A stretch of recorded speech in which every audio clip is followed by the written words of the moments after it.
From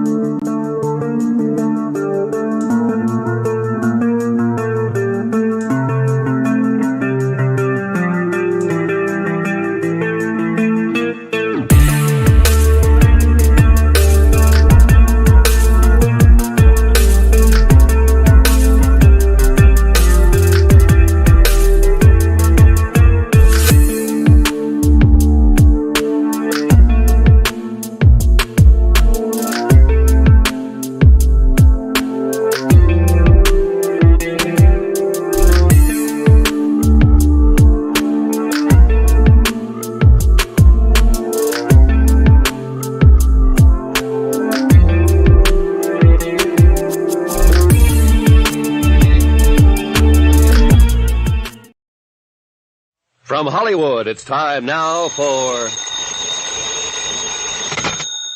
Johnny Dollar. Ben Gartley, Johnny, Amercon Northern Trust. Oh, hiya, Ben. What do you hear from Wall Street? Save your money. What money? The money I'm going to pay you for this case. I've got a crazy one, Johnny. So naturally you thought of me. Nothing personal. Look, it's a trust setup. Cumulative endowment insurance rider. Big deal. Over $250,000, maybe $500,000. From whom to whom? From a Mrs. Ezra Gramley, widow, to her granddaughter, Susan. So?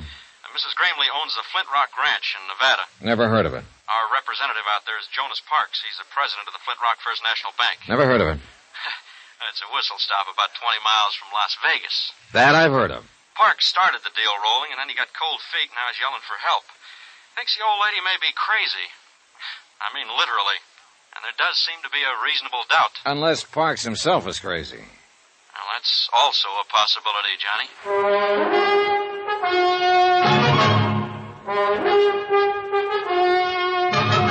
Tonight, and every weekday night, Bob Bailey in the transcribed adventures of the man with the action-packed expense account.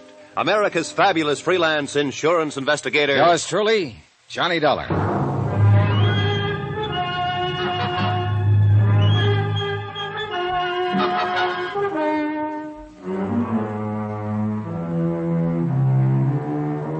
From Special Investigator Johnny Dollar to the Home Office, Amercon Northern Trust Company, Hartford, Connecticut. The following is an accounting of expenditures during my investigation of the matter of reasonable doubt. Item 1, $154.40, transportation and incidentals, Hartford to Las Vegas, Nevada, where I checked into a hotel and then phoned the local office of a National Business and Credit Rating Bureau that my client retained on a permanent consulting basis. I asked for a rundown on Jonas Parks and got it. An A1 set of references. Parks had been a resident of Nevada for 32 years and president of the Flint Rock Bank for 17. He was regarded locally as a cautious investor, a prudent financial advisor, scrupulously honest, and as sound as a dollar. A silver dollar. Crazy? Hardly. Item 2, $32.50. Deposit and first day's rental on a drive-it-yourself hired car. Mileage, Las Vegas to Flint Rock, 23.6. Itemized building appraisal, Flint Rock. 3 bar casinos, all needing paint. 1 restaurant, 1 general store, barber shop, garage, welding shop, railroad depot, also needing paint. 4 dwellings, and of course 1 bank. Jonas Parks, president. What can I do for you, young fellow? Well, my name is Dollar, Mr. Parks, Johnny Dollar. I'm a special investigator for Amercon, and I'm here in regard to the Gramley Trust case. Oh, yes. Well, I'm mighty glad to know you, Mr. Dollar. And I don't mind telling you I'm glad you got here. Oh? Here, pull up a chair. Okay, thanks. Sit down. It's been a real odd day. Funny-looking clouds hanging off there toward the river. Yeah, I noticed them driving out from town. Storm clouds, that's what they are. This time of year? Son, in this neck of the woods, it can happen any time of the year. Cloudbursts come up just like that, and they're over just as fast. Uh-huh, that's very interesting. You're a hypocrite, young fellow.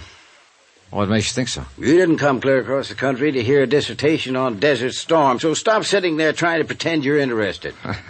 Whatever you say, Mr. Parks. Matter of fact, you weren't even half listening to me. No, as a matter of fact, I wasn't. Well, what were you doing then? Looking you over, sizing you up.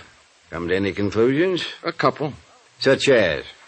Well, in the first place, I'm inclined to discard the theory that you're crazy. That what they told you in Hartford? Well, they figure one of you is, either you or Mrs. Gramley. They do, eh? And what is your second conclusion? That you were sitting there sizing me up. You're right. I was. Come to any conclusions, Mr. Parks? Yeah. One, Such as? that we'll probably get along together all right, you and me. Good. Then suppose we get down... The Gramley case. No wonder they thought what they did. Maybe they're right. Maybe we are crazy, both of us. Well, as I understand it, Mrs. Gramley wanted to set up some kind of insured trust for her granddaughter. You started the proceedings for her, and then stopped cold and called for help. Yes, that's about what happened. Well, why? Was she financially unable to carry out the deal? Of course she's able. I wouldn't need any outside help if that was the problem. She's been banking with me for mighty near 20 years. Then is she mentally incompetent? Sarah Gramley is as sane as well, at least I've always figured she was. But confound it, Mr. Dollar, there's something wrong out at that ranch. Oh, what do you mean? I don't know what I mean. Well, if you don't... I mean, it's mostly things you can't put your finger on. Little things that add up, finally. Add up to what? I don't know. It's just a feeling, kind of a... A hunch? Is that what you mean? Yes, if you want to put it that way. So I brought you clear out here from Hartford on a hunch. Go ahead, say it. Relax, Mr. Parks, relax. I've had hunches of my own. And sometimes the horse is one. But I don't even know why I think something is wrong. All right, what's the setup out there at the ranch? What's the background? Mrs. Gramley is a widow. Her husband died about 14 years ago, and she stayed on afterward and ran the ranch.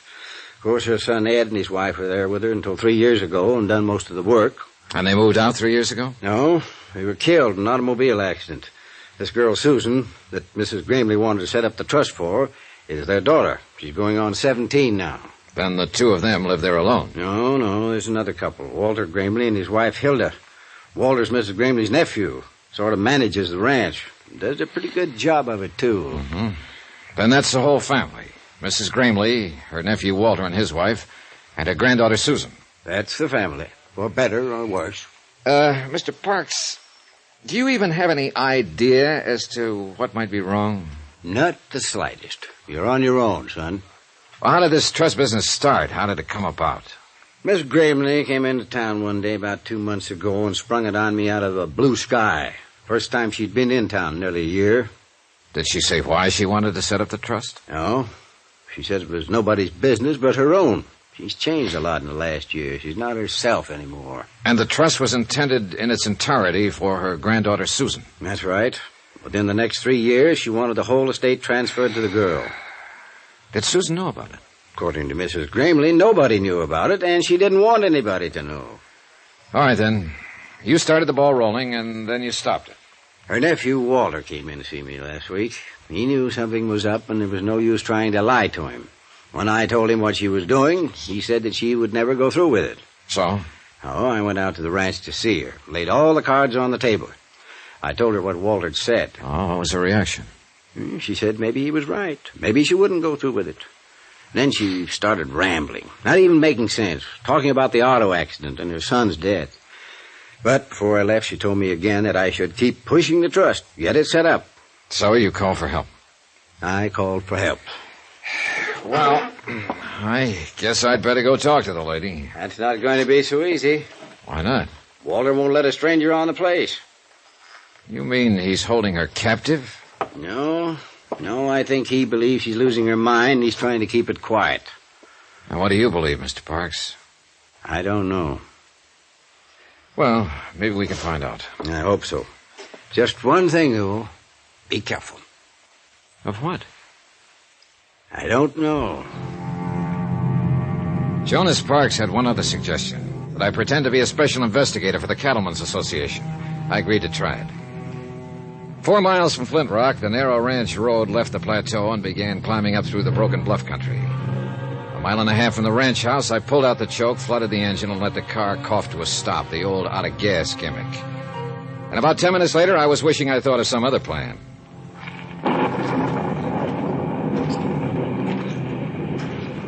When Parks said cloudburst, he wasn't exaggerating. The rain came down in sheets. In 60 seconds, I was soaked through. And in another 2 minutes, the dry ground was a muddy bog. I kept on walking, or trying to walk, and the footing got worse. By then, I'd had it, or at least I thought I had. I hit the mud, rolled into a pile of boulders, and pulled my gun. A man was riding slowly toward me on a horse, holding a rifle over his arm. I edged down between the rocks, took a sight on him, and waited. Whoa there. Whoa. He dismounted and walked toward me, carrying the rifle carelessly. Apparently he thought he dropped me. I let him get within 12 feet. All right, hold it. Drop that rifle. Get your hands up. I said drop it. What's the idea? Well, that's a good question. Only I'm the one to ask it. You're trespassing. You've been losing cattle. So I've heard. What do you mean you've heard? I'm an investigator for the Cattlemen's Association. Are you Walter Gramley? Yeah, that's right. What do you expect to find sneaking in here on foot this way? Not what I did find, at least. Look, I've got a car back there on the road. I ran out of gas. I understand the owner of the Flint Rock is a Mrs. Ezra Gramley. Oh, she's my aunt. Well, I'd like to see her. I'm afraid that's impossible. Why? What's your name? Dollar? Johnny Dollar? Mr. Dollar, go back to your car and wait. I'll send some gasoline from the house. Huh? When you get it, turn that car around and get off the property. You're working for me, you know. I'm a member of the association. And you know as well as I do that you've got no more authority than any other private individual. So get out and stay out. And if I don't? Well, then you're a trespasser. And I won't miss twice. The next time I'll kill you. Is that clear? It was clear. Perfectly clear. And at this point, I wasn't ready to force the issue. So I conducted an orderly strategic withdrawal, and short I went back to the car. The rain stopped before I reached it. And a few minutes later, a station wagon came lumbering down the road from the ranch and braked to a stop a few yards away. The girl who came toward me carrying a 5-gallon gasoline can was a living little doll, a daffodil, as perky and bright as a brand new penny. Hello there. Hi. I'm Susan Gramley, and you're Mr. Dollar, and you're out of gas, and I've got some for you. Well, here, that's pretty heavy. Let me take that. No, just stand back and avoid the splash. I'm an old hand at this. In fact, I'm a chronic empty tanker myself, and What's the matter? Out of gas, are you? Big deal, huh? That tank is almost full. Yeah, well, there's no use lying to you, I suppose. Nope, I'm too smart. I see. Another thing, you're not with the Cattlemen's Association, Mr. Dollar. I'm not? Nope. I think you're here to dig up the past because of what has happened and what might be going to happen. All of that, huh? Yep. And you know what? I think it's just fine and dandy. You do? You bet I do. I loved my dad. I loved him more than anything. They knew what he always did when he got mad. Sure they knew. I figured it out a long time ago. Like to tell me about it, Susan? You'll find out, Mr. Dollar. I think you're the kind of a man who smashes into things, right into the middle, and breaks them wide open. Be careful, though. Oh? Because you know something? You're smashing into a bomb.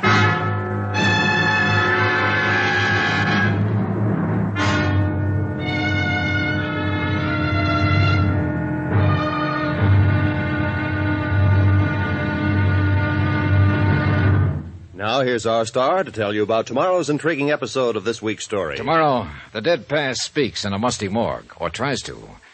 And a living lady gets cozy, or tries to. Really tries to. Join us, won't you? Yours truly, Johnny Dollar.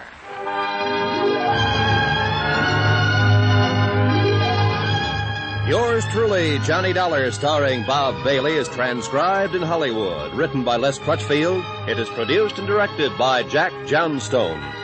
Be sure to join us tomorrow night, same time and station, for the next exciting episode of Yours truly, Johnny Dollar. Roy Rowan speaking.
From Hollywood, it's time now for... Johnny Dollar. Jonas Parks, Mr. Dollar, the Flint Rock Bank. Yeah, I know. The man who warned me. How's that? You said it would be tough to get into the Gramley Ranch. Well, I got rained on, shot at, threatened, outsmarted by a 16-year-old girl, and I still didn't see Mrs. Gramley. You aiming to give up? For tonight, yes. I'm busy trying to dry out my bones over the heat from a triple brandy. Well, I'm going out to see Mrs. Gramley in the morning. I'll try to fix something up. Yeah, do that, will you? And something else, Mr. Parks. That auto accident 3 years ago when Susan's parents were killed. What about it, Mr. Dollar? You know what about it. The dead past is always with us. You go see Will Connors there in Las Vegas. He runs the Ford County Weekly Tribune. Tell him I sent you. And be careful. Once again, Mr. Parks, careful of what? I still don't know.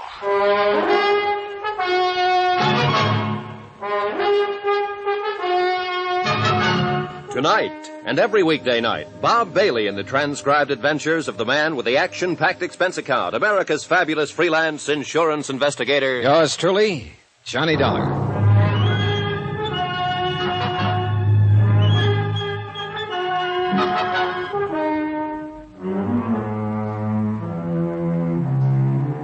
From Special Investigator Johnny Dollar, location Las Vegas, Nevada, to the Home Office, American Northern Trust Company, Hartford, Connecticut. Assignment, the matter of reasonable doubt. Expense account continued. Item 4, $7.25. A triple wasn't enough, so I bought the whole bottle and took it up to my room. I was bushed, and not just from being caught out in a desert cloudburst. Mrs. Gramley, elderly widow, owner of the Flint Rock Ranch, wanted to set up an insurance trust and convey all her holdings over to her 16-year-old granddaughter, Susan. Her only other heirs were her nephew, Walter, who managed the ranch, and his wife, Hilda. Jason Parks, my client's local representative and respected president of the Flint Rock Bank, had started proceedings, then got cold feet and dropped them. Why? He didn't know. Just a hunch. Something was wrong. He'd call for help. And I was that help. Total result so far, 0. I put the cork in the brandy bottle and went to bed.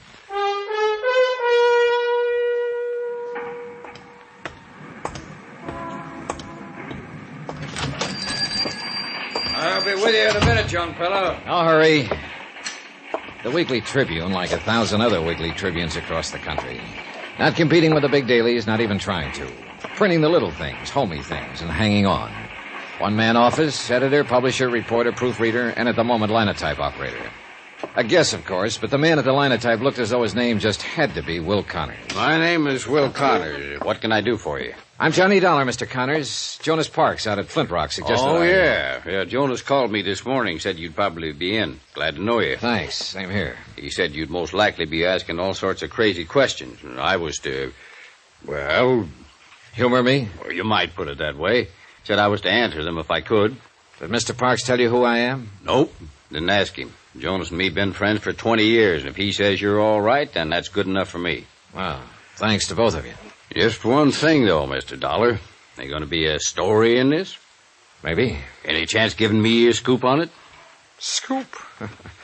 I haven't heard that word in years. I ain't had one in years. In fact, I ain't never had one. Always have to get my front page stories by reading these here Las Vegas dailies. Yeah. Bunch of smart alecks getting telegraphs from Moscow and Paris and France and all them places. Anybody can get scoops that way. But me, I got to get out and scratch for what I print. Well, I'll... Oh, it sure do me good to put one over on them dudes. I'd get me out an extra. A big banner headline on it. Got the type for it, too. Never been used. Exclusive. Right across the top. It'd knock them back on their byline. All right, Mr. Connors, all right. If there is a story, you get it. That's a promise. A scoop. A living, breathing scoop. Doggone. Yeah. Now, about the questions. Yes, sir, young fella. What do you want to know? Anything you can tell me about Mrs. Gramley and the Flint Rock Ranch? Mrs. Gramley? Well, now, there is a woman for you, son. They don't make that kind these days. Noticed any change in her lately? Well, I wouldn't want this to go any farther. I understand. And I guess it depends on what you mean by lately. I ain't seen her but twice in the last year. They don't allow no visitors out there anymore. So I found out yesterday her nephew took a shot at me with a rifle. You don't say. My, they are getting clannish. Do you know of any reason for him acting that way? Yeah, there's something funny going on out that ranch. What, for instance? Couldn't say. But like I was telling you, I've only seen her twice, and she was different somehow. It was like she was, well, breaking up, sort of. Scared of something? Maybe. I don't know. Of her nephew by any chance? Walter? Well, I'd say he acts about as scared as she does, or as upset, at least. Maybe they're both scared of something. What about the granddaughter, Susan? Is she scared, too? Not that one. Oh, she's strange enough, all right. But the old Nick himself wouldn't scare her none. What do you mean she's strange enough? You met her, Mr. Dollar? For about 3 minutes yesterday afternoon. That's long enough. How'd she strike you? Well, it was one of the most honest kids I've ever met. Or else the cleverest. Yeah, that's about the size of it. Which do you think? Beats me. I've known her since the day she was born. Yes, sir, it's quite a family, including that fancy wife of Walter's. Hilda? What about her? Well, let's just say she's too much for him. You follow me, son?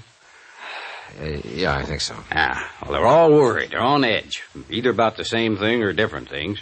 They're pushed. They're driven. You can feel it. There's a pressure out there, and anything can happen. Maybe it already has. Maybe it happened 3 years ago. What do you mean? There was an auto accident 3 years ago, and Mrs. Greenleaf's son and his wife, Susan's parents, they were killed in it. Well, I've got the morgue files here. I wrote it up pretty complete when it happened. Yeah, I'll want to look through those files later.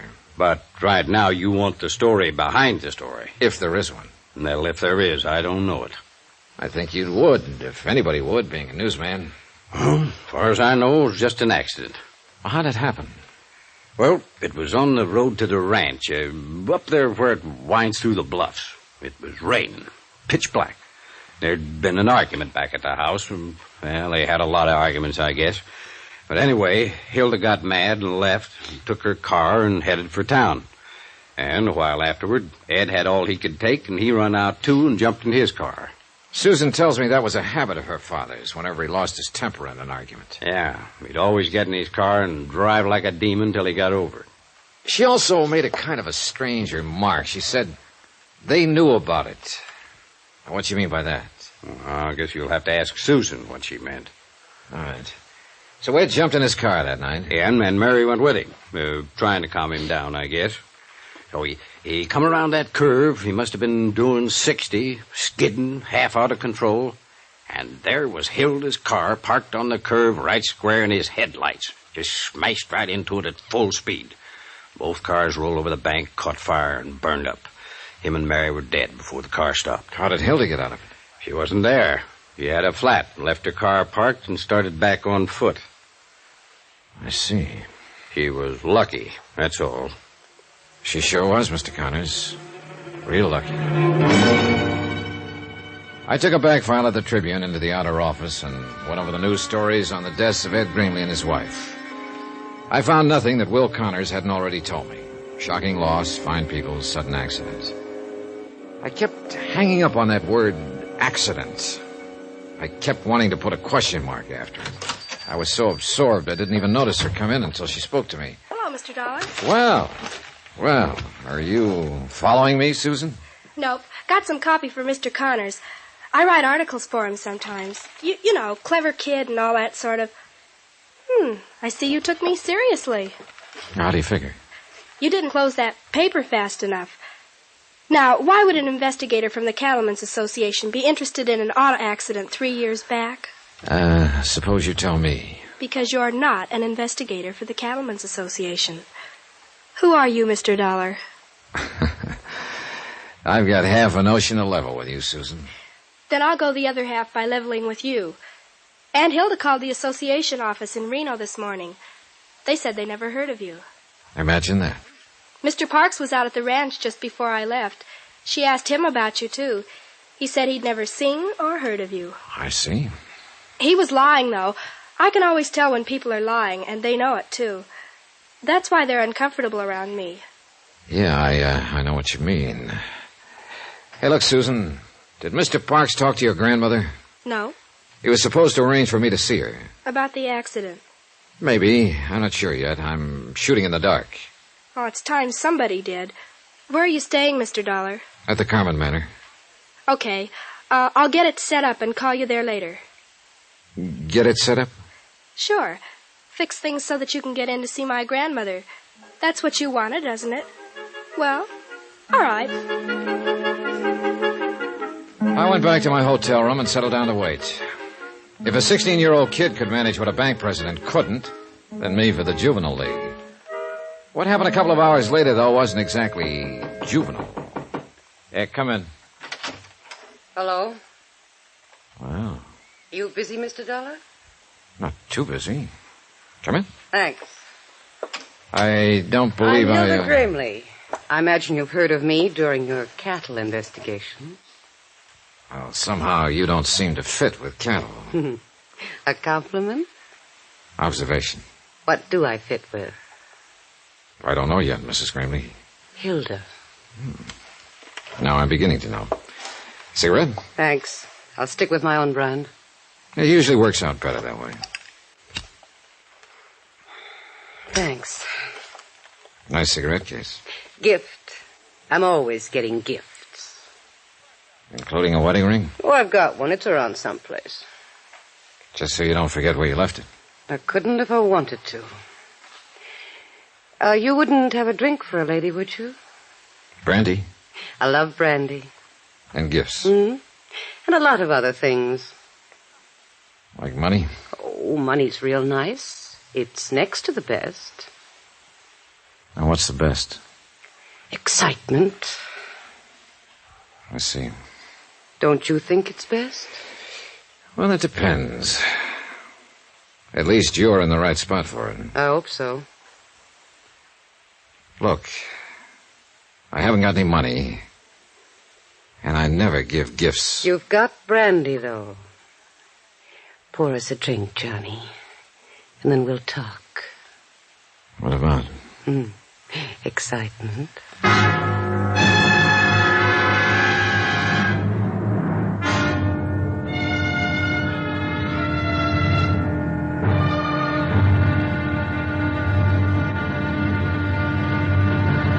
Now, here's our star to tell you about tomorrow's intriguing episode of this week's story. Tomorrow, a worried old lady shows her medal, a gambler shows his hand, and the game gets tense, tight, and a little bit frightening. Join us, won't you? Yours truly, Johnny Dollar.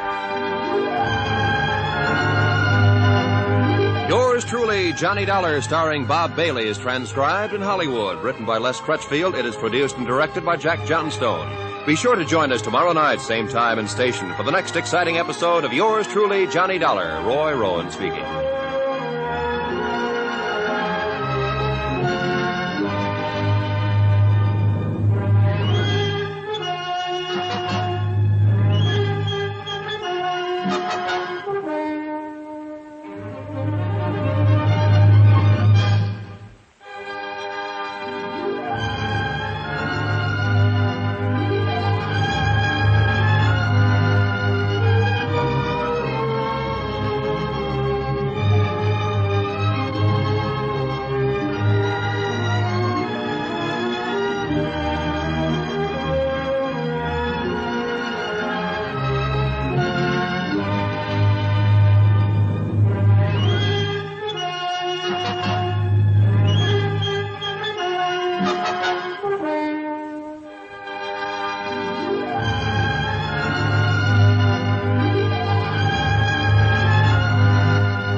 From Hollywood, it's time now for...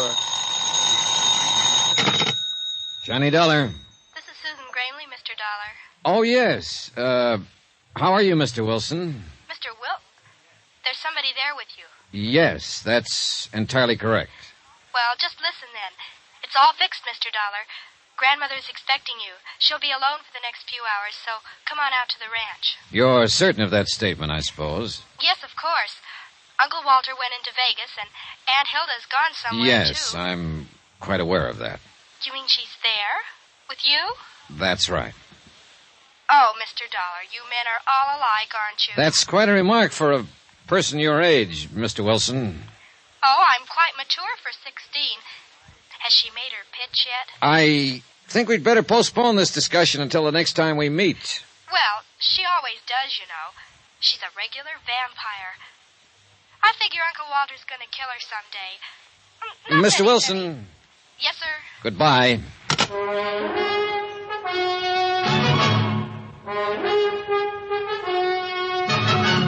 Tonight, and every weekday night, Bob Bailey in the transcribed adventures of the man with the action-packed expense account, America's fabulous freelance insurance investigator. Yours truly, Johnny Dollar.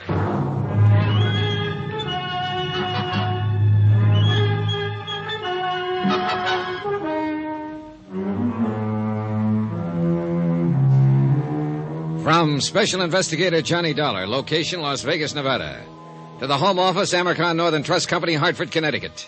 Assignment, the matter of reasonable doubt. Expense account continued. Item 9, $50. Tip to the hotel bell captain to call a taxi for Hilda Gramley and to wave goodbye to her as she drove away. I do not include the 6 brandy she guzzled. Those are on me. Of course, she had knocked on my door uninvited, so that made it her party. But still, it was my room, so that made her my guest, so... forget it. The whole thing left me too confused to itemize it. She'd obviously come on a fishing expedition. The fish, information. Bait, the usual, but nicely designed. Results, none on either side. What had started out as a trust case had turned into a snipe hunt. I was in over my head, floundering, and I needed some good, buoyant answers. I was hoping Mrs. Gramley herself could supply a few of them. I'm very glad to meet you, Mr. Dollar. Sit down. She wasn't young, and she wasn't beautiful anymore, but she had been once.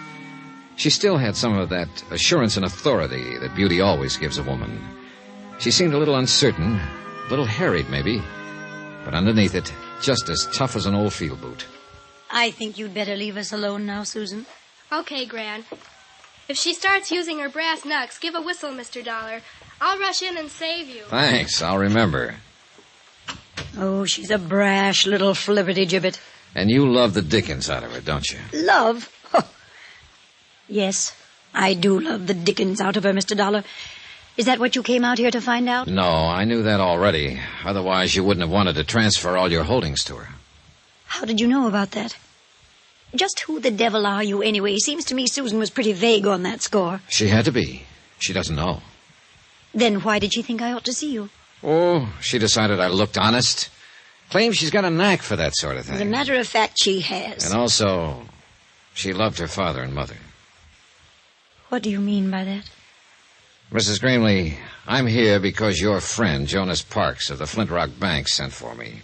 What? I'm a special investigator for the Amercon Northern Trust Company of Hartford, Connecticut. Why, Jonas didn't say anything to me. He hasn't had a chance. He intended to when he was here this afternoon, but you were too ill to see him. Ill? I didn't even know he was here. Your nephew and his wife did. He talked to them. Tell me, Mr. Dollar, just why did Jonas send for you? Because he thought you might be losing your mind. Oh, he did he? Huh. Are you? Well, if you thought so, you wouldn't have said it so bluntly. Right. I don't think so. Well, what made Jonas think it? You asked him to set up an insurance trust for the benefit of your granddaughter, Susan.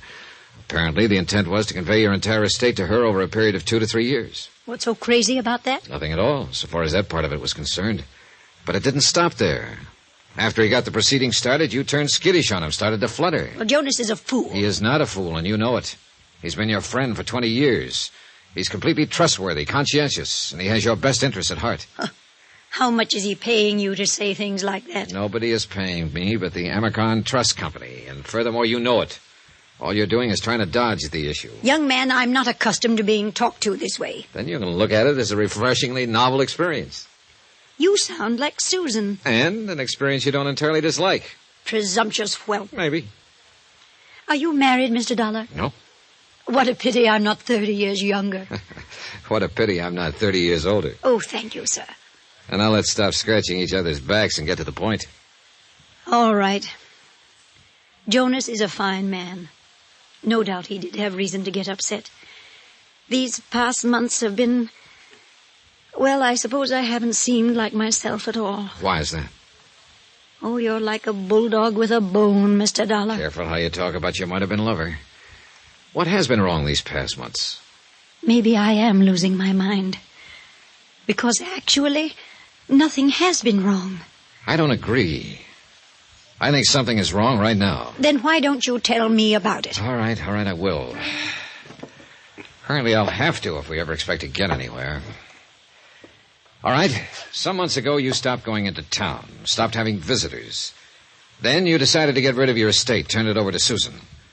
When your nephew, Walter, heard about it, he implied to Jonas Parks that you were losing your mind. Then you yourself started to back down on the idea.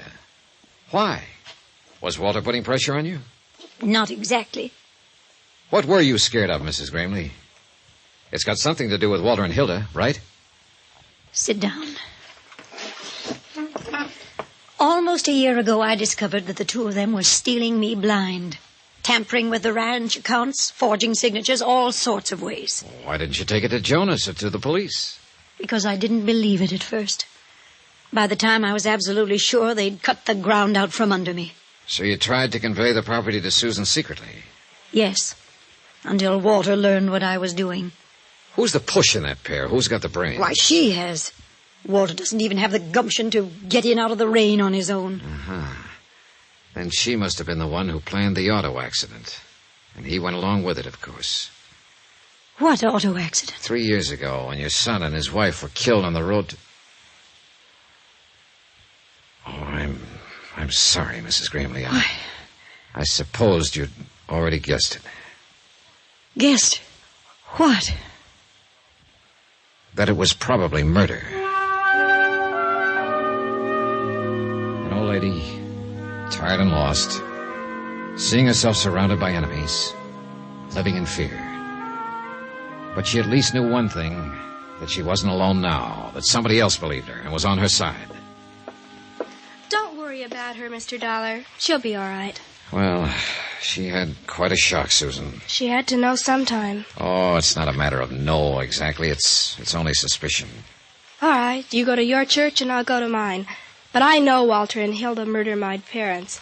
And I think you know it, too. Well, call it a real strong suspicion, then. So what are you going to do about it? What do you suggest I do about it? Advise my elders? I'm only a helpless young female. You're about as helpless as a mongoose with a cobra.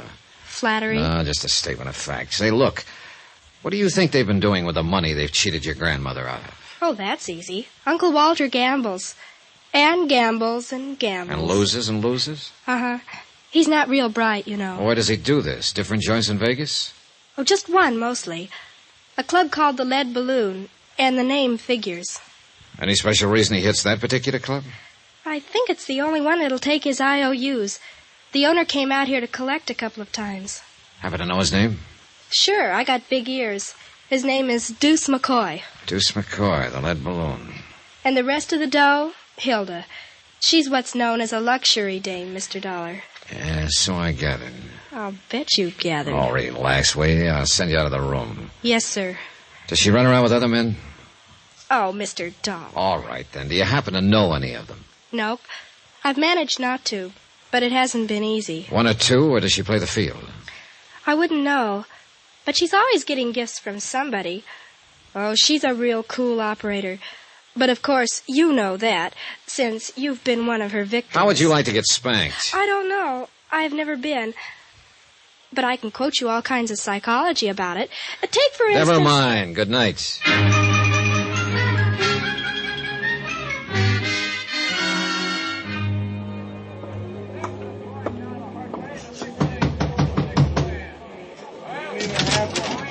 Yeah? Your name McCoy?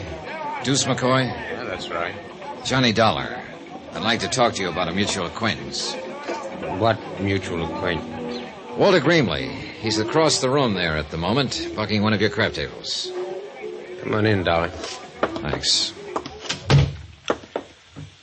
All right. Now, what about Grimley? How much is he into you? Nobody gets into me. You've been taking his IOUs, haven't you? He buys them off. Holding any now? Look, what's the pitch, huh? What racket are you in? Insurance. What's that got to do with Grimley? I don't think he's a very good risk. Mm-hmm. Meaning? He's probably going to be doing time for embezzlement before long. So why are you telling me about this? Well, I thought you might be interested, since you've been taking his IOUs. Oh, you're big-hearted, is that it? You're just being neighborly? You might put it that way. Yeah, and I might not. Now, what is your angle? Is Grimley a personal friend of yours? No more than any other sucker out there at the tables. Then you wouldn't know where he gets the money he loses. Well, that I never ask. And I don't suppose you'd know his wife. Oh, he's married, is he?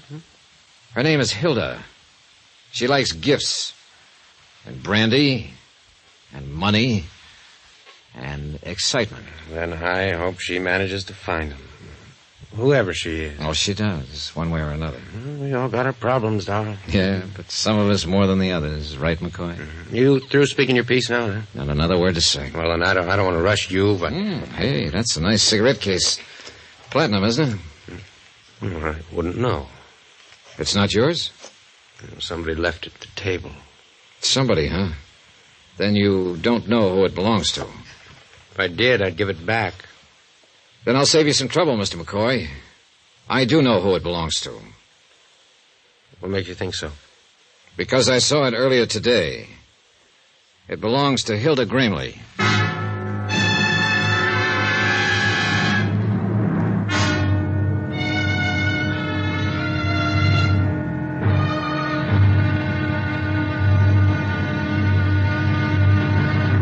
Now, here's our star to tell you about tomorrow's intriguing episode of this week's story. Tomorrow, the pressure hits the top and the whole mess starts to crack.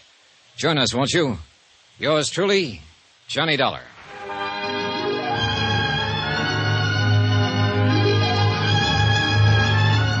Yours truly, Johnny Dollar, starring Bob Bailey, is transcribed in Hollywood. Written by Les Crutchfield, it is produced and directed by Jack Johnstone.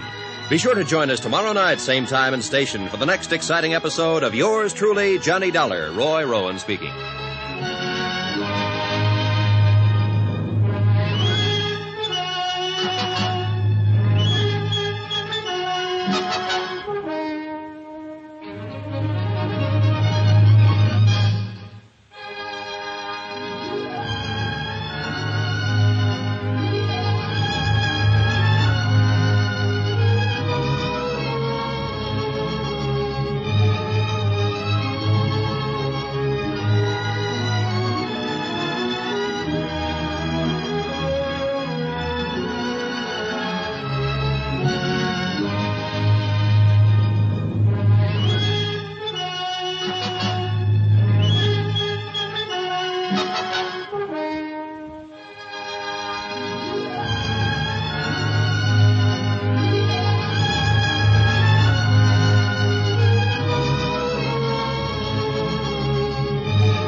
From Hollywood, it's time now for...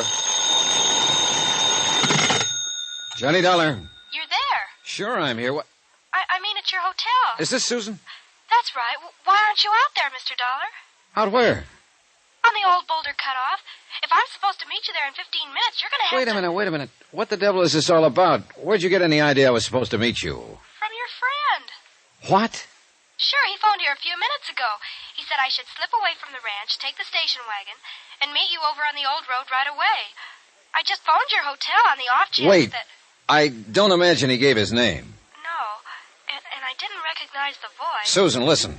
Get away from there right away. Don't go near that road. Come straight here to my hotel. Do you understand? Yes, but why? What's it all about? Never mind. Just get here and get here fast while you're still alive.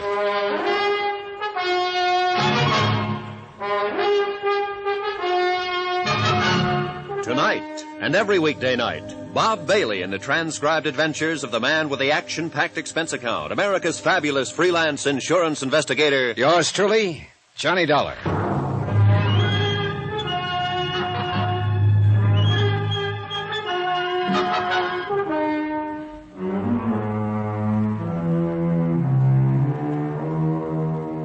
From Special Investigator Johnny Dollar, location Las Vegas, Nevada. To the Home Office, Amicon Northern Trust Company, Hartford, Connecticut. Assignment, the matter of reasonable doubt.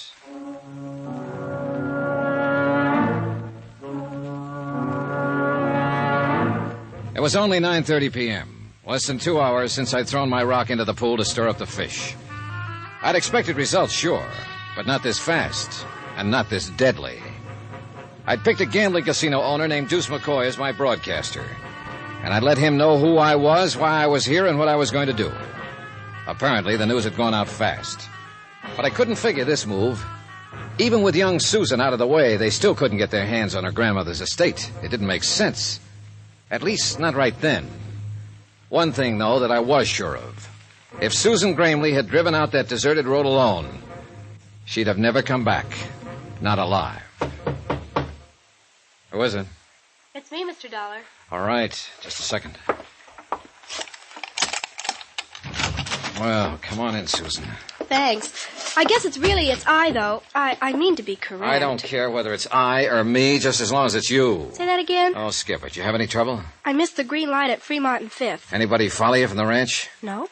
Who was there when you left? All of them. Uncle Walter and Hilda had just come in. Together. Can you beat it? Well, then it wouldn't have been Walter who phoned you. Oh, not him. He's got a kind of a sneaky undertone. I'd have recognized him right away. And you didn't recognize the voice on the phone? No. He didn't say much, just that he was a friend of yours, and you wanted me to meet you right away, so I said okay, and he hung up. I see.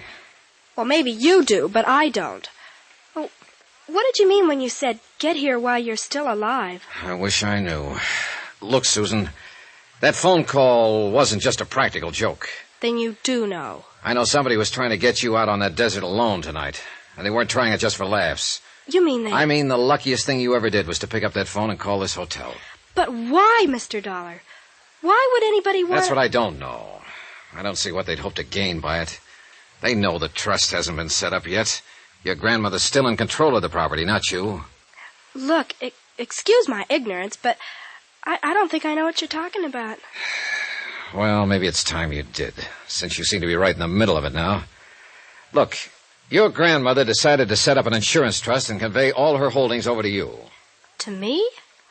Gran was going to do that. Jonas Parks at the Flint Rock Bank started proceedings, then got cold feet. He got the idea there was something screwy behind the whole thing. So he wired Hartford, and the trust company sent me out here to investigate. But Gran never said a word. She didn't even mention it. She was scared to death.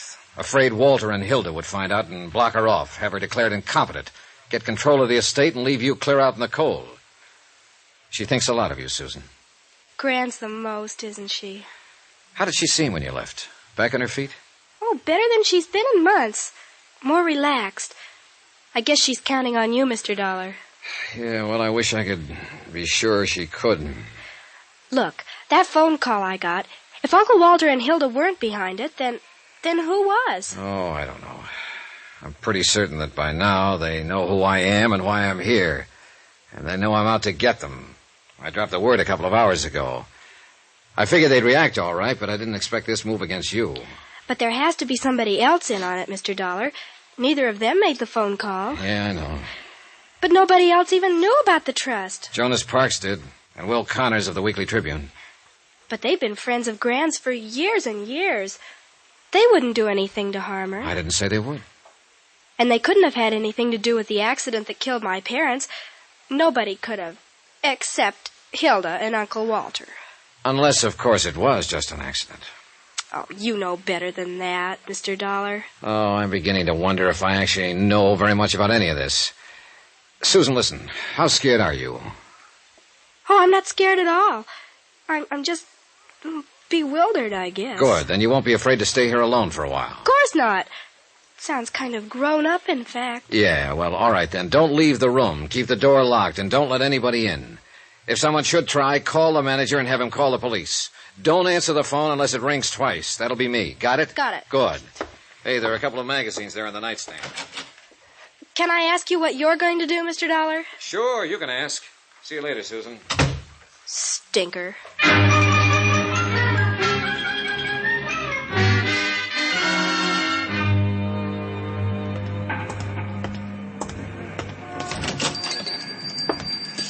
Evening, young fella. Kind of hoping you'd drop around. Wasn't sure I'd find you here, Mr. Connors, this time of night. Oh, the paper comes out tomorrow, Mr. Dollar. Oh, sorry, I didn't know. I always stay around late the night before press day, just in case a big story breaks. Sure. Got to be here, you know, to break down the front page and remake the galley and all. Them's technical terms, of course. Oh, I see. Yeah, I was kind of hoping you might have a story for me, but now. Maybe that scoop we was talking about? Nope, not yet. Well, I can hold the press until 9:30 a.m. in the morning, but that's the last doggone final 0 hour. And a minute later, come calamity, cataclysm, or high water, the Tribune has got to roll. Yeah, sure. Well, maybe you'll have your scoop before 9:30, Mr. Connors. You mean you're working on a clue? Check. Hot dog. Yep, you said it. You getting close to the denouement? To the what? Denouement. That's a technical word. That's when the detective always pounces. Oh, yeah. Well, I'm not about to pounce at the moment, Mr. Connors. Yeah, well, keep your voice down, son. Why? There's nobody else here. You never know on this kind of a case. Well, let's take a chance. All right. I'm game if you are. Good. I've got a couple of questions I'd like to ask you. Shoot, son. You know anything about a gambler named Deuce McCoy? Owns the Lead Balloon Casino over across town? Well, I know who he is, all right. He don't own it, though. He just runs it for a syndicate. Works on a salary, you mean? Salary and percentage, I reckon. He ain't getting rich on it, though. Not the way he lets it get away from him. On what? Just 2 words, son. Women.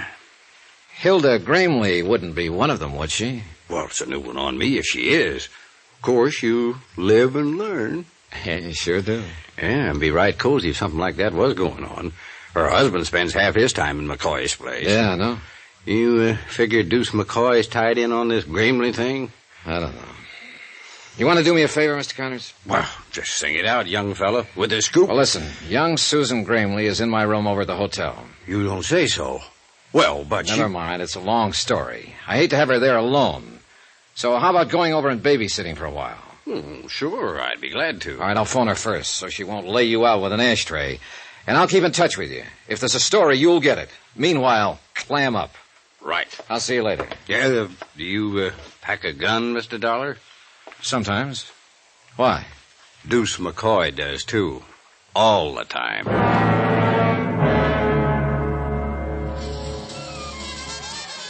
The evening was just starting in the Lead Balloon, with 2 crab tables already in action, 2 more standing by, and a roulette wheel warming up. No one paid any attention when I walked back through the casino to the office. I waited what I considered a reasonable length of time, then tried the knob. The door was unlocked. Go on, Buster. Beat it. The girl was alone in the office, sprawled back on the sofa, a drink in her hand. And it was pretty obvious it wasn't her first one, nor her second or third. She'd have been a real knockout, sober. What's the matter? Don't you understand English? I said get out. Where's McCoy? What's it to you? Feeling no pain, huh? Oh, cut it, Buster. Must have been a pretty big pain, though, earlier, if it's taken this much to kill it. Go on and get out of here. What do you think you are to talk like that? Johnny Dollar, who are you? Get away from that desk. If Deuce finds you messing around in here, he'll kill you. Even if I told him I was a close friend of yours? You rat. I'll call one of the boys and get you thrown out of here. Oh, I wouldn't. Might make an awful scandal. And I don't think Deuce would want that. Not right at present. What are you talking about? Oh, come now. You're in it too, aren't you? No, you're not with the police. I know them all. You're FBI. Oh, what makes you say that? Look, if Deuce is in a jam, I don't know anything about it. What's your name? Nicky. Nicky Vernon. All right, Nicky, sit down and relax. Whoops. Now, where's Deuce McCoy? Think if I knew I'd be sitting here by myself, lushing it up? I suppose you were McCoy's girl before Hilda Gramley cut you out. Cut me out nothing. That rotten little sneak's been asking for it, and I'm about ready to give it to her, Was she too. here this evening? You see any blood on the rug? Just let me catch that dirty Shut little... up, Nicky, and sit down, will you? Now, what about Walter Gramley? Was he here? Yeah, earlier. He was here in the office for about an hour.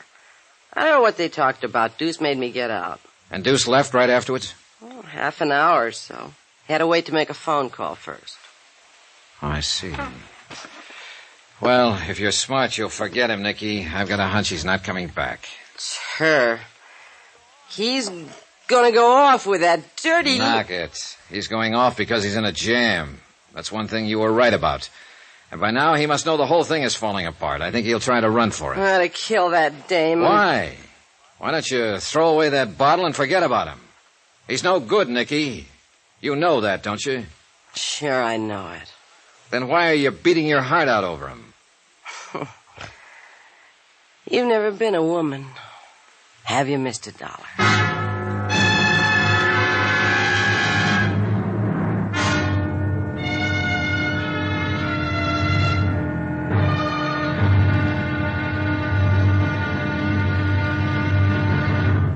Now, here's our star to tell you about the final intriguing episode of this week's story. Tomorrow, I tag the pitch too late, and a runner gets home. The score?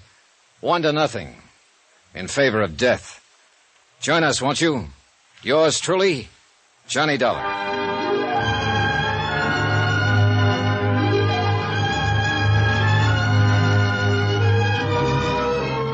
Yours truly, Johnny Dollar, starring Bob Bailey, is transcribed in Hollywood. Written by Les Crutchfield, it is produced and directed by Jack Johnstone. Be sure to join us tomorrow night, same time and station, for the next exciting episode of Yours truly, Johnny Dollar. Roy Rowan speaking.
From Hollywood, it's time now for... Johnny Dollar. This is Mrs. Gramley, Mr. Dollar. Oh, good. I understand you were trying to reach me. I just told your nephew, Walter, that if he didn't have you on this phone within 3 minutes, I'd be out there at the ranch with a posse of police. Oh, I'm afraid there's some mistake, Mr. Dollar. You see, I told Walter I didn't wish to talk with you. You what? I admire your persistence, young man, but... Are you saying this of your own free will? You're not being forced? How ridiculous. Who's there with you? Just my nephew, Walter, and his wife, Hilda. Sure. I'm coming out there, Mrs. Gramley. Mr. Dollar, you were sent out here from Hartford to investigate an insurance trust I was arranging for my granddaughter. Well, I've decided not to set up the trust, so there's no further reason to involve yourself in my affairs. Good night, Mr. Dollar. Hello. Hello. What have you got cooking with the Gramleys anyway, Mr. Shut up, Nicky. Let me think.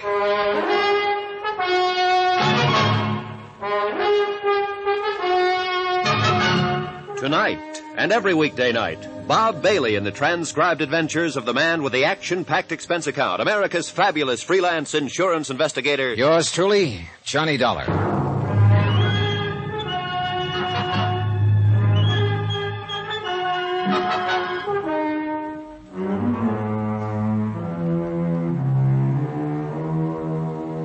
From Special Investigator Johnny Dollar, location Las Vegas, Nevada, to the Home Office, Amicon Northern Trust Company, Hartford, Connecticut. Assignment, the matter of reasonable doubt. Expense account, final page. Item 12, 75 cents. I had a pint of black coffee sent in for Nikki Vernon, girlfriend of missing casino operator Deuce McCoy. She'd been overworking a bottle of scotch, and I figured the coffee would help clear the fumes. And it might have, if she'd drunk it. No, take it away. I don't want any coffee. I couldn't figure that phone call from Mrs. Gramley. She knew her nephew and his wife had been stealing from her. That's why she'd started to set up the trust to save the estate from them and turn it over to a young granddaughter, Susan. And she knew also, Ap told her, that Walter and his wife had probably contrived the auto accident that had killed Susan's parents. And yet now she seemed to have reversed her whole attitude. Maybe Jonas Parks had been right. Maybe there was a reasonable doubt as to her sanity. Maybe a lot of things. But all of the answers were out there at that ranch. She's to blame for it. Things were all right with Deuce and me till she came messing around. If it hadn't been Hilda, it would have been somebody else. A whole lot you know about it. Oh, why don't you drink some of that coffee, Nicky? I don't want any coffee. Okay, suit yourself. Go ahead and enjoy your broken heart, then. Kill the rest of that bottle if that's what you want. Cry up a storm. Live it up. Wallow in it. I'll get that dame. It's the last thing I ever do. For what? You ought to thank her for getting that rat off your neck. What'd you have to turn him in for? Deuce never did anything to you. He never had the chance. Well, what's he supposed to have done that's so horrible? It's more what he tried to do. Oh, sure. You happen to know young Susan Gramley? Yeah, I've seen the kid. Why? Well, your lover boy phoned her out at the ranch earlier this evening, disguised his voice, said he was a friend of mine. He tried to get her to meet him on the old Boulder Cutoff out in the middle of the desert. If you think Deuce would try to date up a 16-year-old kid, you're crazy. Nicky, I think he was going to kill a 16-year-old kid. It's her fault. Hilda Gramley. She and her sneaky little henpecked husband got Deuce mixed up in something. I don't imagine he was very hard to mix. That dame's been asking for it for a long time. Yeah, I know, and you're about ready to give it to her. Well, forget it. Sober up, find the nearest exit, and then run like the devil. I want Deuce. So do the police. And they're the ones who are going to get him. They're covering the airport now, the depot, all the highways. Vegas is a tough town to get away from. He hasn't got a chance. It's just as much your husband's fault. Why didn't he keep her at home? Why didn't he... Oh, for the love of... You keep on playing that same old record, you're going to wear a groove right through your brain. Maybe so.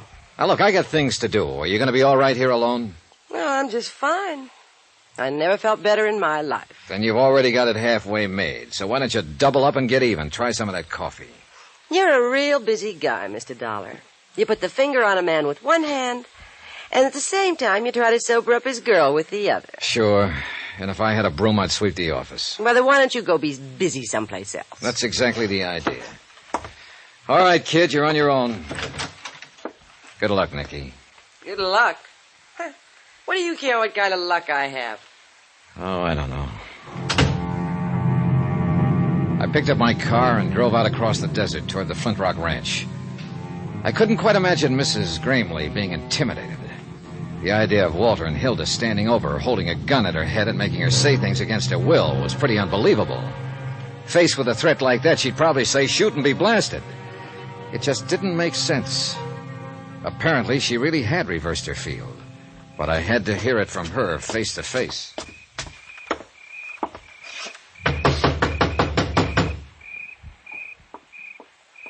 Who is it? Johnny Dollar, open up. I said open up. What's the idea? Mrs. Gramley told you to stay away from here, didn't she? I don't know. There was static in the phone. I want to hear her say it again. What do you think you're doing? Coming in. All right, Walter, let's go talk to Mrs. Gramley. Look, Dollar, you haven't got that much weight to throw around. Suppose we get it straight right now and save a lot of time. I came out here to talk to Mrs. Gramley, and I'm going to talk to her. Now, if you want to go at it bare knuckle, let's get started. Or if you're thinking of that gun routine again, go ahead and pull it. I'm packing one myself. And if you're not going to make any kind of a move, then you just stand right there with your face hanging out while I go on in and talk. What's going on in here, Walter? Good evening, Mrs. Gramley. Dollar won't take no for an answer. He just forced his way in. I'm glad to find you looking so well. I thought I'd made myself clear on the phone, Mr. Dollar. Really? Come on, let's go on into the living room where we can all be more comfortable. Come back here. I must insist that you leave at once. Who was at the door? What are you doing here? Well, if it isn't Hilda, the lovely lady who likes money, gifts, and excitement. Fine. That's why I came out, to stir up a little excitement. I think you're taking a good deal upon yourself, Mr. Dollar. You know, I'm a little surprised at you, Mrs. Gramley. I thought you wanted me to follow the case through. There is no case. Oh? Since when? You heard what she said. That's what you came for. All right, now beat it. Down, Walter. Mrs. Gramley, are you telling me you're going to drop this whole thing, let this pair here edge you out and Susan along with you and take the whole estate? You can put any interpretation on it you like. Just as long as you leave this house at once, and please don't come back. You have no right to interfere. And what about your son and his wife? Have you forgotten that those two leeches there killed them? You're out of your mind. Am I? What do you think, Mrs. Gramley? Am I out of my mind? I'm afraid you are. My son and his wife were killed in an automobile accident. A terrible tragedy, but unavoidable. Sure it was. After Walter and Hilda here set it up. Will you please leave now? Have they threatened you? Is that it? Are you scared to talk? Because if you are, speak up. I imagine I can handle them. You're being quite ridiculous, Mr. Dollar. Will you now go, please? It beats me. It really does. If I hadn't... I'll answer it. Hello? Who? If that's for me, you better let me take it. They know I'm here. All right. Take it. Nobody's stopping you. It was Will Connors on the phone. He'd been keeping in close touch with the police, and he was calling to tell me what had happened. Deuce McCoy had been arrested. He'd been picked up at the airport trying to board a plane and was being taken to the city jail. I hung up the phone and told the three of them what Will had said.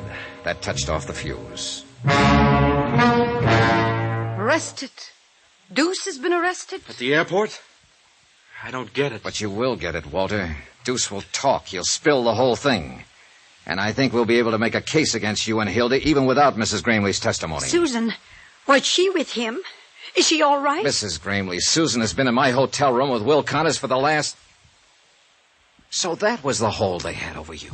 They told me this man Deuce had phoned her and tricked her into meeting him. Susan doesn't trick so easy. She called me Get and your I... hands up, Dollar. Oh, now it's a little late for a gun, Walter. You won't find it any easier to run than Deuce did. He's right, Walter. Let me think. There must be some way... Let you think. That's what I've been doing for the last 10 years, and you thought us right into this. Walter! The airport. You know what he was doing? He was running out. The kid didn't show. He knew something had gone wrong, and he was taking a powder. And not even telling me. There's no time now Left us here holding the bag. And now you say, let me think. Why didn't you think before? It was your idea, cutting him in on this. No, she's got a lot of cute ideas. Nicky. She's a real little brain. What the devil are you doing here? Slumming, Mr. Dollar. The door was open, so I walked in. You mind? Look, whoever you Look are. what, sucker. I've seen guns before. Why didn't you use it on them? When they were playing you for their number one patsy. What are you talking about? Deuce McCoy. And that little sneak you're married to there. You mean you still don't know? She's lying, Walter. Don't you wish I was? They had you right in the middle, sucker. Deuce was taking it away from you on the tables, and little Hildy was getting it back from him after hours.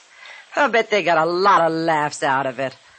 Better hand over that gun, Walter. It's true, isn't it, Hilda? Of course not. Take a gun to him, huh? Well, maybe it's not too late. Walter, what are you going to do? Give me the gun, Walter. Sure. Why not? I don't need it now. He killed her. His own wife. Stood right there and shot her down in cold blood. Would you call the police, Mrs. Kramer? Yeah, tell them to hurry right out. They can take me in on a real charge now. I didn't mean for her to get killed. You know something, Dollar? No. Suppose you tell me. That's the first big move I've made in the last 10 years. That Hilda didn't plan.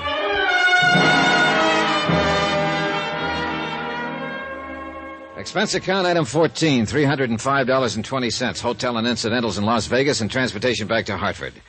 Expense account total, $596.45. End of account. Remarks?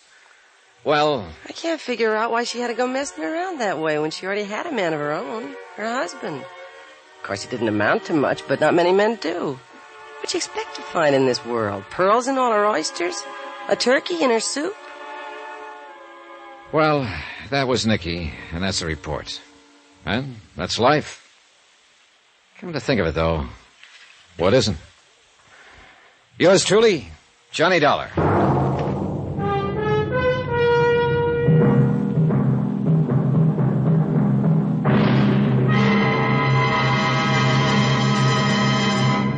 Now, here's our star to tell you about next week's intriguing story. Next week, Indestructible Mike. The most amazing character I ever met. A man with 9 lives at least. Join us, won't you? Yours truly, Johnny Dollar.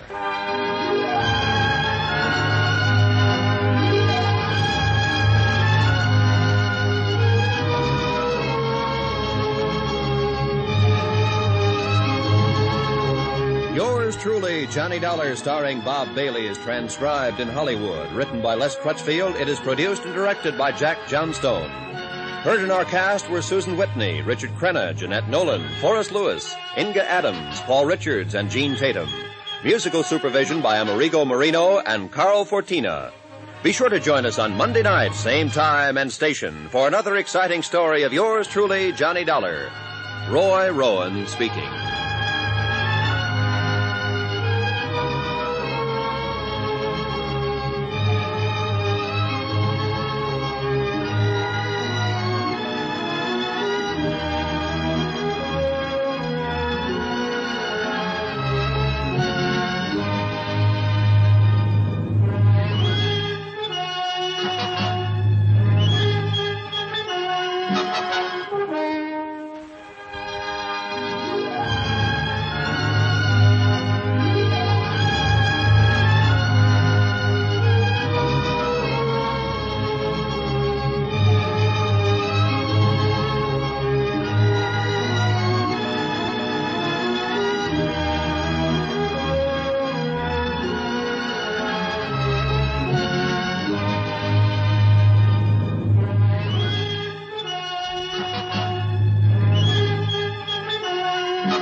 From Hollywood, it's time now for... Johnny Dollar. Pat McCracken, Johnny, Universal Adjustment Bureau. Oh, no. How are you, boy? Terrible. Goodbye. Huh? Johnny, what's the matter? Well, the last one you handed me was that phony spiritualist case, and it's still haunting me. Before that, it was Laird Douglas of Heatherscope. Oh, you made money on him, didn't you? Yeah. I nearly lost my mind. Well, all right. right, I've got one for you now that'll surely make you lose your mind. Johnny, come on over, huh? Okay.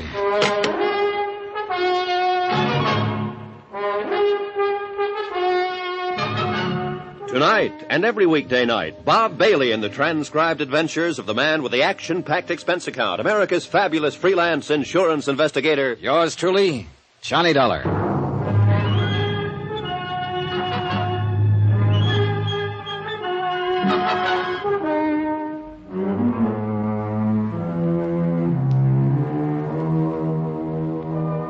Expense account submitted by Special Investigator Johnny Dollar to the Lakeside Life and Casualty Insurance Company. Following is an accounting of expenditures during my investigation of the Indestructible Mike matter. Expense account item 1, 80 cents, cab fare from my apartment to the office of Pat McCracken at Universal Adjustment Bureau. Every one of the cases Pat had handed me lately had been rough.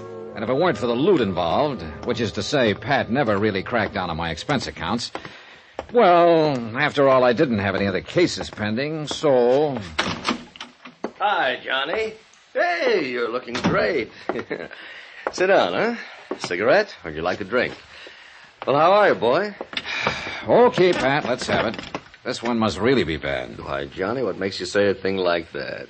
You sure you wouldn't like just one little one? No, thanks. Now, come on, let's get to the point. What are you trying to get out of paying off on this time? You want the truth, Johnny? Nothing. Nothing at all. Just a favor for a friend of mine down in New York. Yeah, who? I want you to go down and see Peter Branson. Branson?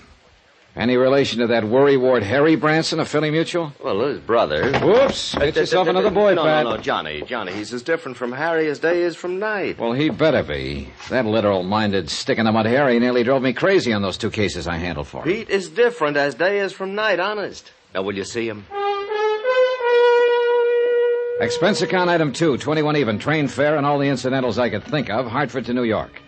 Item 3, 55 cents, taxi from Grand Central to Peter Branson's Lakeside Life and Casualty offices at 500 Fifth Avenue, where my worst fears were justified. That is correct, Mr. Dollar. I am not only Harry's brother. Don't tell me. You're his twin. Why, yes. How could you have guessed it? Oh, but now, wait a minute. Did you say you took a taxi for the 3 blocks over from the station? Yep. At least that's what goes on the expense account. Oh, dear, my brother was right. You are expensive, and yet he seems to have the utmost confidence in your abilities. Yeah, but now the amazing way in which you settled that case... Harry, Pete. Yes? What's the case that's bothering you?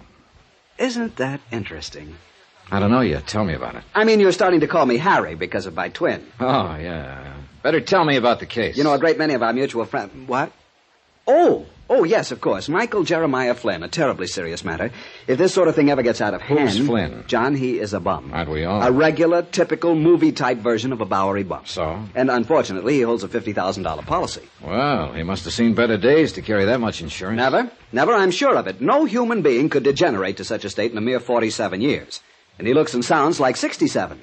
Also, by the way, his policy is only 2 months old. Well, what's happened? Somebody knocked him off? No, but I am sure somebody's going to. Well, then why did you insure him? It was Martha who was really responsible. Who's she? Martha Ingersoll, the girl I had working for me here in the office at the time he applied for the policy. I was out sick for a couple of weeks, and I'm afraid that when I came back, I did not pay sufficient attention to the application she'd accepted. At least so far as Flynn's policy is concerned. You better tell me about it.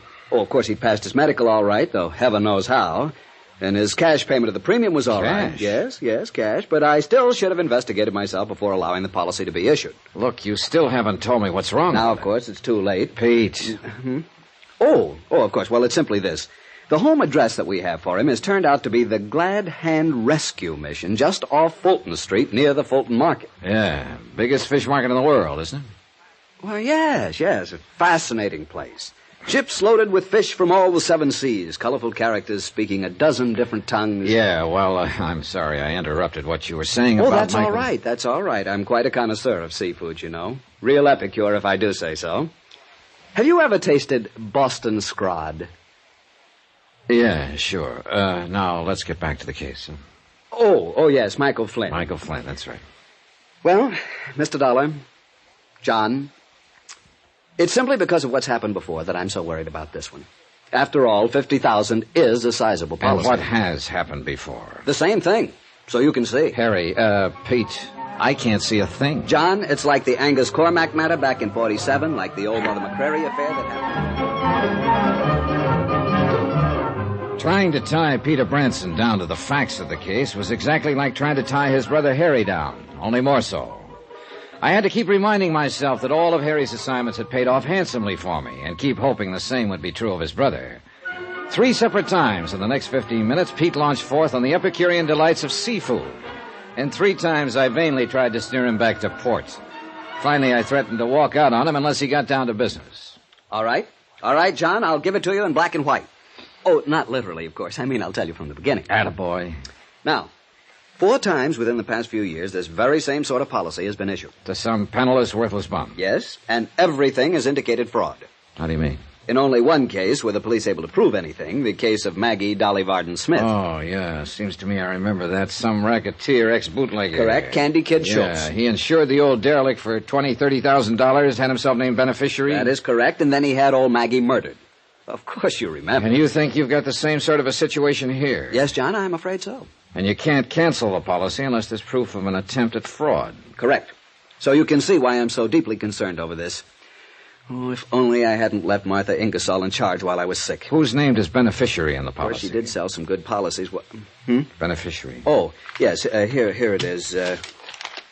John Wesley Cosgrave, 621 East 49th Street here in Manhattan. Mm-hmm. What do you know about him? Nothing, really.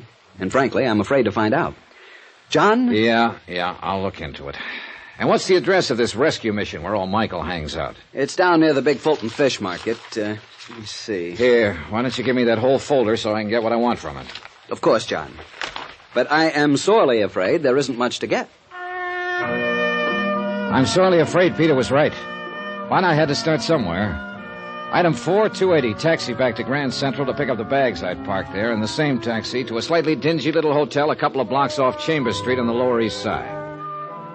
Item 5, $9.83 to a second-hand clothing store where I outfitted myself in hat, coat, pants, shirt, shoes, and socks that I hope would make me eligible for a spot on a bench at the Glad Hand Rescue Mission. When I finally shuffled into the place, which looked more like a cheap flop house than a mission, I felt somewhat like a kid playing tramp at Halloween. Welcome, brother. Welcome to the mission. I'm Daddy Bill. Hi. The entrance to the soup kitchen is over at the side, you know. Yeah, well, I just want to sit down for a spell, rest my feet. And have you a bed for the night, brother? Oh, who knows? I'll make out. Well, there's always room for one more, you know. Will you be here for our meeting tonight? Well, I don't know. You have an excellent singing voice, I can tell. Are you sure you don't want something to eat, my boy? No, I'm all right. Well, then, just sit and be comfortable and we can talk. I kind of hope maybe I might run into Mike. Mike? Flynn. Oh, yes, of course. Michael lives here. Spends most of his evenings with us, poor fellow. Although I really shouldn't say that. Huh? Say what? The poor fellow. After all, he's also one of our biggest contributors, too, when he's sober. Although where his money comes from, I'll never know. Yeah, well... Although I'm sure it's money honestly gained. Michael's very religious. He's taken the pledge many times, many. Has a lot of money now and then, huh? Yes. He seemed to think he might have a contribution for us when he comes back tonight. But you don't know where he gets it. My boy, I never ask these personal things of the brothers. Now tell me all about you. You're from out of town, aren't you? I can tell. This was something I hadn't anticipated, and I had to rack my brain to come up with a story that would convince Daddy Bill I was a bum. When I could get a word in edgewise, that is. And the kindly, gabby old biddy proceeded to tell me in minute detail the life history of all of the habitués of his mission. All, that is, except the one I was interested in, Mike Flynn. Maybe he was suspicious of me. Afraid I might be trying to get my hands on some of the money old Mike frequently showed up with. Generous in the extreme, John. That's why I feel I must protect him from some of the people who come in here and might try to take advantage of him. Sure, Daddy, you're right. Responsibility for the care and welfare of the brothers weighs heavily upon me sometimes, but it's a burden I'm glad to bear. Yeah, well... Feed their stomachs and feed their souls. That is my task. You say you think... And as I say, it's a task I'm privileged to assume. After all, whom else have they to lean on? You think Mike will be back here tonight? Oh, yes, John, I'm sure he will. Oh, but listen. The quartet in the, we call it in the music room. Can you hear them? Oh, yeah. Yes, they're getting ready for the meeting tonight. Aren't they wonderful? Beautiful voices. Yeah, they ain't bad at that. You're sure you won't join them? Oh, no, some other time, huh?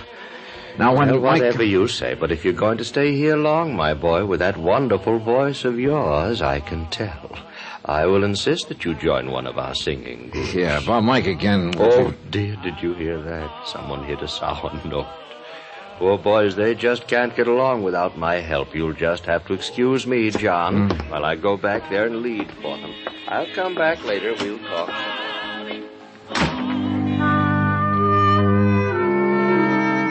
I don't know whether it was the overuse of steam heat in the battered old assembly hall of the mission, or having listened to 2 solid hours of Daddy Bill's talk about his boys. Whatever it was, I was tired. And since I had nothing better to do than wait for Mike Flynn to show up, I stretched out on one of the hard benches and closed my eyes. How long I slept, I haven't the least idea. I'd managed to conjure up a mighty sweet dream, too. Bill! What? Daddy, Bill! What? What? Where's Bill? Oh, there. Oh, hold it, fella. Hey, you've had a couple too many. Yes, I guess. Hello. Bill! Oh, he's out back working with the quartet now. Come on over here and lie down. Yes, I guess old Michael Jeremiah Flynn, sir. Mike. And I guess I have had a couple. A couple too many was right, but not of what I'd thought. His tattered coat opened as he fell, and there, just below the heart, 2 dark red splotches slowly widened on his ragged shirt. And it looked like Peter Branson was right. The beneficiary of Michael Jeremiah Flynn's life insurance policy was anxious to collect.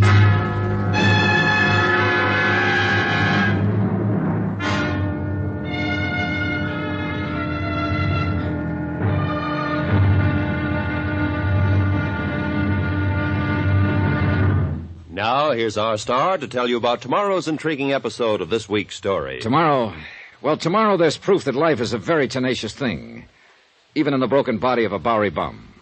Join us, won't you? Yours truly, Johnny Dollar.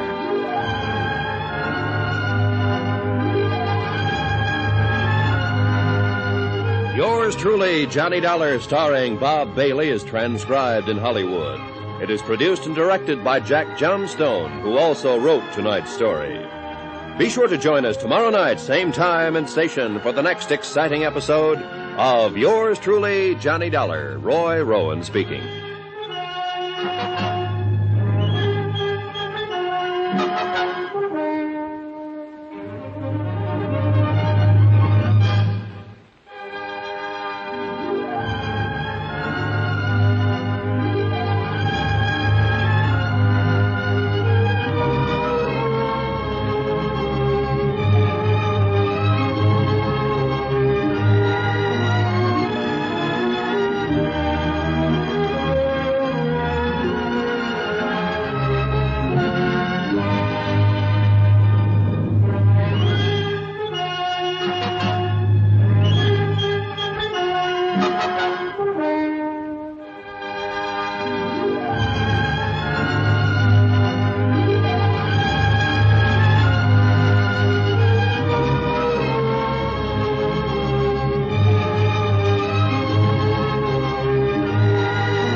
From Hollywood, it's time now for...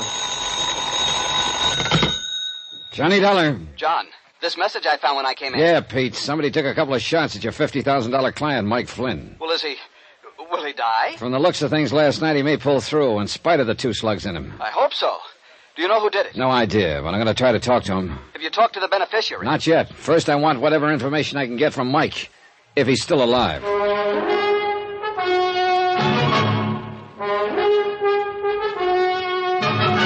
Tonight and every weekday night, Bob Bailey in the transcribed adventures of the man with the action-packed expense account, America's fabulous freelance insurance investigator. Yours truly, Johnny Dollar.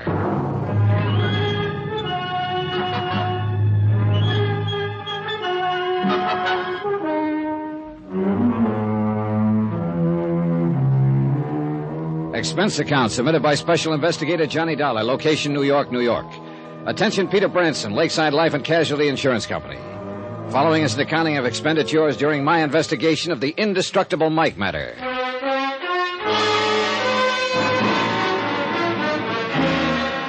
Expense account item 6, 55 cents. Taxi to the neighborhood of the Glad Hand Rescue Mission, where Daddy Bill, the general factotum, had promised to take the best of care of Michael Jeremiah Flynn. He'd given Mike a room to himself on the second floor, and what a room. What wallpaper was left hung in shreds from the cracked plaster. The shades on the dirty windows were tattered and torn. A single bare fly-speck light bulb hung on a cord from the ceiling. The floor was bare, and the only furniture was a battered chest of drawers, an ancient washstand with a cracked pitcher and bowl, and a sagging iron bed on which old Mike Flynn lay. Come in. Come in here. Hi. Well, you must be the man who helped me into the mission last night. Yeah. My name's Johnny Dollar. Come up to see how you're making out. Well, I'm much obliged to you, Johnny. I'm real obliged to you. Well, how are you feeling this morning? Me? Oh, I'm fine. I've never felt better. Sit down. Well, what did the doctor that Daddy Bill got for you have to say? The doctor for me? Oh, now, Johnny, you must be joking. Joking? After you had a couple of slugs tear through you? Here, let me help you. Oh, you want to see him? Sure. Now, wait a minute. Now, just look for yourself here. You see? They just went through my side here, in the front and out the back. Holy. Oh, see, aren't they healing up nicely? Why, that one couldn't have missed your heart by more than 3 inches. But it did. Yes, it did. Not nearly so close as this scar, though. Want to see this scar? Look at it right here. Hey, was that a bullet wound, too? No, Johnny. That was just an old ice pick or something. Huh? Somebody in the crowd during that fire down at the battery line. Oh, wasn't that a beautiful fire, Johnny? Did you see that? Oh, but what did these slugs do to you inside? You must be... To me? Oh, not a thing. Well, I'm so durable. Wait a minute.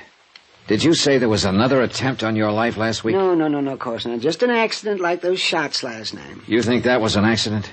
Huh? Why, don't you? Do you know who fired them? Oh, Johnny, I haven't the least idea. Well, where did it happen? I was right here in the mission, and I didn't hear any shots. Oh, dear, no. I was down near my private place. Where's that? Where's that, Mike? Well, I'll tell you, Johnny. It's this way. Daddy Bill and the others here at the mission are real nice to me. Oh, they're real nice. You can see by this lovely private room that they fixed up for me. Yeah, and they'd like for me to stay here all the time. I guess Daddy Bill thinks if I'm here most of the time, I might not drink so much and keep getting into those kind of... Say, do you ever enjoy a little drink, Johnny? Well, on occasion. But you were going to tell me... Sure. Oh, here. Now, I've got a little bottle tucked under the mattress here. Here it is. What under the sun is that? That color, that pink? Yes, that's my favorite, that pink. Straight whiskey costs so much. Even when I have the money now and then. You know something? I like a little bit more kick in mine. I guess it's kind of a hangover from the Prohibition days. So I mix a little kick into it. Here, Johnny, I want you to try this. Well, that go ahead. Oh, you'll like this. Oh, what a wallop. Well... What the Samuel? Yes, what that sterno. That's what I add to it. Just a little bit of sterno. Mike, this stuff will kill you. Oh, I've been drinking that for years. Look at me, the picture of health. Oh, now, Mike, just listen take a to little me. sip. I'm going to get you a doctor. No, you're not. I won't stand for it. But you've been shot. Oh, no. Just gave me a little twinge or two last night, but now I feel fine. Well, you fell flat on your face when you came in here. Oh, now listen, Johnny. Don't you tell Daddy Bill, but I'm afraid it wasn't the bullets last night. It was, overindulgence. Oh, brother, I give up. No, don't say that, Johnny. Oh, all right, then how did it happen? Well, I was on my way back here when the car drove by. Oh? Yeah, it sounded to me like a couple of backfires or two, but then I felt this little sting on my side. And that's it. And you call that an accident? Well, of course, the men in the car were probably just having a little friendly argument. How many men? Well, I'm not sure. I think there were only 2 of them. I waved at them. What kind of a car? Black. Well, what make, could you tell? Well, it was shiny and it was new. See, I wish I had a car, Johnny. Well, look, Mike, I'm on a level with you. Oh? I'm an insurance investigator. Insurance? Well, say, that's interesting, John. Say, let's have a little drink on that while you tell me about that. No, thanks. And there isn't much to tell, except that I'm here to try to save your life, among other things. Well, no, I don't understand. I'm getting along all right. I've been living it up here in the Bowery for years. Maybe you were getting along okay until you took out that big insurance policy. Yeah, say, wasn't that nice of Mr. Cosgrave? Now, all my life I wanted to have some life insurance. You know, it gives you a kind of feeling of importance and security. So when he came down here one night and I told him that, why, say, his eyes just lit up and he said he was going to make me a present of some insurance. Who is this Cosgrave? How much do you know about him? Oh, he's wealthy. I know that much about him. He has a beautiful car and a chauffeur. Does he come down here often? Oh, now and then. Just now and then. Why? Now, I've often wondered about that, Johnny. So one time I asked Daddy Bill, and he said that years ago when Mr. Cosgrave was young, he came to the mission for help, and Daddy Bill gave it to him. Well, what does he do when he's here? Oh, he brings some food for the brothers. The brothers, that's what Daddy Bill calls us. And some money, and he always gives jobs to a couple of men who've drifted in here. What kind of jobs, Mike? You know, that's something I don't know. You see, they never come back here again. Maybe it's because they can't. What's that? What'd you say, Johnny? Mike, I'm going to give it to you straight. To me, the whole thing smells to high heaven. To me, this Cosgrave sounds like a racketeer. Oh, no, I may be no. wrong. I'll know better when I meet him. And I intend to do that as soon as possible. But right this minute, I bet that he comes down here for only one purpose. To recruit help for some sort of illegal job. Oh, that's a terrible thought, Johnny. When he heard you say you'd like insurance, he jumped at the chance. And why not? Let you name him as beneficiary and then have you knocked off. Oh, now, John. That ice pick in your side was no accident, Mike. No more than the shots at you last night. But he's been so nice. Sure, of course he has. He can afford to. After all, your body's worth $50,000 to him. And that's what you're going to be, Mike, just a body. Unless I can do something about it. Oh, such a nice man, too, really. How has he been getting this money to you? In an envelope. By mail? Usually it's just left here at the mission. By whom? Well, nobody ever seems to know. It's just a plain envelope. It's dropped in the mail. No return address? No. But I'm sure it comes from Mr. Cosgrave. Say, come to think about it. Say, there was one due yesterday. Every Monday, you know. But Daddy Bill said it didn't arrive. Well, maybe it'll be here today. And you know something? I'd like to see it delivered. No, you can't kid me, Johnny. You'd like to see who delivers it. Say, why don't we go downstairs and wait and see? No, easy there, Mike. You're a sick man. Oh, You can't... stop talking that way, sick. Up we go. Oh, no, you can't. All right. Here, let me give you a hand. No. I'm all right. Oh, say, look at that.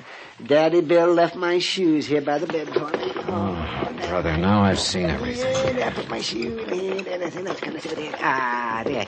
Now, there we are, all dressed. I don't know how you do it, Mike. Shall we go downstairs? Sure. Lead the way. All right. Well, the envelope should be there, because it always comes in the morning when there's nobody here. You know, when Daddy Bill's out shopping and just the door to the assembly room is open for any poor lost soul who wants to come in and wait for the chow line to open. Well, we'll see. And then we'll go to my private place. You see, there are 2 things I like, Johnny. Yeah? Solitude and crowds of people. Oh, look at there, Johnny. Look at there. There's mail there by the door. You see? Here's my envelope. And my name's on it, too. Wait, Mike. It's all right. You see there, Johnny? A $20 bill.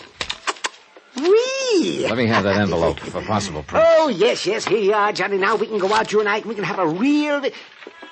Well, now, Johnny, look at that. A package for me, too. Hey, easy, Mike. Let me have that. No. I know what you're thinking.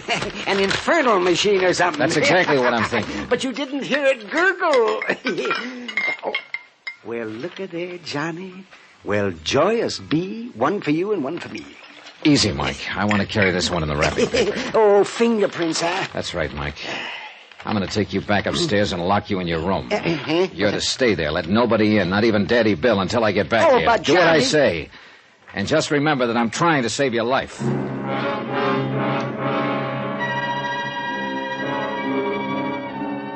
Item 7, 270, cab fare uptown to the 18th Precinct Station. The lab boys took over 3 hours while Randy Singer and I talked about cases that we'd handled together in the past.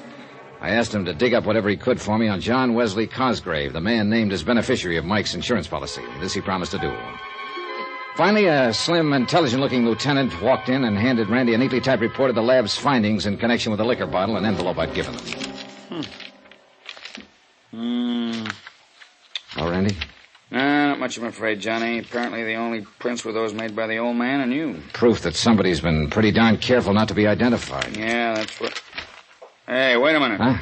Seal on the bottle had been tampered with, so the lab boys opened it. That bottle contained enough wood alcohol to kill an army. Now, if that old boy drinks the way you Good said... Lord, Randy, see you later.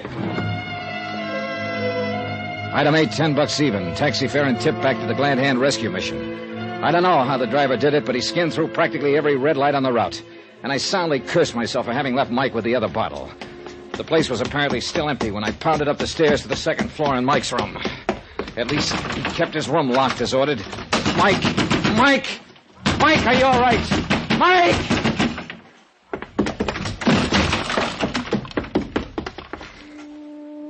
He was stretched out on the old iron bed, his face drawn even whiter than the pillow on which his head rested. The half-empty bottle lay where he dropped it on the floor beside him. And I could have sobbed for the stupid, careless, unthinking way in which I... Mike!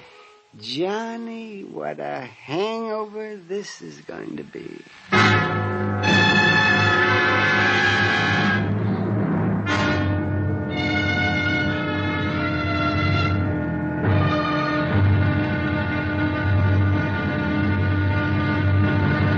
Now, here's our star to tell you about tomorrow's intriguing episode of this week's story. Tomorrow, the would-be beneficiary of Indestructible Mike turns out to be a very interesting and dangerous man. Join us, won't you? Yours truly, Johnny Dollar.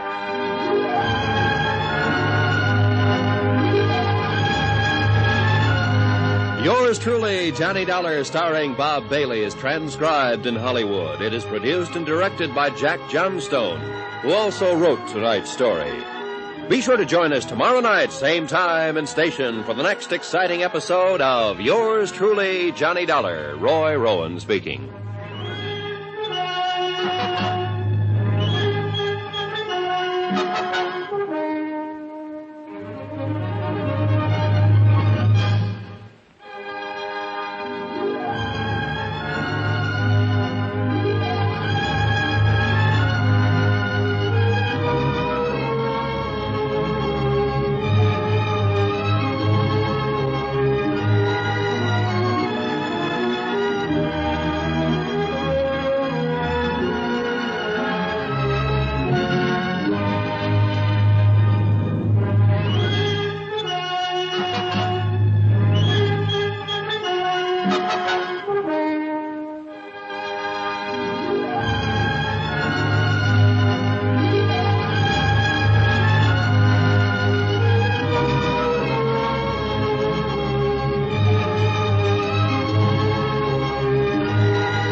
From Hollywood, it's time now for...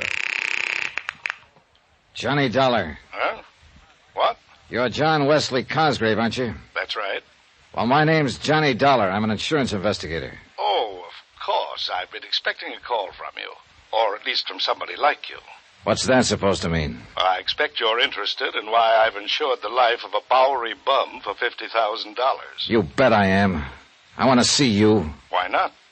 Anytime. Only it won't do you any good.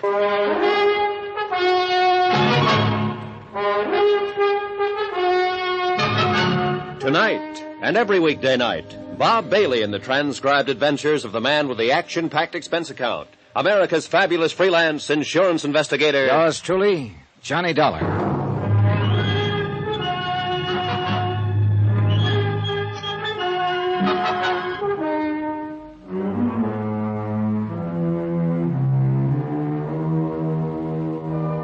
Expense account submitted by Special Investigator Johnny Dollar, location New York, New York, to the Lakeside Life and Casualty Company. Following is an accounting of expenditures incurred during my investigation of the Indestructible Mike matter. Expense account item 9, 10 cents, the phone call to John Wesley Cosgrave from my dingy little hotel on the Lower East Side. Item 10, 270, taxi uptown to see Sergeant Randy Singer, Detective Division, 18th Precinct. You get back to that Glad Hand rescue mission in time? After all, when the lab boys discovered that so-called whiskey was almost pure wood By alcohol. the time I got there, Randy, the poor old crew had drunk nearly half the bottle. Oh, that's too bad. Well, I better arrange for him to be hauled down to the morgue. Old Mike's still alive? And happy. Oh, that's impossible. You don't know the half of it. A week or so ago, somebody stabbed him with an ice pick just below the heart. Result? He said the scar itched a little bit. 2 days ago, somebody drove a couple of .38 slugs through him. He said it gave him a slight twitch in his side for a few hours. Johnny, come on now. Now he goes and drinks nearly half a bottle of wood alcohol. Poison. Result? A bit of a headache. Indestructible Mike. Indestructible Mike. Where is he now? Locked up in my room at the Brakely Hotel, with orders to eat the groceries I picked up for him and to let nobody in. Good, good. But whoever's trying to get him isn't going to give up. Hey, did you dig up anything on the beneficiary of his $50,000 life policy? Cosgrave? Only enough to scare you to death. Listen to this. John Wesley Cosgrave, formerly known as John W. Gordon, John Dutchy Gordon. What? Alias Skippy Grant, alias Dutchy Smith. Wait a minute. 18 arrests with only one conviction, back in 1938 for possession of narcotics. Randy. Ever hear of Murder Incorporated? Oh, sure, but this... Apparently they had a subsidiary. Apparently your friend Gordon or Cosgrave or whatever you like to call him was one of the big shots in it. But outside of the narcotics bit, the department was never able to really pin anything on him. But this guy's address is... Here, let me see. 621 East 49th Street. Yeah. That's not only a respectable neighborhood, but pretty plush. That's right. Well, how recent is his record? What's he doing now? Last pickup was in 1944. Numbers game and bookmaking. Charges dropped for lack of evidence. Then, apart from the record, is he still in the rackets? He is. Nobody can prove it. Like in the old days, he masterminded and let somebody else do the dirty work. It's listed here as a, quote, retired, unquote. Well, my money says he's still in business. Well, if you can prove it, the department and the DA's office will love you dearly, but I don't think you will. Every time we dragged in a stoolie who could give us what we wanted, something happened to him. Like what? Jump bail. Well, you should have known better than to let him have bail. One of them poisoned in his cell in the Tombs, one breakout, and his body was found in the East River, even one suicide.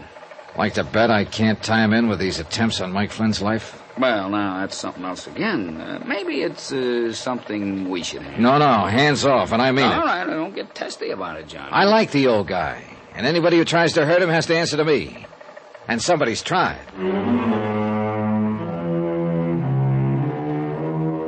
Expense account item 11, 165. Cab fare to the Smart Modern apartment building at 621 East 49th, where the doorman announced that Mr. J. Wesley Cosgrave was expecting me and to take the elevator to apartment 11B. Come in, Mr. Dollar. The apartment was expensively but tastefully furnished with overall carpeting that felt 1.5 inches thick. Several original oils by famous contemporary artists hung on the walls. But it was the man himself who really seemed out of character with the rundown Randy had given me. He was 6'1" or 2, built like a man who spends his odd hours in the gym. Quick, gray eyes, his hair slightly gray at the temples. And his tailor was a master. Do you like it, Mr. Dollar? Huh? What? Well, that is a genuine Picasso you're looking at. And I consider myself very fortunate to possess this original by Salvatore Dali. Mm-hmm. Oh, and I'm sure you'll appreciate the excellent view of the city from these corner windows. Yeah. I must have the best, Mr. Dollar. Only the best. Oh, sit down, please. May I pour you a drink? No. No, thanks. I suppose you're wondering why I decided to buy old Michael Flynn the life insurance policy of which he's so proud. I am. Well, it's really very easy to explain. You see, I was born and brought up on the Lower East Side, Mr. Dollar, in deplorably poor circumstances. My early life was a never-ending struggle for survival and for whatever questionable sort of education I could glean from those about me, many of them criminals, who were my only companions. That's all very touching, Mr. Cosgrave. And I'm afraid I did little to lift myself out of the gutter until one winter night, hungry and broke, I wandered into the Helping Hand rescue mission. Yeah, I understand you still go around there now and then. Oh, yes, I do, in the hope that somehow I can help the poor unfortunates there the way the mission and Daddy Bill helped me. repay some of the debt I feel I owe. Is that the only reason? What do you mean, is that the only reason? You've given jobs to some of those poor unfortunates from time to time, haven't you? Oh, yes, I have. What kind of jobs? What business? That's hardly a concern of yours, Mr. Dollar. I've contributed much to the mission. I've tried to make life easier for some of the deserving habituaries of the mission. What? It's the least I can do after so much was done for me. In the case of Mike, why, his greatest desire in life was to be the proud owner of life insurance. Why, I don't know. I do. Because you sold him on it. That's a lie. That's a dirty... Is it? Then why make him name you as beneficiary instead of the mission or some other deserving cause? And that, Mr. Dollar, was his own idea. And since it made him happy, I didn't protest. I suppose the real reason for this particular desire was his feeling that it might give him dignity. Yeah. Now tell me something. Where does all your money come from, Dutchie? Dutch? Who told you that? Nobody calls me Dutchie no more, not you or nobody else. Them days are over. I'm respectable, even educated. I wonder. Look at my record. I haven't been on the blotter since 44, and that was a bum.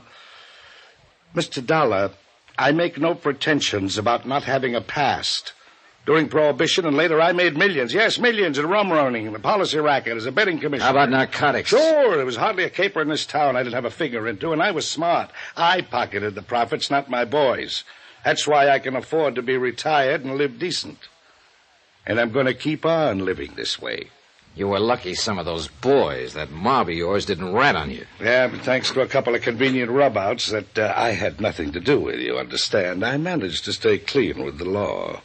And now you're as pure as the driven snow.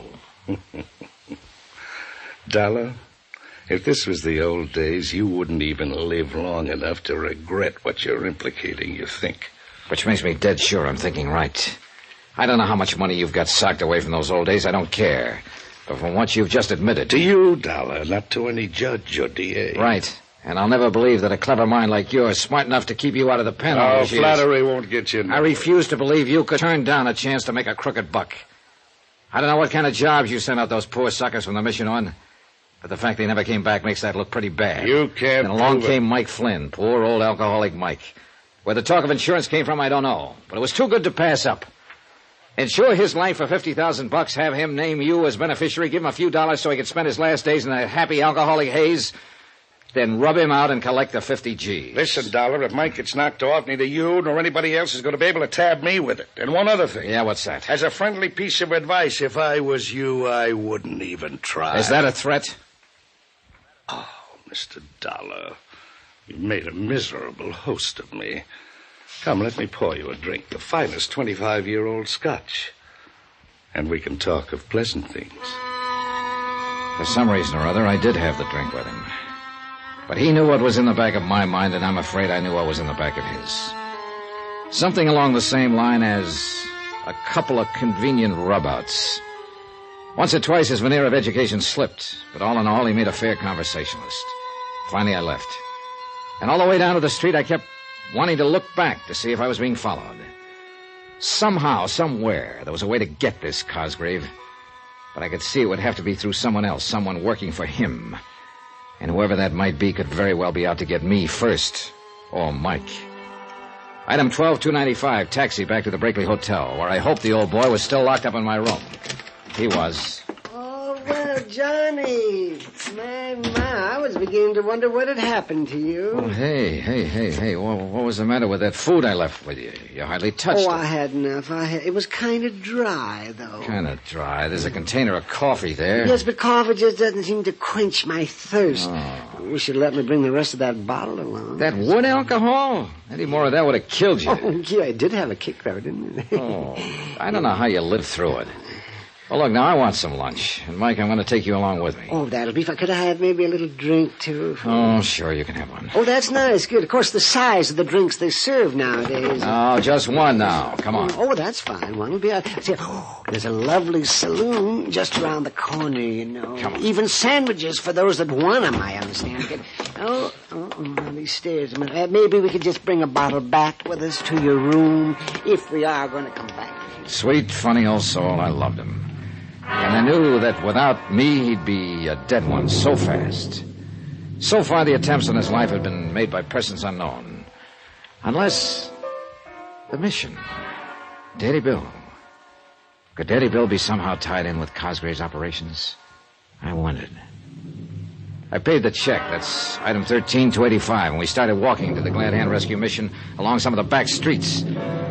I wanted time to think it out, if I could think, over the incessant, pleasant shadow of I'm Mike. really enjoying life now that I have money now and then. Why, sometimes I get on the subway and I just ride all over town all day long. Yeah, you told me. See, why don't you try that sometime, Johnny? It's really See, there's a bar there on the corner. Why don't we just pop in? No, let's pass that one. John, why do you feel that you have to look after me this way? You know darn well why I... Hey, watch the curve. Why I'm looking after you. It's because somebody's on... Mike, look out!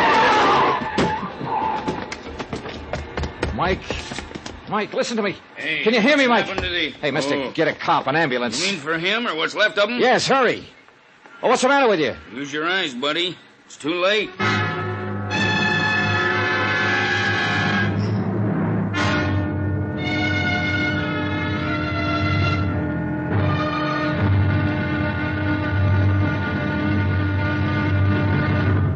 Now, here's our star to tell you about tomorrow's intriguing episode of this week's story. Tomorrow, somebody's going to have to pay for what's happening here. Yes, that's a promise. From yours truly, Johnny Dollar.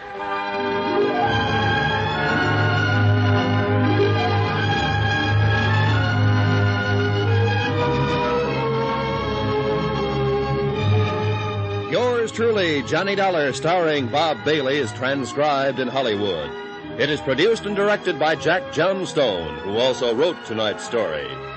Be sure to join us tomorrow night, same time and station, for the next exciting episode of Yours truly, Johnny Dollar. Roy Rowan speaking.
From Hollywood, it's time now for... Johnny Dollar. Johnny, this phone number you left for me to call. Are you at Bellevue Hospital? Yeah, Randy. What's wrong? Are you at headquarters? Yeah. A truck ran over Mike Flynn, and I'm sure it was deliberate. But he's alive, I hope. He was 4 hours ago when I dragged him in here. Indestructible Mike. I'm not so sure this time. What about that truck? Did you get the license? Yeah, the boys at the 1st Precinct are working on it. Check with them, will you, while I stay here at the hospital? Sure, Johnny. And one other thing. Yeah? Find out how long that Glad Hand Rescue Mission has been in existence. Place where old Mike's been living? Yeah. Why? I don't know yet. But do it, will you? Sure, and you let me know when Mike's out of danger, huh? Johnny? Better pray a little bit, Randy.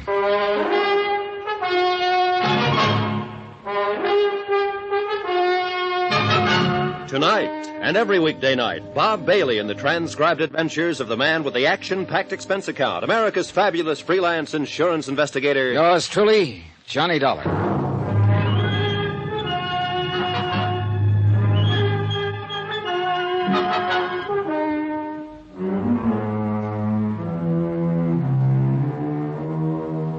Expense account submitted by Special Investigator Johnny Dollar, location New York, New York, to the Lakeside Life and Casualty Company. Following is an accounting of expenditures incurred during my investigation of the Indestructible Mike matter. The veneer of class and education assumed by J. Wesley Cosgrave just wasn't thick enough to hide the fact that he was better known a few years ago as Dutchy Gordon. And to the old-time racketeer, it looked like a cinch. Pick up a Bowery bum like Mike Flynn. Insure his life for $50,000, give him a few weeks of high living. Then knock him off and collect the insurance. Yeah, real cinch. Especially for Cosgrave, who'd learned as far back as the early days of Prohibition how to employ hired thugs to do the dirty work, while he sat back and collected the profits. I knew as surely as I'm sitting here that Cosgrave was behind the knifing, the shooting, and now this accident to old Mike. But how to prove it? Yeah, sitting here in the waiting room of the hospital, waiting for some word of Mike's condition. Mr. Dollar? Oh, yes, Doc. Can I see him now? Very shortly, I believe. Oh, how is he? Is he There's a phone call for you at the floor desk. Oh. This way, please. Thanks. But how is Mike? Doc, how is he? You'll be able to see him shortly. Here you are. Oh, thanks.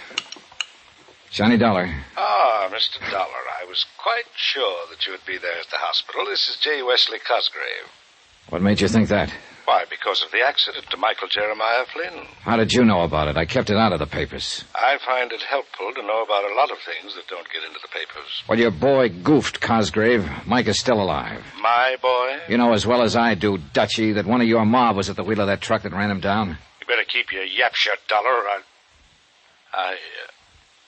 I thought I made it plain to you earlier that I no longer have any connection with the doings of the, shall we say, underworld. Oh, sure.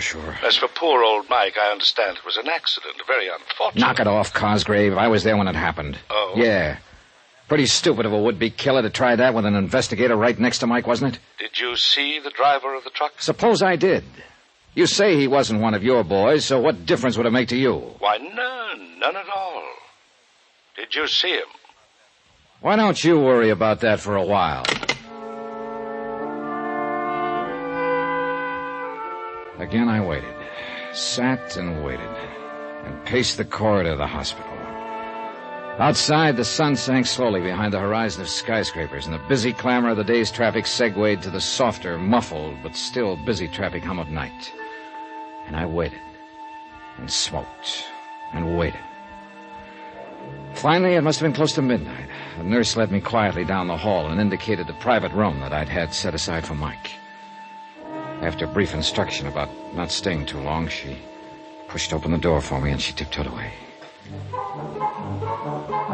And there, lo and behold, in all his glory, his head swathed in bandages but wearing a smile a mile wide, sat indestructible Mike. Hi there, Johnny. Mike!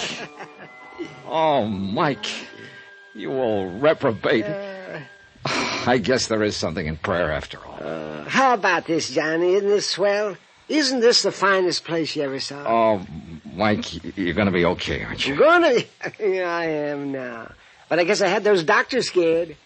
Oh, my, Johnny. You just should have seen the way they fluttered around. And those nurses, Johnny. I never saw such beautiful ladies in all my life. And so nice. And doesn't it smell good in here? The disinfectant they use in here is much nicer than Daddy Bill has at the mission. And you know something? I haven't seen a single bed bug. Not even a cockroach. Oh, Mike, I'm so glad to see you in one piece. Oh, sure I am. But an old bum hasn't any right in a pretty place like this. You had no more business living through that accident than... Oh, Johnny, how you talk. Yeah, and you mustn't talk so much. No matter how good you feel, you need rest. Time to heal up whatever got broken. Broken? Oh, me? Well, you still need rest and quiet. Here, I'll turn off this light. I'll see you in the morning. Oh, but, Johnny... Yeah? Johnny, how can I just sleep? Oh, too much pain, huh? Want the nurse to give you a hypo? Oh, they filled me up with more needles than you ever saw, but there's only one real painkiller, you know. Yeah. I'll see you later. If the administration of Bellevue Hospital ever found out that I was back in Mike's room a few minutes later, and why, they'd probably have my neck. But I didn't leave the whole bottle with him, I swear it. Only about 3 fingers in his water tumbler. And the blissful expression on his face as he closed his eyes to sleep made me sure I'd done right. Item 15180, taxi back to my dingy little hotel. And I thanked whatever gods may be that old Mike had pulled through. He'd been right. They just couldn't seem to kill him. So far. But I knew they wouldn't give up. Not with $50,000 at stake. 50,000 more to line the pockets of Dutchy Gordon, who I was sure was just as much of a racketeer as ever, despite his present name of J. Wesley Cosgrave and his pretense of gentility. Because his henchmen had always feared to squeal or died violently before they could, the police had nothing on him. My job was to find one of the mob, make him sing. But how? I guess I was still thinking or dreaming about it when my phone rang the next morning.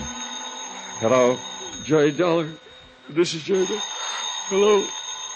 Oh.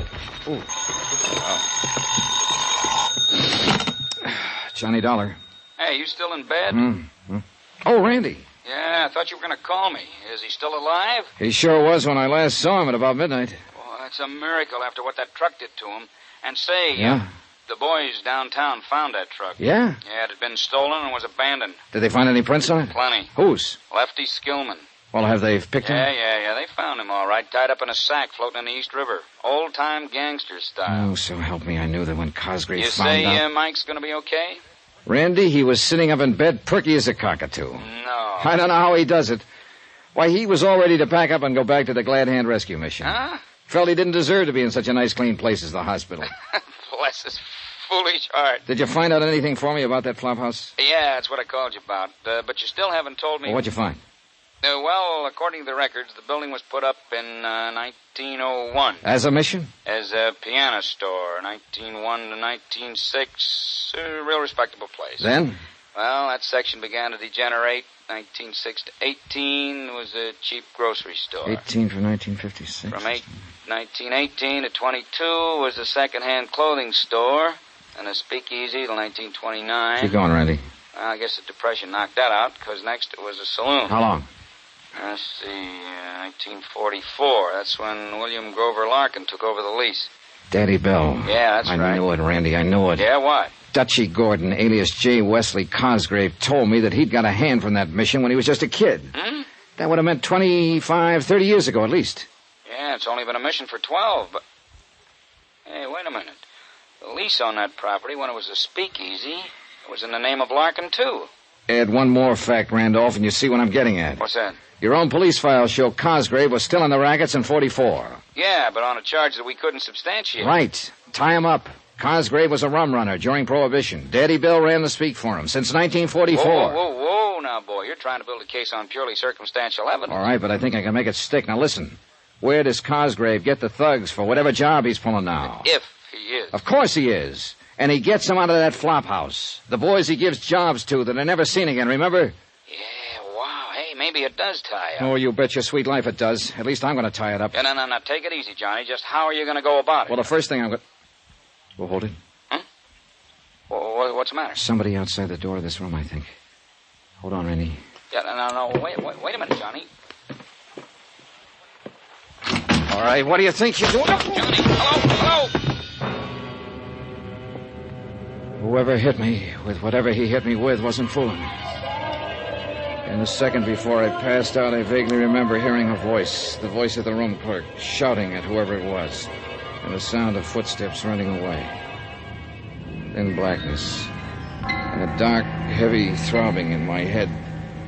Then after a long time, another familiar voice. It was Randy, I think. Dimly, somewhere along the line, I could see figures bending over me, hear the voice again. Then more darkness and the weird sounds in my brain. Other sounds, too, that seemed familiar and seemed meaningless.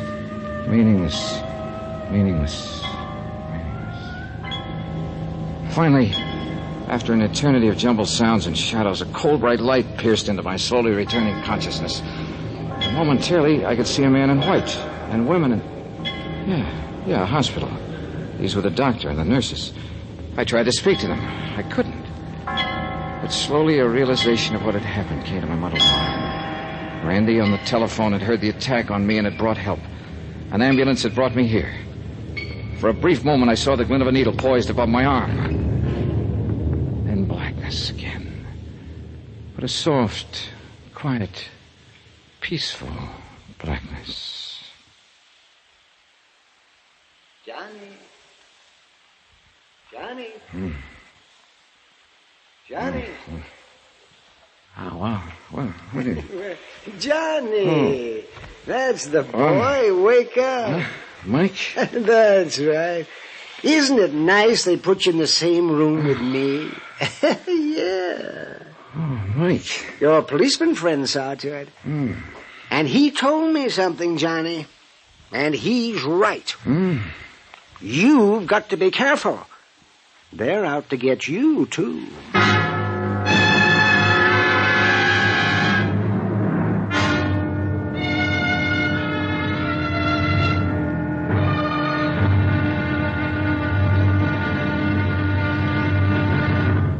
Now, here's our star to tell you about the final intriguing episode of this week's story. Tomorrow? Well, old Mike may have been indestructible, but I knew by now that I wasn't. So tomorrow the wind-up. It had to be while I was still alive. Join us, won't you? Yours truly, Johnny Dollar.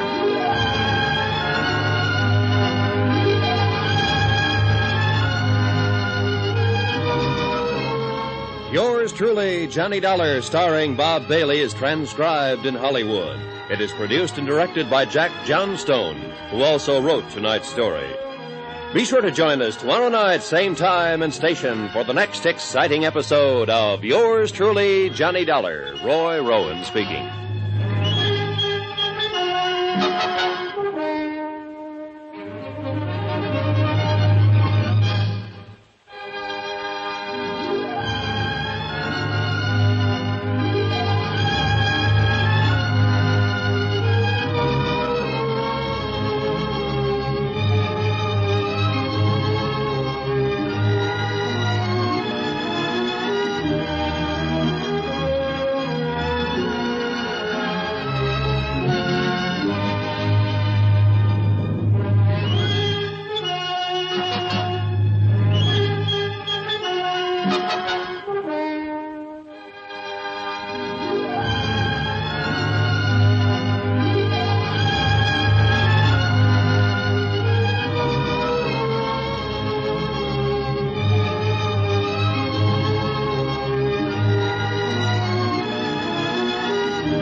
From Hollywood, it's time now for...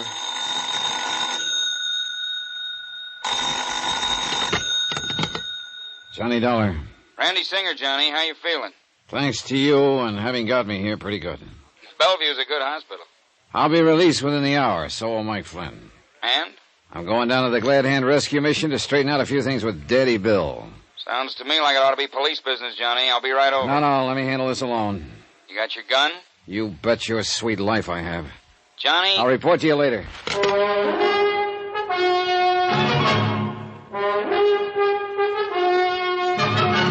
Tonight, and every weekday night, Bob Bailey in the transcribed adventures of the man with the action-packed expense account, America's fabulous freelance insurance investigator. Yours truly, Johnny Dollar.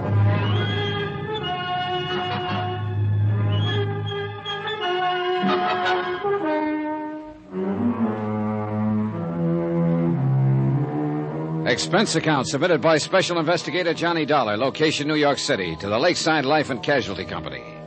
Following is an accounting of expenditures incurred during my investigation of the indestructible Mike matter. Item 16, 190, cab fare for Mike Flynn and myself, Bellevue Hospital to the dingy Hotel Brakely. Both of us had our heads still swathed in bandages. With the help of the room clerk, I installed Mike in a small room on the 5th floor, with instructions to keep his door locked. In my own room, room 203, I picked up my .38 and donned the old clothes I'd bought. Item 17, 55 cents, taxi to the neighborhood of the Glad Hand Rescue Mission. For obvious reasons, I walked the last couple of blocks. When I got there, the big front assembly room was empty. So was the soup kitchen in the back of the place. I called Daddy Bill's name a couple of times and got no answer. And finally decided to wait for him in the little room back of the assembly hall that he used for an office. I still felt a little shaky from the blow on the head, so I didn't mind just sitting a while. But I left the door open a crack, and a few minutes later heard the street door open. It wasn't Daddy Bill, but I recognized him as a newcomer to the mission whom I'd seen on my first visit. He made directly for the little office. All ready, Daddy. Why, you ain't Daddy Bill, sir. No. Do you know where he is? Yeah, out shopping. At least that's where he said he was going. Didn't I see you in here the other day? Why, yes, sir. I guess you did. My name's Emery. I just read the rods in from Ohio. Boy, I had to. I got myself in a jam back there. Yeah, I guess I just got me too much muscle. But they won't catch up with me here. Daddy Bill promised me that. Say, I should have known you wasn't him in here. Oh? Sure, he said he wouldn't be back for another hour. You plan to wait for him? Sure do. He promised me a job, with money on it. Enough money, he said, to get clear out of the country, and he'd help me do it. Doesn't it strike you funny, Bud, that a guy running a place like this would help you skip the country? Man, when you're like me and you get a helping hand, you just don't ask no questions. You see Mike? Mike Flynn? Yeah, he come back? No, why? Daddy Bill left me a package for him. For him or Johnny if they come back here. Well, I'm Johnny. Well, here, I'll get it. It's right outside the door here. Yes, sir. Liquor, he said. And maybe you let me have some. Here, see? I'll take it. Liquor, did you say? That's what he said. Let's open, huh? No, hands off. Well, look here, man. Old Mike always shares his stuff with Lefty Skillman. Lefty Skillman. It was Lefty who'd run us down with a truck whose body was found in the river. Lefty, one of Daddy Bill's poor unfortunates here at the mission. Things were beginning to add up, and this package left for Mike and me. Liquor, he said, but it didn't gurgle. Emery, listen to me. Sure, Johnny, but forget this package. I'm taking it with me back to the Waldorf. Waldorf? Yeah, that's right. That's where I'm staying. Don't let these clothes fool you. I thought there was something funny about you, the way you talk so fine. You a dick? Never mind. If Daddy Bill wants me, that's where I'll be. Old Mikey won't find, because I got him in room 203 at the Brakely Hotel. Room 203? Forget it. He's still recovering from that accident. Shouldn't be disturbed. He's all doped up anyway. That's why I took him to the Brakely, where nobody will find him. Room I said forget about that room 203. If Daddy Bill wants me, tell him to call me at the Waldorf. Item 18, 10 cents. Phone call from a booth in the street to Sergeant Randy Singer. Item 19, $5 even for a fast but gentle taxi ride to the 18th precinct, where Randy had promised to have the lab boys alerted for me. Oh, is this it, Johnny? Yeah, and handle it softly, please. Okay. You gonna stick around No, till all that? I'm going back to the Brakely to make sure Mike is all right. Yeah, now look here, Johnny. Call the Waldorf for me. Get me registered there. Instruct the desk that if there are any calls for me, I'm eating lunch or something, and I'll be back in my room in, say, an hour. What? Do it. I'll see you later. Item 19, taxi back to the Brakely Hotel, to the service entrance in the alley. For $5, the freight elevator operator swore he'd tell no one he'd seen me take the back stairs to room 203. My room, not Mike's, as I told Emery at the mission. Office? Room clerk? That's right. This is Johnny Dollar in 203. Oh, yes. Are you still working on Now that case? listen carefully. If the police call me, put them through. Very well. But to anyone else who calls or comes looking for me, I'm not here. I never was here. You never heard of me, understand? Oh, yes, indeed, Mr. Dollar. We've worked with police and private investigators before. Okay, but if anybody wants to know about Mike Flynn, I want... Flynn? Yeah, the old bum I had you put in the room up on the 5th floor. Oh, yes. If anybody asks for him, tell him he's in this room, 203. Oh, very well. You sure you got that straight? Yes, sir. Time was on my side, I hoped. Emery back at the mission had said Daddy Bill wouldn't return for an hour, but I couldn't be sure. As quickly as I could, I spilled a half bottle of whiskey around the room in the hope it would give the effect old Mike was there. Then I pulled down all the shades and drew the drapes tight across the windows. I turned down the bed and mussed up the covers so it would be ready for me. My watch said I still had time to kill, so I ran upstairs to Mike's room on the 5th, and carrying a 5th. Well, bless my soul, Johnny. And look what you've brought me. On one condition, Mike. Oh, yes. Oh, anything you say. Oh, you've been so good to me. I want you to promise that no matter what happens, you'll stay right here in this room until I come back. Why, of course, Johnny. Anything you say. Especially now that you brought me this bottle to kind of keep me company. Say, wouldn't you like a little nip before you go? No, thanks. Oh, and keep this door locked. Oh, now you sure you wouldn't like just one little bit? No. Oh, I hate to think of me having it all alone when you probably need it as much as I do now.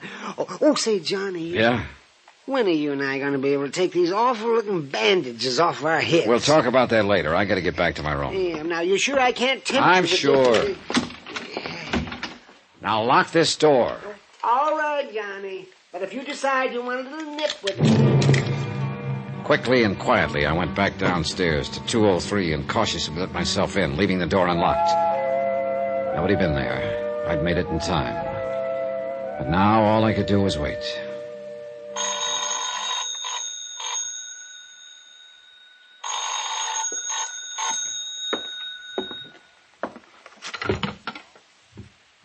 Hello?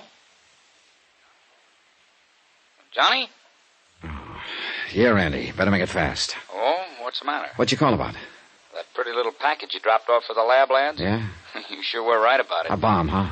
If you or Mike had opened that package by now, you'd be spread all over the island in tiny little pieces. Look, Johnny, come on, let me in on it, huh?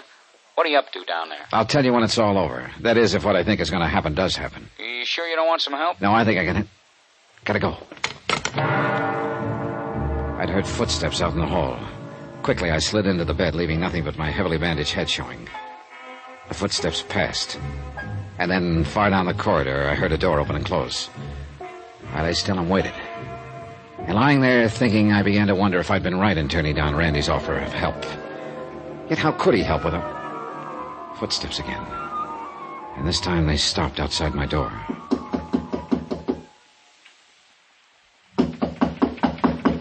All clear out here in the hall. That voice was Daddy Bill's, and he wasn't alone.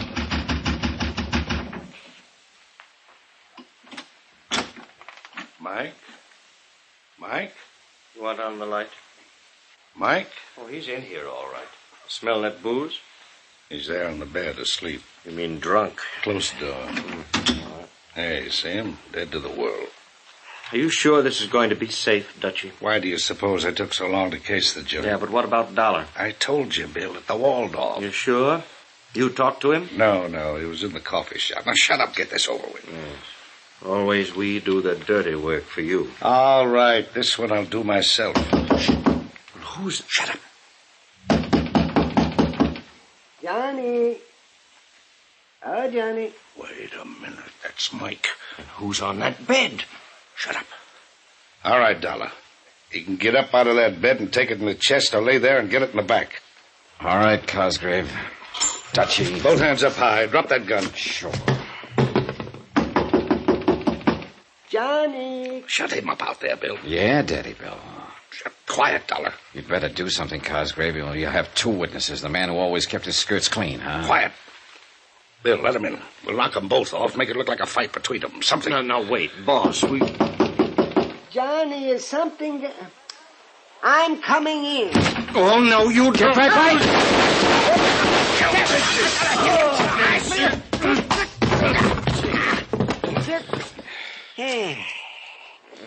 Randy. Hey, you're real rough, aren't you? Now, wait a minute there, Mike. Get up off his chest.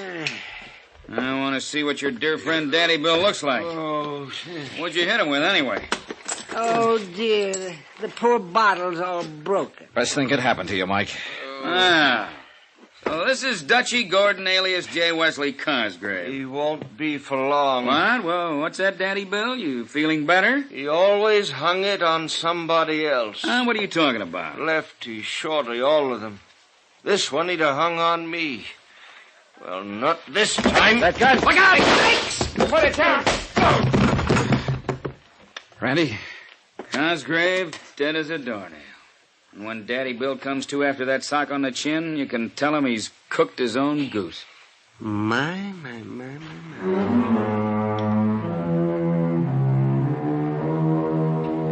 The world will be a bit better without Dutchie Gordon, alias J. Wesley Cosgrave. And, of course, the courts will take care of Daddy Bill Larkin. Plenty. Mike? Indestructible Mike? Well, he'll probably outlive the rest of us. I hope I can get down to see him now and then. Talk over our great adventure together. Expense account total, $1,126.50, which is a lot less than the $50,000 you might have had to pay off on Mike. Yours truly, Johnny Dollar.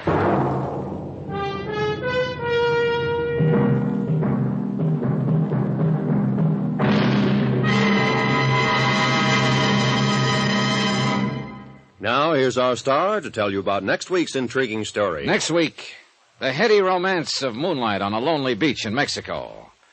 Moonlight from a killer's moon. Join us, won't you? Yours truly, Johnny Dollar.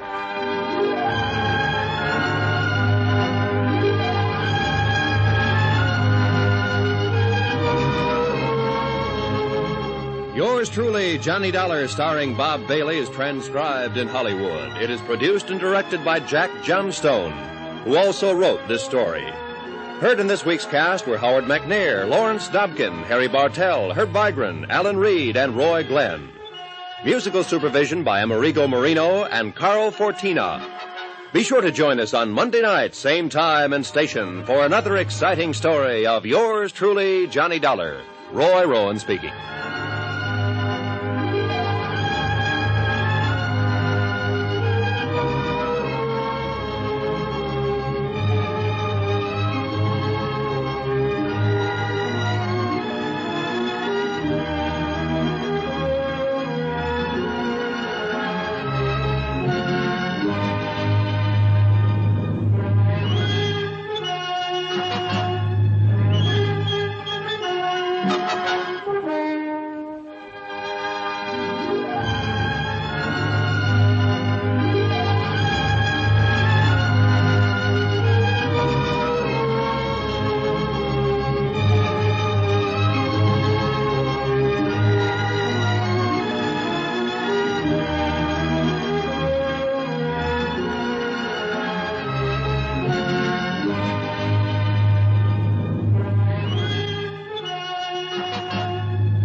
From Hollywood, it's time now for... Johnny Dollar. Ed Renser, Johnny, Union States Casualty Company? Oh, hi, Ed. I heard you were trying to reach me. Yes, indeed. Plane leaves in 2 hours. For where? Ensenada. It's a port on the west coast of Mexico, south... Yeah, I know, Ed. I know. I've been there. Well, but what do you... Charlie Burton is down there, Johnny. You know, the big nightclub TV comic. You know, good old, lovable, boyish Charlie? I've seen his show. Who hasn't? Really keeps you screaming, doesn't he? Oh, he is a killer. Eesh. So what do I do? Go out there and scream it up for him? You go out there and keep him alive. Someone's threatened to murder him. One of his audience, maybe? No, wait, Johnny, this is no laughing matter. Anything happens to Charlie Burton, I cut my throat. Hey, you really do like his show. We're carrying $500,000 worth of insurance on that boy.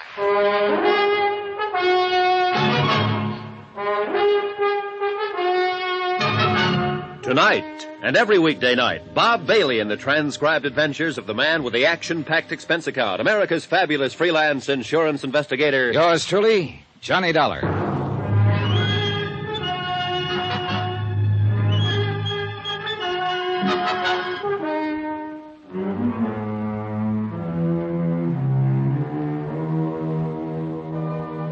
From Special Investigator Johnny Dollar to the Home Office, Union States Casualty Company, Hartford, Connecticut. The following is an accounting of expenditures during my investigation of the laughing matter. Item 1, $221.50. Transportation by scheduled airline to San Diego, incidentals there, and charter plane for a flight 80 miles south into Mexico. To Ensenada.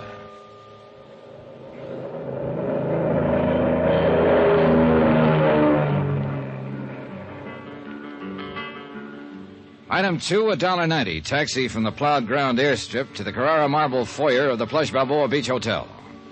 The contrast was typical. Ensenada is 2 towns, really. The tourist town is a glittering belt of pseudo-swank resorts around the south end of the bay. Bald-headed men in flowery sport shirts and fat women in shorts, loaded down with cameras, souvenirs, and U.S. dollars. The loafing town. And next to it, the rows of warehouses and docks, the fishing fleets and freezer plants, narrow dirt streets and slums. Soft-eyed Mexicans and the gentle liquid sound of Spanish. Native town, the working town. Two different ways of life, and no bridge of understanding between. The executive producer of the Charlie Burton Show, a man named Frank Maltz, was in my room 5 minutes after I checked in. Glad to know you, Mr. Dollar. He was probably in his middle 40s, but looked older, haggard, pressured, a little battered around the edges. He might not have his ulcer yet, but he was sure working on one. Didn't waste much time getting here. Well, that phone call of yours got them pretty upset back there in Hartford. I meant for it, So too. I gathered. Have you called in the local authorities, Mr. Maltz? No. Why not? It wouldn't have done any good. Charlie'd have blown his top and had him thrown out. Good old lovable Charlie? Yes. He doesn't know you phoned Hartford. No, he'd have stopped me if he'd known. Why? Does he want to die? Oh, he says he's had murder threats before, crank letters. He wouldn't take it seriously. But you do, is that it? I didn't figure it was up to me to decide. As I understand it, Mr. Maltz, there was a note of some kind slipped under Burton's door. That's right. Well, tell me about it, will you? All right, yesterday evening, after we came back from shooting some scenes around the bay, we went to our room, shower, clean up for dinner. Uh-huh. When Charlie started to leave his room, he saw the note. Where is his room? Fourth one down on the terrace to the left. All our rooms open onto this same terrace. Do you still have that note? No. Charlie tore it up after he read it. Did he show it to anybody? Yes, to me. It was on stationery from the hotel here. It was in pencil and crudely printed. Remember the wording? Oh, yes. It said, "Only the gods are immortal, Burton. As you'll soon find out. You'll never leave Ensenada alive." Kind of an odd way of putting it. I thought so myself. Know anyone who might use that style of phrasing? No, I'm afraid not. All right. What else, Mr. Maltz? Nothing else. Those are the facts. Anything happened since the note? Not as far as I know. Burton could be right, of course. The whole thing may be a hoax. Yeah, maybe, but that's for you to decide, not me. Who do you know who might think they had a reason to kill him? Aha. I think I'll let you form your own conclusions on that. No, thanks, Mr. Maltz. That's very thoughtful of you. All right, I'm sorry. I realize I haven't given you much to go on. Practically nothing. I can't help it, Dollar. That's all I know about it. I see. Well, talk to the others. See what they know about it. What others? Well, I was thinking mainly of Gloria Dale and Al Schreiber. And there's Charlie himself, of course. Suppose you brief me on those other two. All right. Gloria Dale's the feminine lead. Oh, yeah, I've seen her on TV. Yeah, probably. She's been with the show for 3 years. She's in her late 20s. She's single. She's gorgeous. She has a terrific sense of comedy. How does she get along with old, lovable Charlie? Good question. Maybe she can give you an answer to it. All right, I'll ask her. And who was that other one you mentioned? Al Schreiber? Yeah, he's a young newcomer. He's been with the show 6 months now. A real talent, if he were ever given a chance to show it. Why isn't he given a chance? Because on the Charlie Burton Show, my friend, there is one and only one star, namely... Good old, lovable boyish Charlie Burton. Oh, you've been reading the press release. Well, as a matter of fact, I have. All right, who else? No, that's all. At least all that mattered. The camera crew, the technicians who were sent up from Churubusco in Mexico City, they never heard of Charlie Burton before.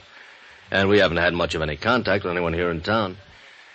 Now, I think that note was written by somebody right here in the family. That's another reason I sent for you instead of the local police. Just why did you send for me, Mr. Maltz? What do you mean? How do you feel about Charlie Burton? Haven't you guessed? More or less, I think. Well, I'll spell it right out for you, Mr. Dollar. I hate his guts. And what do you care whether he's murdered or not? Care? I'd get roaring drunk to celebrate it. And yet you're the one who phoned an SOS to Hartford. Well, sure. If Burton does get it, I want an expert around. Somebody will tag the right party for the crime. A matter of justice. Is that it?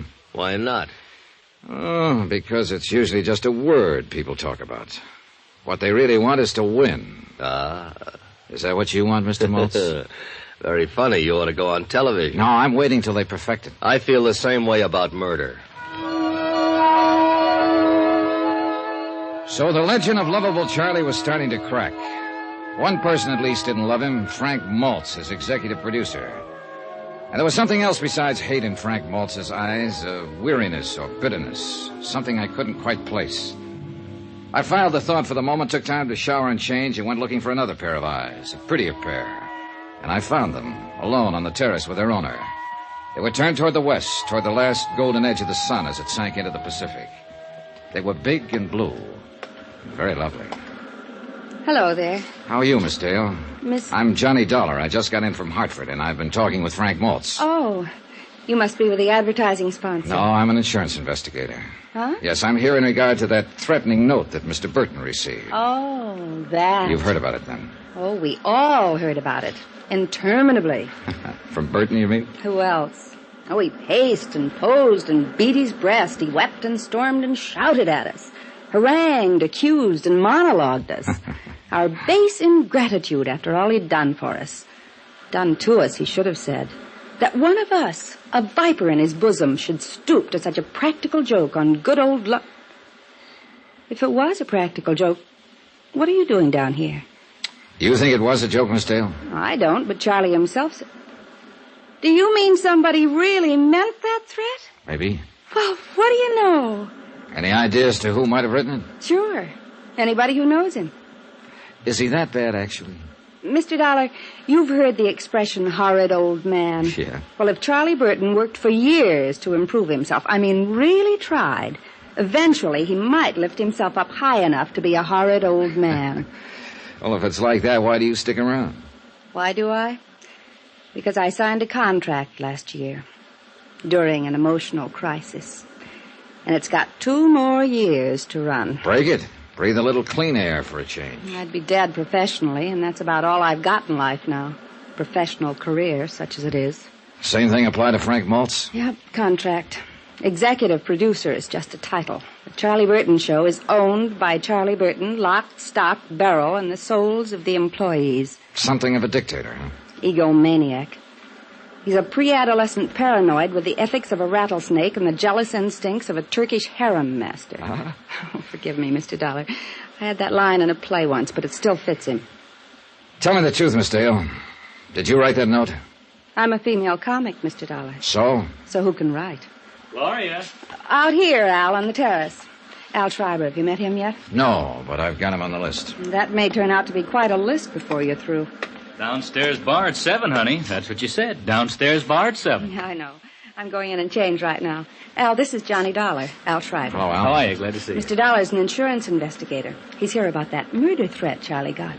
You mean that note was for real? Could be. Well, happy days. Baby, there's hope for us yet. Careful, Al. Mr. Dollar's making a list. Sweetie, I'd be proud to confess. Only I didn't think of the idea, and besides, I'm a coward. Did either of you actually see that note? No, but we heard about it. So I understand. How does insurance figure in this? You mean some company actually wrote a policy on that earthworm? To the tune of $500,000. Holy Hannah, who's he worth that much to? His sponsor, the advertising client. I doubt if it's personal, really. They're just protecting their investment in the show. $500,000 fish. For a phony old fake who weighs in at a fast 30 cents. Say, maybe they're out to kill him and make a profit for themselves. Yeah, I'll put them on the list. And I take it you're in the club, too, Al. Club? At least you're not wearing a Love Charlie Burton button. Oh, sir. All I am, ever was, or hope to be in any future life. All I have, ever had, or expect to have at any time, notwithstanding. The foregoing to supersede any previous statement, and irregardless of any utterance made hereafter. I owe in its entirety, and without any reservation whatsoever, to my one and only benefactor. That sterling, magnanimous, warm-hearted, genial... I'll bet you think I'm only saying that because it's in my contract. Did you write the note, Al?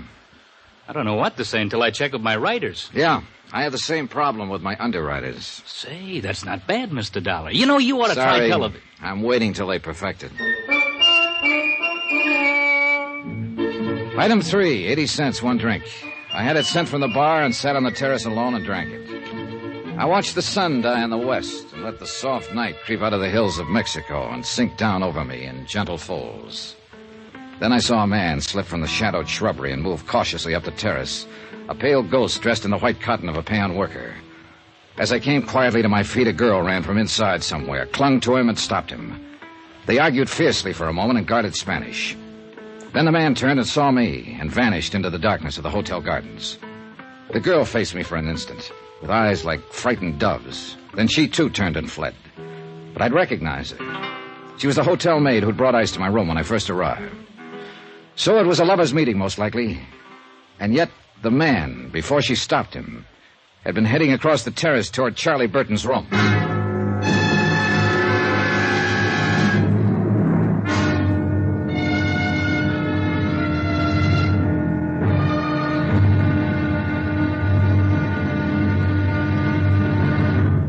Now, here's our star to tell you about tomorrow's intriguing episode of this week's story. Tomorrow, the great man condescends and shivers a little, too. And a girl's hidden hate is blacker than the sea-wet rock she vents it on. Join us, won't you? Yours truly, Johnny Dollar.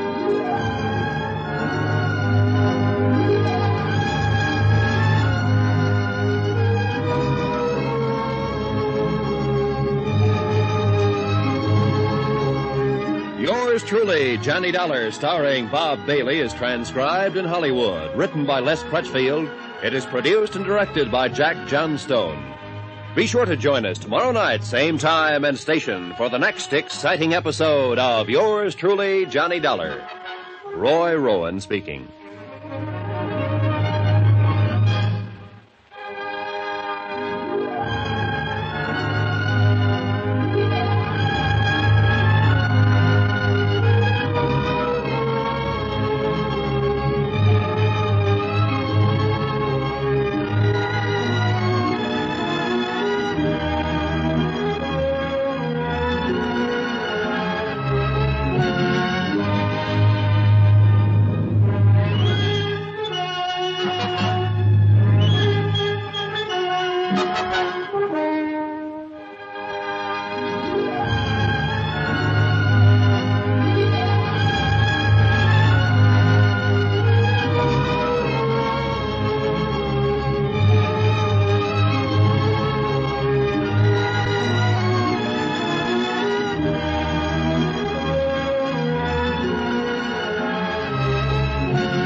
From Hollywood, it's time now for... Johnny Dollar. This is Charlie Burton, Mr. Dollar. Oh, yes. Was hoping you'd come out of seclusion. Seclusion?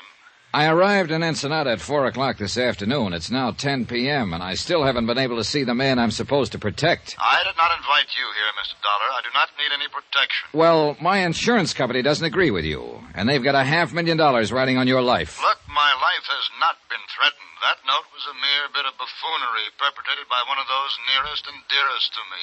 One of those to whom I have unstintingly devoted my entire... knock it off, Burton. I know the good old lovable Charlie legend, and I've seen your TV show. Well, naturally. Look, are you going to talk to me, or do I wire my company to cancel your policy and notify your sponsor that you've refused to cooperate with us? Mr. Dollar, you may come down to my room in 10 minutes. I'll be there in an hour, Burton. You wait on me for a change.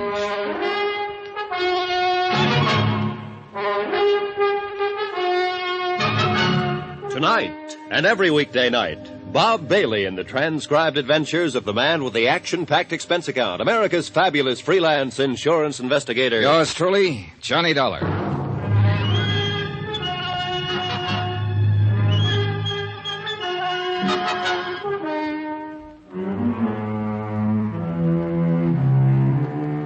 From Special Investigator Johnny Dollar, location Ensenada, Mexico. To the Home Office, Union States Casualty Company, Hartford, Connecticut. Assignment, The Laughing Matter. Expense account continued. Item 5, $1.40. Taxi from the hotel in the village to the Commandancia Police on Frente Avenue. I wanted a rundown of one of the maids at the hotel, a girl named Velena Morales. I'd seen her on the hotel terrace shortly after dark near Charlie Burton's room. Seen her arguing with some man who'd managed to slip away from me in the darkness. Captain Peral said he'd check with me later and politely avoided asking what it was all about. If he had, I couldn't have told him. The Charlie Burton comedy show was on location at Ensenada, Mexico, and Frank Maltz, the producer, had frantically phoned Hartford and claimed Burton's life had been threatened. Burton thought it was a practical joke. Maltz didn't know. Neither did I. But I was there to find out.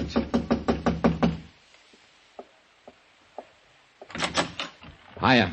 You are Mr. John Dollar, I assume. You couldn't assume any corrector. Mind if I come in? By all means, do. Thanks. I am Charles Burton, Mr. Dollar. Yeah, I know. I've seen your face in a number of saloons. I beg your pardon? Oh, on their television sets. Oh, yes, of course. Well, sit down, Mr. Dollar. I just did. Yes, so I noticed. Well, I don't imagine you'll be here long enough for me to have something sent up from the... Oh, I'm sure I will. I'll have scotch on the rocks. Double. I see. Room service, please. There's Mr. Burton in Suite D. Please send up one scotch on the rocks. Double. Make it double. Oh, just a moment, please. By the way, Mr. Dollar, what is your room number? I can't seem to remember it at the moment. Why don't you just charge it to yours and then bill me for it later? If you think you're... Room service, cancel that order. Yes, I said cancel it. I will not tolerate this high-handed attitude from a hireling, sir. But not your hireling, Burton. Now, let's get a few things straight right now. From what I've heard about you up to now, I don't like you. And when I get to know you better, you like it or not. And I certainly do not. And there's nothing you can do about it. Oh. Try throwing your weight around with the insurance company, and they'll cancel your policy. And if that happens, you'll have sponsor trouble right up to your neck. If you think you can I think you're not intimidate- going to let it happen, Burton. You can't afford to. So cut out the kidding and let's get on with it. You know, I like you, Dollar. You're so uninhibited. I'm going to buy you that... Nope, sorry. Why not? I didn't want it in the first place. It was only a way to get your goat, break down that phony guard. But have one yourself, though. Now, drinking is not one of my vices. Oh, so that explains it. Explains what? It wasn't one of Hitler's vices, either. You're so delightfully insulting, you know. One can hardly take offense. Too bad. I'd hope for better results. Would you mind telling me just who exactly is responsible for this prejudiced opinion you have of me? Well, as I remember, it was fairly unanimous. As I know, you talked to Frank Maltz. Maltz, of course, is bitter because he hasn't been given complete control of my show. Or any control, the way I hear it. As long as it's the Charlie Burton show, Mr. Dollar, Charlie Burton intends to run it. Only the gods are immortal. Isn't that what the murder threat said? I'll get to that. Then there's Gloria Dale, my leading lady. Dear Gloria. I suppose she told you I've treated her very badly. Practically forced her to sign a contract that pays her several $1,000s a week. A hideous fate, actually. It could be. And Al Schreiber? Did he mention the fact that I took him out of a 40-a-week burlesque house and taught him the subtleties of high-class, big-time comedy? Things that I had spent a lifetime perfecting. Look, Burton, if you're trying to convince me of your fine, sterling character, forget it. It's irrelevant. I'm here because... You're here because of that note, and that's exactly what I'm getting at. You think it was written by one of those three people, don't you? Right. Well, I agree with you. But you also take the threat seriously. I don't. Why not? Because not one of them has any reason to kill me. Yes, I know how they talk. They're underpaid, overworked. The boss is a tyrant. They hate him, the same old patter. And that kind of talk never leads to murder, Mr. Dollar. Yeah, you've got a point there, I guess. That note was pushed under my door yesterday as a crude attempt at a joke. Nothing else. Then Maltz lost his head and had you sent down here from Hartford. And the whole thing has become ridiculous. You may be right. Well... You sure you won't have that drink? No, thanks. Oh, by the way, there's a maid at the hotel here. I believe she works all the rooms along the terrace here. A small girl, very pretty, with short curly hair. Oh, yes, Valina. Oh, you've noticed her then? Oh, quite. I find her utterly charming. Would you happen to know whether she's married? I really didn't bother to ask. Does it matter? Not to me, but it might to her husband. You are determined, aren't you? There must be some reason why you're so scared. Scared? You do have a preposterous imagination. Good night, Mr. Dollar. It wasn't my imagination. Burton was scared, or worried, or upset. At any rate, something was bothering him. But at the moment, he was covering up for some reason, and there was nothing more I could do to push him. So I gave up for the time being and went back to my room. But I wasn't ready for sleep, and the terrace outside my windows lying empty in the moonlight seemed inviting. And even more so, the sound of breakers 100 yards beyond. I followed a winding path through the hotel gardens and came out at a sandy cove. And there I found her, Gloria Dale, sitting on the sea-worn rocks by the water's edge, with a bottle beside her, getting quietly drunk. You've discovered my guilty secret, Mr. Dollar, and I've only got one glass. It's that or the bottle. I'll share the glass with you, if it's all right. Sure. There you are. Thanks. Here's to the moon, people. They seem real close tonight, don't they? Yeah, they'll be dancing out there on the water by midnight. I think you're as crazy as I am. Crazier. You're not even in the same league. I'm glad you came. I go sort of nuts on moonlit nights by myself. Hey, what happened to Al? Weren't you two together? I sent him off to bed. He gets a little wearing sometimes. He's real gone on you, isn't he? I guess so. And you? He's a good guy. I like him a lot. He's fine, but... But no click, huh? No click. Here's to better clicks. Hey, easy, kid. You're drinking it straight, you know. Help yourself. What are you trying to do to yourself, Gloria? Learn to forget. Forget the emptiness, the hollowness. There's nothing in me anymore. Except the hate, of course. There's plenty of hate. For Charlie Burton? For Charlie Burton. Do you hate him enough to kill him? You've always got your eye on the ball, haven't you, Mr. Dollar? More or less. Would you like to tell me about this emptiness? No, I don't think so. All right. Why not, though? It's the edge of the land and the edge of the sea. And you're from the moon, and you'll go back there at dawn. So why not? Here's to the moon. It makes people crazy. Hey, save half of that one for me. Oh, sure. Here you are. Yeah, just leave it there. So? Well, a year ago, my contract was up. And I was leaving the show. And I was about to be married. Jerry, his name was. And he's the only man I ever really loved. Uh-huh. Burton was furious. Said I was letting him down. I was ungrateful. But he couldn't stop me because my contract was up. And one morning I got a note from Jerry. Special delivery. We were through, it said. Why? No explanation. Just a cold, vicious note. That same morning, Jerry left town with a friend. Chartered a plane and went to Canada on a hunting trip. And you didn't find out the reason for it? Later, yes. At the time, I was hurt. I was terribly hurt. I signed a new contract and went on working. And months later, I got the story roundabout. What was it? A private detective, one of the crooked ones, had gone to Jerry with a complete report about me, supposedly. My private life, field reports, affidavits, statements, even photographs. A fake, the whole thing. But it convinced Jerry. You know who was behind it? I can guess. Sure. Good old, lovable Charlie Burton. He wanted to make sure I'd sign that contract. But when you did find out, why didn't you go to Jerry? I wish I could have. That hunting trip, the plane, it crashed. Jerry never came back. He was killed. That's crazy, huh? Oh, no, easy, sweet. Do I hate Charlie Burton enough to kill him? That's what you asked me, wasn't it? Sure, I hate him enough. 1,000 times enough. Only I haven't got the nerve. So what do? I drink. Gloria. The hotel. Help me get back there. Please, Johnny. Will you take me home? Love and hate, and the Black Sea rocks, and a lunatic's moon at midnight. And no help on this earth for a wounded heart but time itself. A tide was rising now, and rising fast. And hidden by the darkness, a wave curled and broke. And time ran out. I lunged out of bed and fumbled in the blackness for my robe and slippers and gun. Yeah, who is it? Charlie Burton. Open up, hurry. Dollar, you've got to protect me.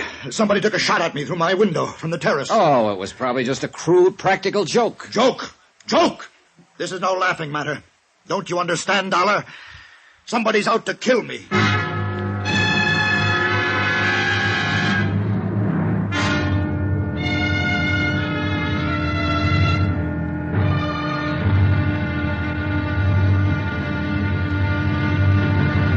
Now, here's our star to tell you about tomorrow's intriguing episode of this week's story. Tomorrow, a thickening web, clinging and sticky. But one of the flies pulls free by using a gun. Join us, won't you? Yours truly, Johnny Dollar. Yours truly, Johnny Dollar, starring Bob Bailey, is transcribed in Hollywood. Written by Les Crutchfield, it is produced and directed by Jack Johnstone. Be sure to join us tomorrow night, same time and station, for the next exciting episode of Yours truly, Johnny Dollar. Roy Rowan speaking.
From Hollywood, it's time now for... Johnny Dollar. Capitan de Vidro Parral, senor, of the Ensenada Police. Oh, hi, Parral. I tried to call you a few minutes ago. We've had a shooting out here at the hotel. And somebody, she's dead, No, senor? nobody's dead. The bullet missed. Somebody fired a shot from the terrace into one of the rooms. I am flush with the red light, senor. I make the siren. I'm come like the wind. Good. But will you do me one thing before you blow up a storm? Mande usted? There's a man missing from his room here, a friend of the man who was shot at. He must be around town somewhere. Pues sí. He's an Americano, about 45, name's Frank Maltz. Frank Maltz. Bueno, we'll find him. I'm going to make one APC T. B, you mean, APB. Sí, APB, like on radio in Los Estados. All right, hop to it, Parral. Sí, senor. Senor, what it is, this APB?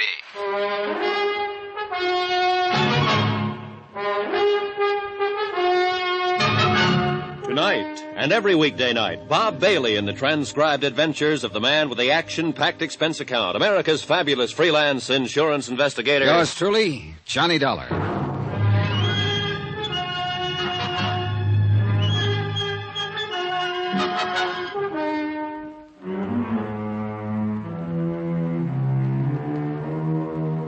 From Special Investigator Johnny Dollar, location Ensenada, Mexico. To the Home Office, Union States Casualty Company, Hartford, Connecticut. Assignment, The Laughing Matter. Expense account continued.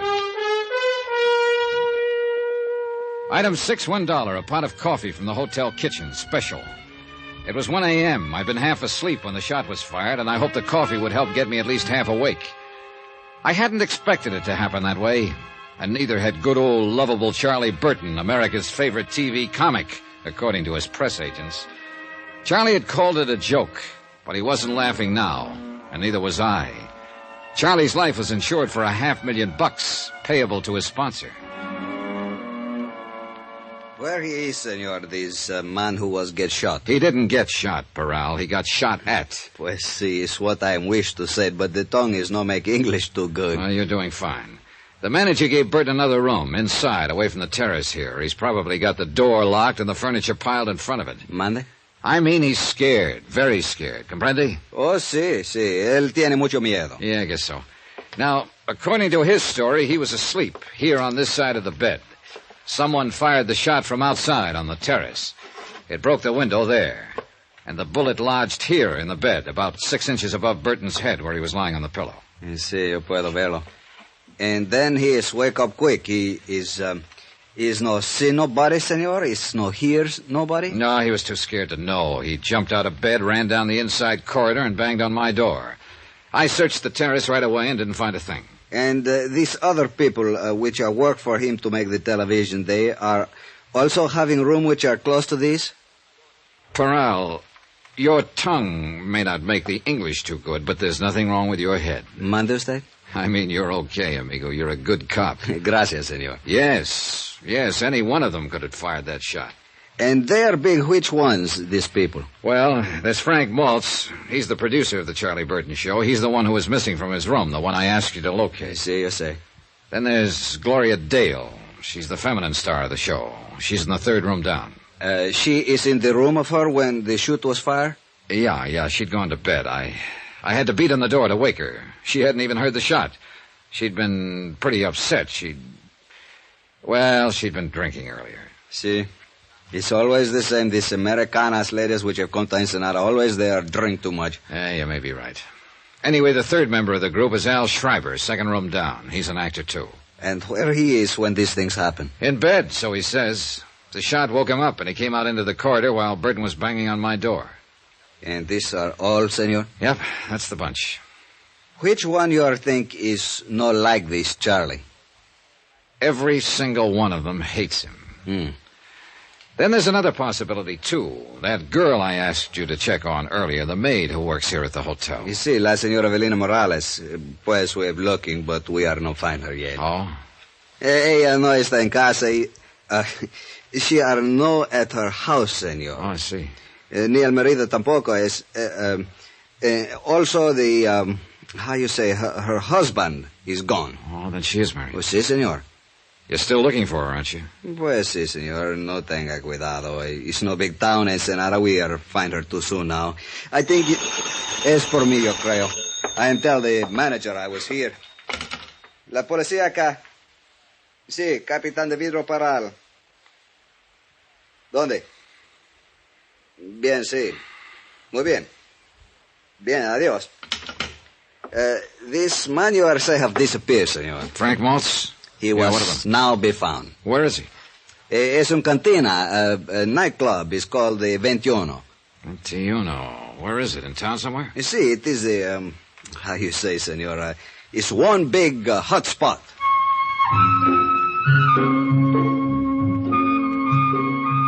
Item 7, $1, taxi into town. Peral stayed at the hotel to talk to Charlie Burton and the others. I thought it might do some good, at least by keeping them off balance. Regardless of his knowledge of English, Peral was a smart lad, and his eyes never missed a thing. The 21 may have been a hot spot earlier, but at this time of night it was almost deserted. There were a few weary B-girls drowsing at the bar, a scant handful of last-ditch patrons, and Frank Maltz, alone at a table, glowing with mellow geniality and bottled health. Well, now, another night out with insomnia and a taste for dives. Pull up a chair, Johnny. Thanks. Been here long? Forever. Oh. At least for years and years. I am part of the place, my boy. These worm-eaten rafters, the crumbling walls, this musty aroma of ancient tequila that was spilt on these tiles long before you were even born. I see. You see, the place was built by the conquistadores, and I dropped in the very next day. I've been here ever since. Maltz, look, chum. Now, speak softly, softly, friend. This is hallowed ground. This is the meeting place. This is the crossroads, you see, for two separate worlds. The tourists come traipsing down from Beach Boulevard up there. They call it slumming. And the townsfolk come up from Gastelum and Balboa, and they all meet here. And they drink tequila, and then they dance the fandango. Hey, amigo, how about playing a fandango? No, he can't hear, you know, because he is dead. We are all dead here, Johnny. You know something, Maltz? You're not nearly as plastered as you're pretending to be. I know that, Johnny. Have you been here all evening? Here in the 21? How do you like that name, 21? It means a 21, you know. Yeah, I know. Have you been here in the 21 all evening? Oh, no. I've been in all of them. I just ended up here. Ever see a better place to end up, Johnny? Where were you around 12:40 tonight? What? What are you driving at? Somebody took a shot at Charlie Burton tonight. Ooh, I got my fingers crossed, did they? No, they didn't hit him. Well, maybe they'll have another chance. Not if I can prevent it. Now, that's why you were checking times on me, huh? You think I maybe made a clay pigeon out of that rat. Did you? Johnny, I left the hotel at 10 o'clock. I've been a lot of places since, but not back there. I don't know where I was at 12:40. Maybe some bartender around town will know. I have seen them all tonight, one time or another. This lush stuff seems to be a habit with all of you, including Gloria. Well, stick around Burton a month. You'll know why. So, why do you stick around him? Me, personally, there's a couple of reasons, I guess. I'm trying to help somebody else, for one thing. Well, myself at the same time, of course. Meaning? Al Schreiber. The kid is great, Johnny. He really is. And it'll be his show next year, if we can hang on. And for the same sponsor. With you producing? Well, that's right. They're fed up with Charlie Burton, and they've got reason to be. He's a phony name, Johnny, nothing else. It's a fake. It's a build-up. They've got to spend more on press relations now than it costs to produce the show. Then with Charlie out of it, you and Al would be in. Is that the way it stacks up? That's right. You said you had a couple of reasons for staying on. Now, forget it. The second one is not important. It's a sob story. Well, it won't be the first one I've heard tonight. I'm married, you see, Johnny. 23 years now. And for the last 8, my wife has been completely paralyzed. Utterly helpless. She's in a sanitarium upstate. She has to have special care. Special treatments. And it costs $350 a week, 52 weeks a year. So I stay on with Burton and I go on hating him. And whenever the hate gets too bad, I go up and see her. Well, she doesn't know me. She doesn't know anyone. She just lies there and breathes. But I look at her. And I remember how she was. And how I loved her. And I still love her, Johnny. So that's the way it is. I left him there in the cantina with his love and his hate and walked out into the street, empty and silent under the wheeling stars in the soft, dark night. A lone dog sidled past, gray and gaunt, intent on some mission of his own, and faded into the shadows. And the town slept, its own loves and hates put aside until morning. Quiet town. Then the emptiness was filled with sound, and a flashing red light slashed the darkness. Parral of the Ensenada Police. He said the maid from the hotel, Valena Morales, had come home. One of his sergeants was waiting there with her.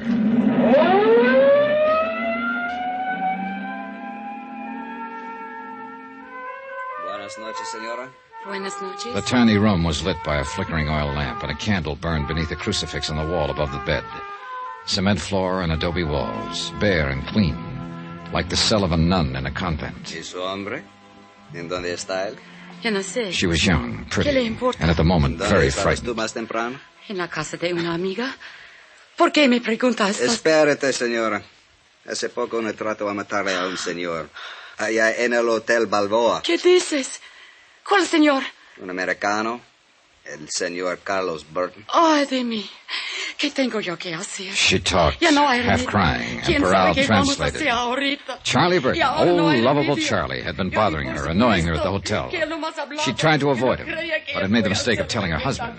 He'd been furious and had come to the hotel earlier in the evening. That's when I'd seen the two of them arguing on the terrace. She hadn't seen him since. So, Senor Dollar, what is it you think? I think you'd better find a husband, and find him quick.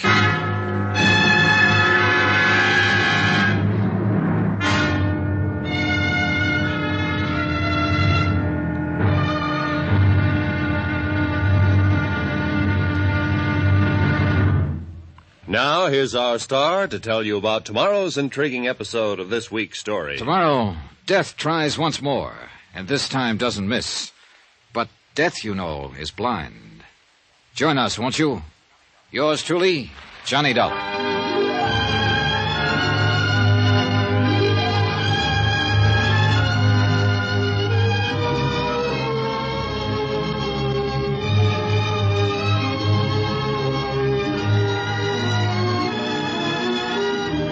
Yours truly, Johnny Dollar, starring Bob Bailey, is transcribed in Hollywood. Written by Les Crutchfield. It is produced and directed by Jack Johnstone. Be sure to join us tomorrow night, same time and station, for the next exciting episode of Yours Truly, Johnny Dollar. Roy Rowan speaking.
From Hollywood, it's time now for...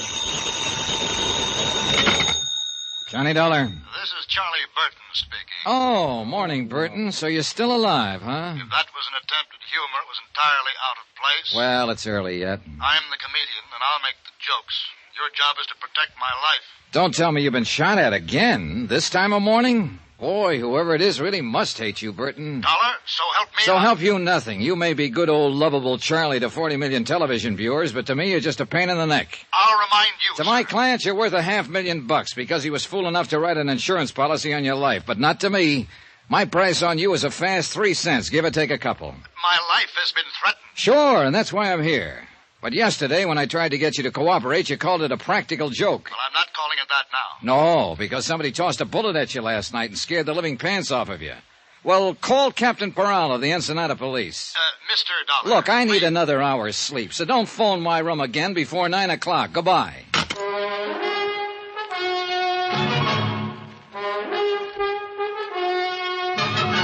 Tonight and every weekday night, Bob Bailey in the transcribed adventures of the man with the action-packed expense account, America's fabulous freelance insurance investigator. Yours truly, Johnny Dollar.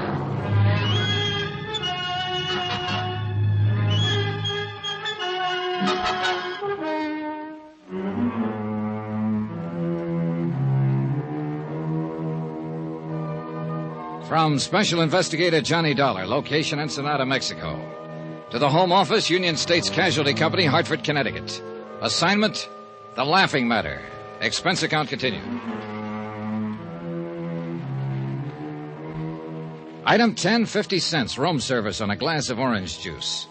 Another hour's sleep was out of the question. Just hearing his voice on the phone left me too mad to relax. One of America's most popular comedians, a living legend. And yet his whole cast, the people down here with him on location, hated the ground he walked on. Personally, I was on their side. But my job was to protect his life from some unknown enemy who'd sent him a threatening note. And last night, the threat had become action in the form of a shot fired from the darkness. It was my job to see that the killer didn't get a second chance. And that's what I was being paid for, and the fact that Charlie Burton was a Class A stinker was irrelevant. Frank Maltz, executive producer of the Charlie Burton Show, and practically the only early patron of the hotel breakfast room, was sitting at a table alone. Good morning, Johnny. I left him sitting in almost the same position at 2 o'clock in the morning. Only the table then was in a backstreet cantina in town. He was apparently remembering it, and he avoided my eyes until the waiter had brought my coffee and gone away. I guess I made quite a fool of myself last night, huh? Oh, when was that? Nice of you to ask, Johnny. This is good coffee. Oh, you'd been making the rounds last night, for whatever reasons, and you felt like talking. But I wouldn't call that making a fool of yourself. All right. Thanks. You were sober enough when I left you. Oh, sure. You just sat there and let me talk it out. Where'd you go, anyway? I came out of the cantina a few minutes later. You disappeared. Captain Peral, Ensenada Police, picked me up in a prowl car. He'd located that maid from the hotel here. We went to her home and talked to her. So? Well, for the moment at least, you and Al and Gloria Dale are apparently off the hook. Oh? The maid says Burton was always annoying her whenever she was on duty here. He was. I told him to lay off. Well, her husband found out and came out here to the hotel yesterday evening. I saw him and his wife arguing out there on the terrace just after dusk. But I didn't know what it was all about at that time. Anyway, that's the last she saw him. He didn't come home last night, and he's still missing. I just talked to Peral on the phone. They've got half the police force looking for him. And you figure he's the one who took a shot at Charlie last night? Kind of adds up, doesn't it? Well, I guess so. I hope they find him, Johnny, before he finds Charlie again. I'd hate to see a poor devil take a rap for killing a louse who isn't worth it. Yeah, I know what you mean. Well, the chances are they will. Didn't either one of you fellas ever get to bed last night? Not for long. Morning, Al. Oh, my goodness, Frank. You look awful, man. You must have slept on your face. I look the same as I look every morning. You want some breakfast, Al? No, thanks. I'm skipping it. I'm going to try to get in a dip in that pool before old Blubber Tummy oozes out of his feather bed. Oh, I don't think he'll be using the pool this morning. Not if he remembers what we're shooting today. It's that castaway sequence, isn't it? Yeah, we'll get that first. But later this afternoon, if the light on the water is okay, I want to get those shots of him swimming ashore. Good. Keep him on retakes till he gets waterlogged. It's kind of a slapstick desert island thing, Johnny. Oh? Yeah. You see, Charlie and I are supposed to have been on this yacht, and it sank. And I just disappear. But there's some stock shots of Charlie swimming like crazy and a stock shot of a deserted South Sea island. And finally, Charlie comes crawling up onto the beach. That's the sequence we're going to shoot this morning. I see. He's pooped. He's dying, you know. Then I step out from behind a bush, and I'm wearing a full-dress suit, white tie and tails. He thinks he's crazy or something. It starts building from there, then, Johnny. Yeah, I get the idea. He's thirsty, see? So I reach under my coat and bring out a soft drink, an ice-cold bottle. And I open it and give it to him. It says Cott Quality Beverages on the bottle, C-O-T-T. Yeah. So Charlie asks, is it any good? And I say, it's Cott, man. And he says, so what? And I say, so it's Cott to be good. See, Johnny, it's out-and-out slapstick, but it works pretty well on camera. Yeah, it keeps building, you see. I keep producing things out of the bushes. A table and chair, tablecloth, dishes and silver, caviar, bottle of wine, roast turkey, then a string quartet, and finally a line of dancing girls. And the payoff's a shaggy dog. He says, look, we were shipwrecked together. How you doing all of this? And I say, it's easy. I got a cousin in Congress. It's a lot better on film, Johnny. A lot better than it sounds, stripped down this way. Yeah, well, I'm not exactly a fan of Burton's. Oh, he's got some good stuff in this one, Mr. Dollar. In fact, he's got all the good stuff. Only thing I'm in there for is to feed him the lines. As usual, of course. If I ever get a decent role in his show, I'll drop dead. Oh, really? Attention! That's not funny, Al. At ease. I said it's not funny. You thought it was when you did it on the show last month. May I remind you that your services can be easily dispensed with? Good. Fire me. Al. If I could get out of this lousy contract with you, I could start on the PCT tomorrow. And at 5 times what you're paying me. Take it easy, Al. No, by all means. They'll set me up in my own show, and they'll put it in a time slot right opposite yours. In 3 months, Charlie, I could bump you clear off the screen. You don't say so. Al, beat it, will you? Okay, Frank. Sorry you had to get caught in the crossfire, Mr. Dollar. Nothing personal. Forget it. See you later, gentlemen. You'll be on that set in a half hour, not a minute later. Yes, sir. You certainly are one big happy family, aren't you? Dollar, that kid was a nobody when I picked him up. You're wrong, Charlie. That kid is a real talent, and you know it. You see? You see what I have to deal with? He's done as much for this show in the past year as you have. You see, Dollar, I'm forced to live in the very presence of my enemy. Who made them your enemies, Burton? Look, my only concern has always been the welfare of those less fortunate than myself, those who depend on me for their professional careers and their livelihood. I understand there's some difference of opinion about that. Well, it's envy, nothing but envy. Would you like some more coffee, Johnny? No, thanks. I've had about all I can stand. Yeah, so have I. May I ask what you're doing to protect my life, Mr. Dollar, if anything at all? Oh, I've taken the usual routine precautions. Routine? I demand more than routine. Not from me. You don't demand anything. I'm working for the insurance company. Then I'll complain to them. Good. Why don't you cancel your policy at the same time? Then I can get off this assignment. Couldn't cancel it if I wanted to. My sponsors wouldn't allow it. It's for their protection, not mine. I know that. I think you'd like to see me murdered. Oh, no. No, you're wrong there. That would mean I'd loused up an assignment, and I take pride in my work. But you wouldn't care personally. No comments. I'll demand protection from the local police. You've already got it. Captain Peral had 2 men on duty there last night after that shot was fired, watching your room. I didn't see them. They didn't intend for you to see them. Relax, Burton. If the worst does happen, ballistics can probably identify the killer after we get the slug out of your body. Dollar, this is no laughing matter. Then why did you treat it like one? Why did you tear up that threatening letter? Why didn't you call the police in right then? Why didn't you cooperate with me yesterday when I got here? And why the devil did you make a pass at an 18-year-old girl in the first place and get her husband out gunning for you? You mean you know who's trying to kill me? If it's any satisfaction to you, Burton, just in case he gets past us, you probably have been killed by a man named Nacho Morales. His wife is a maid here at the hotel, as you no doubt know. That little native girl? Yeah, that little native girl. Oh, now, look, both of you. No, I was wrong. I admit it. I just lost my head, I guess. When a man's under pressure all this time, as I am, he doesn't always think straight. Now, I didn't mean any harm toward her. Maybe you'll be able to convince Nacho of that, if he waits long enough to listen. No, don't, please. I know you hate me. All of you do, but I'm not as bad as you think. You just don't know the load a star has to carry. Then why don't you tell us about it? You, Frank. You don't think I'm being fair with Al. You think I'm holding him back, not giving him a chance. Well, you're wrong. I'm actually carrying him, teaching him things I've learned over the years. Oh, he knows quite a bit now, Charlie. So you don't believe me? You don't think I know what I'm talking about? Well, let's... All right, I'll show you. Al said he was written down in today's sequence. He said that I had the great role. You heard him say it. Well, yes, Then Charlie, let him have it. I'll What? trade with him. You mean that? Yes, I mean it. Let him change any line he wants. To fit his style, he can play it any way he likes. I'll take that role he says is so bad, and I'll still come out the star. All right. Charlie, we'll have a go at it. Fine. I'll see you on the set, unless somebody manages to kill me first. Good morning, gentlemen. Oh, I never thought I'd live to see the day. Yeah, that shot last night must have really shaken him up. Oh, that kid will make him look sick, Johnny. He doesn't know what he's in for. Well, there's one way to find out. Oh, wait a minute, Johnny. I've been thinking about something you said. Oh? That maid, Morales' wife, does she speak English? Nope, just Spanish. Well, what about her husband? Same deal, only Spanish.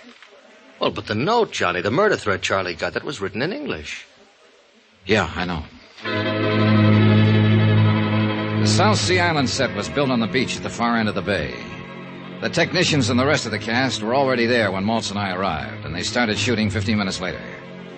Gloria Dale wasn't in the sequence, so she slept in at the hotel. Some of Captain Peral's men were on hand, on the lookout for Nacho Morales, but he didn't show. By 3 in the afternoon, they were nearly finished. They'd shot the last scene once, but Maltz decided on a retake. So Hal sat down again at the fully laid table on the beach, and they started to roll. He poured himself another glass of colored water from the prop wine bottle and began to carve the roast turkey while he exchanged lines with Burton. Then suddenly Al missed a cue, faltered on a line, and Maltz cut the cameras. Al pushed back from the table, stood up slowly, then staggered and fell. I rushed toward him, pushed through the crowd that was gathering, and kneeled down beside him. But he was already dead.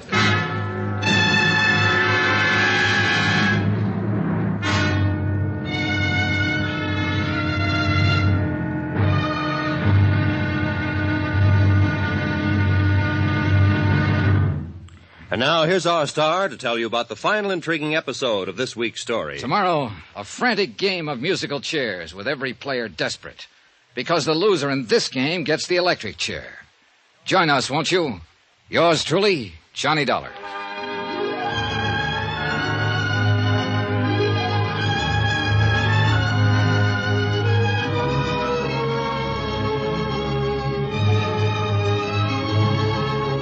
Yours truly, Johnny Dollar, starring Bob Bailey, is transcribed in Hollywood. Written by Les Crutchfield, it is produced and directed by Jack Johnstone.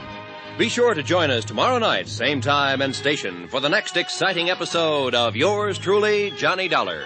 Roy Rowan speaking.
From Hollywood, it's time now for...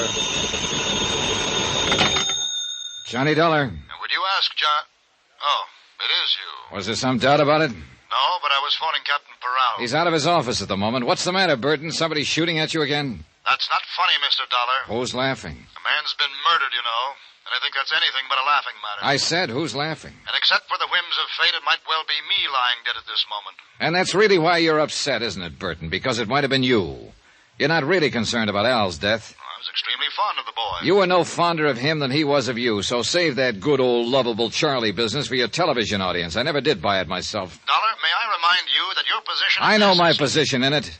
I'm an Ensenada to protect your life because some company was crazy enough to write a $500,000 policy on you. All right, you're still alive, aren't you? Goodbye, Burton.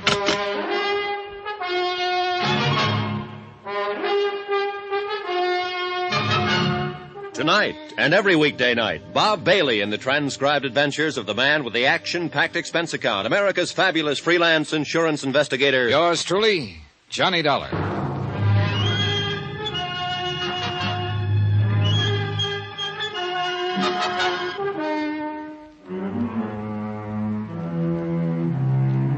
From Special Investigator Johnny Dollar, location Ensenada, Mexico, to the Home Office, Union States Casualty Company, Hartford, Connecticut.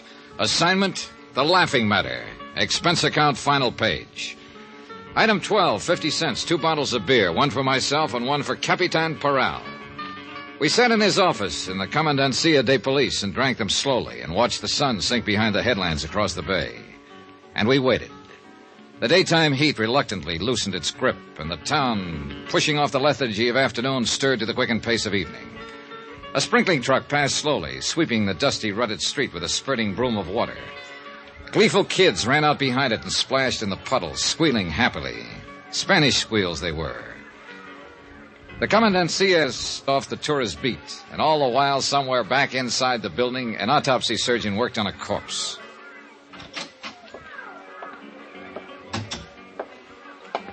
Bueno, señor. Ya está listo. The medical is all finished now. Well, what's the verdict, Peral? It's what we are thinking. Él se mató por veneno. He was, how you say, poison. What kind of poison? Él dice cianura. How you call it? Cyanide? Si, senor, cyanide. And here say also are very much cyanide in this bottle which you has give to me. Yeah, I thought it smelled like it. Al drank a glass and a half out of it and then dropped dead right in front of the camera.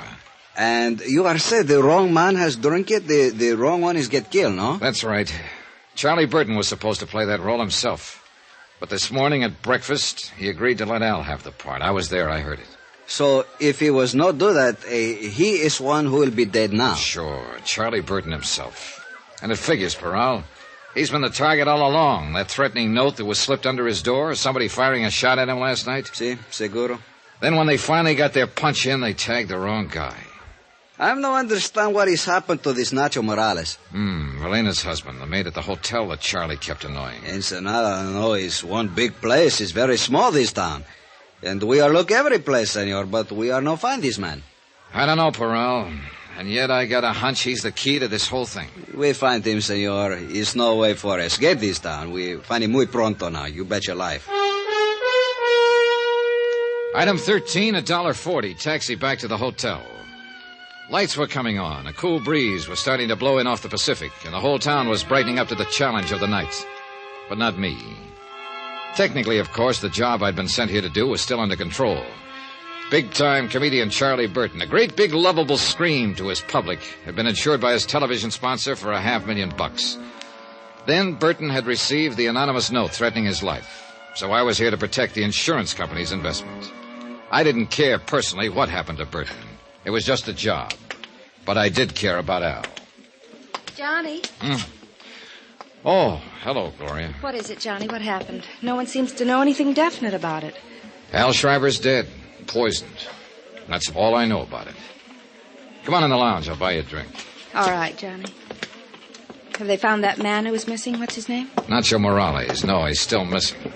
This table all right? Sure, anywhere. Waiter.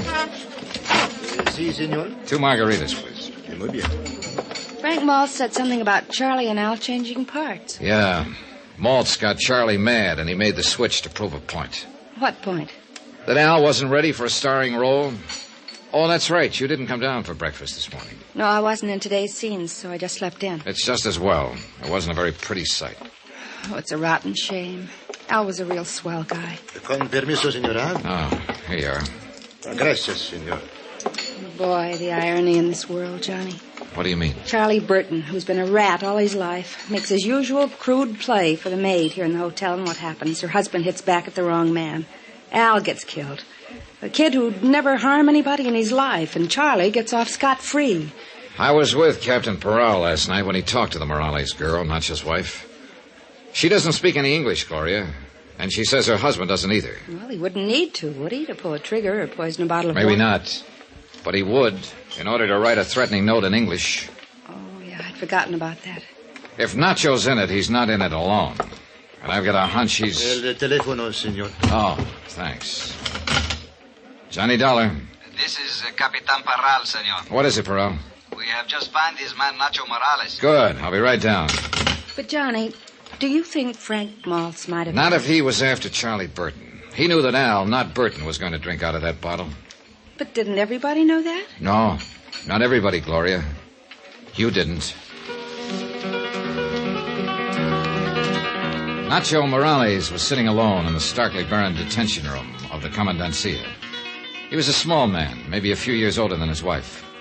A field worker with gnarled hands and a bent back. He was waiting patiently, quietly, gripping the brim of his sombrero in his hands, trying to hide the fear, the terror that lay just behind his eyes. His eyes flickered slightly as Peral and I opened the steel-grilled door. And then he waited.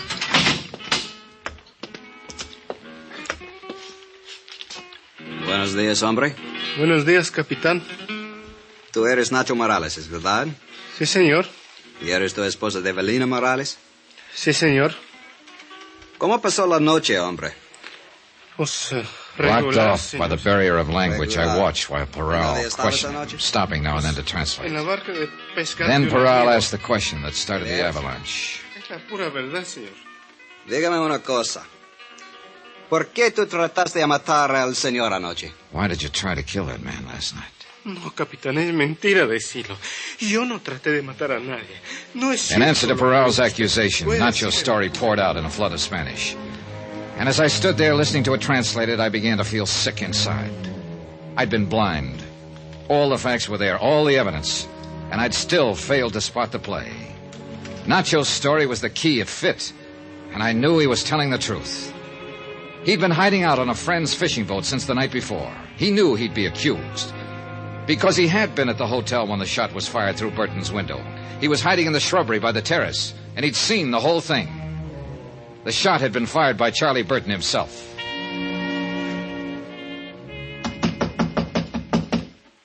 Who is it? Johnny Dollar. I want to talk to you, Burton. All right. Just a minute.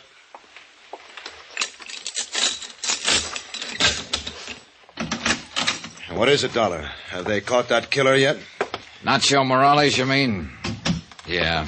Peral picked him up about an hour ago. I just came from there. Has he confessed? No, he hasn't. They ought to beat it out of him. That's the only way to make that kind talk. It is, huh? Sit down, Burton. I think you're due for a shock. What are you talking about? Nacho didn't try to kill you. Well, then who did? Nobody. Are you crazy? What about Al Schreiber? I suppose he's not even dead. Oh, he's dead, all right. You ought to know. You killed him. That was your whole plan, wasn't it, Burton? To kill Al Schreiber and get away with it. Everything else was a preliminary build-up. Oh, that's very funny. You ought to be on television. Well, there's going to be an opening soon. You wrote that threatening letter yourself. What? And then tore it up after Maltz had seen it so it couldn't be traced back to you. Well, you get better all the time. You fired that shot through your window from the terrace there. More build-up. Then you made your play, that phony argument this morning. Oh, really? Switching Dollar. parts with Al, putting him on the spot, making it look as though somebody had tried to poison you and missed. It was fairly clever, Burton, but you're still going to be tagged for it. Does Peral know all this? Why don't you ask him? I'll be glad to step... All right, Dollar. Don't move. Get your hands up now. Real slow. Is that the same gun you used last night? If you're wrong, you know. I'm not going to be tagged. Relax, Burton. There's no capital punishment in Mexico. You can star in all the prison shows. You're too smart, Dollar. You're like Al. And you know what happened when he got too smart. You will drop this gun, senor. Paral! I started to tell you I'd be glad to call him that he was listening out there on the terrace. He's gone. You drop quick. No. Look out, Paral!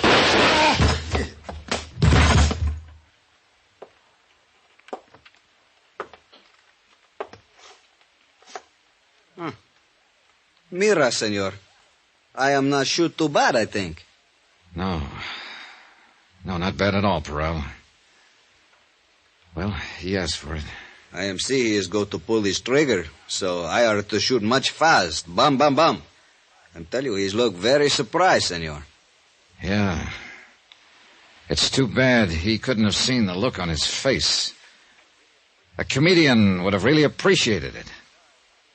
Why, he'd have died laughing.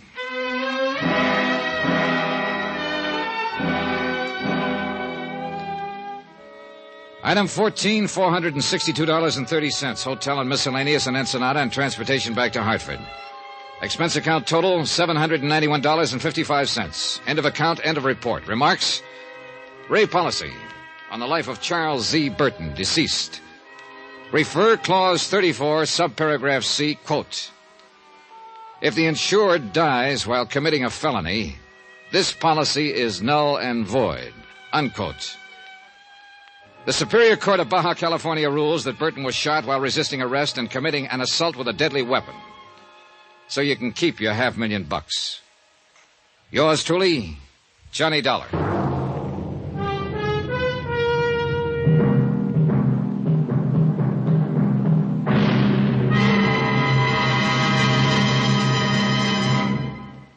Now, here's our star to tell you about next week's intriguing story. Next week, a frantic chase across the country after a girl who couldn't possibly exist. Then suddenly turned up. Join us, won't you? Yours truly, Johnny Dollar.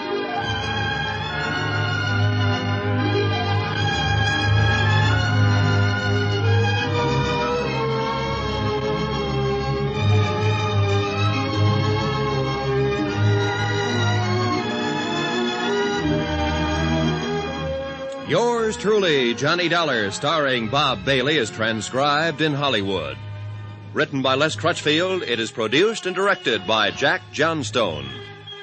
Heard in this week's cast were Virginia Gregg, John Daner, Lucille Meredith, Lawrence Dobkin, Gil Stratton, Harry Bartell, and Don Diamond. Musical supervision by Amerigo Marino and Carl Fortina. Be sure to join us on Monday night, same time and station, for another exciting story of yours truly, Johnny Dollar. This is Roy Rowan speaking.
From Hollywood, it's time now for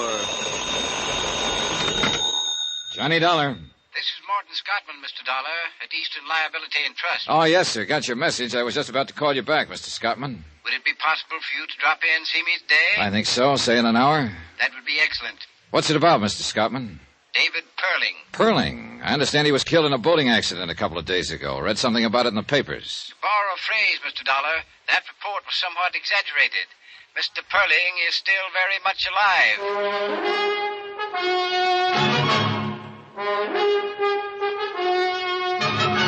Tonight and every weekday night, Bob Bailey in the transcribed adventures of the man with the action-packed expense account, America's fabulous freelance insurance investigator. Yours truly, Johnny Dollar.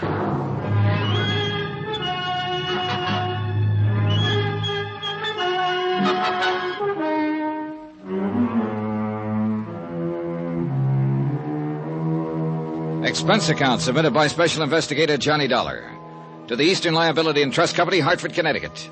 The following is an accounting of expenditures during my investigation of the Perling matter. Mr. Scottman, you're a pretty good guy, and I'll say this right at the top, since you were the one who called me in. You're reading about the Perling matter in your newspaper right now, but they haven't got the story right. None of them will ever have it quite right. Just remember that as you go through your newspaper in this report, Mr. Scottman. You looked pretty worried when I met you that afternoon about 5 o'clock, and you led me into the top-drawer offices of Eastern Liability and Trust. I tagged you as a meticulous sort of man who knew when his laundry was coming back. I wasn't a bit surprised to learn that you were vice president and chairman of the board. Why don't you sit down there, Mr. Dollar? It's the best chair in the place. Thanks. Cigar? Cigarette? No, I have these, thanks. Lighter right there to your right. Thanks. Yes, Mr. Scottman? You can run along for tonight, Evelyn. No more to do. Thank you, sir. Good night. Good night, Evelyn. I understand you've handled several matters for our company, Mr. Dollar. Yes, sir. I was just going over it in my mind. I believe the last one was the San Antonio case. Yes, Mark San Antonio. Yes. You handled that very well, Mr. Dollar. I want you to know I appreciate your reputation in the field. Nice of you to mention it. I'm curious, Mr. Scottman. I rarely work directly with an insurance company. Usually I'm hired by the adjusting agency. And let's say this is a little idea on my own. Only one person knows about it so far. You will be the second. Board of directors might not exactly approve what I'm about to propose, but I feel some action should be taken. I have some good whiskey in that cabinet. No, thanks. Not now. Yes. Well, this case involves David Perling, who, despite what the newspapers reported yesterday, is still very much alive. You say you saw the item in the papers? Yes, something about him being killed in a boating accident in Florida, I think. The story was erroneous. It'll be retracted. Oh? Fact of the matter is, Mr. Perling was already on his way back to New York, safe and sound when that report came out. The boat that he'd been fishing from did have a boiler explosion, but no one was killed. Well, these things sometimes happen, I guess. Oh, sure they do. However, it was printed all over the country. As you know, David Perling is highly regarded in financial circles. And that is the reason I asked you to come in and talk to me. Did you see the stock exchange figures yesterday? Well, I don't pay too much attention to them, Mr. Scottman. I do. We do, as an insurance company. That report of Perling's death affected several commodities listed on the New York Exchange. Companies in which he holds varying positions. Positions that would, if, say, the report of his death were engineered for that specific purpose, allow certain people to risk very little money and make a great deal of money. Just a minute, sir. Certain people? Are you talking about Perling? I don't know who I'm talking about, really. I'd like you to find that out. Find out, among other things, if the situation has been taken advantage of in any way. This isn't exactly in my line, Mr. Scottman. I think it is, Mr. Dollar. I'll come right out with it. Eastern Liability has considerable investment in some of the commodities that could be affected. We, or let's put it this way, I want to know where we stand. I want to know if we've been cheated or are about to be cheated. I had dinner with Morton Scottman at his club. He acquainted me with the several companies involved in the matter and supplied me with stock exchange information that would be valuable in making comparisons in case the action he anticipated ever happened. An hour later, I was at the airport. Expense account item 1, $123.69, airfare and incidentals from Hartford to Key West, Florida. I arrived at 4 o'clock in the morning, found a hotel, and had 6 hours sleep. At 11:30, I was standing in the office of a bluff, red-faced man named Peyton. He happened to be the managing editor of a newspaper. All the way from Hartford, Connecticut, eh? Well, welcome to Key West. What can I do for you? Tell me about this story. A Perling story, huh? Yeah. You a lawyer? No. You here to make trouble? Just find out something about how that story got into print, that's all. We're retracting today. What do you want us to do? Wear sackcloth and ashes? Well, I'm not here to file a suit. I just want some information about the story. You can sit down if you want to. My thanks. Find Gracie Edwards, will you? Right. Well, about like the newspaper story, except for the mistake. That was a pretty good-sized mistake, Mr. Peyton. Perlin was here for a week to 10 days.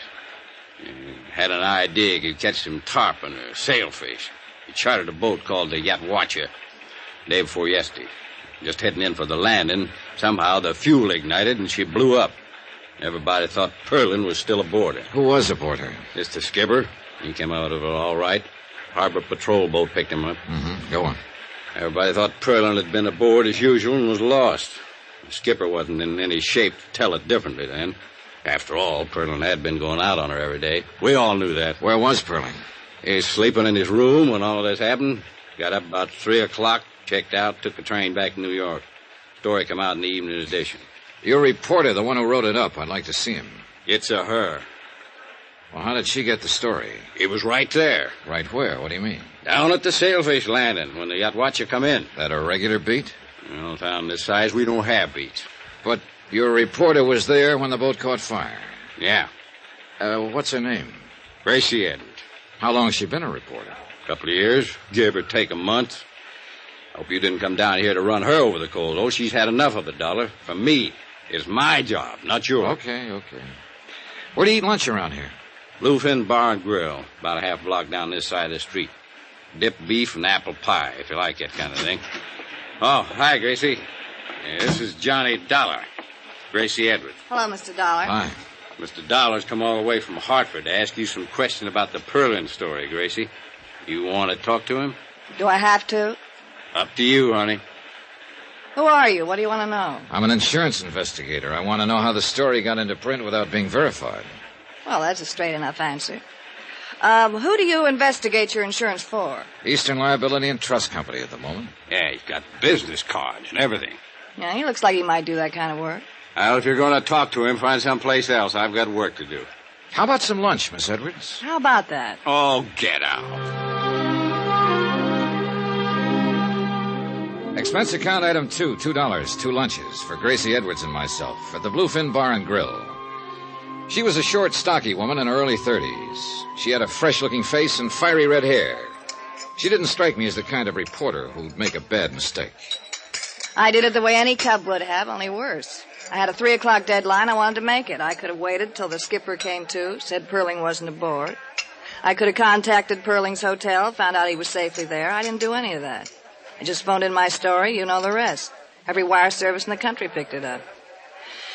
Guess I was lucky I wasn't fired. Mm-hmm. You want another glass of beer? No, thanks. You've been pretty nice. I'm sure you're not all insurance investigator. Notice I haven't asked you exactly what you're investigating. Yeah, I noticed that. You gonna tell me? Possibly. Right now, something worries me. You were down at the landing when the boat caught fire? Yeah. You go down there often? It's more or less my beat. Oh? What? I didn't think a reporter'd have a beat in a town this size. I said more or less. I like to go down there in mid-afternoon when the boats are coming back. The water's blue and fresh. Usually a good offshore breeze blowing. If they caught any big fish, the flags are up. It's a place to go. I'm romantic. Good. Suppose we go there. 2:30 now. Ought to see some of those boats come in.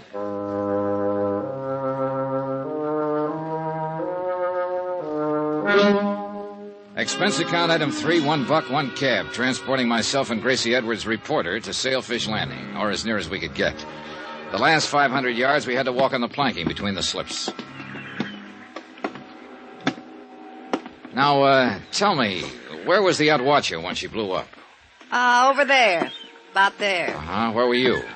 Right here. I was sitting right there. Looking out to sea? Uh-huh. How long had you been here? Oh, an hour or so. That was day before yesterday? Yeah. She blew up there. You phoned in your story before 3 o'clock? Yeah, right before 3. Where's the Yatwacha now?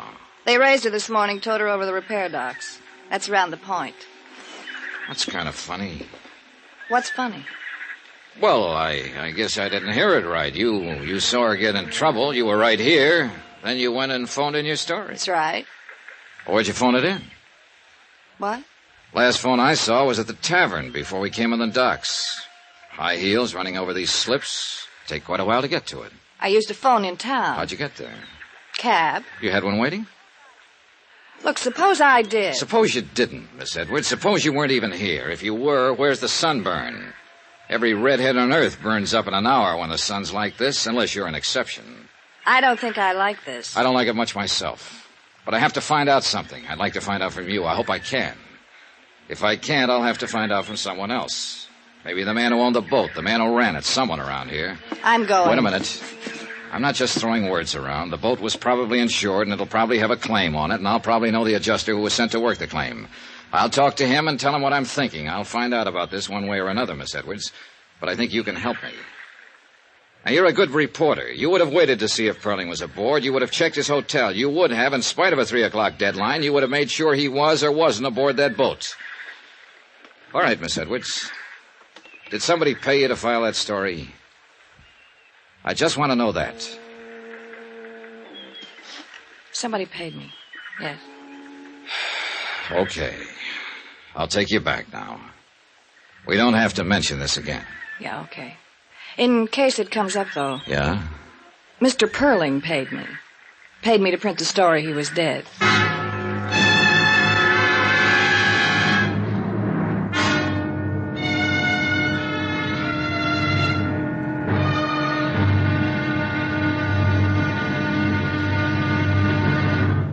Now, here's our star to tell you about tomorrow's intriguing episode of this week's story. Tomorrow, the affairs of Wall Street follow the current trend in cheating and mayhem.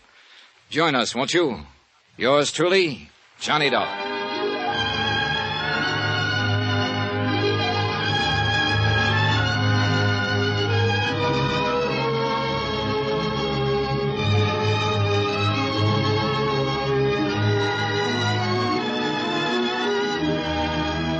Yours truly, Johnny Dollar, starring Bob Bailey, is transcribed in Hollywood. Written by John Dawson, it is produced and directed by Jack Johnstone. Be sure to join us tomorrow night, same time and station, for another exciting episode of Yours truly, Johnny Dollar. Roy Rowan speaking.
From Hollywood, it's time now for...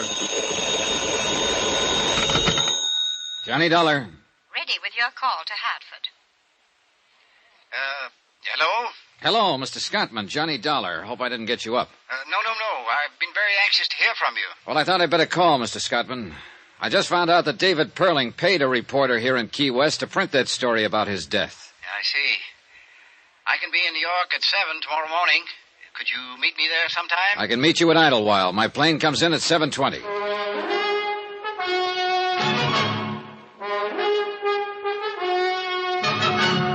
Tonight and every weekday night, Bob Bailey in the transcribed adventures of the man with the action-packed expense account, America's fabulous freelance insurance investigator. Yours truly, Johnny Dollar.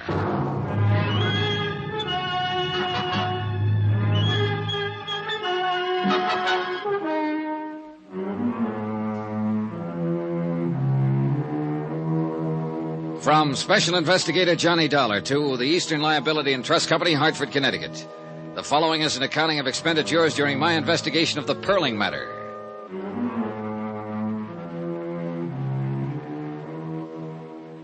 Expense account continued. Item 3, $98.09. Airfare and incidentals, including board and room, Key West to New York City. Mort Scottman was in the airport coffee shop having tea and toast in the best tradition of a vice president. He looked shaved, rested, and fresh. Would you like some breakfast, Mr. Dollar? Just coffee for now, thanks. Cup of coffee, please. Well, we seem to have made nice connections. Not 7:30 yet. Yeah. Mr. Scottman, the reporter in Key West who printed that story about David Perling was paid $100 in cash to do it. Perling paid her to file an erroneous story that he had been killed in a boating accident. You said cash? Yeah, that's right, cash. No check. No way to prove it one way or another. Just the reporter's word.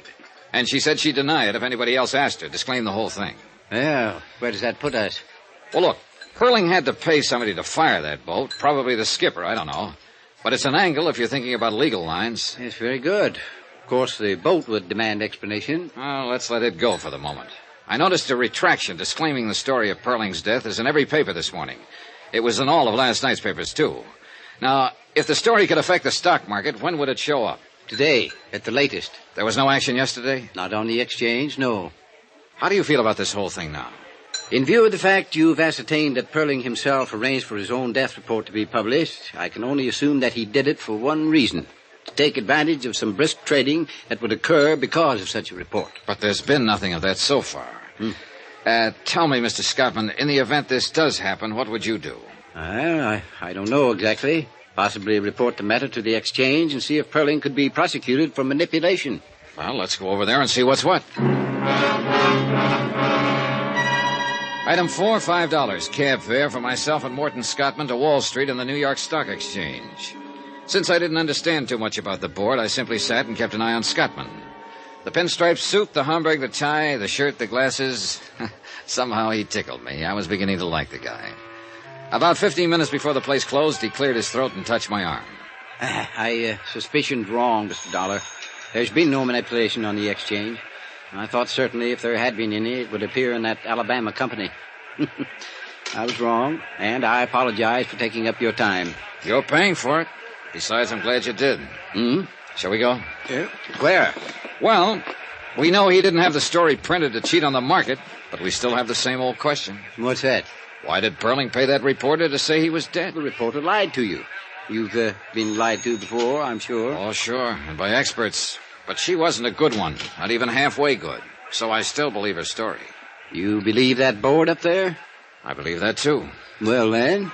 Perling had a reason for getting such a story printed. I want to find out about it.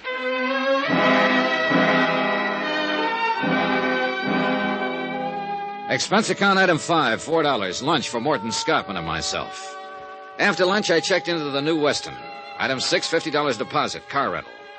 A phone call to the offices of David Perling gave me the information that Mr. Perling was at his home on Long Island. I drove out there. A small estate greened up with all the lush things that happen there this time of the year. As I reached the place, I noticed a group of people in white flannels and dark blue jackets mixing cocktails on the terrace. One of them I recognized from previous newspaper pictures as David Perling.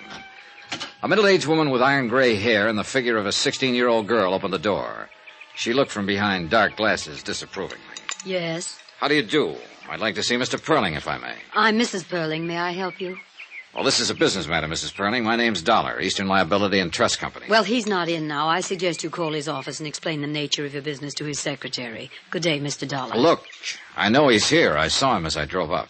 You're both impertinent and rude. I'm sure he'll see me if you give him my name and tell him I just came back from Key West and that I had a long talk with a newspaper reporter down there. Since you saw so much as you drove up, you might have noticed that we're entertaining guests, Mr. Dollar. Oh, I noticed that. Wait here. I stood there a moment on the wide colonial porch and wondered what made me such a social outcast. A man who was tending the grounds walked by and turned on the sprinkling system. He waved at me, and I waved back. I felt better. On the terrace, I could hear the tinkle of glasses and a little laughter now and then. Finally, David Perling showed up. He was a tall man with a hairline that started about an inch above the heaviest eyebrows I've ever seen. Two-tone shoes, white flannels, and a Mexican sports shirt fitted in with the broad shoulders and wide-mouthed grin that came off just briefly when he looked at me. My wife told me to throw you out. Can you think of any reason why I shouldn't? I'm about 10 pounds lighter than you, but I might be a good 15 years younger. Tell me what you want, kiddo, and then get out of here. I want you to tell me why you paid Gracie Edwards $100 to print a story about you being dead. Who are you, anyway? Johnny Dollar, insurance investigator. What's all this to you? An investigation. There's no way you can prove I paid that girl to print that story. I know that. I was telling a friend of mine today that something probably could be proved about the boat, if it had to be. Then the reporter thing had come out. I don't know. You see, Eastern Liability had an idea that you might have had that story printed to cause a little action on the stock market. Who at Eastern Liability? I'll keep that to myself. Well, doesn't make any difference anyhow. They're way off base. Or can't you figure that part? That's why I'm here. I figured that part. Suppose I told you I don't know what you're talking about. I'd ask you all over again. Tell you about a reporter and a boat. Dollar, you've gone this far, and it's probably as far as you're going. I'm not going to tell you anything. At least anything specific. I will tell you this much. I paid the reporter in cash. I paid the boatman the same way. Whatever reason I had, it was a good one. Meant to harm no one. You're sure about that, Mr. Perling? As sure as I'm going inside right now and mix another batch of martinis. For the second time in a matter of minutes, I was standing on a porch feeling like Typhoid Mary. Somehow I halfway believed David Perling. I also halfway believed that whatever reason he had meant something to me. All halfway thinking. If you want to be left alone, you don't slam a door once or even twice. You invite the asker of the question in, give him a drink, introduce him to your friends, slap him on the back, and lie through your teeth. You don't tell a man to leave, because that's the best way in the world to make him keep coming. So I waved at the friendly gardener once more, climbed into my rented car, drove back to the New Weston, and sat down with a magazine. Johnny Dollar. This is Celia Perling, Mr. Dollar. Hello, Mrs. Perling. I think I should like to talk to you, Mr. Dollar. David told me why you were at the house. Mm-hmm. I'm downstairs in the lobby. I'll be right down, Mrs. Perling.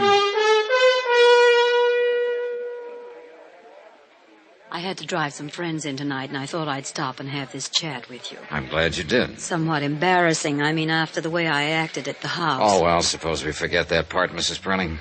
Does Mr. Perling know that you're here? No, I'll tell him when I get home. There's something I must know. What's that?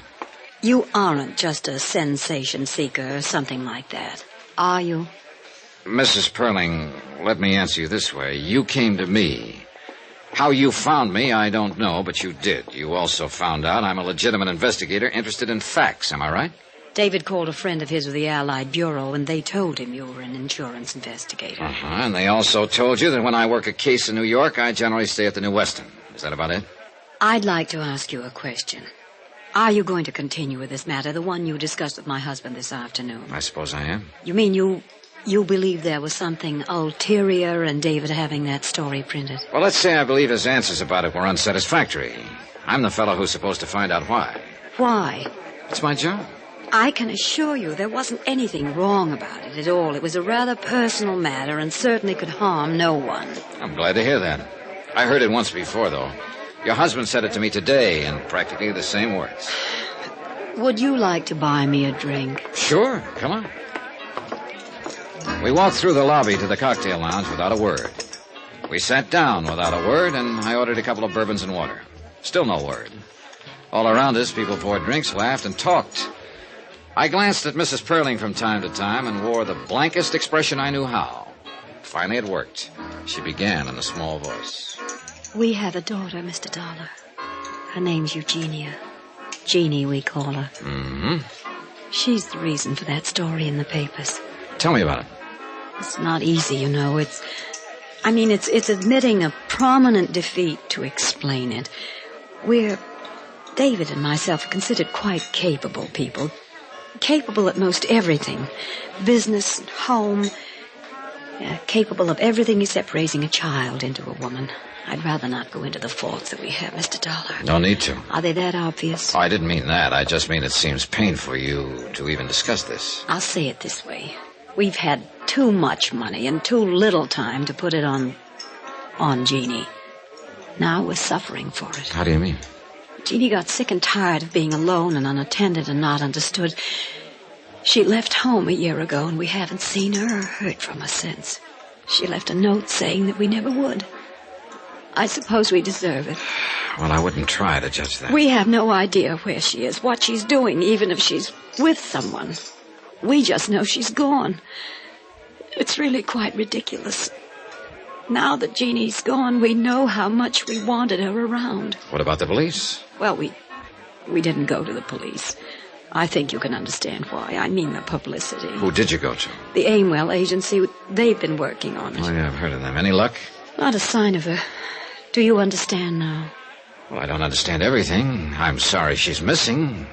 But about the story in the paper... Well, Davy arranged that. I mean that his death would be reported. It was a crazy thing to do, I suppose, but we've tried everything else.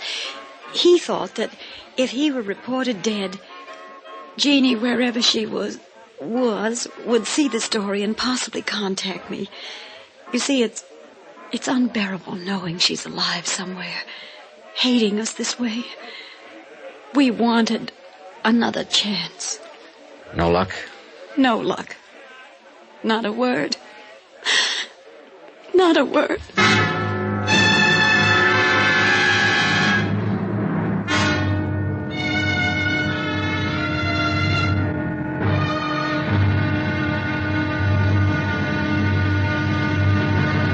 Now, here's our star to tell you about tomorrow's intriguing episode of this week's story. Tomorrow, the trap is all baited. And guess who walks in? Join us, won't you? Yours truly, Johnny Dollar.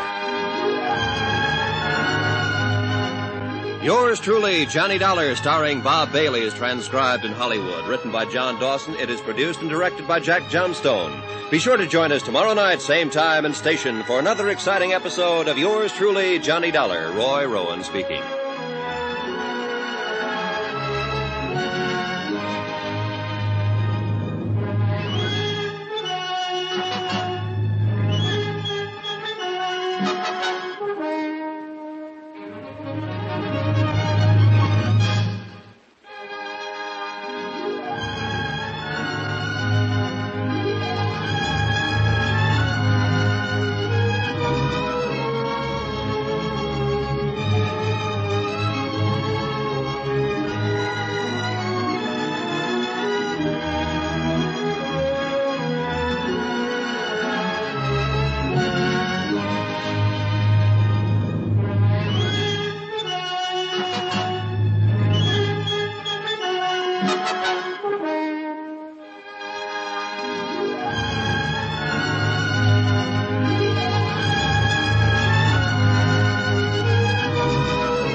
From Hollywood, it's time now for...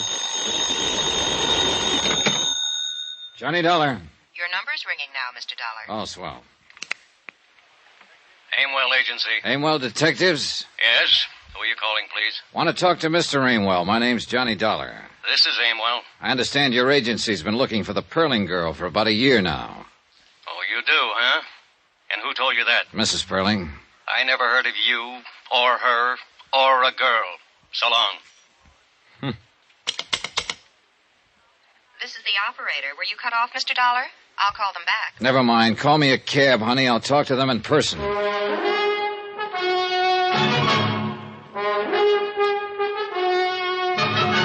Tonight and every weekday night, Bob Bailey in the transcribed adventures of the man with the action-packed expense account, America's fabulous freelance insurance investigator. Yours truly, Johnny Dollar.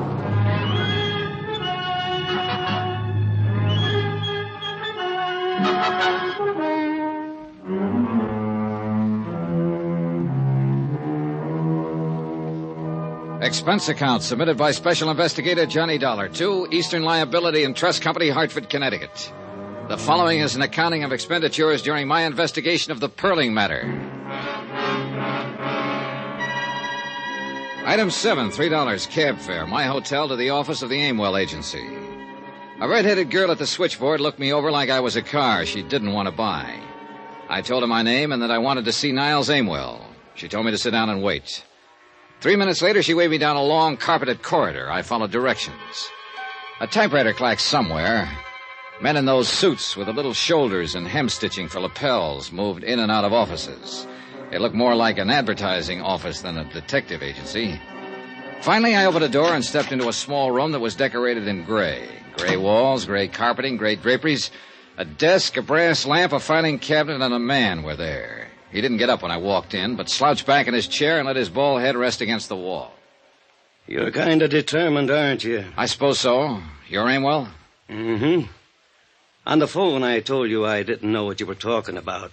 Now I'll tell you again. Don't slam the door when you go out. What are you paying rent here? If I've got it figured right, you wish you weren't paying it. But then a place like this draws a snappier crowd of clients, so what you've got in the end is more clients and more rent, no more money for yourself. Now that you've said all that, will you get out of here? I know one of those snappy clients happens to be the Perlings. I know you've been trying to find their daughter. This is my ID. This is my license, bond, letter of authority from Eastern Liability. Now, 2 days ago, the papers carried a story that David Perling was killed in a boating accident in Key West. That was a lot of baloney. It was retracted. I know that, but I talked to a reporter down in Key West who told me Perling paid to have that story about himself printed. My client had an idea Perling might have done it to set up the stock market for a killing. Mrs. Perling told me he did it in the hope his missing daughter would see the story in the papers and contact home. Now, what have you got to say? Here's your stuff. One other thing. Perling the kind of man who'd pull a trick like that? Ask him. You got a way about you I don't like. Well, that's too bad. But in between the time I called and the time I got here, you had time to call the Perlings on the phone and ask about me. They said it was all right to tell me what I wanted to know. If there was a daughter, if you'd been hired to look for her. If you don't tell me, you might jeopardize the part of the rent the Perlings pay for you. Now, look, Dollar. I've got something else you aren't going to like. I might just want to see your operatives report on the case. I might have the idea that if you've been looking for her this long, you might just be dragging it out a little bit. You know, the rent money, it's due every month. Get Mr. or Mrs. Perling on the phone right away. I hope they tell me to throw you out on your ear. Well, while we're waiting, let's get back to the questions. Where have you looked? What have you done?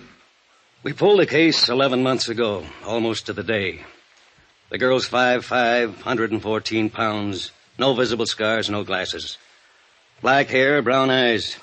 She's 24 and will be 25 next month. We thought we had her located in Muncie, Toledo, Detroit, Fort Worth, and Pueblo. We think she's traveling alone. We think she's a little girl who was fed up to here with Mama and Daddy and just struck out for herself. But you haven't found her. 5 men have been looking on 8-hour shifts, 7 days a week for 11 months to the day. 5 men, 11 months, 7 days a week, and I'm one of the 5. My feet hurt, my head aches most of the time. My wife's thinking about divorcing me. And then you walk in here and plant yourself in my office. You're suggesting maybe I can go out and find her just like that. Well, I can't. Nobody can. So I want you to know I kind of resent that remark about how I'm laying down on the job. And if you don't take it back, I'll have to cave in the side of the wall with you. What do you got to say, Dollar? I take it back, Mr. Aimwell. Sit down and have yourself a smoke. Hello? Well, hello, Mrs. Perling. Mr. Dollar's in my office now. Yes, I'll cooperate with him. Yes, Mrs. Perling, I understand. He explained it all to me. Yes, ma'am. The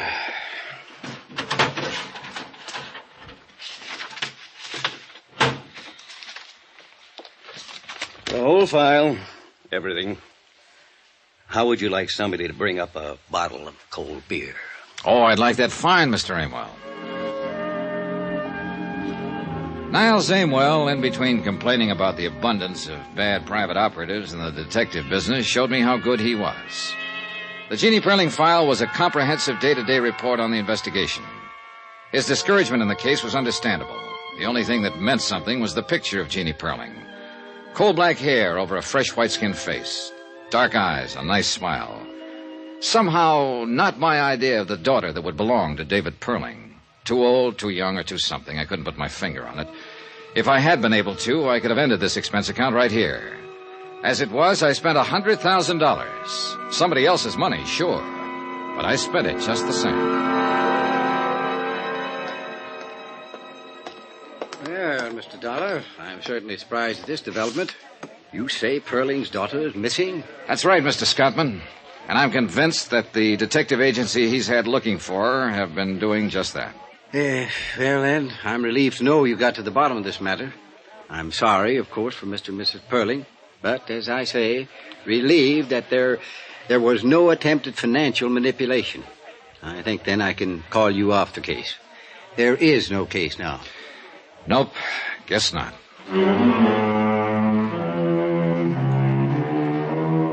And that's the way it stood at 4 o'clock in the afternoon.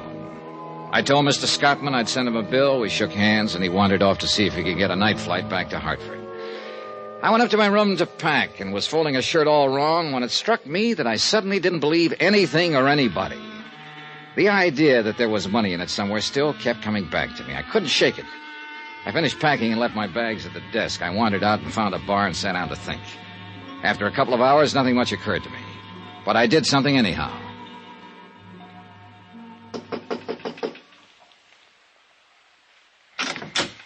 Oh, hello, Dollar. Hi. My plane doesn't leave till 11 o'clock. I haven't had dinner yet. I didn't come about dinner, Mr. Scottman. Well, what is it? Well, how does this case strike you? Eh? A phony death report, a missing girl, a stock market manipulation that didn't come off. How does it strike you? Well, very neat, if that's a phrase I can use, Mr. Dollar. We had a question with serious implications to it. We have an answer now. That's what we wanted. But it's too neat. I'm not sure I know quite what you mean. Look, you first called me in because it was halfway in your mind that Perling's alleged death was for the purpose of making money on the market. Now, why did you think that? It was a possibility. But what else? What about Perling? What do you mean? Do you know him? Ever met him? Do you think he was capable of a thing like that? Not now. No. I have proof from you that wasn't his reason at all. But you thought so before you had that proof. You suspected it. Suppose I did, yes. Well, I didn't know him from a load of coal, but I always figured there's money in it somewhere. And I've met David Perling. He doesn't seem like the kind of man who'd worry about a grown daughter who didn't like him and ran away. Just didn't seem that way. Oh, here now. A detective agency working on the case, a story in the paper. But no police, Mr. Scottman. No bulletins. No 100% effort to find her. Why? I suppose you have a good point. I'm sure I have a good point, Mr. Scottman. Money's always a good point. But what money, how, why, I don't know. I can't answer those questions. I wish I could. If I could, I'd know that a man like Dave Perling was lying through his teeth if he told me he wanted his daughter back safe at home. I'd know why he was lying. I know I'm just talking and getting nowhere right now, but... Well, I thought I'd better tell you what was on my mind. Yes, well, you've certainly done that. Now what? That's up to you. Oh. Well, if you feel so strongly about this, I think then you should continue. I thought it was ended, but in view of the circumstances, continue. By all means, continue.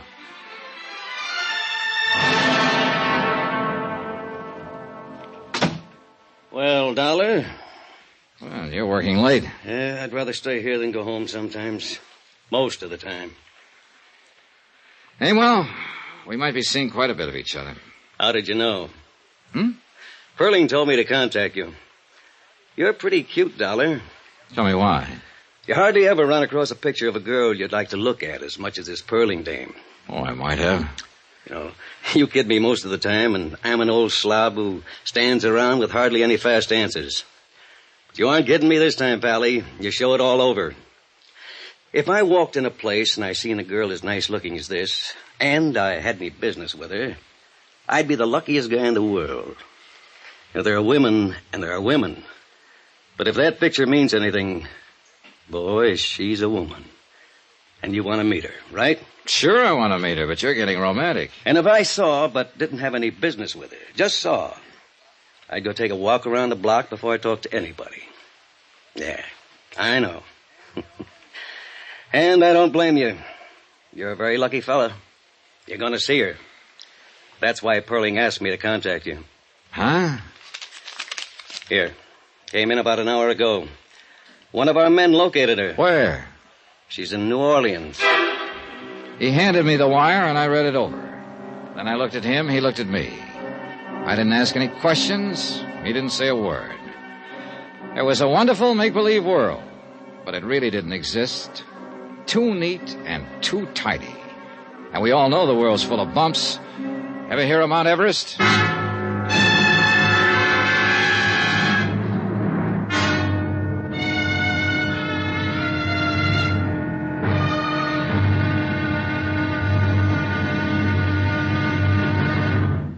Now, here's our star to tell you about tomorrow's intriguing episode of this week's story. Tomorrow? Well, once you get in on a joke, you do what they tell you. You go along with a gag. Join us, won't you? Yours truly, Johnny Dollar.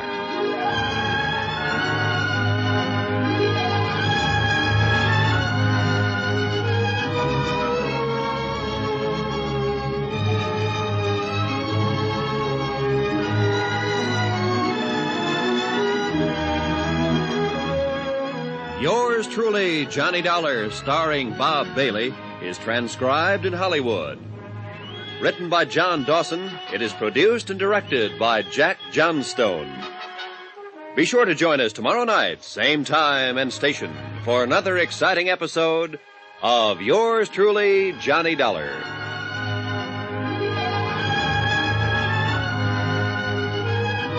This is Roy Rowan speaking.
From Hollywood, it's time now for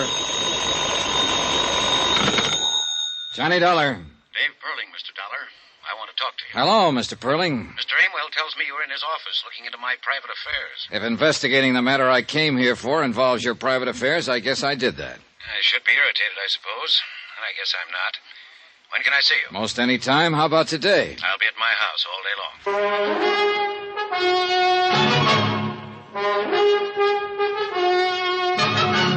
Tonight and every weekday night, Bob Bailey in the transcribed adventures of the man with the action-packed expense account, America's fabulous freelance insurance investigator. Yours truly, Johnny Dollar.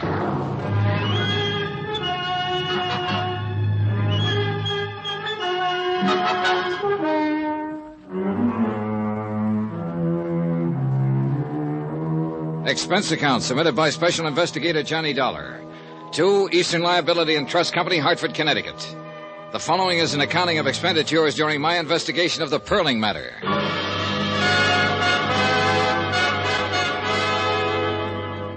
Item 9, 10 cents, one phone call to Morton Scottman advising him that Jeannie Perling had been located in New Orleans by one of Aimwell's operatives. Mr. Scottman thought that over for a while and then assumed it would be in the best interests of Eastern Liability to make certain this was the truth. I told Mr. Scottman I intended to do just that. Item 10, $5, cab fare from the New Weston Hotel to the home of David Perling. Hi. Come on in. The man who opened the door wasn't a servant. He wore a dark blue double-breasted suit. He smelled of cigars and bourbon, and private detectives stuck out all over him. He jammed a pudgy finger in the general direction of what later turned out to be the library, and I followed. The room we went into was empty, except for us. As far as I could see or hear, the rest of the house was empty, too. The man in the blue suit sat down on a leather sofa and pointed to a quart of bourbon that had just come out of a sack. You must be this Dollar guy, huh? Yeah. Mr. Perling will be along in a minute. He asked me to say hello to you. By the way, my name's Brad Copeland. I'm one of Niles' men. Niles Aimwell? That's great. Where is Niles? He's with Mr. Perling. They'll be along. Sit down, relax. They said they thought it was about time for a little conference. What for? The girl's been found, hasn't she? Oh, sure. Now they gotta figure some other things out. I'll bet. You don't believe much of this, do you? Nope. Well, then I'll put it this way. I'm the guy who found Jeannie Perling. How about it now? Okay. Look, I got put on this thing because an insurance company executive thought Perling might have had a false death report made on him to juggle some things in the stock market. Oh, that story in the papers about Perling dying, huh? Yeah, Perling paid to have that story printed, all right, but not for any stock market angles. He did it to try and scare up this daughter of his who scrammed away from home a year ago. Now, I found that hard to believe, even after I talked to Niles Aimwell and he told me the agency had been hired to find the girl a year ago. I suppose you're one of the men who's been looking. Yeah, that's about it. No luck, either. And yesterday morning comes a phone call. I don't know who it is, tells me where she's living, what name she's using in New Orleans. I scram down there by plane and check it out. It's all true.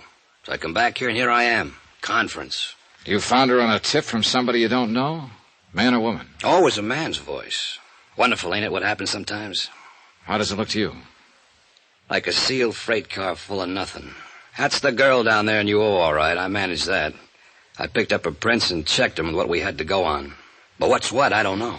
What's Aimwell going to do now? That's why the conference. We see what we'll see. Relax. I tried to do that, but I didn't do very well. Copeland settled to his bourbon, and I picked up and laid down a half a dozen magazines, smoked 2 cigarettes, paced up and down. Finally, I heard a door open somewhere, and Niles Aimwell and David Perling walked in the room. Then Aimwell motioned Copeland to his feet, and both of them left the room without a word. David Perling and I were alone. How much do they pay you, Dollar? Oh, I'm paid well enough. What's that got to do with it? I was just curious, is all. You seem like a competent man.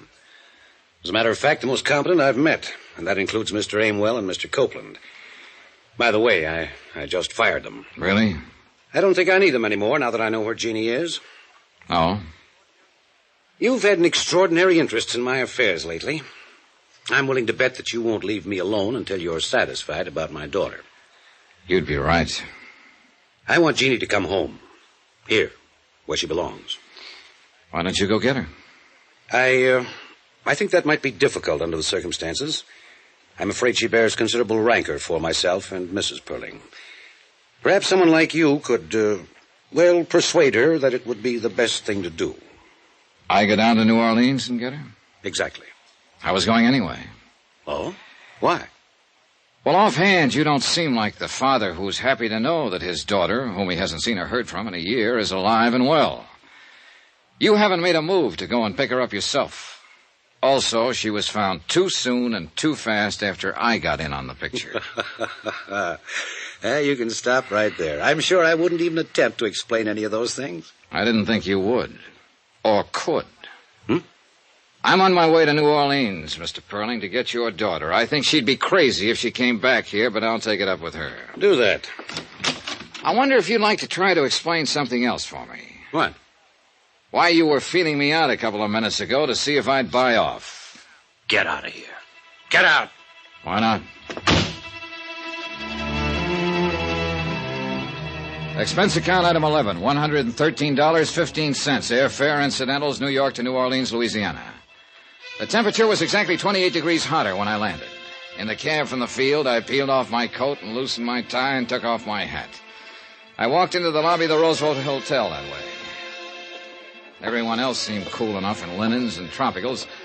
Everyone except myself and a big blonde giant of a man leaning against the CNS ticket counter. Boy, take Mr. Dollar to 511. The giant smiled when he saw me and stuck out his hand. Well, I'm certainly glad to see you. We thought you'd never get here. Hope you had a pleasant trip. I was okay. I know you're tired and hot and would like to wash up a little and refresh yourself, but the rest of the boys are headquartered in 810. They're mighty anxious to meet you. Mighty anxious. Us Delta cotton growers are going to make it or break it at this convention. Yes, sir. Yes, sir. We sure are, aren't we? As soon as you're cleaned up, you come right over. We have a drink, and I'll show you around the town. Yeah, that'll be swell. 8:10? 8:10. About an hour? About an hour. I'll see you. Hey, clerk. Yes, sir? How long have the Delta cotton growers been in town? Delta cotton growers? Well, they had their convention last month, sir. Who's registered in 810? We have no 810, sir. I'd done someone dirty. When he came over with hand out in front, I was supposed to say, "You got the wrong fellow. My name's Dollar." But I made him play it out for a particular reason. He wanted to know who I was, and he didn't quite know. But then I wanted to know who he was, and I didn't quite know. I wanted to know him because of that .38 strapped under his left arm. It bulged out just enough to make me curious.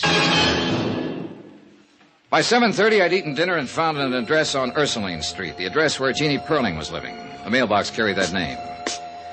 It was one of those unpainted apartment houses in the French Quarter, full of heat and low-watt light bulbs. The girl who opened the door was a medium-sized blonde, and she wore a black dress. The girl I was looking for had coal black hair. Yes? How do you do? My name's Johnny Dollar. I came here to see Jeannie Perling. Come in, please. You're a friend of Jean's? In a way, I just came from New York. You know her father, then? Yes. Oh. I'm Janice Floyd, Jean's roommate. This way. Careful, it's a little dark. Sure. Maybe I had the feeling when I saw the black dress. But I knew I had it when Janice Floyd turned and led me through the two large rooms that made the apartment. I thought that was the end of it, but there was one more room. The blonde girl stood to one side so I could see in. The perspiration began to trickle down my face. I knew what was coming. Here she is, Mr. Dollar. She was there, all right. As lovely and as young and beautiful as the picture. There was a candle burning at her head and feet. And she was dead. I don't know how long I stood there in that dark room staring down at her. I think there were other people in there, too. Dark people, heads bowed, hands folded in front of them, all looking at her. How did it happen? Leukemia. You know, didn't you know her very long? No, as a matter of fact, Miss Floyd, I didn't ever know her. I certainly didn't know she was dead when I came here tonight. I hardly expected She asked that it be this way. But who are you? I'm an insurance investigator. From her father? Not exactly, no. Oh, yes, I see it now. You aren't the first one who's been here looking for her. There have been others.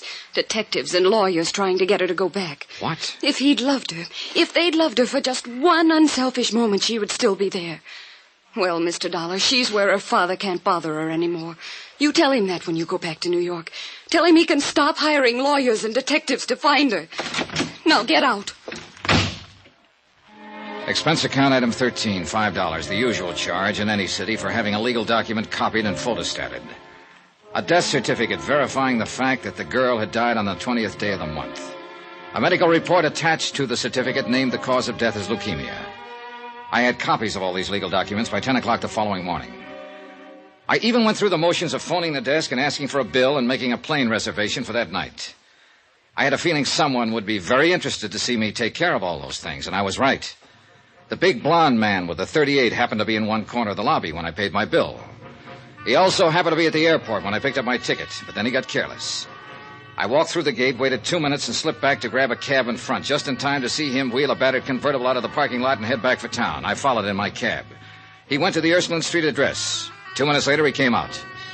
Expense account, item 14, $8. I let my cab go and strolled up to him just as he was getting in his car. Hiya. What? Look, we've been playing games long enough, don't you think? Well? Why don't you go back to New York and do what you have to do? Deliver this death certificate? I don't believe it. You saw her dead, didn't you? Still don't believe it.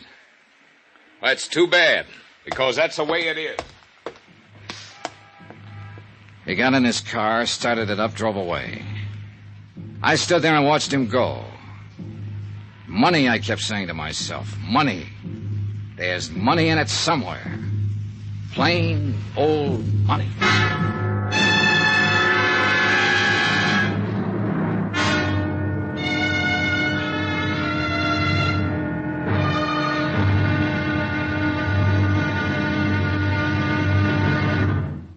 Now, here's our star to tell you about the final intriguing episode of this week's story. Tomorrow, there's still money in it. More money than it takes to save a life. Join us, won't you? Yours truly, Johnny Dollar.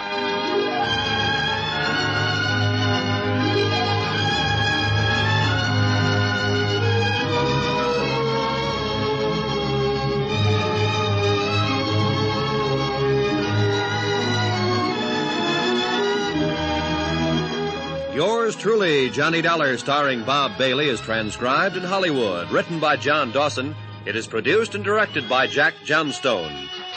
Be sure to join us tomorrow night, same time and station, for the final episode of this week's story of Yours truly, Johnny Dollar. Roy Rowan speaking.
From Hollywood, it's time now for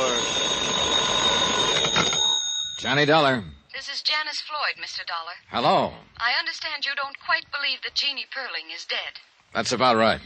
I'm really not concerned one way or the other what you believe or disbelieve.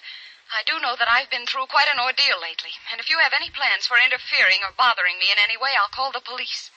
All right. I hope you understand that. I do. Well then, goodbye. Goodbye.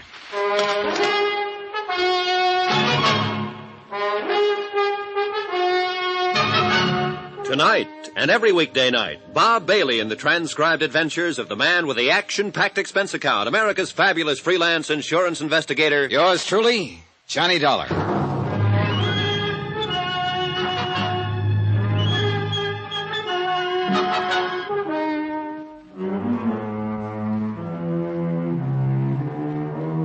Expense account submitted by Special Investigator Johnny Dollar to Eastern Liability and Trust Company, Hartford, Connecticut. The following is an accounting of expenditures during my investigation of the Perling matter. I wrote to Morton Scottman at Eastern Liability, and I explained the circumstances under which I had arrived in New Orleans and located Jeannie Perling. I enclosed her death certificate and the medical statement. I also reported on the conduct of her ex-roommate, Janice Floyd. Then I sat down and called Janice on the phone. Hello? This is Johnny Dollar, Miss Floyd. Yes. I think it's time we had a talk. Mr. Dollar, we have nothing to discuss. I think we have. What? How you're being taken. Taken? By whom? By a couple of people. Goodbye, Look, Mr. don't hang up on me, Miss Floyd. I came down here to find Jean Perling. I'm with an insurance company. It was my job to check on a story her father told. Finding her was part of it. Let me come over and talk to you. I'll be home tonight. The apartment was 6 blocks from the hotel. I walked it for a reason. All kinds of people have followed me at one time or another, and I've followed all kinds of people. But the man who followed me off and on in New Orleans, the big blonde man with the .38, knew what he was doing. He was a professional. I made up my mind about that the first time I saw him. And I thought I was ready for him, but I wasn't. He waited until the streetlights got dim and no one was in sight. I vaguely remember that he caught me under the arms and laid me gently down on the street. That was all.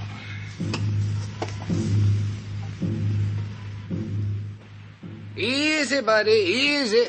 You've been making too much whoopee. Oh. You folks visiting down here ought to be more careful. Oh. Get your suit all dirty. I wouldn't have found you, but my cab conked out right here. My head, the side of my head. Yeah, you must have fallen hard.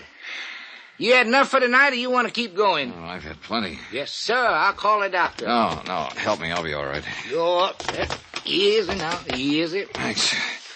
What time is it? Almost midnight. 2 hours. Where you want to go? Wrestling Street. Get in, get in. Expense account item 16, $10 to one Good Samaritan cab driver who picked me up and dropped me at Janice Floyd's apartment. I was still weaving on my feet when I tapped on the door. Mr. Dollar, you've been hurt. Come in. I'm all right. Packing? Yes, I've decided to leave town. Tonight, as a matter of fact. Yeah, I thought it'd be something like that. Did a big fella, a blonde man, have anything to do with your decision to leave? That's none of your business. Let me tell you my business, Miss Floyd. I came down here to see Jean Perling. You saw her. She's dead. Yes, I saw her, dead. Yesterday, I mailed a copy of her death certificate to New York. Well, then what else? What other business? The man who came here yesterday and reported to you, the man who told you I'd left town and you could breathe easier again, the same man who called you later and told you I was still around, still asking questions. He's my business. He followed me on my way here tonight. He slugged me. I don't believe you're telling me the truth. What's his name? Any idea why he carries a gun? Carries a gun? You're making all this up. Why would I? I've got what I came for, or practically what I came for, legal proof of the whereabouts of one Jean Perling. If Al hit you, he was trying to protect me. Now, listen to me. I think I have pretty much of it in hand. Now, you tell me if I'm wrong. First off, you're not any Janice Floyd. I'd guess that Janice Floyd was the girl who died of leukemia. I've got her picture in my wallet. It was given to me by David Perling, who said it was his daughter. This is all crazy. Before you go into that, listen. I can have that body exhumed. I don't want to do it, but I will if I have to. Now, do you want me to do that? All right. I'm Jean Perling. And that was the Floyd girl who died? Yes. She was sick, and, well, I knew my father had detectives looking for me. I just never wanted to see him again or go home again. It seemed if poor Janice were dying and she had no one, if she somehow had my name, and, well, I'd never be bothered with my family again. That was a pretty idea. Was it yours? Al and I thought of it. Al? Al Britt. The blonde guy. Okay, how'd he work it? He saw to it that Janice had my name. I know it was against the law, but well, she had no one, and if she was buried with my name, then I'd be free of my family. Well, that took some managing. They hate me. They always have. I want my own life. I don't blame you. You're entitled to it. Are you sure that's what you're getting? I'm going to marry Al, no matter what. If you go back and tell them, well, that'll be that. If you let me stay dead, I can't let that happen. Why not? Why not, Mr. Dollar? What harm would it do? Let your father make a fool out of you? I don't understand. You're worth $100,000. What? Cold, hard cash. An irrevocable trust was set up on you when you were born. Comes to you when you're 25. That'll be next month. I don't care about the money. Now, wait a minute. In the event you should die before your 25th birthday, the money would revert to your nearest of kin. My father? Your father. But I'm dead on paper. Uh-huh. Then Al... Somebody paid him, probably your father, to make love to you. No. Get out of here, Dollar. Al, wait. I told you this man meant nothing but trouble. He knows all about Oh, it. he can't prove a thing. Get out of here, you. Take it easy, Brett. Al. Yes, honey. I know about you. Honey, I don't know what to say. Go. Just go, please. He went. He looked at both of us as he went out the door. It was sort of a whip look. The way a puppy stares at you when you've caught him chewing on a slipper. I sat a while with Jean Perling. She didn't say much. There wasn't much she could say. I told her I didn't think there was any reason for her to go back to New York unless she wanted to. She said she didn't want to go, didn't know what to do at the moment, and, well, we left it at that. I went back to my hotel and tried to get some sleep. About 6 o'clock in the morning, I got up, bathed, shaved, and packed. By 7:30, I had breakfast and was just about to check out. Hello? Hello, Brett. Leaving? That's right. I'd like to talk first. Sure. Okay. You messed it up fine for her and me. I tried to call her this morning, and she hung up on me. I went over there, she wouldn't let me in. I don't blame her, do you? I guess I don't. I've decided to leave town. Yeah, maybe that's better. I don't know whether it is or not. You make it hard for a guy to talk. All right, now look at it my way. This whole thing's been rotten. I met her father, and I know what kind he is. I know what he's done to her, what he'll do to her if she goes back. And then there's you, Britt, the hired man. You went in and made love to her for a salary. I didn't like it having to tell her that, and it must hurt. It must hurt pretty bad. So you see, I'm not too interested in what you might have to say or what you're going to do. Wait. You're right reading me out this way. I deserve it. The old man found out where she was 4 months ago. I found out for him. I knew the girl she was living with had leukemia. I planned the whole switch. I put it to her the way she explained it, about being dead to keep away from her old man. Of course, you didn't mention that $100,000 he could get his hands on once she was dead. No, I didn't. But something funny happened to me, Dollar. I've done my share of dirty jobs. I've seen a lot of the human race. Taking a salary to make a sucker out of her didn't bother me at all. Not at first. And then I found out when she touched my face, I lived for that touch. And when I held her, she lived for me. I never thought it had happened to me, but it did. If you see her again, Dollar, tell her I was trying to stop it. All this part. But it was too late. Funny how things turn out, huh? Yeah. Funny. Expense account item 17, $42.13, hotel and board bill. Item 18, $101 even, airplane ticket back to Hartford. Item 19, $1 cab fare. I stopped by her apartment on my way to the airport. Oh, I thought you'd left, Mr. Dollar. Well, came to say goodbye. How's it going today? All right. I have some brandy. No, thanks. Jean. Yes? You going to New York? No, I'll stay here a while. I don't want to see my father or mother. How about Al Britt? He wants to see you. Let's not talk about him, shall we? Do you think I'm a nice girl? Do you think my $100,000 will attract a lot of nice, eligible young men to me? Do you think stop it. You'll burn your brakes. Johnny. Oh, no. Here. I know what he did. I know why he did it. But I love him. He did his job too well. Yeah. He could tell you what he started out to do and what happened to him with you. He could tell you if you let him. He told you? Yeah. What kind of a trick is it? No trick. Couldn't be. The guy's too mixed up. Tell you what, he'll try again. When he calls up next time, talk to him. Why should I? Because you may not have a mother and father or anyone else, but you do have him. And you will have him as long as he lives, if you want him. And that's what you've been looking for all your life. Someone to have. I'd take him if I were you.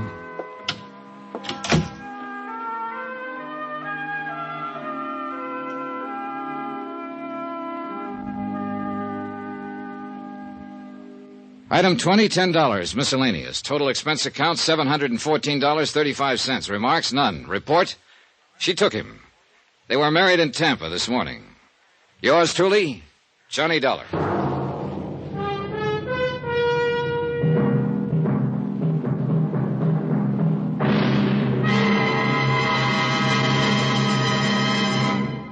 Now, here's our star to tell you about next week's intriguing story. Next week, a lonely girl, a fine young man, a gentle father, and one of them is a killer. Join us, won't you? Yours truly, Johnny Dollar. Yours truly, Johnny Dollar, starring Bob Bailey, is transcribed in Hollywood. Written by John Dawson, it is produced and directed by Jack Johnstone.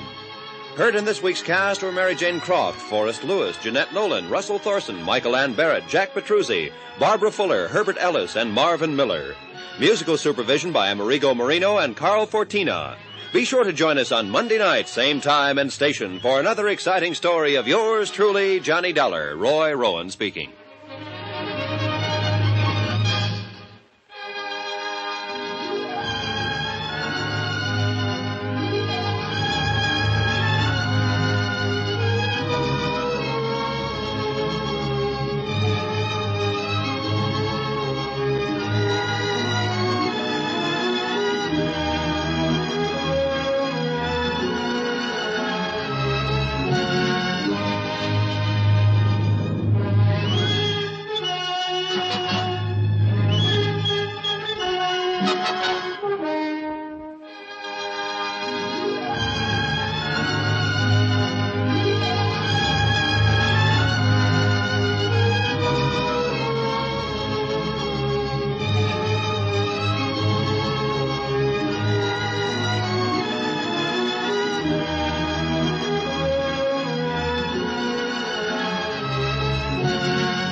From Hollywood, it's time now for Johnny Dollar. Welcome to Hollywood, Mr. Dollar. This is Darrell. Darrell? Jim Darrell. Darrell and Clark Insurance. We wrote up the Palm Quiz policy. Oh, that Darrell. For a minute I thought maybe... Yeah, everyone does. About the policy. Understand you're worried about it. National Underwriters is. They asked me to take a look. Come on over and help yourself. It's a simple enough policy. $100,000 coverage on both Dr. Carl Palmquist and his wife. It's that double indemnity clause I'm interested in. Becomes effective the end of this week, doesn't it? That's right. Why? What's wrong? An anonymous letter sent to underwriters. Kind of hints that somebody's going to try to collect.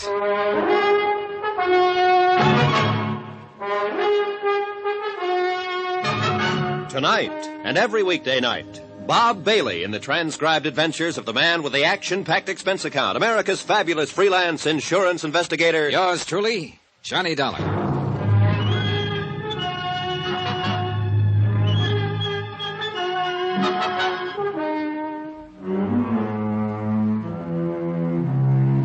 From Special Investigator Johnny Dollar to National Underwriters Association, 1180 River Road, Hartford, Connecticut. The following is an accounting of expenditures during my investigation of the long shot matter. Expense account item 1, $174.90, airfare and incidentals to Hollywood, California. A good night's sleep at the Beverly Hilton Hotel and in the morning sunshine, Hartford slush was only a clammy memory.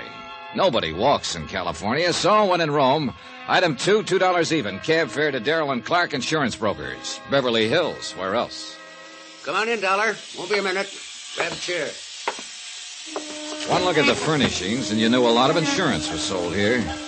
It takes a flock of premiums to pay for the really good modern, the long, clean, functional stuff. Impressive. Jim Darrell was even more so, and I'd have bet that 90% of his policyholders were women. He seemed to be doing two things at once, shaving and keeping track of passers-by in the street outside. I watched him glance quickly out the window for the fifth time, smile happily, then make a check mark on a desk pad. I give up. What is it? Electric shaver. I mean the bit outside the window. Oh, it's this year's version of counting license plates. You playing alone? With Clark, my partner. You see, he takes charcoal gray suits and I take Bermuda shorts. Based on strictly how many pass the window. The other side of the street doesn't count. Loser buys lunch. Where's Clark? Seeing a prospect. We play on the honor system. Yeah. Mr. Darrell. There, that's better. Yeah, palm quiz policy, huh? You want to know about it? Well, you sound reluctant. It's delicate. So is this letter. Look into palm quiz policy. You may have to pay off soon. Nice corny touch there. Letters from a magazine pasted on to form the message. Well, the style's a little old hat, but the meaning's clear enough. You want to fill me in?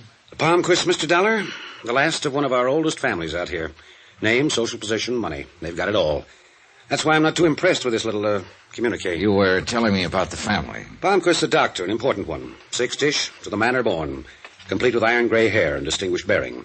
A, knows what he wants type of man. Has a tremendous practice and still finds time to go hunting about 2 months out of every year. And his wife? Invalid, confined to the house. A huge house, by the way, out near the beach. And there's a son, Eric, 25, who lives with them. That's the family. About the policy, Darrell. Simple enough. 100,000 straight coverage on both Dr. Palmquist and his wife. And the beneficiaries? Only one, the son, Eric. For both? For both. It's a pretty pointed grunt. Why not? I was thinking of the double indemnity clause that'll be effective in a few days. That's what I thought you were thinking. Well, let me have a couple of addresses, will you? The house at the beach and Palmquist's office. Sure. The office is only a few blocks from here. And, Dollar, please be tactful, will you? Those premiums, they're so lovely. Well, the way to make sure they keep coming is to keep people healthy. Yeah, I guess you have some. Hey, what do you know? Another one. What? Bermuda shorts. Oh. That puts me 3 up. Clark's going to scream like an eagle when he pays that lunch check. Today we eat at Romanoff's. I walked the 4 or 5 blocks to Dr. Carl Palmquist's office. It was easy to find. You just look for the most expensive building in the most expensive part of Beverly Hills, or as the natives sometimes call it, Lootville. As I turned into the entrance, a young executive type brushed past me on the street. Suit? Charcoal gray. I hoped he wouldn't pass Darrell's window. Dr. Palmquist's office was all it should be. Tasteful, quietly lush, the kind of place that made you wonder why he didn't live right there. The nurse who came forward did nothing to destroy the thought. Blonde, complete with doe eyes, retrosé nose, and a figure that floated. Great medicine for the sick. May I help you? I'd like to see the doctor. Do you have an appointment, Mr. Dollar, Johnny Dollar. No, I haven't. Dr. Palmquist isn't in right now. Oh, what time will he be back? Well, he has a 4:30 appointment. Suppose I show at 5, then, Miss... Lund. Steffi Lund. Miss Lund. 5? I can't promise anything, but you might try. Oh, I will. I'll try like mad.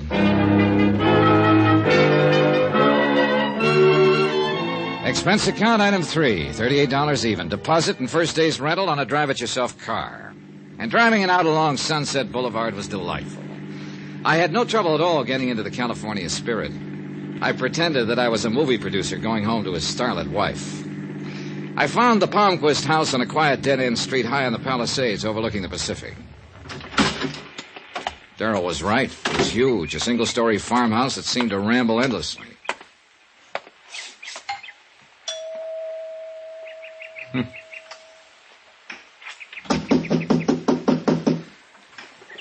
Well, it was a long way to come for nothing. I walked around the side of the house and nobody tried to stop me. I moved through an open breezeway and wished that somebody had, because suddenly I felt like an intruder. Because of the woman sitting in the wheelchair staring vacantly down at the swimming pool that sparkled in the sunlight. Because of the way she poured a drink from the bottle beside her without ever looking at it. Because of the way she held the glass as though she wanted you to believe it was sarsaparilla tea, not whiskey. It isn't really medicine, you know. I only pretend that it is. Yeah, sure. Look, I didn't mean to barge in like this. Mrs. Palmquist? Victor says it's disgusting. Calls it a sign of weakness. Do you feel that way, young man? Well, nobody does anything without a reason. My name is Dollar, Mrs. Palmquist, and, well, I'd like to talk to you for a little while, if if you feel up to it. Weakness.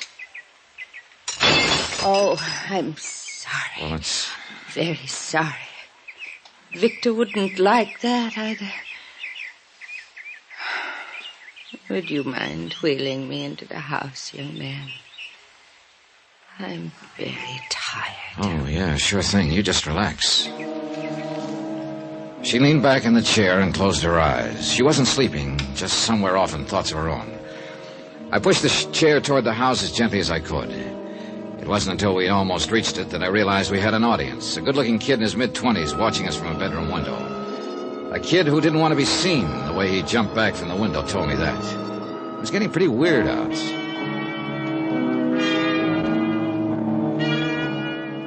Inside the house, I wheeled Mrs. Palmquist into a large living room. Gently, patiently, I tried to get her to answer a few questions, but I got nowhere. She wasn't rude, just secretive, smiling, and very far away. I was wondering how to get out gracefully when...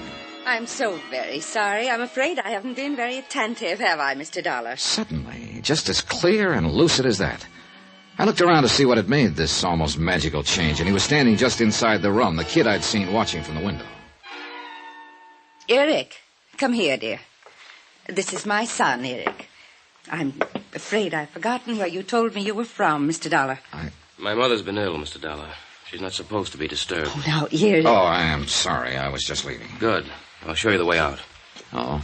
Maybe that would be best. You'll come back again, Mr. Dollar, when I'm feeling better. Yeah, sure, of course. Please make it soon. I don't seem to keep very good track of time. Another sign of weakness, I suppose. Well, When you show Mr. Dollar out, please come back, Paul. Oh, yes, Mother. You're a good son, Paul. This way, Mr. Dollar.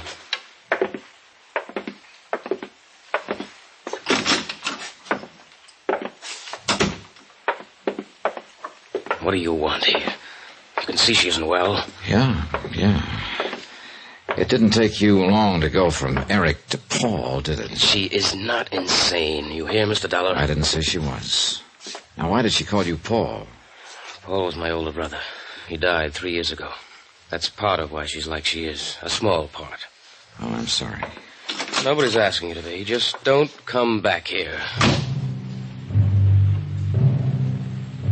I had plenty of time to kill before 5 o'clock, and a lot of things would have been pleasant. Sopping up the Malibu sun, watching the kids on the beach, you name it. But instead, I settled for a visit with an old friend, Lieutenant Berry, homicide. I wasn't just being social. Pretty sneaky, as a matter of fact. The anonymous note which underwriters had received intrigued Berry, and he promised to have it gone over by the police lab. At 5 on the dot, I was back in Dr. Palmquist's office. Hi. You're a punctual sort of patient, Mr. Dollar. Yeah, I used to get gold stars for it at school. Well, I'm afraid Dr. Palmquist doesn't get one. He called just a little while after you left this morning. Oh? He said to cancel all appointments for today, that he wouldn't be in. I'm so sorry. Yeah, so am I. I would have called you, but I didn't know where to reach you. Oh, sure, that's okay. What about tomorrow? I can give you an appointment at 10. How's that? I'll be here. Thanks. Mr. Dollar, would you like to give me some information now? Like what? Medical history, previous illnesses, complaints, the usual thing. Saves time in the morning. Well, why don't we wait till tomorrow, in case Dr. Palmquist decides to play hooky again. There's one nice thing about this job. You get around so much you learn to pick up local habits without even thinking about it. For instance, that evening I had a leisurely dinner, then took in an endless double feature. All without ever once getting out of my car. Drive-ins, you know. It was well after midnight when I got back to my hotel, feeling a kinship for bus drivers everywhere. I headed across the lobby, ran smack into Jim Darrell as I rounded the cigar stand. Oh, Dollar, where have you been? Well, hi, Darrell. Hey, who wound up paying for lunch? Listen, I've been trying to get hold of you all night. Where were you? Dinner, a movie, the wildlife, huh? Well, don't look that unhappy. I didn't do anything illegal. Somebody did. What? Hey, what is it, Darrell? What are you talking about? Mrs. Palmquist. Dead. Shot to death a couple of hours ago.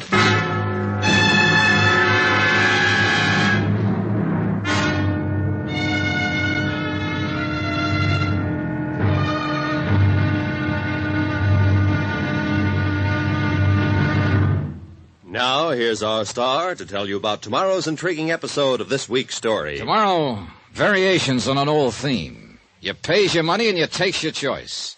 But no matter how you pick it, it comes out murder. Join us, won't you? Yours truly, Johnny Dollar.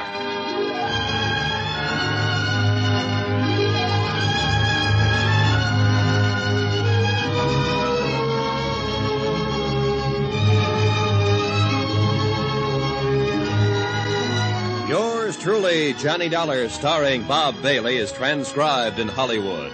Written by Tony Barrett. It is produced and directed by Jack Johnstone. Be sure to join us tomorrow night, same time and station, for the next exciting episode of Yours truly, Johnny Dollar. Roy Rowan speaking.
From Hollywood, it's time now for...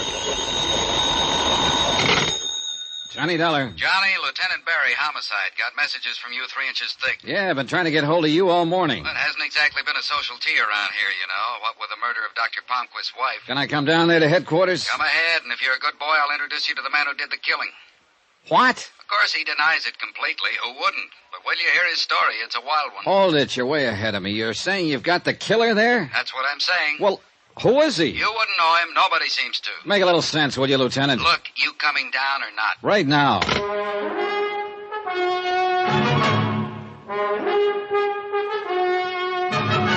Tonight and every weekday night, Bob Bailey in the transcribed adventures of the man with the action-packed expense account, America's fabulous freelance insurance investigator. Yours truly, Johnny Dollar.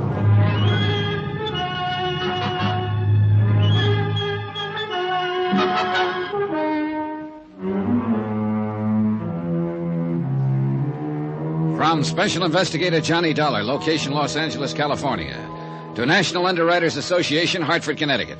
Assignment, the long shot matter.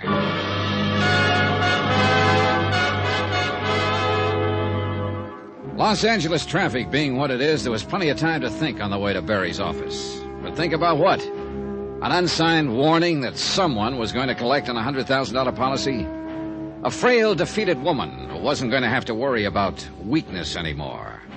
There was an awful lot to find out before this whole thing could begin to make sense. That was pretty obvious. The man I was going to see was anything but obvious. Big and round, he was like a fat Cupid doll with a gun. You always had the feeling his round little eyes were dreaming past you, seeing an island where there was no jail cells. A lot of cons had made that mistake, found out too late that Barry was as sharp as any homicide cop alive. Life is like that, huh, Johnny? Yesterday your visit was social, today it's business. Yeah, just one dead woman can make a lot of difference. Sit down. Like I said, I'm way behind you. How did it happen? When? Sit down. I can't talk when you're standing. Okay. Santa Monica substation got the call about 9 last night from Dr. Palmquist. He was real excited, said he was holding a rifle on a prowler who'd come in and shot and killed his wife. So we got out there fast. Wait a minute. Did the doctor know? Let me tell it my way, huh? Okay. We found Mrs. Palmquist dead on the living room floor, and the doctor's still holding this guy at rifle point. 38 Colt lay in a corner with nobody paying much attention to it. Ballistic says it's the murder weapon, all right. What's the doctor's story? Says he was out on a house call, got home a couple of minutes before 9. On the way to the front door, he glanced through the living room window, saw this prowler holding a gun on Mrs. Palmquist. The doctor got into the house quietly and was sneaking up from behind when the prowler heard him and got rattled. The prowler fired and killed the woman just as the doc brought a paperweight down on his head. Nice, huh? A little out of left field. Funny, I always thought prowlers and gunmen are two different things. Nothing says it can't happen, and the evidence says it did. What does that mean? That this is one prowler who's sewn up tight, because everything checks out. The 38 is his prints are on it. Lab found the lock he forced to get in. What else you want, a moving picture? Oh, don't get mad. I'm just asking. Now, that house call the doctor was out on. I'm a stranger in town, but isn't that kind of a late hour to see a patient, unless it's a real emergency? Not when they look like this one. Oh? I checked with her this morning. She could make me go to medical school right now, even at this age. Nice, huh? Put it this way. Her first name ought to be Marilyn. Well, that's pretty clear. Who is she? A Mrs. Laura Considine. 35, widow, money, and everyone should look like that. She been Dr. Palmquist's patient long? 3 or 4 years, and she backs up the story of the house call completely. You sold? I want to know about the prowler. Who is he? Ex-con, drifter, 57 years old, got a record that goes way back. What kind of record? I was afraid you'd ask, because that's the fly in the ointment. It's a long sheet and it's buried. Bunco, con game, badger, bad checks, pigeon drop, all small stuff. But not an ounce of violence anywhere. A killing's way out of pattern, isn't it? Yeah. This prowler, what does he claim? It's so wild I'm embarrassed to repeat it. How's chances of my seeing him? Maybe he'll tell me.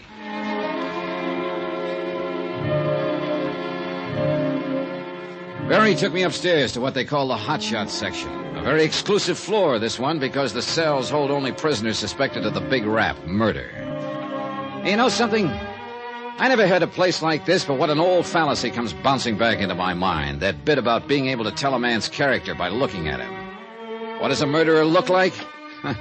Go ahead, put yourself out on that limb, but don't drag me out there with you. Because the man sitting quietly in cell 8A looked about as hard and dangerous as a Victorian antimacassar. Lonnie Miller, prowler and murder suspect. Lonnie Miller, gray-haired, tall and slim, a man with good straight bearing even while he sat. Yet with a delicacy about him. Or maybe it was just the natural good manners of the born con man. I didn't know. Yell when you want out, Johnny. Yeah. I'm not going to change the story. I'll tell it again, but it'll be the same. Is that what you want, officer? I'm not the police, Miller. My name is Dollar. I'm an insurance investigator. It's a little late for me to buy insurance, isn't it? Miller, you don't have to talk to me if you don't want to, but you'd be helping yourself if you told me the truth. They didn't believe me, not one word. Why would you? Our jobs are different. My interest is in the insurance angle. Did you kill Mrs. Palmquist? I'm nearly 60, mister, and I've done everything in the book, almost everything. But I never killed. Never. I can't make them see that. Yeah, I know. Told them 100 times, word for word, step by step. They just sit and look at me. Well, what do I have to do to make them believe I didn't do it? From what I hear, they've got an awful lot of evidence that says you did. You too, huh? Go away, mister. You may be a little different kind of cop, but you're talking like all the others. You're thinking like them. Let me alone. You haven't got much chance, Miller, if that's your only answer to evidence. Evidence? I know all about that stuff. You can buy it and sell it, manufacture it, make it stand up and do tricks. The cops... Miller, you're talking through your hat. You've been the route. Do you know one case where the police ever manufactured evidence? And I don't mean con talk. I mean one you actually know of. Oh, what's the difference? Look, why don't you tell me about it? Think you could listen without sneering? Nobody else can. Try me, huh? Now, how did you get into this?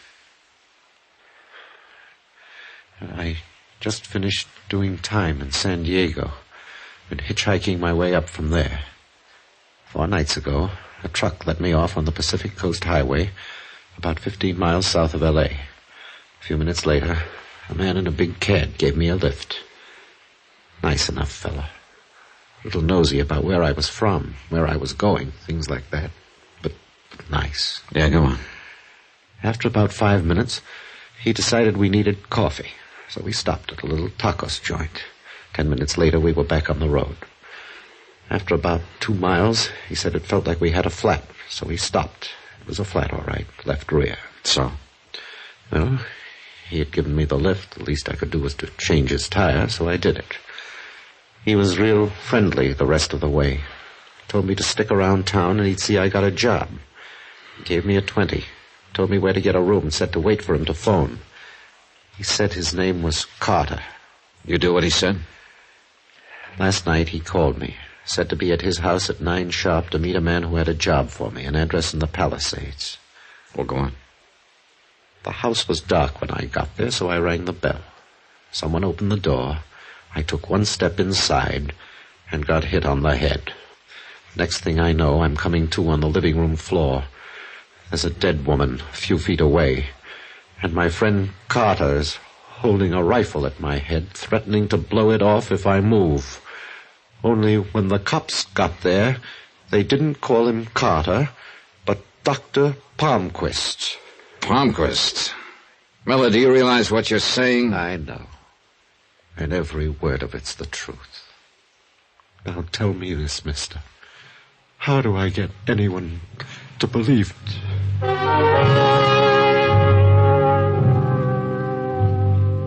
Miller sat there quietly, looking first at his burning cigarette, then at me. It was as though he didn't expect either one of us to believe him. I was glad to get out of there. Well, I'll say this much for Miller, Johnny. He's got that story down pat. He didn't tell you one word that he hasn't been telling us. Lieutenant, does Dr. Palmquist know what Miller claims? We haven't discussed it. Didn't I tell you the doctor's resting at Blair Hospital for a day or so, shock of his wife's death? Do you intend to tell him? Look, I know you're a fellow who automatically roots for the underdog, but face it, boy, what have I got? An ex-con with a wild story against a respected citizen with a perfect alibi. I'd look kind of silly questioning Palmquist at the moment. At the moment? Does that mean you've got doubts about Palmquist? I doubt everybody till the last page, boy. That's how I got to be a lieutenant. And that's where we left it. I had a long, thoughtful lunch, which included 2 very dry martinis aimed at helping solve a new problem. To wit, how best to arrange a few words with a hospitalized Dr. Palmquist at such a delicate time. In the end, I did the only thing I could, walked into room 913 at Blair Hospital and introduced myself. Dr. Palmquist didn't seem at all surprised by the visit. He seemed annoyed, if anything, but the annoyance was with himself.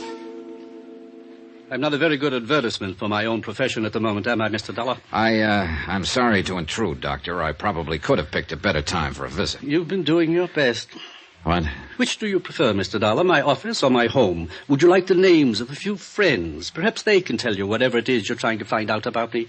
It's my job, Doctor. And just what is your job, Mr. Dollar? Insurance investigator. For the company that holds the policy on Mrs. Palmquist and yourself. I see. Then you can stop running around now, can't you? You can simply go to the police and they'll tell you anything you want to know. Doctor, may Mr. Dollar, I don't usually prescribe without a thorough examination, but... Please do. Very well. I don't think California is your cup of tea. I suggest another climate entirely.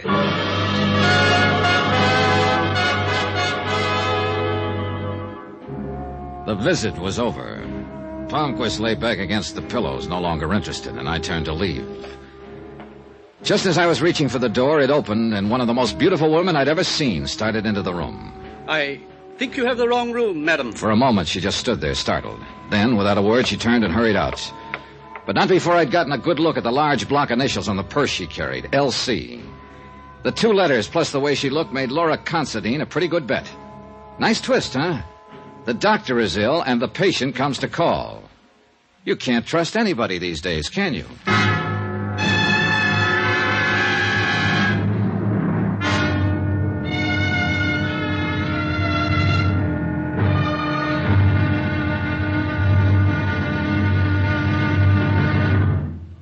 Now, here's our star to tell you about tomorrow's intriguing episode of this week's story. Tomorrow, beauty may be skin deep, but fear goes a lot further down than that.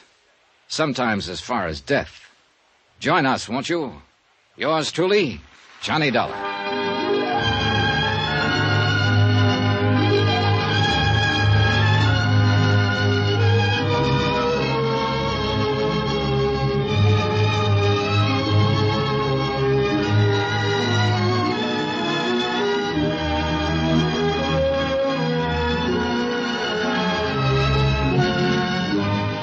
Yours truly, Johnny Dollar, starring Bob Bailey, is transcribed in Hollywood. Written by Tony Barrett, it is produced and directed by Jack Johnstone. Be sure to join us tomorrow night, same time and station, for the next exciting episode of Yours truly, Johnny Dollar. Roy Rowan speaking.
From Hollywood, it's time now for...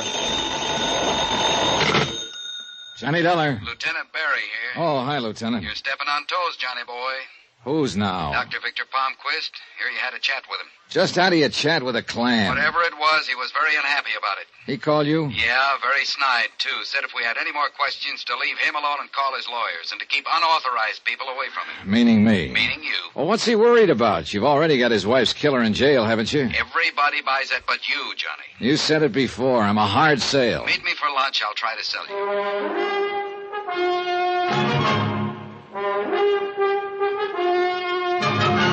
Tonight and every weekday night, Bob Bailey in the transcribed adventures of the man with the action-packed expense account, America's fabulous freelance insurance investigator. Yours truly, Johnny Dollar.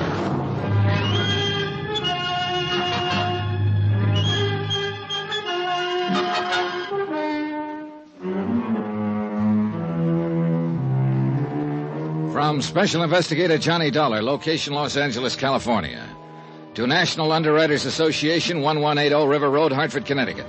Assignment, the long shot matter. Expense account continued. Item 3, $1 even. Taxi to the Barclay for lunch with Lieutenant Barry. But let me backtrack for a minute. Coming down in the hotel elevator, I kept thinking over what the lieutenant had said, and I disagreed completely. I wasn't a hard sale. It's just that I wasn't an early sale. There were too many angles to the death of Mrs. Palmquist, too many things I didn't know yet. I got proof of that the minute I stepped outside the hotel. The white-cab sedan parked directly across the street contained a real interesting combination of people. Eric Palmquist, the doctor's son, and Steffi Lund, the doctor's nurse.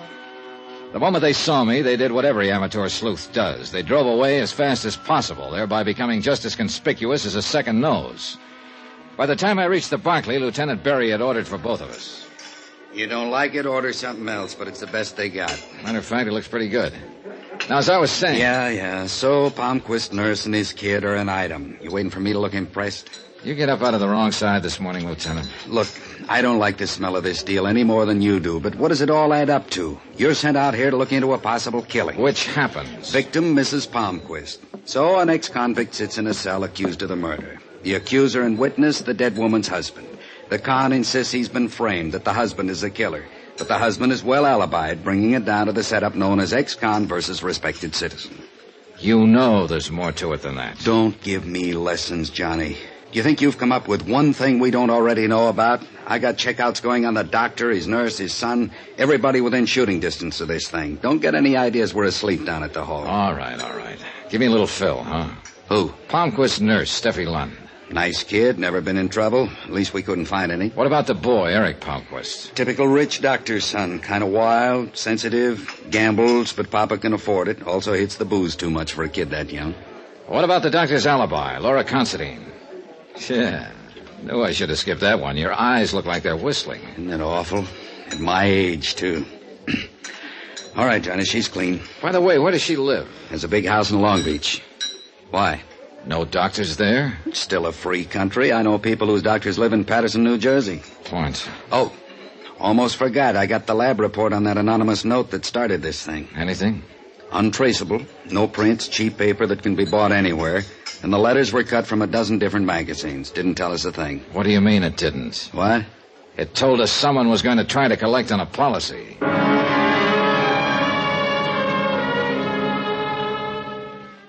We knocked it around a little while longer, getting no place in particular. Then suddenly I was being paged for a telephone call. Barry's raised eyebrows were eloquent. They made me feel like one of those would-be movie stars who have themselves paged in the Brown Derby so that other would-be stars will know they're there. I had a funny notion about who might be calling, so I told the waiter I'd taken in the booth out front and left Lieutenant Barry by himself. Johnny Dollar. Mr. Dollar, I'm so glad I found you. Oh? This is Steffi Lund, Dr. Palmquist's nurse. Well, the day's picking up. I'm sorry. I hope I didn't interrupt your lunch. You see, I called your hotel and they told me where you'd gone. I'm sorry. Well, don't apologize, Steffi. A working girl who drives around in a beautiful white Cadillac doesn't have to, you know. I'll explain about that. Why should you owe me any explanation? Please, Mr. Dollar, I've got to see you right away. It's terribly important. Mr. Dollar. Where are you? I'm at Dr. Palmquist's office. Can you come here now, right away? Okay, I'll be right over. And please, don't bring anyone along with you, will you? However you want it, you're calling the shots. Oh, thank you. And hurry, please.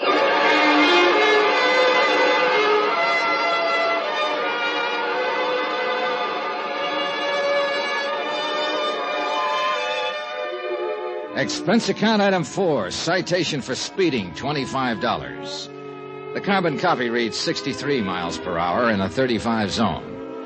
You ever tried to talk an L.A.-type cop out of a ticket? It's ridiculous.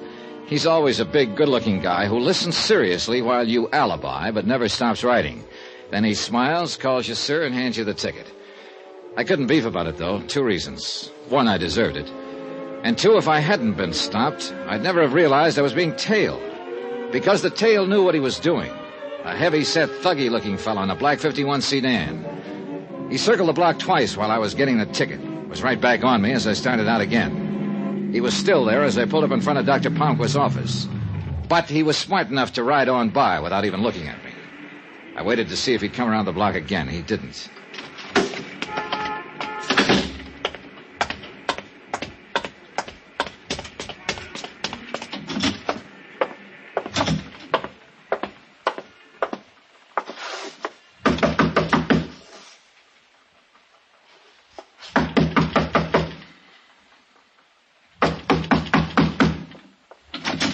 Yes, sir. What is it?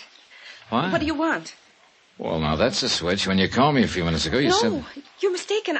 I didn't Well, call now, you. wait just a minute. I didn't call you. Don't Her you words were understand? deliberate, emphatic, but her eyes were suddenly doing the real talking, signaling desperately into the room behind her, trying to tell me that she wasn't alone.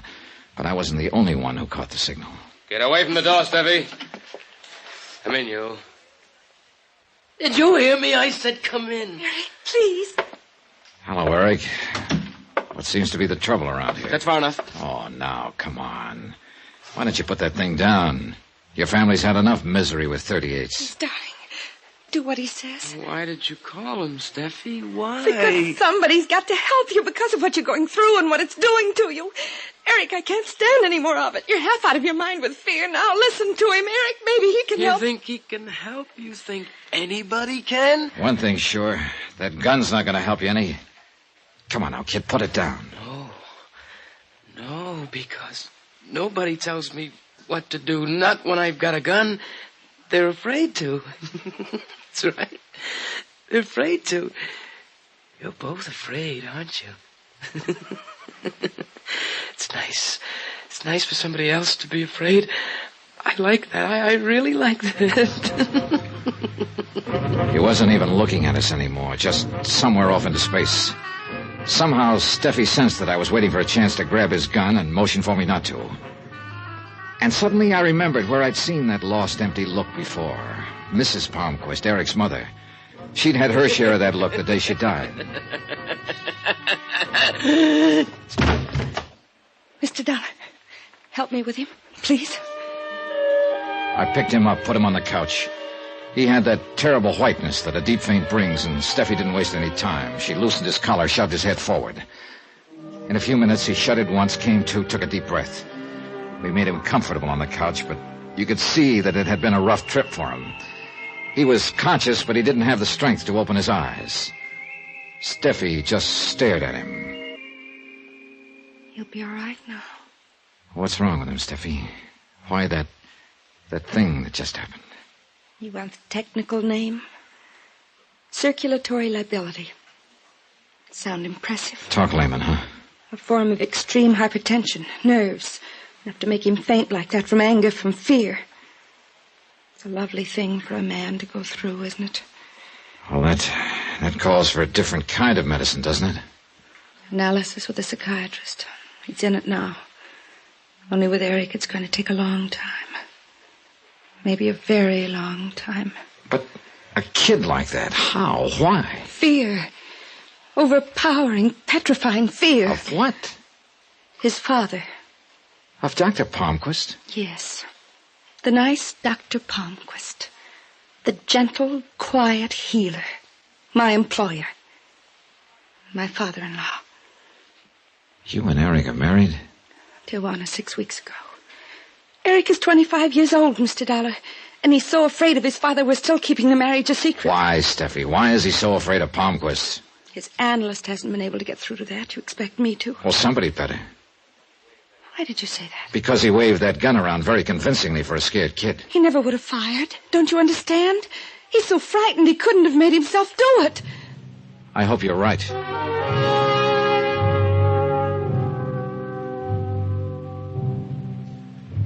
I didn't think it was quite the time to mention one small fact. That if Eric Palmquist was incapable of pulling a trigger, it might turn out to be a very good thing for him. As the sole beneficiary of his mother's will, he would soon have $100,000 in a nice, tidy lump. And if he really was afraid of his father, a piece of money like that could take him a long, long way from the parental fold. In fact, no matter which way you turned, you couldn't get away from the logic that Eric Palmquist might be regarded by some parties as a first-class suspect in the death of his mother.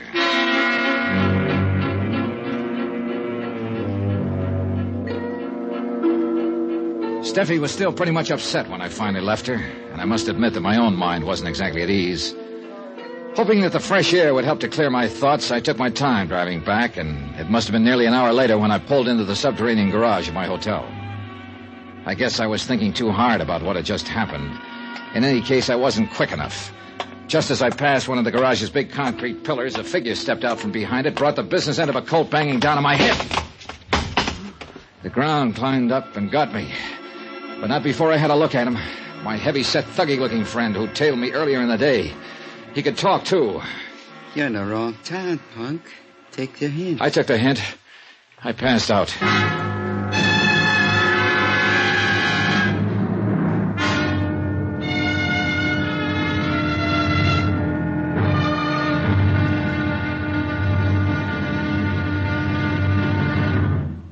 Now, here's our star to tell you about tomorrow's intriguing episode of this week's story. Tomorrow, a study in reactions. 3 of them. One by a man who should know, one by a man who doesn't, and another by a bullet. Join us, won't you? Yours truly, Johnny Dollar.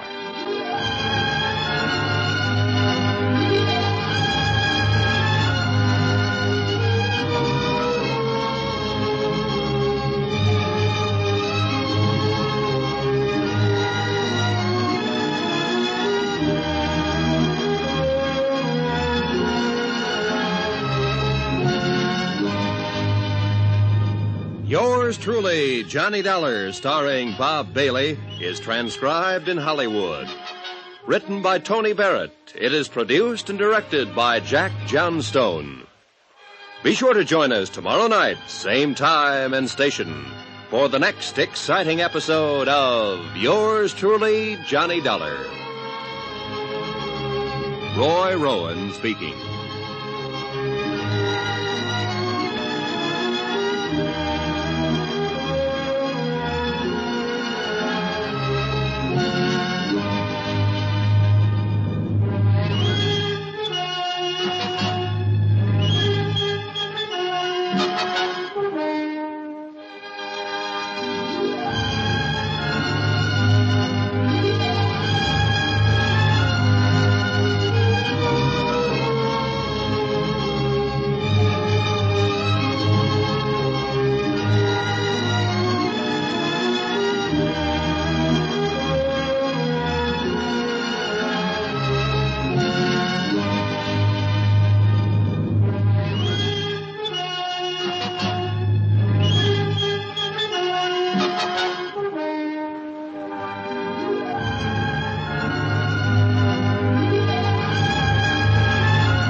From Hollywood, it's time now for...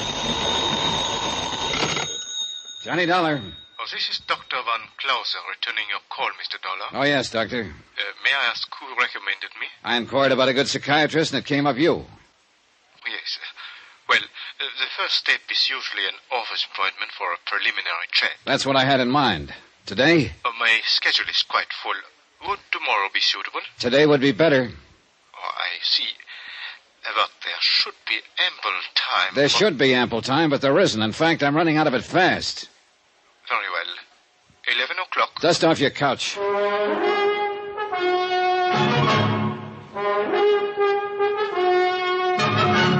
Tonight, and every weekday night, Bob Bailey in the transcribed adventures of the man with the action-packed expense account, America's fabulous freelance insurance investigator. Yours truly, Johnny Dollar.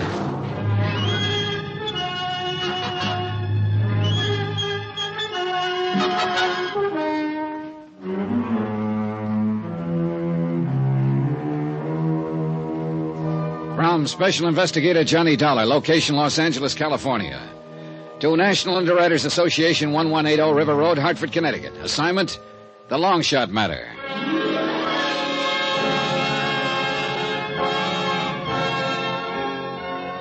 Johnny Dollar, hypochondriac, complete with assorted medical advisors. I needed one of them before I even got down to the lobby of my hotel. It was the house medic, that's item 5, $5, who'd patched me up yesterday after a thug had worked me over in the hotel garage. Now came checkup time, and the doctor was a fusser, and he disapproved of me. Hold still now, hold still. Yeah, but that's my head you're digging into. I wouldn't have to if somebody else hadn't split it open. Oh, there. Hey. Well, looks a little better. Yeah, well, don't sound so enthusiastic. Walking into a wall. It's the best I could think of at the moment. Likely story. Hold still now. I want to redress that wound on the other side. Hold still. Temper. Funny, he was working on the outside of my head, but it was the inside that ached most. There were reasons, lots of them. Like the murder of a sick old woman the same day I'd arrived, and the anonymous note that had warned of it. Like the victim's husband and an ex-convict accusing each other of committing the crime. It was a rough one, real rough, because the picture kept changing from minute to minute, and my company was on the hook for $100,000. At 11 o'clock, I sat across the desk from Dr. Hans Van Clauser, psychiatrist, in his Beverly Hills office. He was small, spectacled, and charmingly Viennese. More important, he was the analyst who was treating Eric Palmquist, the murdered woman's son. Now, Mr. Dollar. Afraid I owe you an apology, Doctor. I deceived you a little bit. I'm not exactly here as a patient. Oh, everyone finds it difficult to begin, Mr. Dollar. Suppose we hear some of the medical history first. I tell you, we're off on the wrong foot, Doctor, and it's my fault. Here, take a look at these, my credentials. I see, then you're hardly here as a patient. About a patient, let's say. My dear Mr. Dollar, I think you know very well that I can reveal nothing which is told to me in this room. I know that. Then the purpose of this visit? I just want answers from a competent authority about a certain illness. I won't bring personalities into it. It's important, Doctor. And the particular illness? Something called circulatory lability. You know that it's a form of extremely provoked hypertension? Yeah, that much I do. Hypertension is the result of anxieties.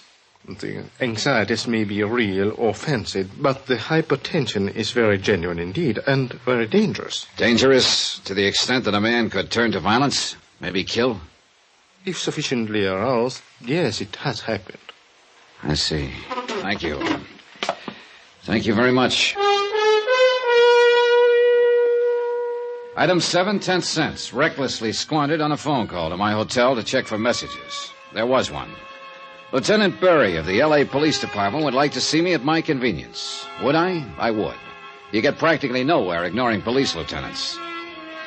He stared at the bandage on my head and my assorted cuts and bruises, and his opening line was quite inspired. Oh, what happened to you? Somebody was pretty fast with a gun barrel last night. Where'd it happen? Garage under my hotel. It seems he didn't like my being in town. You got a look at him? Enough. Want to go through the mug book? No, I'll catch up with him someday. Besides, whoever was paying him is the interesting one. Have it your own way. Well, now, you didn't call me all the way down here for laughs, Lieutenant. Anything special on your mind? Lonnie Miller, the guy we got sitting in cell number 8A, the prowler who shot Mrs. Palmquist. So Dr. Palmquist insists. He isn't the only one, Johnny, not anymore. What? Yeah. We finally traced the murder weapon. It was bought at a pawn shop in Burbank.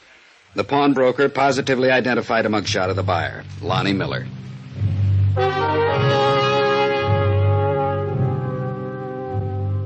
Police identification evidence is a pretty tough thing to ignore. But I was still what the lieutenant called a hard sale. It wasn't stubbornness, simply the fact that I'm very large for motivation. It can be as wild, as woolly as they come, but it's got to be there somewhere. And somehow, with so many good ones around, the worn, faded man in cell 8A didn't rate in that company. I asked the lieutenant for a couple of minutes with Lonnie Miller. He shook his head as though he felt sorry for me, but okayed the visit anyway.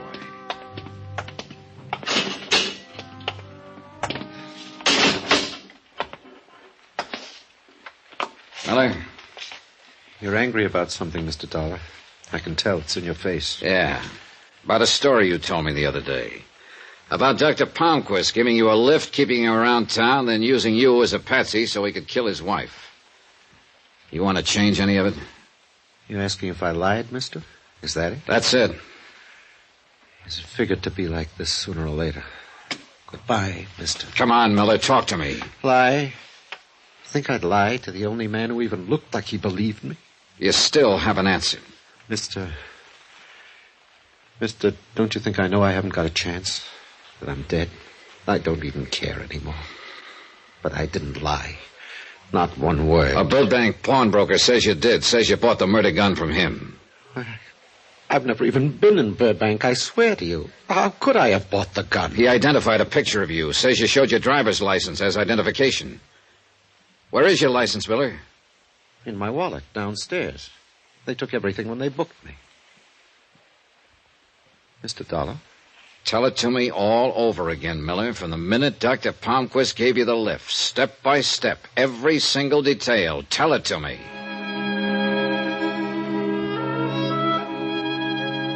He began slowly, haltingly.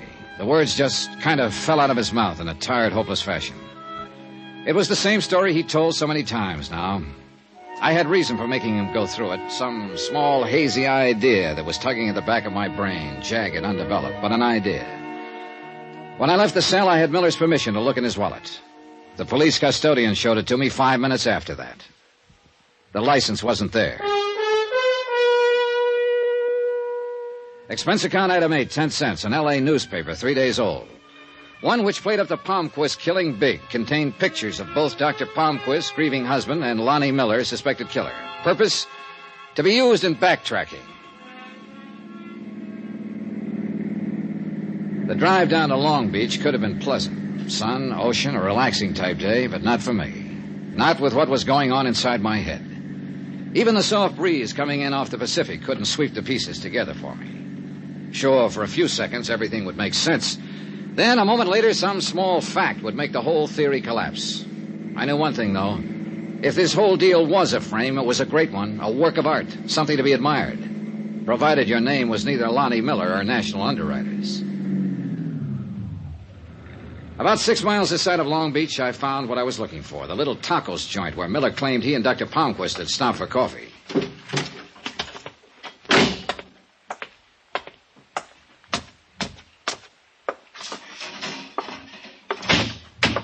Hola, amigo. You like some tacos? Sure. Sit down. It won't be a minute.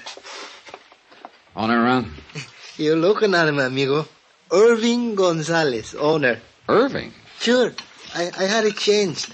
Nobody could pronounce Plutarco Gonzalez. I see your point. It doesn't pay to make problems for your customers in business. Yeah.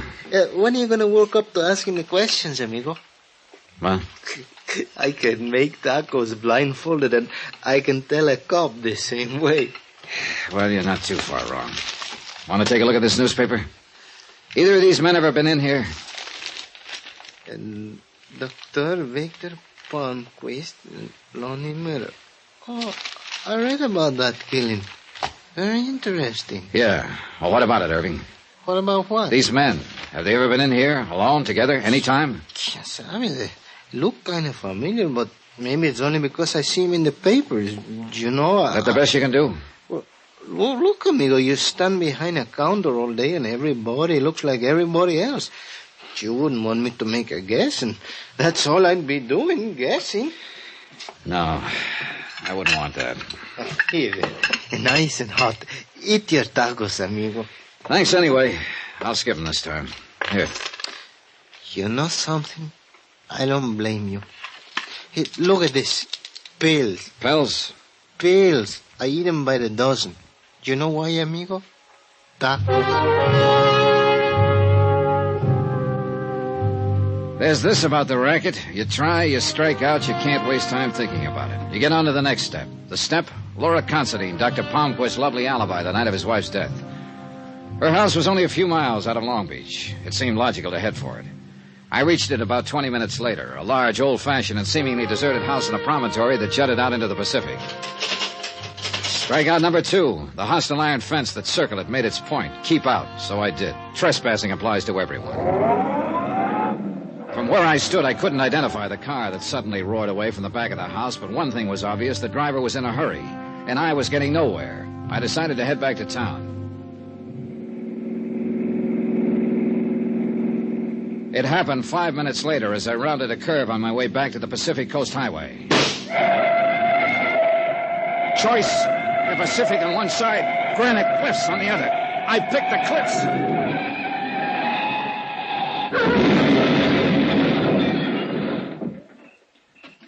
Funny what your mind does at moments like that. I remember looking at the mashed inside of the car and wondering which company carried the insurance policy. Then I thought of how good a marksman a man must be to pick off a tire from any of those cliffs. And then I remembered still another thing. Hadn't I been told about someone who was a great shot, who made it a rule to hunt 2 months out of the year no matter how busy he was? Sure. A highly respected citizen named Dr. Victor Palmquist.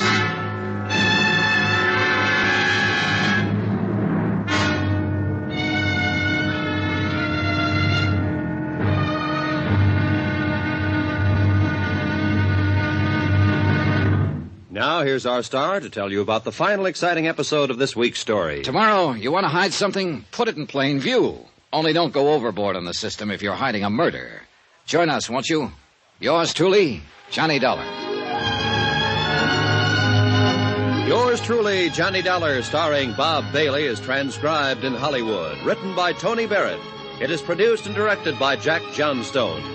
Be sure to join us tomorrow night, same time and station, for the next exciting episode of Yours truly, Johnny Dollar. Roy Rowan speaking.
From Hollywood, it's time now for Johnny Dollar. This is Laura Considine, Mr. Dollar. You don't know me, but... Oh, but I do, Mrs. Considine. You're the best friend a doctor ever had. Dr. Palmquist, that is. Mr. Dollar... He paid you a professional call the night his wife was murdered. That was lucky. Alibis don't grow on trees. Just a minute, Mr. Look, Dollar. lady, I've been slugged, shot at. Matter of fact, someone tried to pick me off with a rifle a couple of hours ago, right near your house. Maybe Dr. Palmquist will alibi you this time. Return the courtesy. Will you please listen? I've got to see you. I've got to talk to you. All right, when? An hour. The bar at your hotel. The martinis will be waiting.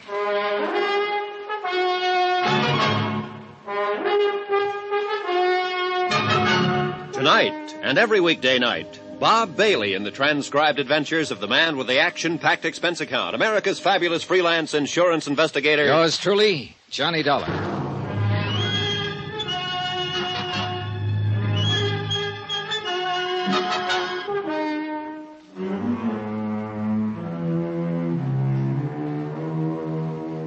From Special Investigator Johnny Dollar to National Underwriters Association, 1180 River Road, Hartford, Connecticut.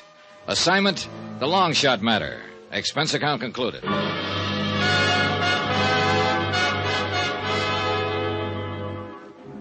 There was still a lot of questions, like where I was getting, trying to find out who really had killed Mrs. Palmquist. Like, was it all a smoothly planned frame on the part of her doctor husband? Or had it been a prowler killing by another man now in jail? Or had the dead woman's son, Eric, a complex we didn't know about? Mrs. Considine was 5 minutes late, but I hoped she could answer some of them. Mr. Dollar? Oh, come now, Mrs. Considine, that reading. It implied we haven't met before, and you know that we have. Well, I don't remember. The day you visited Dr. Palmquist in the hospital and pretended you had the wrong room. Sit down. There was a reason for that. Sure, there's one for everything. Is there? You think Victor Palmquist had something to do with his wife's death? Well, you're wrong. Completely wrong. Correction. You don't know what I'm thinking, and being wrong is anybody's privilege. You don't know about Victor, Mr. Dollar. What his life's been like, what he had to put up with. Why don't you tell me, Mrs. Considine? That wife of his. A millstone around his neck. A woman in love with a bottle. Go on. And that son of his, that Eric. Insane. Completely insane. He hates his father. He always has. He gains a fortune by that woman's death. But do you suspect him? No, of course not.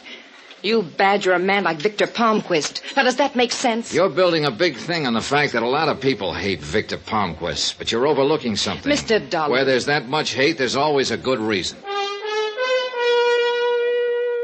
I went to the hotel garage, rented a car, and pointed it toward Burbank. There was a man in a pawn shop there I wanted to see. The man who had identified Lonnie Miller as the buyer of the gun that had killed Mrs. Victor Palmquist. He turned out to be a mild, friendly little guy with thick glasses and a desire to please.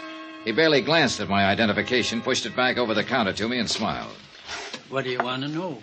Everything you can remember about the man who bought the gun, Mr. Lerner. What's to remember? A kind of skinny, gray-haired fella come in, said he wanted to buy a gun. I showed him one. He bought.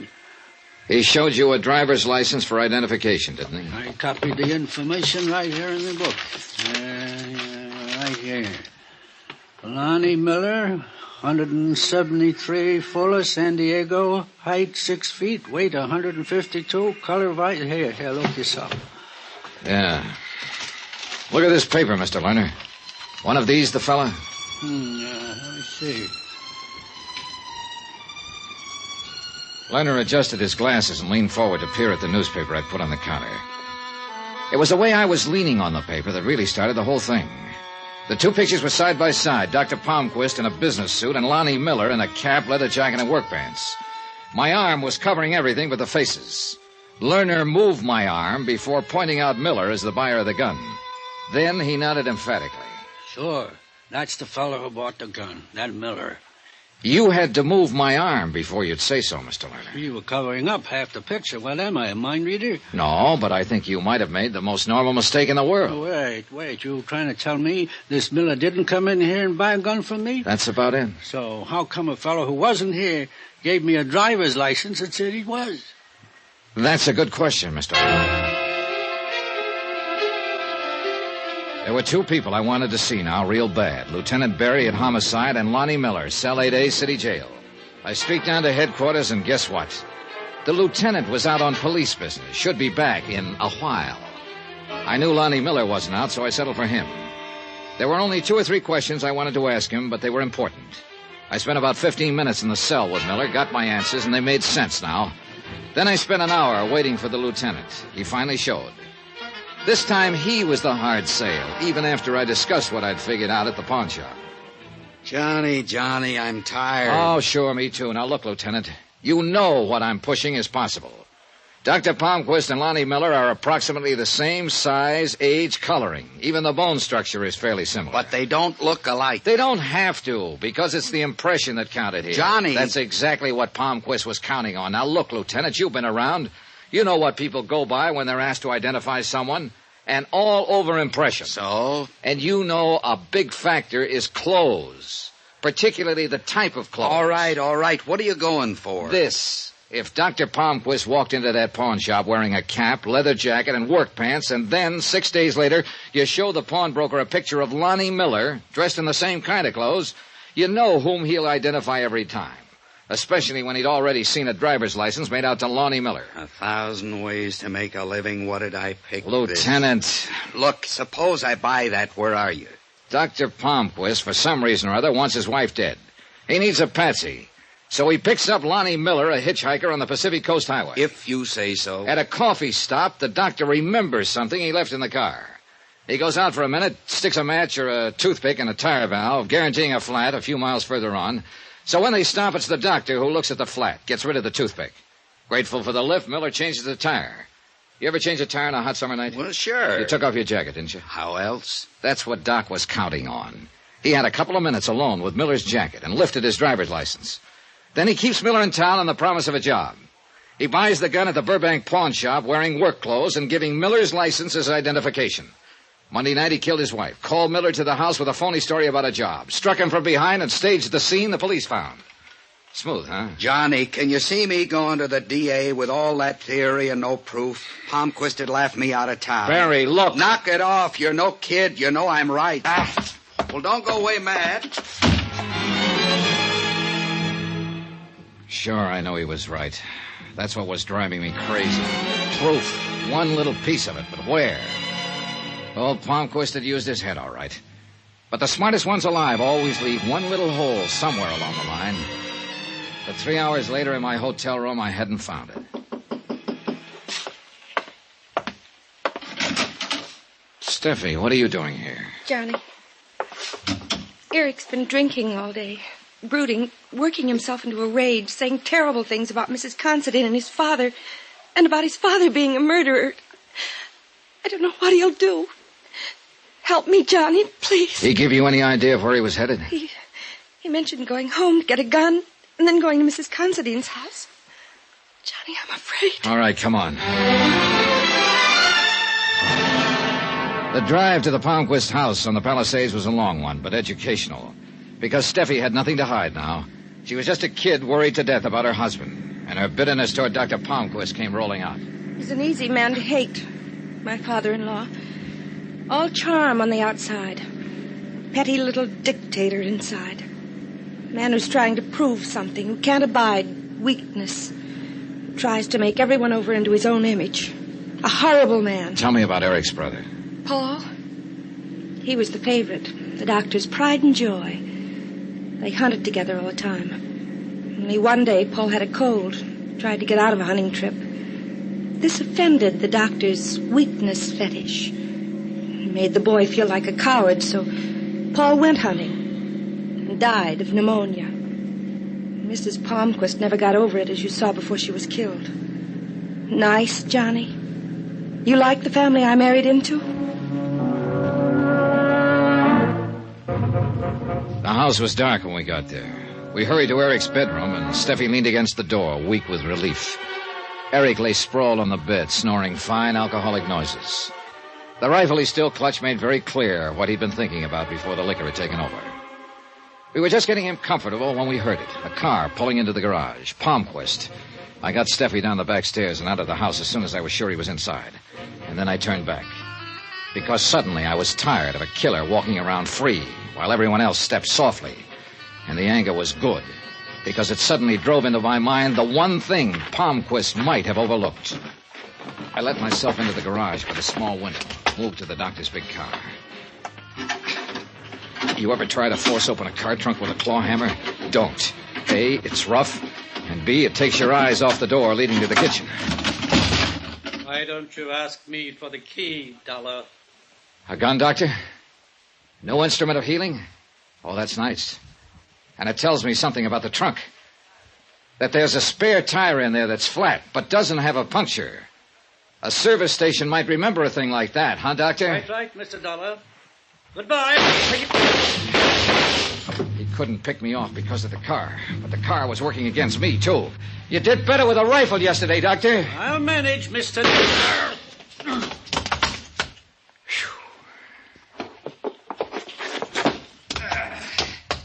A man my age through windows, no less. He had it? Nah, he'll look good in court. Small question, Lieutenant. Not that I'm ungrateful. Ask. Aren't you a long way from home? I didn't like the look in your eye when you stomped out. You know something, Johnny? You're easier to tail than a trolley car. Expense account, item 12, $71. L.A. hotel bill. Item 13, $174.90. Return airfare to Hartford. Expense account total, $490.80. Details? Eric Palmquist admitted sending us the original warning note out of fear of his father. He never knew till the death of his mother that he himself was the beneficiary. Remarks about Hollywood. Let's call it the Easterner's Revenge. Quote, it's a nice place to visit, but I wouldn't want to live there. Unquote. Yours truly, Johnny Dollar.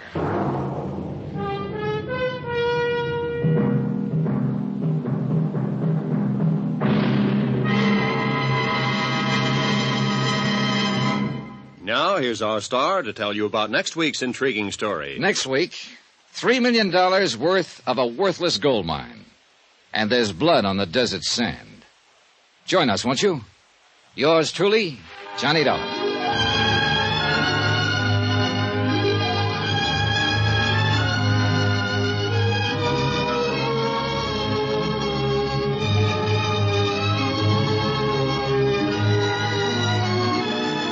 Yours truly, Johnny Dollar, starring Bob Bailey, is transcribed in Hollywood. Written by Tony Barrett, it is produced and directed by Jack Johnstone.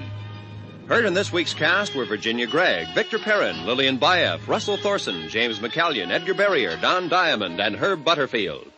Musical supervision by Amerigo Marino and Carl Fortina. Be sure to join us on Monday night, same time and station, for another exciting story of yours truly, Johnny Dollar. Roy Rowan speaking.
From Hollywood, it's time now for... Johnny Dollar. Pat McCracken, Universal Adjustment Bureau. Oh, hi, Pat. This is my third call. Where you been? Out buying some tackle. Want to go fishing? Fishing? Yeah, I'm heading down to New York State. Esopus River, maybe the Beaver Kill. Trying to snag myself some nice trout. And, Patsy, my fishing is one thing you aren't going to interfere with. Wouldn't think of it. But why don't you try Lake Mojave? Huh? Where's that? Along the Colorado River, out between Nevada and Arizona. What? Sure, be the guest of Greater Southwest Insurance and Liability. What are you talking about? I don't know how you'd value those Esopus River trout, but there's a fish out there that may be worth $3 million. Johnny? I'll be right over.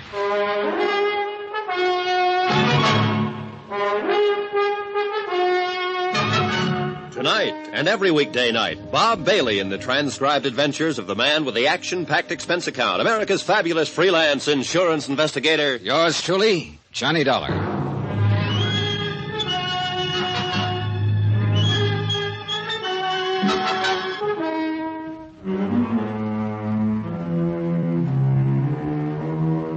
Expense account submitted by Special Investigator Johnny Dollar to Greater Southwest Insurance and Liability Company, Kingman, Arizona office. Following is an accounting of expenses incurred during my investigation of the Midas touch matter. Expense account item 1, cab fare from my apartment to the Universal Adjustment Bureau, 8242 North Spring. When I got there, Pat McCracken was standing holding the door of his office open for me. Come on in, Johnny, but don't bother sitting down. Now, what's that supposed to mean? It means you haven't got time. You all pack? Oh, you bet I am. For a trip to the Esopus and some of those pretty rainbows and eastern brook trout. Got a new lure oil called Fast Strike I want to try out. I hear it's great. Sorry, but if there's going to be any actual fishing, it's going to be for Lake Mojave bass. Says you. Here are your plane tickets. Here to New York, nonstop to Los Angeles, and out to Las Vegas. From there, you'll have to go to Kingman, Arizona by car. Slow down, boys. Slow down. The man to see in Kingman is Jake Kessler at Southwest Insurance. Oh, Pat. Yeah? You mind telling me what it's all about? The Midas touch mine. New racket in uranium? I said Midas. Gold mine. Oh, sure. Well, what's the insurance angle? Ask Jake Kessler when you get to Kingman. Well, but you can at least tell Look, me what... You've only got 20 minutes to catch your plane to New York. You mean if I decide that... And with $1.5 million, maybe $3 million at stake, nobody's going to quibble too much over your expense account. Maybe I should take a crack at those Lake Mojave bass. Expense account items 2 and 3, $2.90 even, a handful of American Express traveler's checks, and cab fare back to my apartment for my luggage. Then to the airport from my plane to New York to Las Vegas, Nevada.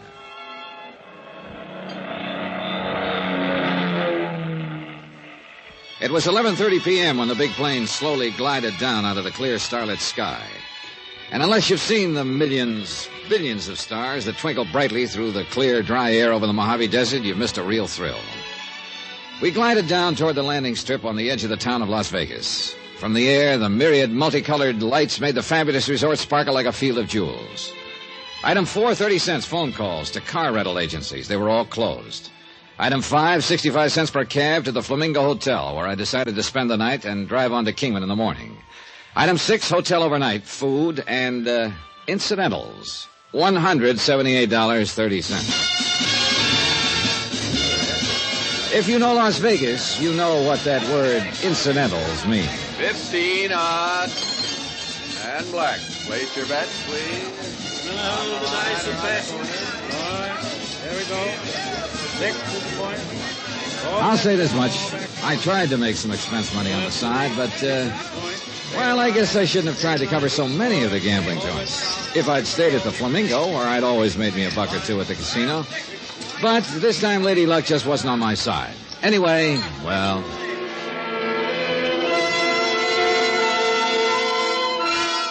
Item 7, $50. Deposit on a rental car the next morning.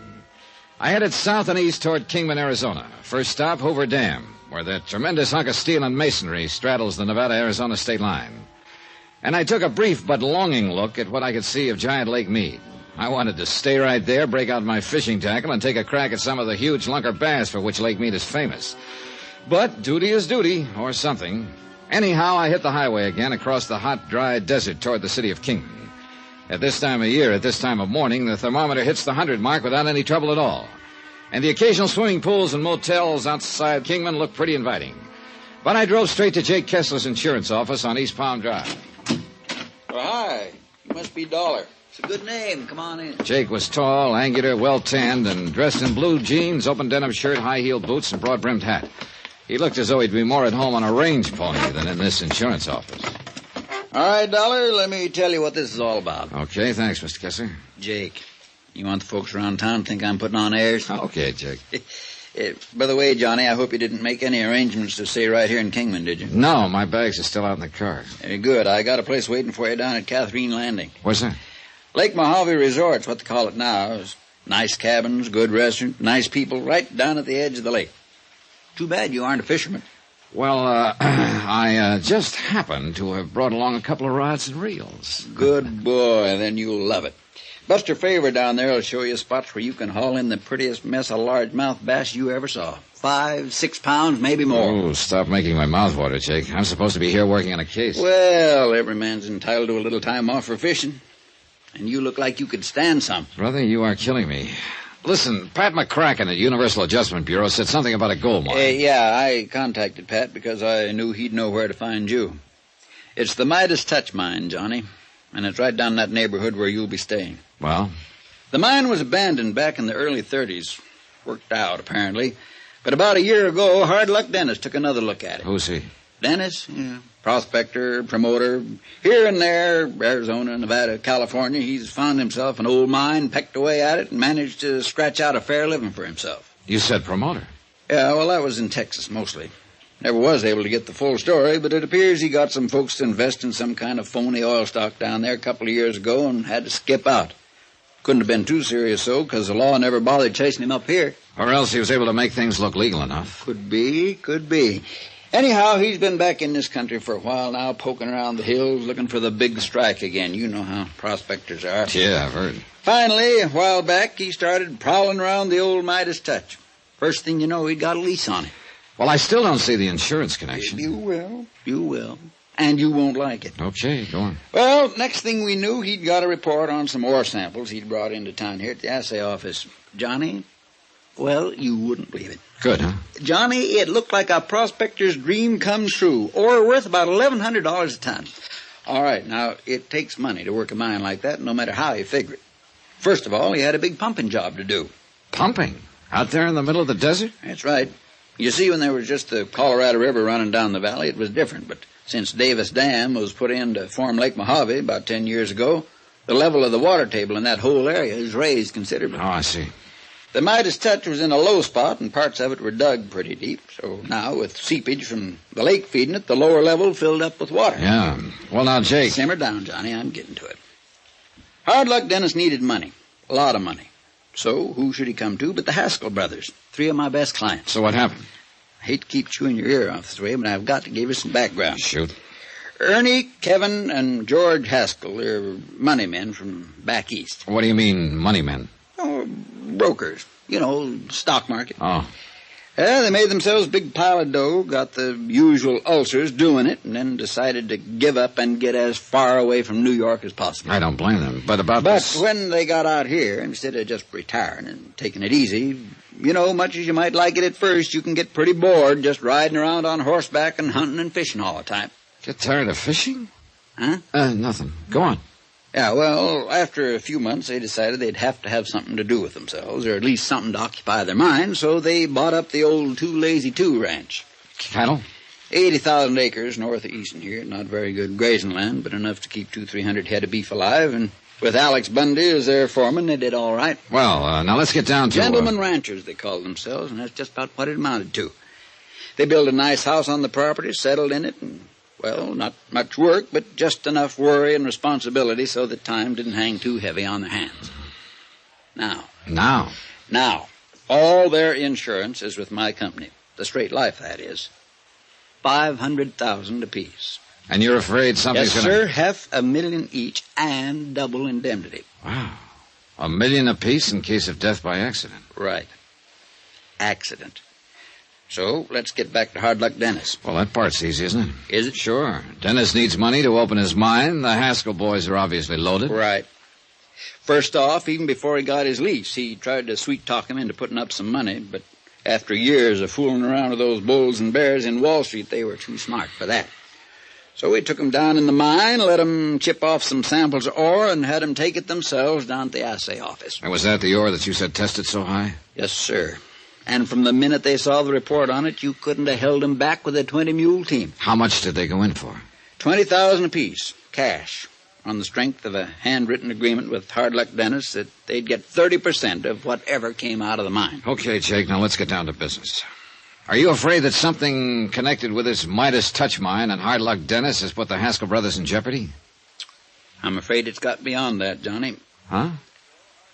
3 days ago, Hard Luck took the Haskells over to the mine again for another look. Yeah? Cave in. They finished digging their bodies out yesterday morning. All 3 of them. Hard Luck Dennis? He wasn't caught in that cave in. Where is he?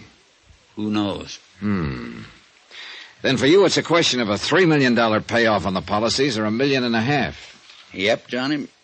A question of accident or murder. Then for me, it's a matter of finding a killer. Yeah. Named Hard Luck Dennis. And when you do, look out for him. Yeah. Tell me, Jake, does anybody know I've come here to look into this? Oh, the whole town, I'm afraid. Maybe I should have kept it quiet. Well, sometimes it is better if...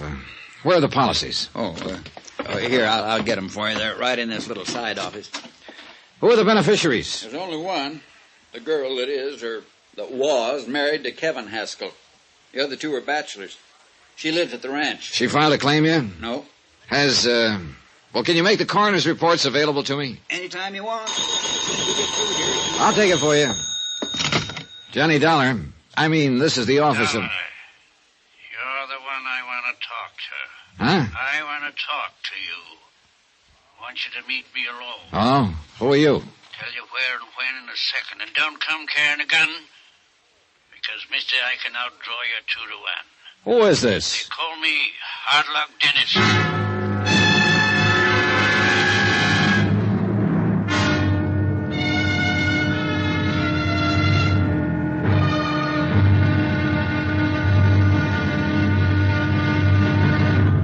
Now, here's our star to tell you about tomorrow's intriguing episode of this week's story. Tomorrow, I find that one of the fishermen who hangs around Lake Mojave is a character called Death.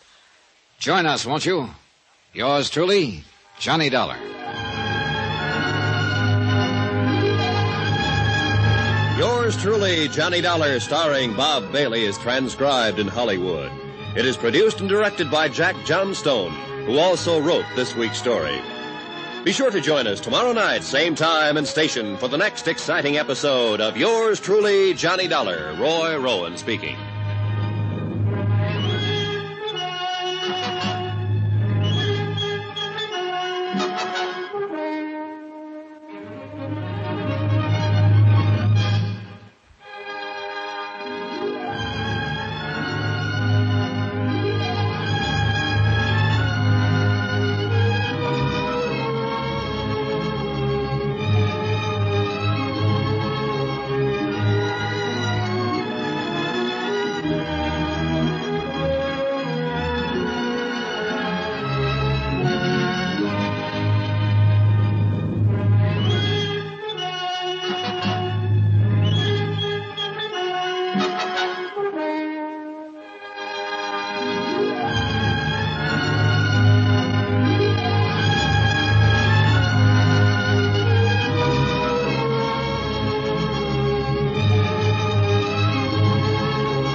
From Hollywood, it's time now for...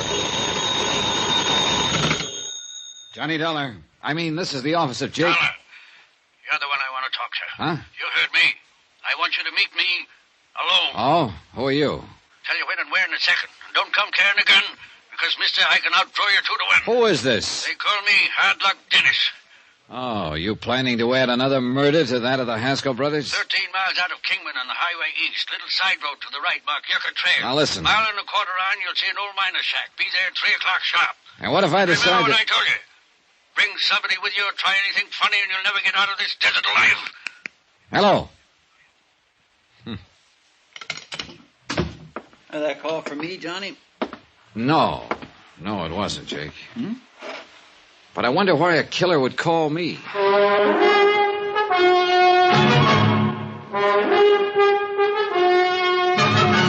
Tonight and every weekday night, Bob Bailey in the transcribed adventures of the man with the action-packed expense account, America's fabulous freelance insurance investigator. Yours truly, Johnny Dollar.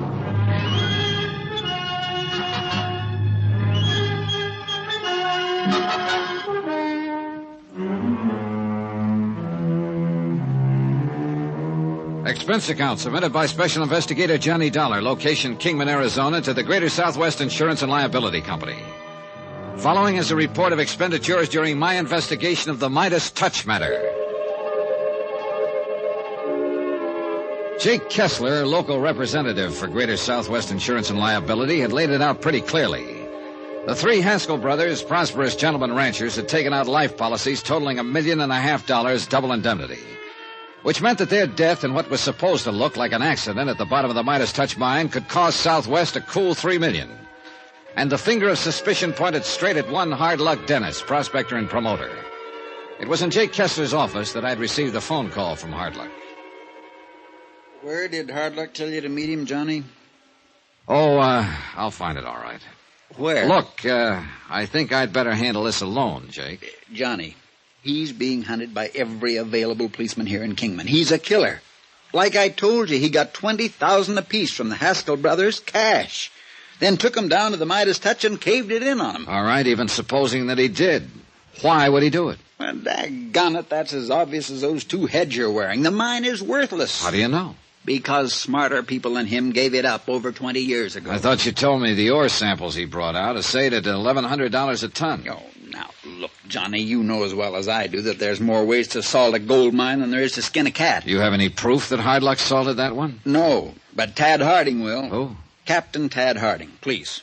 He hasn't lived out in this country all his life for nothing. Where's Harding now? At the Midas touch. But when he gets back here, you see him. He'll show you that I'm right. Well, if you are, it certainly would point the finger at Hard Luck Dennis, wouldn't it? Can't you understand, Johnny? Hard Luck needed money. He's always needed money. He salted that mine, got $60,000 from the Haskells on a lick and a promise, then caved in the mine on them before they could get wise to him. Good theory. You'll find it's a fact. That's why he skipped out as soon as he... Oh. Yeah, he couldn't have skipped very far, could he? And if he were guilty, why would he want to see me? All right, Johnny. Now listen to me. The Haskells were three of our finest citizens, so the whole town will cooperate with you. So don't do anything foolish like meeting that Hard Luck Dennis alone.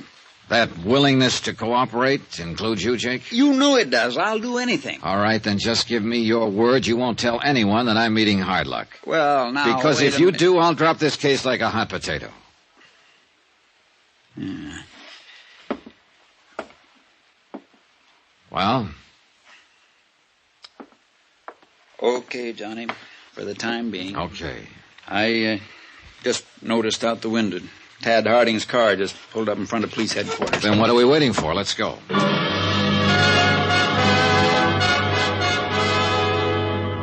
Captain Tad Harding turned out to be a tall, well-built, cool-headed man of about 40 who impressed me as being able to cope with any situation that might arise.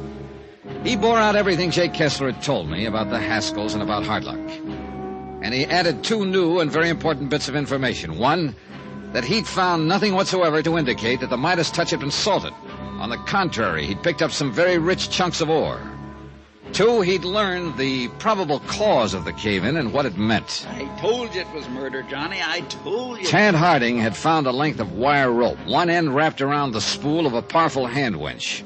The other end had very obviously been tied around a pillar, a thick pillar of rock and gravel that had been dug around so as to leave support for the ceiling of a horizontal shaft.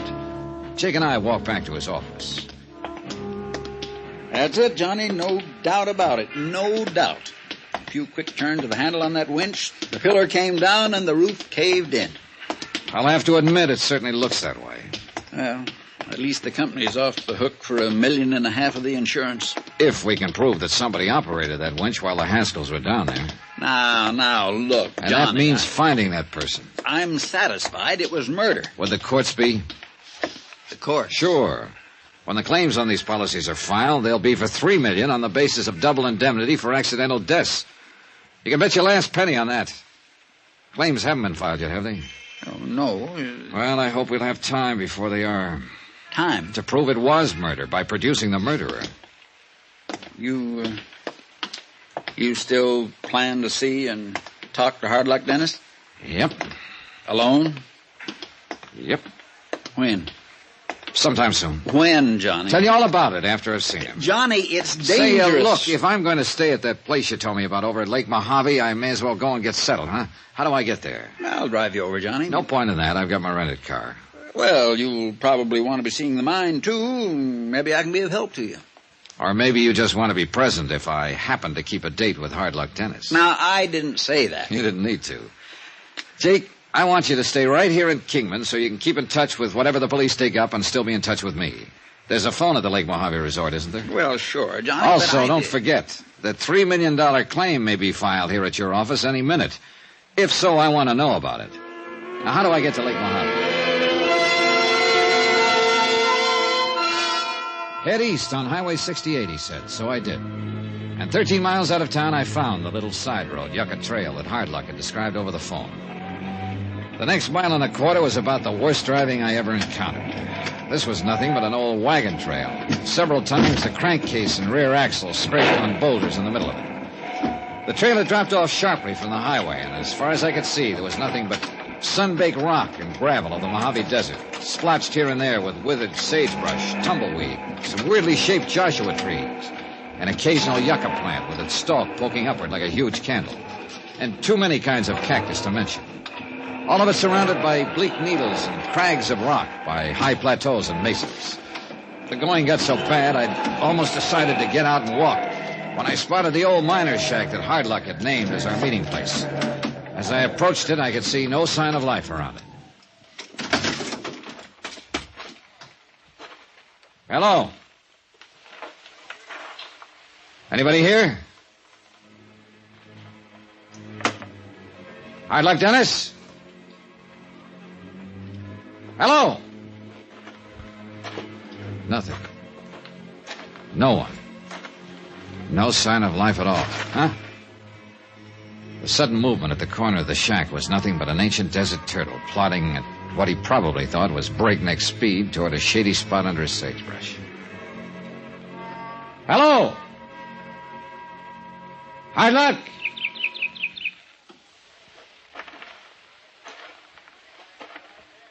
Anyone inside there?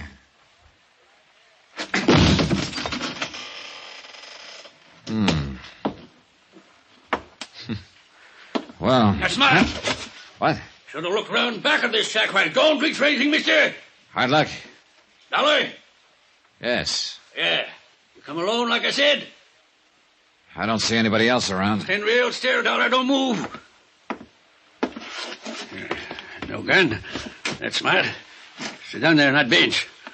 Sure. Now, what's this all about, Hardluck? I didn't do it. That's what it's all about. I didn't do it. I didn't kill the Haskell boys. You understand that? I didn't think you did. No. Why not? Because if you had, I think you would have skipped the country. You wouldn't have asked me to come here and talk to you. That's right. That's right, Dollar. Oh, you just trying to soften me up. Not much point in that, is there, with you holding a gun on me?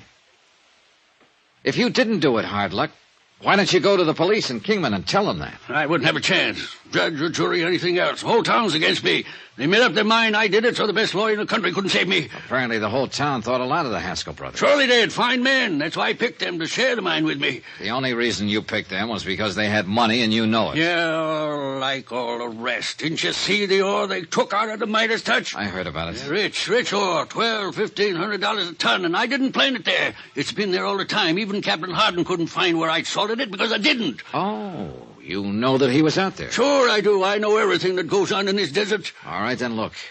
Suppose you put down that gun and tell me what happened the day the mine caved in on the Haskells. You bet I'll tell you. That's why I called you. But I won't put down this gun until I'm sure you're on my side. Well, then wave it in some other direction. You want to hear what I got to say? Then sit still and listen to me. First, tell me this.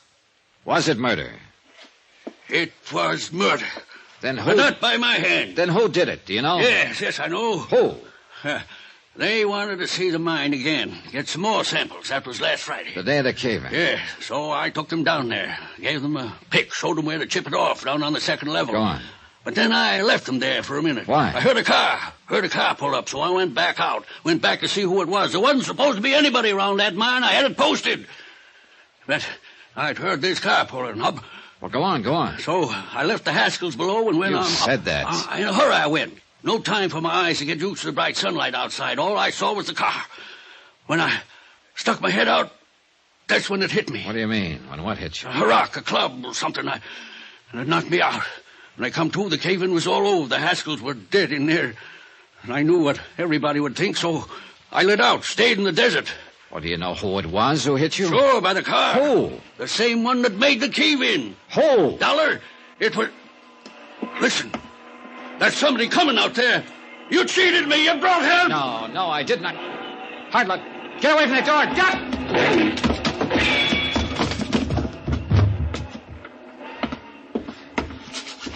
Hard luck. Yeah, I guess they named you right.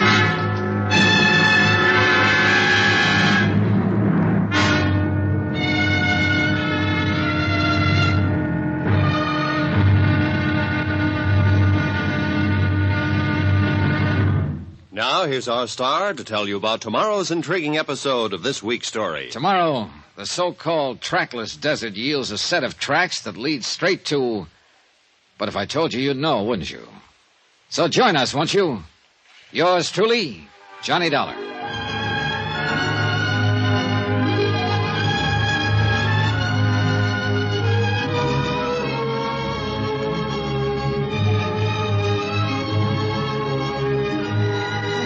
Yours truly, Johnny Dollar, starring Bob Bailey, is transcribed in Hollywood. It is produced and directed by Jack Johnstone, who also wrote this week's story. Be sure to join us tomorrow night, same time and station, for the next exciting episode of Yours truly, Johnny Dollar. Roy Rowan speaking.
From Hollywood, it's time now for...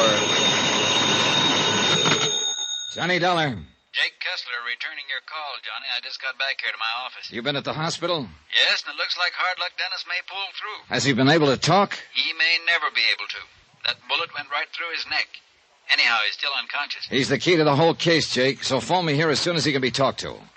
Meantime, I'm going to try to snag me some of these Lake Mojave bass. Lucky dog.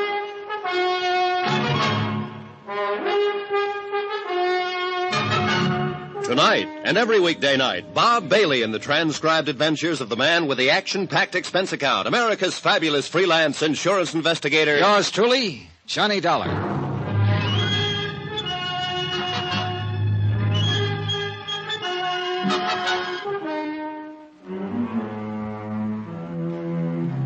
From Special Investigator Johnny Dollar, location Catherine Wash on the Colorado River, to the Greater Southwest Insurance and Liability Company, Kingman, Arizona office.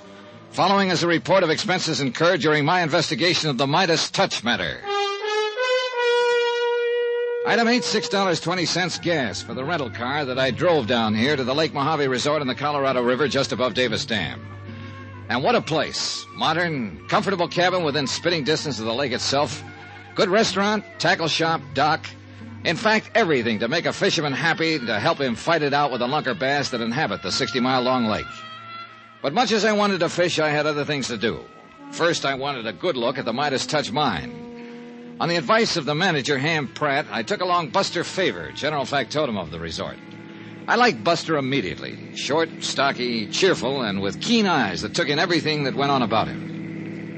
Little side road to the left, Johnny. Okay. So old Hard Luck Dennis got shot up, huh? Yeah, apparently because he knew too much. You see, when that cave-in occurred at the Midas Touch and killed the Haskell brothers... Hey, you better go into second gear on this road. Okay, right. Why, Hard Luck was the only person known to have been there with them. Couple that with the fact he just got $60,000 from them to reopen the mine. Well, that mine's worthless, Johnny. Yeah, so I understand. Anyhow, naturally enough, everybody decided Hard Luck had done it. You know, before the brothers could get wise to him. He's a funny old character. Pretty nervous when I saw him. He almost took a shot at me a couple of times when he didn't like something I said. Instead, he got it. Yeah. While he was just prospecting, he was all right. Managed to get enough out of the ground here and there to live on. Some left over for a Saturday night payment down there. Hey, you see the workings up ahead? Right. But when he couldn't seem to make a big strike like every prospector tries for... That's when he tried finding suckers for some of his fancy promotions, huh? Yeah. But he really wasn't very good at it. They threw him out of the Texas oil country, you know. Yeah, so I heard. Well, so that's the Midas Touch. Not too many of this kind of mine anymore, with the entrance going into the hillside this way. Here, now, I better use this flashlight. Okay. Hey, tell me something, Buster. If this mine is worthless, how could Hard Luck get the Haskell brothers to chip off chunks of ore that assayed over $1,000 a ton? Well, I got kind of a theory about that. Let's see if I'm right. Everything's so covered up with dust down here, not having been worked for years, it ought to be easy to see where they knocked off chips for a sample to take back. Well, what are you doing down here? Holy smoke, that's a rattler. Yeah. Guess he decided to get in out of the hot sun out there. Well, here, I'll find a big rock or something. No, you just wait.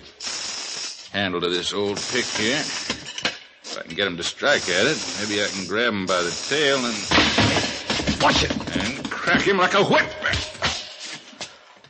Oh, so help me, Buster. Sometimes you do it right, you can snap their heads right off.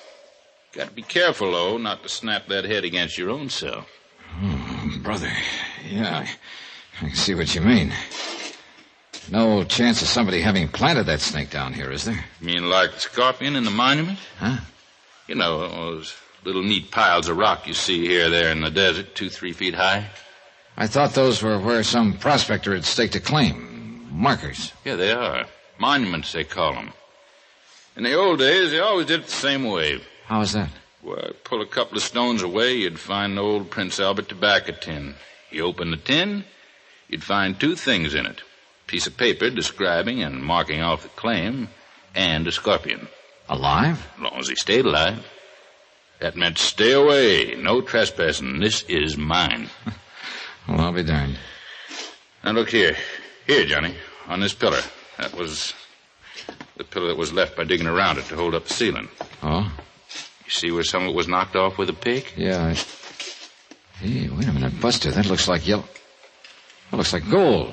That's what it is. Then this mine is rich. No, Johnny. You mean the only gold ore left down here is in these pillars? That's right. And without them, the roof would cave in. Well, couldn't it be shored up with wood? Why? Only 2, 3, 4 of these left down here. Probably not more than a ton in all. Not worth it. Oh, yeah, I see. But worth using it to bring in the suckers. Yeah. Well, now you want to see how the cave in on the Haskell. Now, what in the Sam hell is this doing down here? This winch and length of wire rope. Isn't that the answer to the cave-in? Tad Harding over at headquarters in Kingman seemed to think so. Yeah, sure. Somebody used it to pull down one of the pillars. But, Johnny, a winch of this type hadn't got any place in the mine. Where would a rig like this be used? Well, every ranch in this whole area probably has a couple. Cattle ranch? Yeah, that's right. That gives me an idea. About who did it? At least it gives me a lead to an idea. Or at least the kind of questions to ask Hard Luck Dennis. Well, I thought you said he was still unconscious. Yeah, so I'll have to wait. Well, let's get out of here. What do you plan to do now? Oh, just wait, I guess. And do some fishing while I wait. Oh, now that's right down my alley. Only first I'm going to knock off a bit of this ore for a souvenir. Yeah, this old pick ought to do. Well, now take it easy, John. I said take it easy.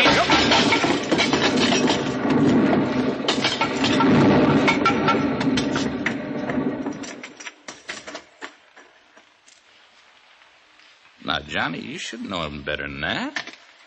Here, let me help you out of that pile of rubble. My face was pretty red as we drove back to Lake Mojave. Only once did Buster mention the fool thing I'd done. Yes, sir. If you'd banged away at one of the pillars further in the shaft, we'd have been in real trouble. Probably ended up like the Haskell brothers. And I suppose instead of planning on going fishing, I should have been cooking up some new angle of attack on this case. But after all, I had been promised fishing time on this trip. And until Hard Luck Dennis could recover enough to talk... I got the boat all ready and waiting for us, Johnny, with a 30-horse Johnson outboard on it. Oh, boy, I can't wait. And I'll take you to spots I know where you can pull out the biggest fightingest bass you ever saw. Oh, Buster, you son of a gun, you're tempting me with something I can't resist. I'll even loan you my bottle of Fast Strike. Fast Strike? Yeah, lure oil. A little dab of that on your bait'll guarantee you fish. That's for me. You sure you wouldn't rather just sit and try to figure out some new lead on this insurance case? You want my answer? Here.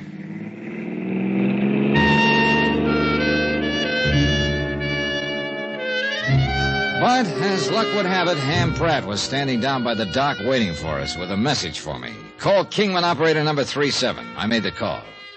This is Jake Kessler, Johnny. How's the fishing? Well, if it wasn't for the message from you, I'd be out on Lake Mojave right now. So if that's all you want to know... Johnny.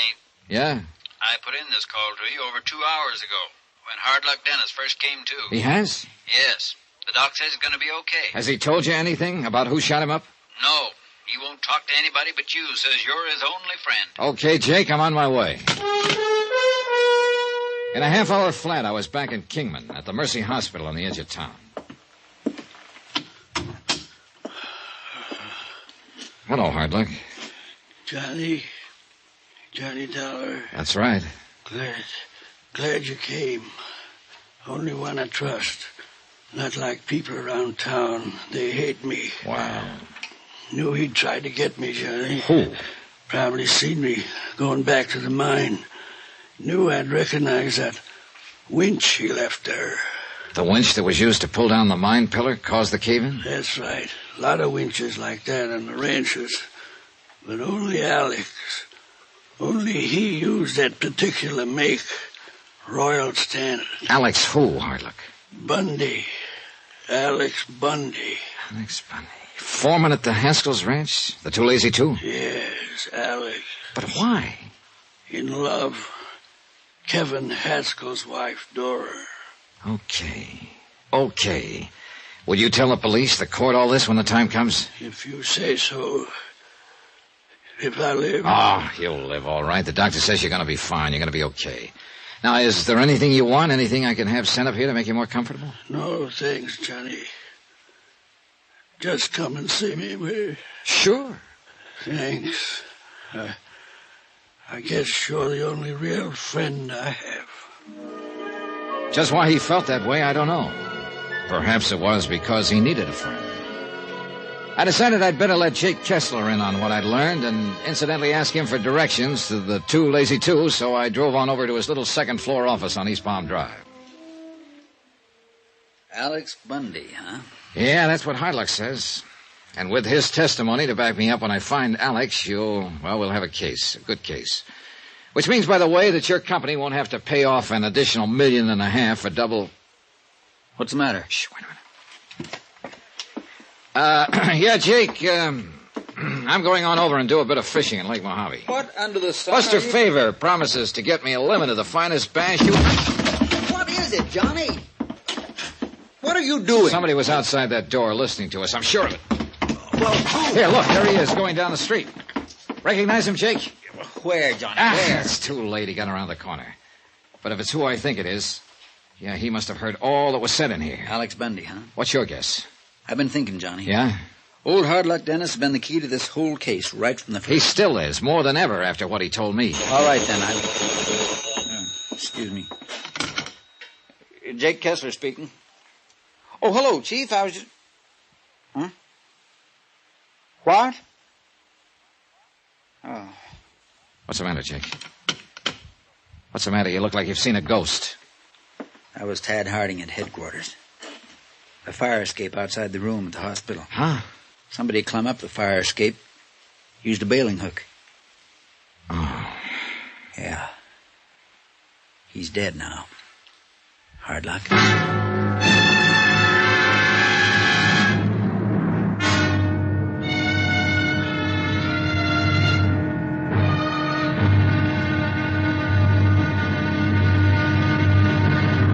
Now, here's our star to tell you about tomorrow's intriguing episode of this week's story. Tomorrow, the case is closed. And then it suddenly reopens with a bang from a .30-06 rifle. Join us, won't you? Yours truly, Johnny Dollar.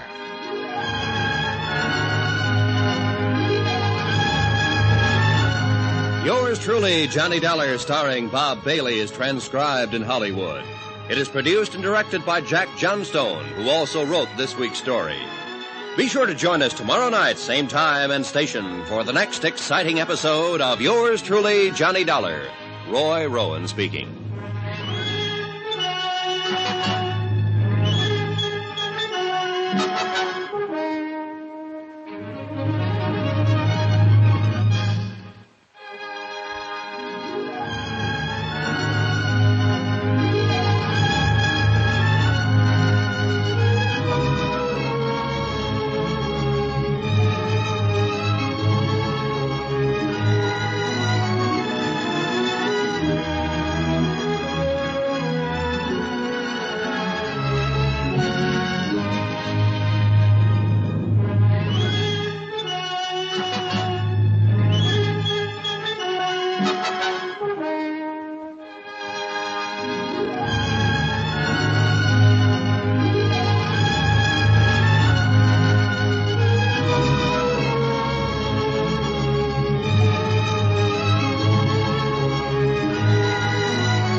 From Hollywood, it's time now for... Johnny Dollar. Good. I was hoping you'd be there at Jake Kessler's office. This is Buster Favor at Lake Mojave Resort. Oh, hi. Find out anything? Yeah, Hardluck Dennis, our one real key to this $3 million case, has just been murdered. Oh. You know who did it? I have an idea. Well, I found something here that might help you. Oh? Tire tracks at the old miner's shack where Hardluck was shot. But more of the same tire tracks here at the resort. Buster, I'm on my way.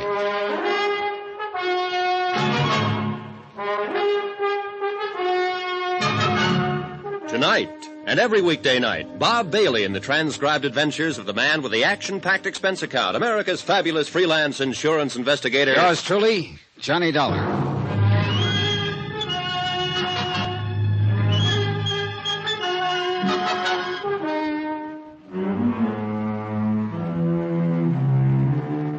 Expense account submitted by Special Investigator Johnny Dollar. Location Lake Mojave Resort on the Colorado River in Arizona to the Greater Southwest Insurance and Liability Company. Following is an accounting of expenditures during my investigation of the Midas touch matter. Item 9, 6:30, a stop at the sign of the Flying Red Horse for gas for my rented car to get me from Kingman, Arizona to Lake Mojave Resort. About a mile short of the lake on the winding road that led in from the main highway, I found Buster waiting at a spot where an old wagon trail cut off to the right. Right over here, Johnny, clear as crystal. Hiya, Buster. You see him here? These tire tracks in the sand? Well, oh, yeah, sure. You see? 3 of the tires. Look here, where the car turned to get around this rock. Yeah. 3 of the tires were pretty good. Had those big knobby treads. But this one, right front's almost worn smooth. Or is it the left rear? Oh, it's right front, Johnny. Car was going north, out into the desert. Huh? Tell by the little skid on this turn. Buster, you read tire tracks like some people can read footprints. Oh, that's just practice. Anyway, these are the same tracks that I found by the old shack where you met Hard Luck and he got shot at. Then let's get into my car and follow these up. Oh, whoa, Johnny. Nothing but a Jeep could get over this trail. Well, where does this trail pick up a highway again? It doesn't. Winds around for 8 or 10 miles and ends up in the lake over by the southwest corner of the fence line on the Two Lazy Two range. Then our best bet is to drive over to the Two Lazy Two. Except for one thing. The Jeep we're looking for is somewhere up that trail, so we'll go by outboard. Oh, what? This old trail worms around all right, but always close along the edge of Lake Mojave all the way. And the end of it's 8 miles of winding is only about 1 mile by water from our dock at the resort. Then we ought to be able to intercept whoever's in that Jeep. That's right. Then let's go.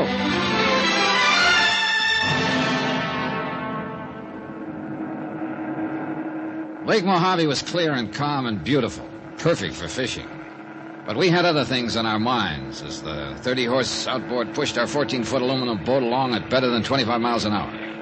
We stayed fairly close to the Arizona side. Look, Johnny, see that streak of dust along the shore? Yeah. Somebody's been driving along there, all right. Still is.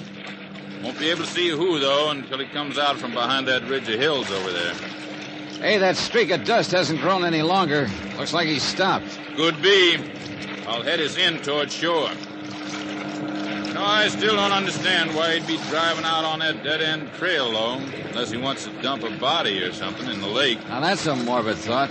All right, but if it is a killer you're looking for... You said that trail ends at a corner of the... Hey, wait a minute, Buster. Yeah? If it's who I think it is, he overheard me tell Jake Kessler I plan to go fishing out here today. So? What was that? The motor giving you trouble? What was what?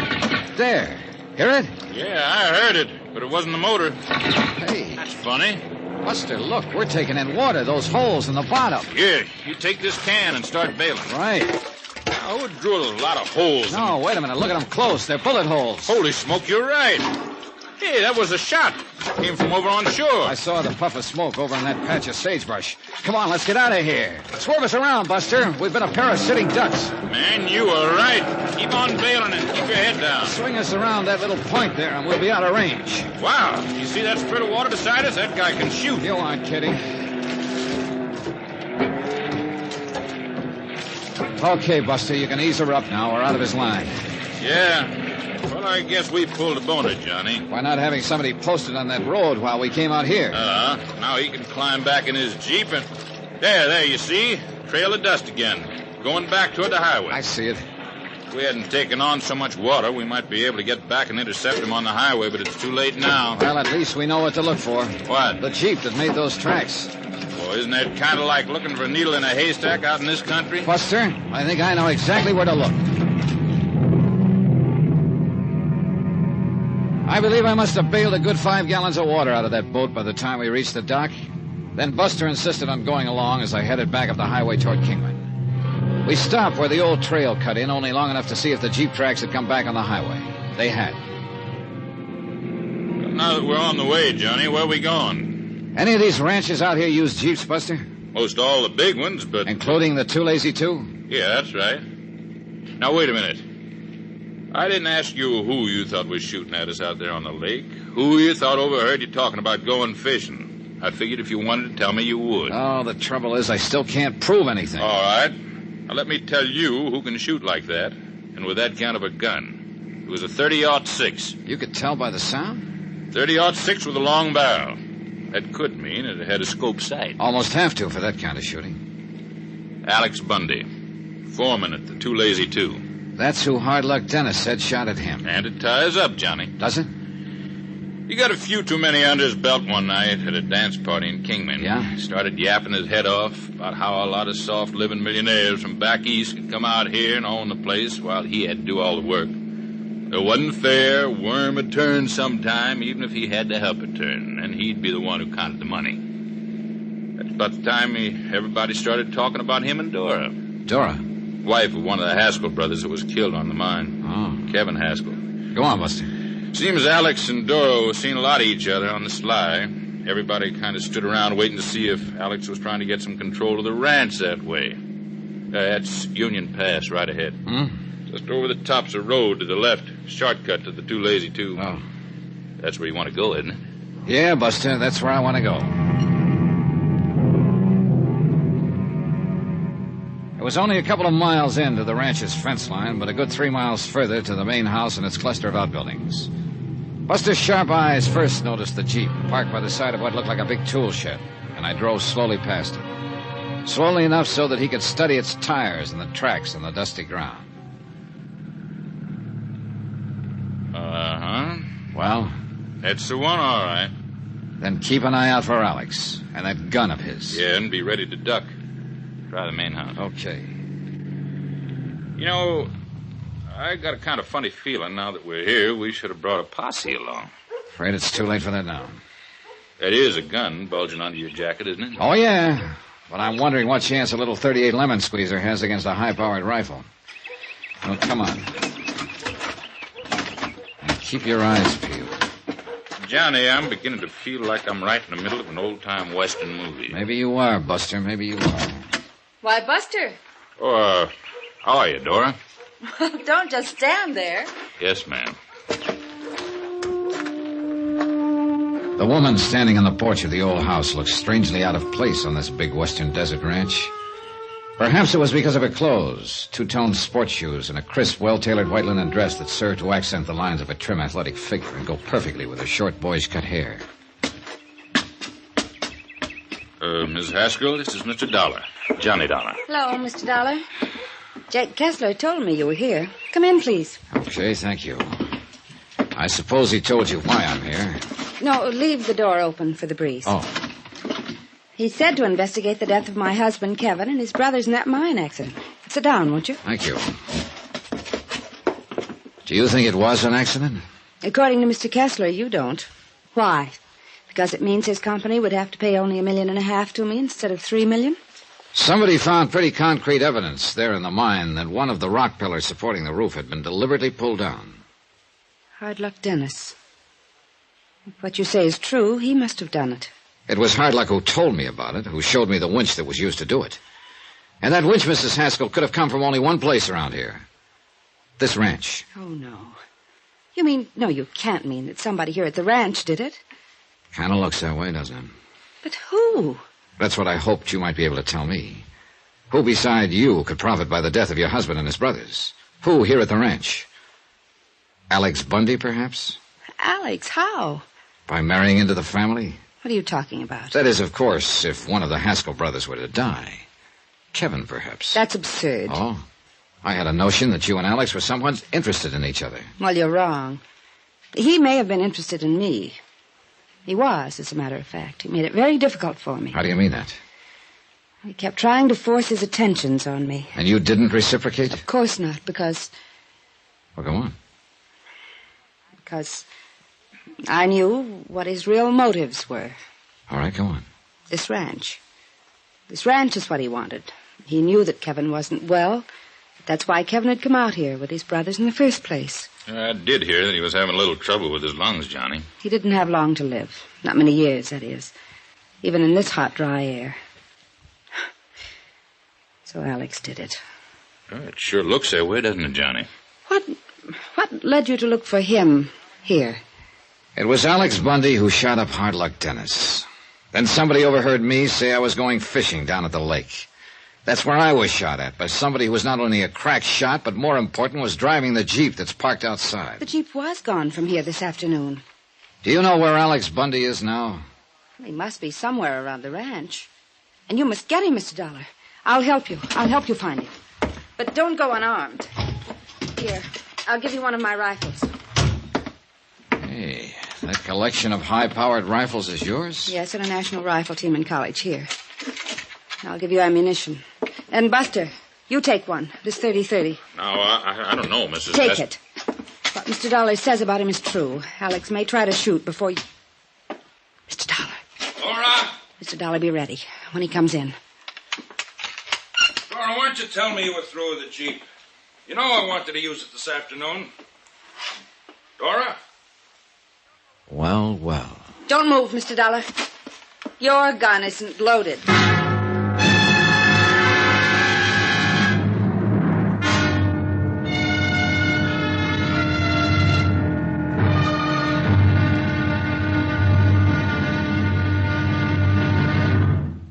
Now, here's our star to tell you about the final intriguing episode of this week's story. Tomorrow, well, sometimes justice is done by strange and devious means.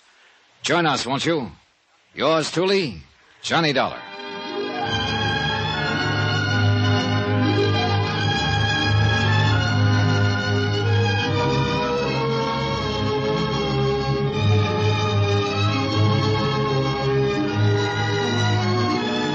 Yours truly, Johnny Dollar, starring Bob Bailey, is transcribed in Hollywood. It is produced and directed by Jack Johnstone, who also wrote this week's story. Be sure to join us tomorrow night, same time and station, for the next exciting episode of Yours truly, Johnny Dollar. Roy Rowan speaking.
From Hollywood, it's time now for...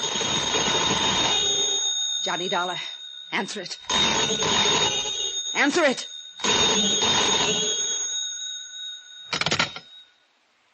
Johnny Dollar. Hello, Johnny. This is Jake Kessler. Be careful what you say. Johnny, what are you doing out there at the Too Lazy 2? Johnny! Talk to him, but be careful. Don't forget this gun. Why, Jake, what's on your mind? $3 million of insurance. Dora Haskell's filed a claim on the basis of accidental death. So unless you can come up pretty quick with proof the Haskell brothers were murdered... Jake, I have a funny feeling I'm looking at that proof right now. Careful. You mean there at the ranch? You still haven't told me what you're doing out there. Why don't you come out here and see, Jake? What? You fool, I told you to watch what you What say. are you talking about, Johnny? Dollar, I'll pull this trigger so fast. You try that door and Jake will hear it over this phone and come out here anyway. What? Hello? He heard that. Hang up. Hang up. Hello? Here, hang it up yourself. Oh, no, you...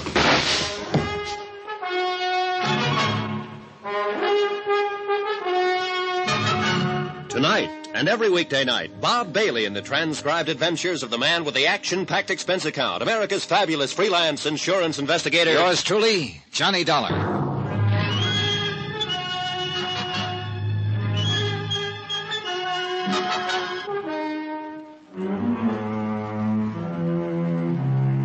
From Special Investigator Johnny Dollar, location near Kingman, Arizona. Attention, Mr. Jake Kessler, Greater Southwest Insurance and Liability Company. Following is an accounting of expenses incurred during my investigation of the Midas Touch matter. Proof that the Haskell brothers were murdered rather than killed accidentally in the cave-in at the Midas Touch mine could save Greater Southwest a cool $1.5 million. But the one man who could have given me that proof was murdered himself. Thanks to Buster Favor at the Lake Mojave Resort, who could read a set of tire tracks like you and I read a newspaper, I was able to trace the killer's car to the Two Lazy Two Ranch. And there the evidence all pointed to the foreman, Alex Bundy. However, when Alex appeared at the ranch house, he also put the finger on Dora Haskell. That's when your phone call came in, Jake. And that's when... Oh, no, you don't. Thanks, Buster. Yeah, well, I kind of hate to hit a woman that way, but she wouldn't have missed with that rifle. Matter of fact, she didn't. She creased her arm there just above... Oh, forget it. First of all, let's take this gun off. Don't touch it. Oh, that's right, Alex. Kind of forgot about you. Now, why don't you put that thing down before you make the same mistake she almost did? It won't be a mistake, Dollar. Now, look, Alex. Shut up, Buster. You should have known better than to mess around this whole thing. Maybe you're the one who should have known better, Alex. According to Dora here a few minutes ago... I heard her. I heard from outside the window. Heard all of it. And she lied. Keep an eye on her, Buster. Yeah, sure. Just stay where you are. Stay away from that gun of hers, too. Look, Alex, why don't you just calm down? She lied. She was the one who shot at you down at the lake, not me. But it was you who shot up old Hard Luck Dennis when he tried to talk to me. Sure I did. I had to. He was going to tell you it was me that caved in the Midas Touch on the Haskell brothers. He did tell me. Sure, he was going to tell you. I know he was. And I had to stop him. Wouldn't you have stopped a man who was trying to put a noose around your neck? Will you listen to me? That's why I had to kill him there at the hospital when he was well enough to talk some more. He would have put the finger on me. I tell you, he already had put the finger. Sure he would. I know he would. And I had to stop him. But it wasn't my fault. It wasn't my fault, Dollar. She was lying to you. I heard her outside. I heard. She was trying to lay it all on me, but she's the one, not me. In spite of your murder of Hard Luck. I had to. Don't you understand me? I had to. Look, why don't you put down that gun and listen? She's the one all the way from the start. I'm not dumb, Dollar, but she was smarter than me, and she kept getting me in deeper and deeper. I'm a good ranch foreman, Dollar. See for yourself what I done for the Two Lazy Two. But this kind of thing I don't know about. So she got me in deeper and deeper right from the start. Just how did it start, Alex? I'll tell you. I'll tell you how it started. I got drunk one night over in Kingman. So I heard. Made a lot of foolish talk about wanting the Two Lazy Two for myself. Any foreman wants to have a big ranch of his own. Any of them. Ask him. You ask him. Isn't that true, Buster? You know. Alex, give me that. No, stay back. You stay back. I want him to know. I want him to know everything. She heard about what I'd said, understand? Then she came to me, sweet-talked me. Said I could own the Lazy Two. Along with her. Made it sound so wonderful, just me and her. But then when she started plotting how to get rid of her husband, well, she thought he was going to die when he came out here, but he didn't, see. So she started plotting how to get rid of him. And I was scared about that. But she told me I was already in it on account of I knew about it, so I better help her. So what else could I do? And all the time she kept me thinking how wonderful it would be, just me and her. Do you know what that means to a man, Mr. Dollar? Well, I can... So I helped her with the boat. You know the time, Buster. You mean when the Haskells sank during the windstorm out on the lake? Yeah, because I fixed the boat. I took out the flotation tanks and weakened the transom, so any kind of strain it would sink, and it did. Brother, you're in so deep. But you went after him. You saved him, didn't you, Buster? Yeah, I guess I did. So, but then I wasn't too deep, you see. You understand? Yeah, Alex, I understand. And I'm afraid that you're... Then she thought of the mine. She made me tell old Hard Luck to take him out to the Midas Touch because he thought there was still gold in it. Johnny, did Hard Luck tell you that Dora got him started on that pit? No, but he would have. That's why I had to kill him. Because he would have blamed her. And then she would have blamed me, the way she did you just now, don't you see? All she was doing was using me. You didn't come out here looking for her. You were looking for me, weren't you? Yeah, Alex, I guess we were. And if there'd been a fight, if I tried to gun you down, she would have killed me. Then she would have been in the clear, don't you see? She would have killed me the way she made me kill Hard Luck. It took you a long, long time to realize it, didn't it, Alex? There were a lot of things you didn't realize. But what's done is done, and you can't ever change it. You're in so deep there's no way out for you now. And you know it, Alex. But you're not going to make things any easier for yourself. No, get back, I tell you. I'm in so deep I can't get in any deeper. That's what you really mean, isn't it? So my only chance is to kill you and try to get away with it. Alex, now, listen. Look, boy. But before I try it, I'm going to kill her. I'm going to kill her because of what she's done to me. Listen, you crazy mixed-up guy. Sure. Maybe I am crazy. Maybe I've been crazy all along, but I'm going to kill her. You hear me? I'm going to kill her now. Oh, no, you're not... Dora! Grab her gun, Buster. Look out, Johnny. Okay, Alex. Okay, you've done it. Added one more murder to your list. And I'm glad. I'm glad I did it. Then put that gun down and listen to me. I'm gone. If you try to follow me, I'll kill you, too. Come on, Johnny. I've got her gun. No good. It's jammed. That's why she couldn't pull it on him. She did? Yeah. Well, we can't just let him get away. Here, Buster, while I make a phone call, see if you can find a gun for yourself and some ammunition. You sure she's dead? Yes. Hello, operator. Couple of 38 handguns here, Johnny. And find some ammo. Operator, get me Kingman 19970, emergency. All set with his sidearm, Johnny. You want a rifle or do you... Jake, Alex Bundy has killed Dora Haskell and headed for parts unknown. Yeah, that's right. Call Ted Harding at headquarters. Have him put a roadblock on every highway leading from this ranch. Be sure there's a block at Davis Dam so he can't cross over into Nevada. Yes, that's right. He can phone him down.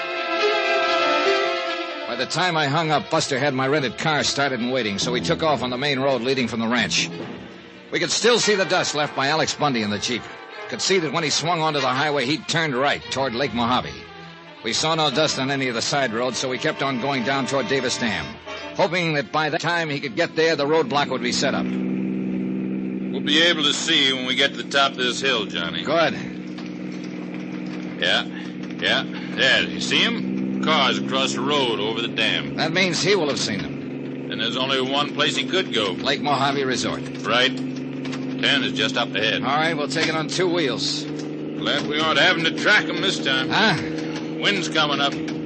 See the dust blowing off the mesas up the east Yeah. end? When that east wind comes up, it comes up fast. All right, hang on. Here's our turn. Buster was right. By the time we got down to the dock at Lake Mojave, the wind was blowing a gale. The Jeep we'd been chasing was parked next to the tackle shop, and no sign of Alex Bundy. We learned the reason from Ham Pratt, general manager of the resort. Hey, Johnny, Buster, what's going on here? Plenty, Ham. Listen, Ham, did you see where Alex Bundy came down the road like a bat out of Hades a couple of minutes ago. Where'd he go? Jumped out of his Jeep waving a rifle, tore down to the dock, and took off in his outboard runabout. Got a boat for us, Buster? Yeah, sure have. Come on. You want me along? No, 2 of us is better, Ham. We'll need all the speed we can get out on that lake. You're right. That boat of Alex's is the fastest one of the lot. 2 30-horsepower Johnsons. Here we are. Climb in, Johnny. Cast us off, Ham. Right, you are. Fire up. Here we go.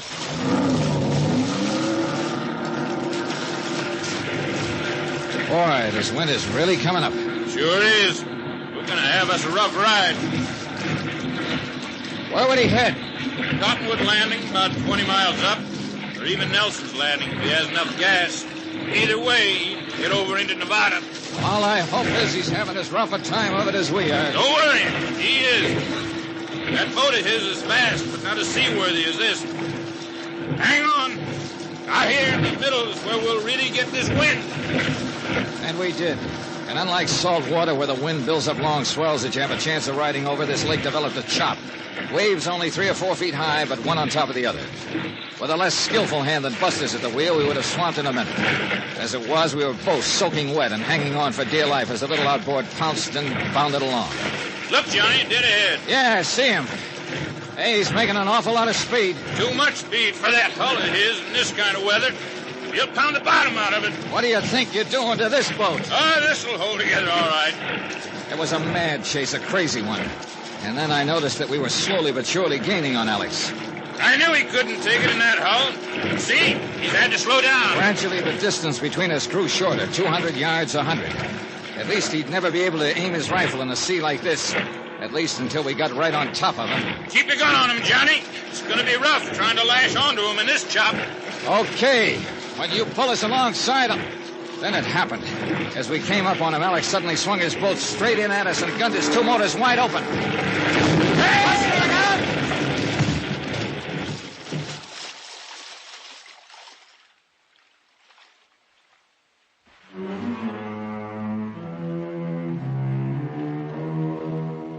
That's really all there is to it.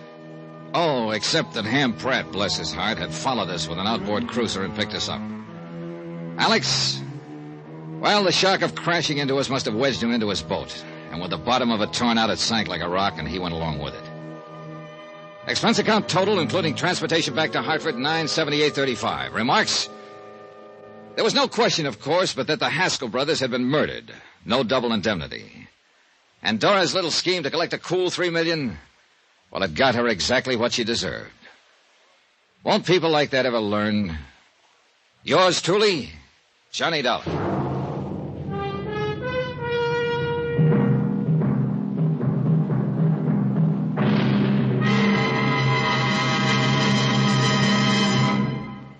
Now, here's our star to tell you about next week's intriguing story. Next week, a quiet little New England town with elm-shaded streets, picket fences, flower beds, and a killer on the loose. Join us, won't you? Yours truly, Johnny Dollar.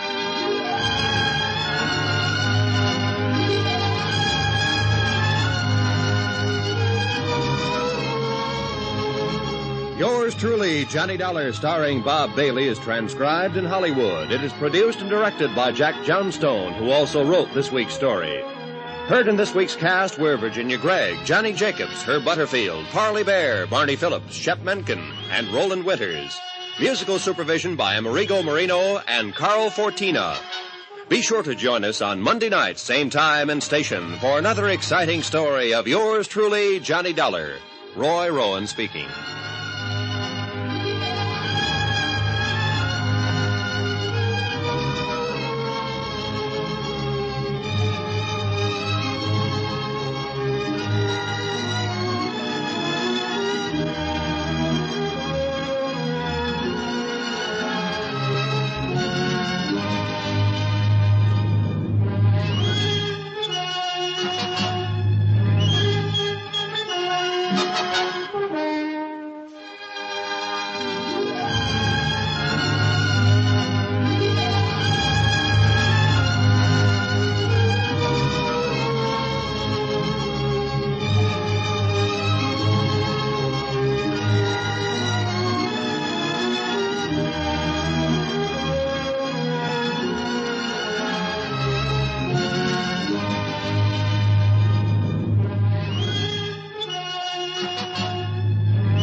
From Hollywood, it's time now for... Johnny Dollar. Pete Carlson, Johnny, Star Mutual. Oh, hiya, Pete. How's the family? Great. The lucky dogs are at Cape Cod for the summer while I toil and fret. What's fretting you at the moment? A letter, Johnny. Listen. If you're wanting to know who murdered Ellen Bates, you pay no mind to that person or persons unknown. You just look real close to home. Look real close to home. Postmark Shady Lane, Vermont. And the signature, I suppose, is that famous old name. That's right. Anonymous. Ellen Bates was killed there a month ago, shot to death. We carried a $10,000 policy on her. And the beneficiary? Ben Bates, her husband. He's got a farm about 4 miles out of Shady Lane. What's the status of the investigation? Stalemate, Johnny. The coroner's jury brought in an open verdict, and there's been nothing turned up since. We were just on the point of paying off the policy. But now, well... All right, Pete, I'll fret for you. If I can find Shady Lane on the map.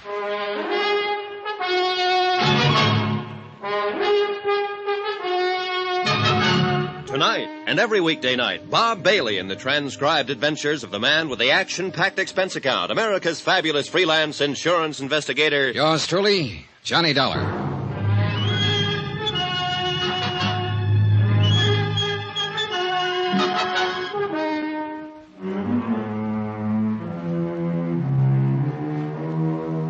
From Special Investigator Johnny Dollar to the Home Office, Star Mutual Insurance Company, Hartford, Connecticut. The following is an accounting of expenditures during my investigation of the Shady Lane matter. Item 1, $36.70. Transportation and incidentals, Hartford to Shady Lane, a quiet little town of around 1,000 population.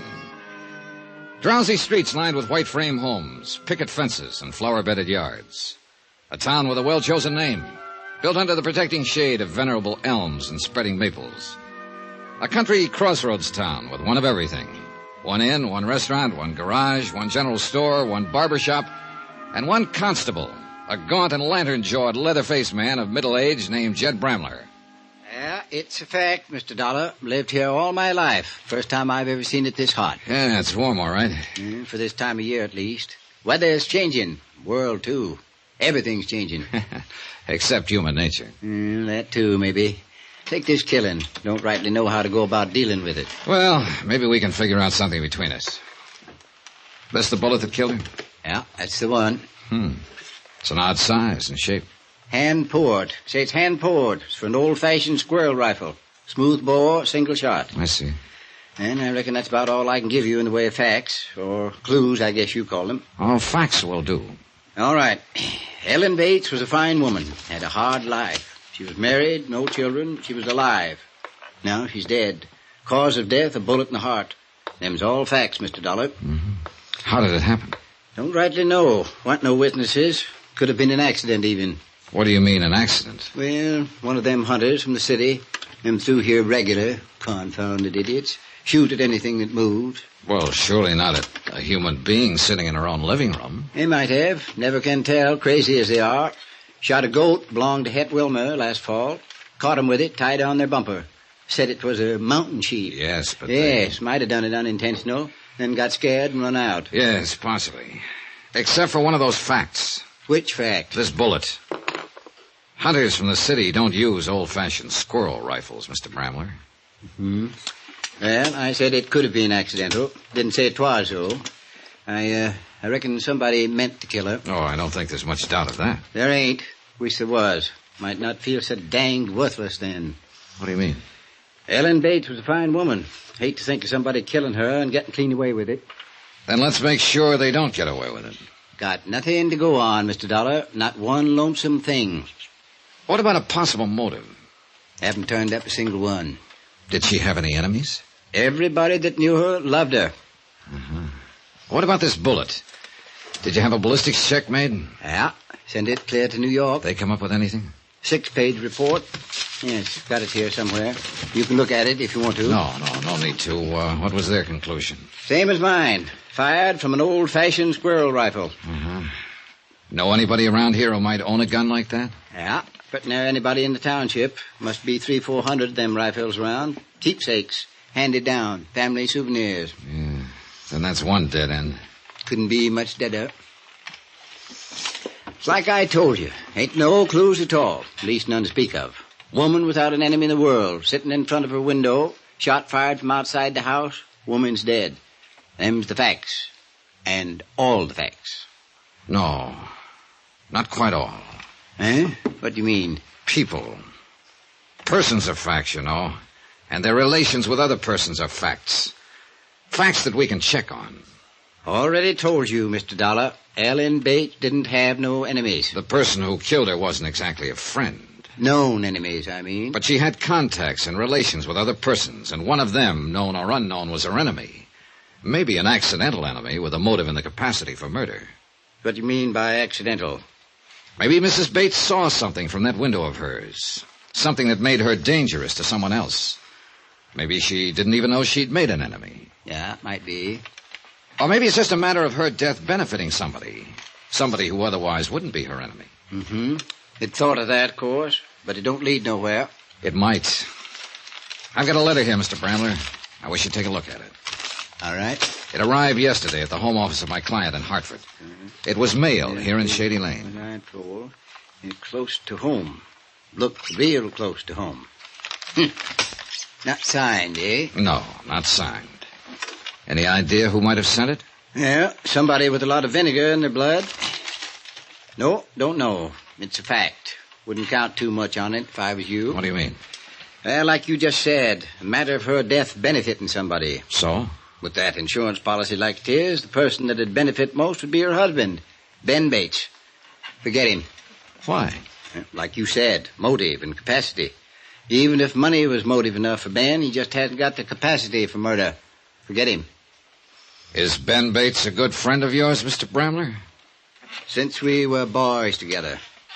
I see. Mm-hmm. Maybe you only think you see. I ain't making allowances for him. Just know him, that's all. Maybe I'd better meet him. All right.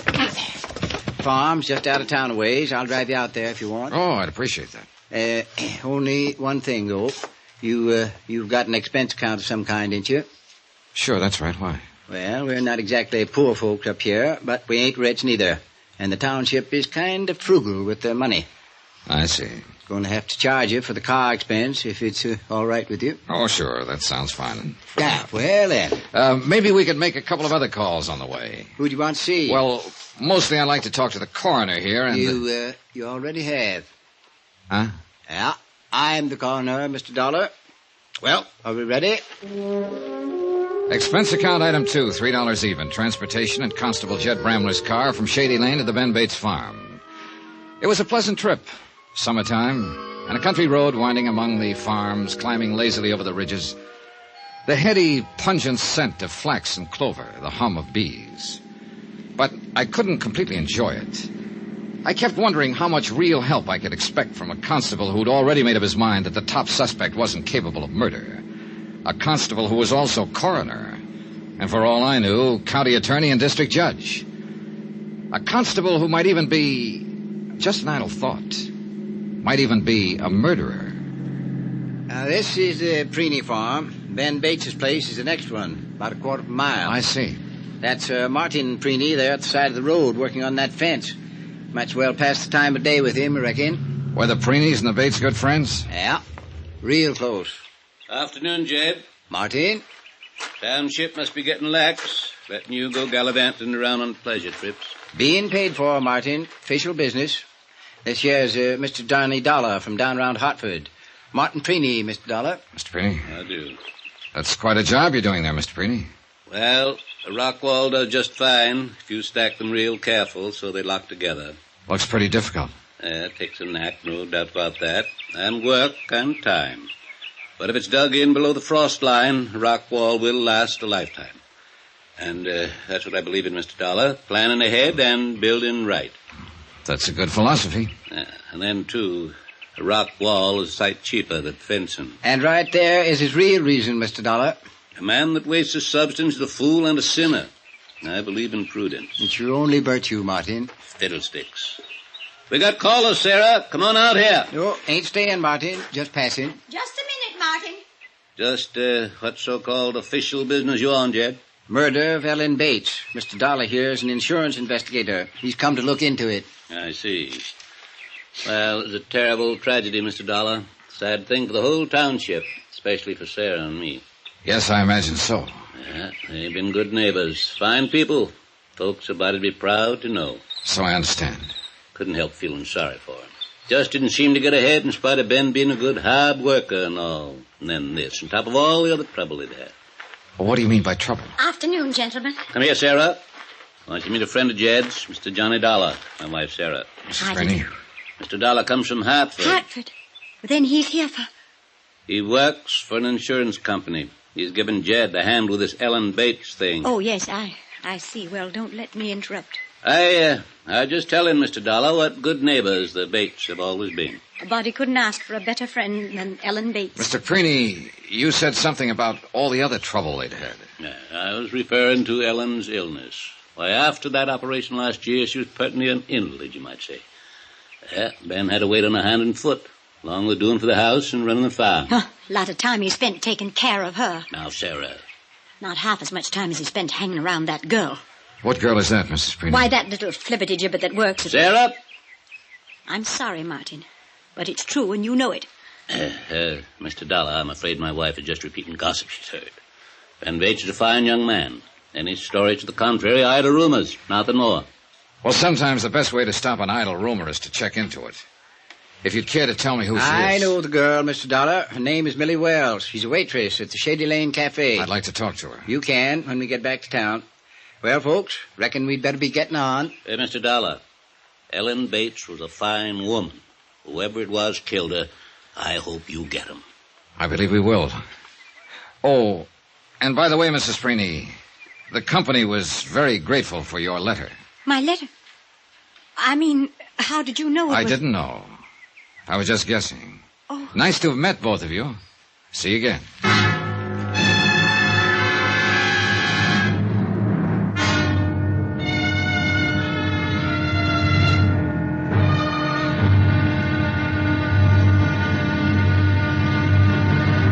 Now, here's our star to tell you about tomorrow's intriguing episode of this week's story. Tomorrow, of two who are not even accused, one confesses and one denies, and both very strangely. Join us, won't you? Yours truly, Johnny Dollar.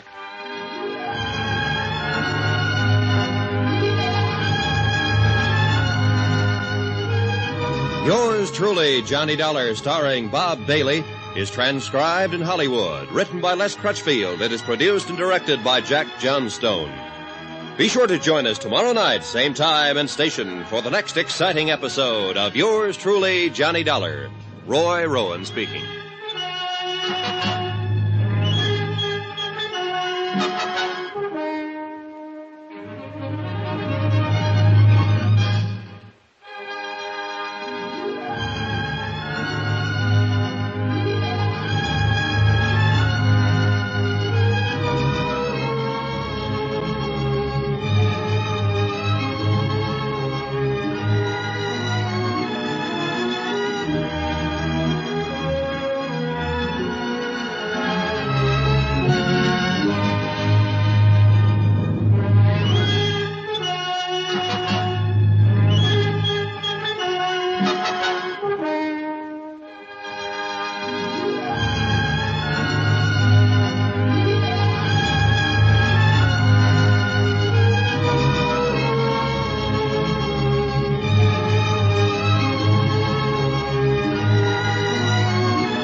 From Hollywood, it's time now for...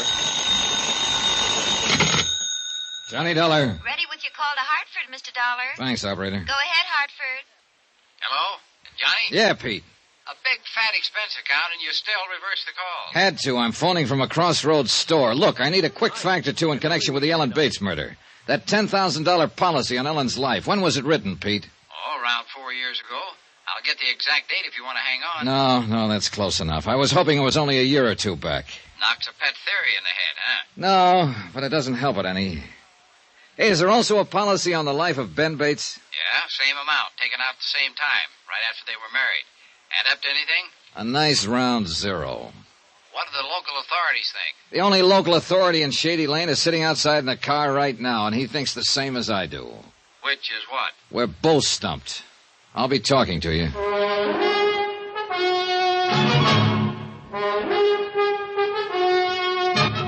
Tonight and every weekday night, Bob Bailey in the transcribed adventures of the man with the action-packed expense account, America's fabulous freelance insurance investigator. Yours truly, Johnny Dollar.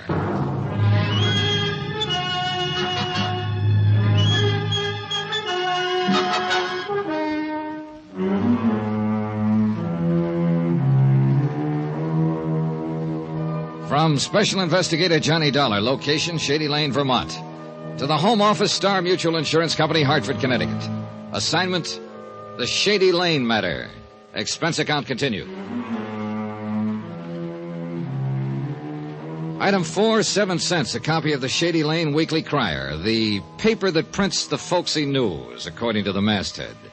Maybe it would help, because the whole case seemed to have a folksy flavor.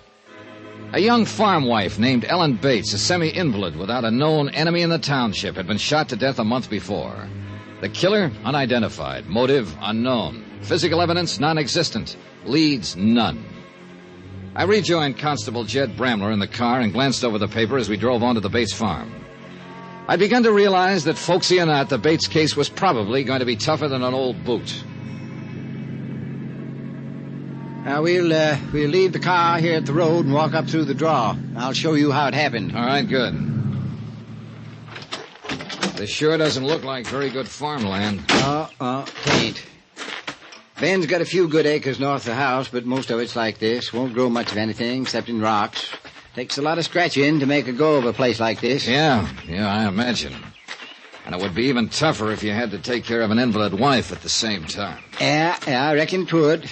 Watch yourself on that barbed wire, Mr. Dollar. All right. There's easier ways of getting to the house, but I figured you'd like to see how the killer got away. And this is it, you think, huh? He fired the shot from cover and then... Oh, she did. All right, whichever. And then he or she ran back down this draw here and got away. Yeah, must have. Been seen otherwise. But here in the draw, a person would be out of sight from both houses. Either the Bates place or the Preeney's over on the other side. I'll buy that one, all right. This brush is thick enough to hide a herd of cattle. Yeah. Well, once the killer got to the road, back where we left the car, might have gone any place. Yeah, that's the trouble. This case is too full of mites. Tried to pick up a trail in here. Even brought in dogs. But they didn't turn up nothing. Dogs is mostly overrated anyhow. Yeah, so I've heard. Yeah, let's see now. Ought to be right about here some... yes, there we are. Over that way. Uh-huh. Yeah, I see the stake you put up to mark the place. Nope, wasn't me that put it up. It's a survey marker. But it's just about where I calculate the shot was fired from. Right about here. What was the survey for, Mr. Bramler? Highway Department. They was figuring to build a new turnpike through here last year. Fell through, though. How come? The whys of a public bureau ain't for mere man to know, Mr. Dollar. They finally picked someplace else a few months ago. Shame, too. Might have made this land worth something to Ben. Another one of those mites, huh? Now, look through the bushes there, just to the left of that big maple. Mm-hmm. That's the parlor corner of the Bates house. And Ellen was sitting right there in that big front window when it happened. Ben has put the glass back in since. Yeah. Well, it wouldn't have been too difficult a shot from here. Them old-fashioned squirrel rifles is mighty accurate. And nearly everybody in the township has one. That's about it. It's not a matter of finding a needle in a straw stack. It's finding one special straw in a straw stack. Mighty hard chore, I'd say. So would I. So there she sat, an easy target, alone at her own front window. Well, not exactly alone, Mr. Dollar. Oh? Alone at the window, yes. But Mrs. Preeney was in the room with her at the time.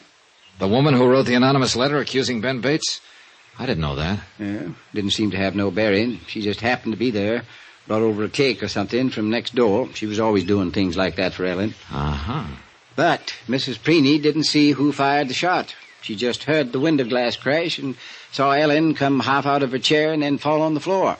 An invalid, helpless, sitting there at a window. Now, what the devil could a woman like that do to make somebody hate her enough to kill her? Mr. Dollar, if I could answer that, I would have somebody locked up by now. If anybody did hate her, of course. Meaning? Maybe hate wasn't the reason. Got a better one? Oh, I'm just supposing. Done quite a bit of that myself. Hey, tell me something, Mr. Bramler. This waitress at the Shady Lane Cafe, the one Mrs. Preeney made the insinuations about. Millie Wells? Yeah, Millie Wells. Is she pretty? Well, hard to say. Tastes differ. I reckon, though, most anybody'd call her pretty, though. Well, what about that gossip Mrs. Preeney was spouting? Is it just a rumor? Or was Ben seeing Millie before his wife was murdered? Hard not to see her. Ain't a very big town. You know what I mean. Did he go out of his way to see her? Oh, stopped in the cafe there once in a while. Cup of coffee, piece of pie. Doing all the cooking at home like he was. He got a mite tired of it, I reckon. Well, what about now? Is he still seeing her? Eats most of his evening meals there. Is that all it amounts to? Well, folks generally agree that there's some interest building up since his wife's death. Well, what about his wife? Did she have any chance at all of getting well? Nope, not according to the doctors. I see. Mr. Dollar. Yeah? You are barking up that same wrong tree again. Oh, it kind of adds up. Figures lie sometimes. Pretty girl, young and alive, interested maybe. An invalid wife, rundown farm. A $10,000 insurance policy? All facts, true enough. He wouldn't be the first man who went wrong with a setup like that. Not Ben. I told you before, murder just ain't in his nature. Oh, come on. Let's walk on up to the house and talk to him. Wait a minute, one other thing. That anonymous letter Mrs. Preeny sent us. Now, why would she go out of her way to get Ben Bates in trouble? Hard to say. I thought she was a friend of the Bates. Of Mrs. Bates, yes. Ellen. But for some reason, she never has seemed to like Ben very much. I don't know why she done it, Mr. Dollar, but I sure wouldn't put no stock in what she said. It's just her nature. That's all it is. It was late afternoon. Long shadows were beginning to stretch out over the flinty ground. Almost the same time of day that Ellen Bates was killed. Killed by her husband, I was beginning to believe. And yet Constable Jed Bramler swore by Ben, his longtime friend. Human ties, human emotions, just plain folks. And a case that was growing messier and more vague by the hour.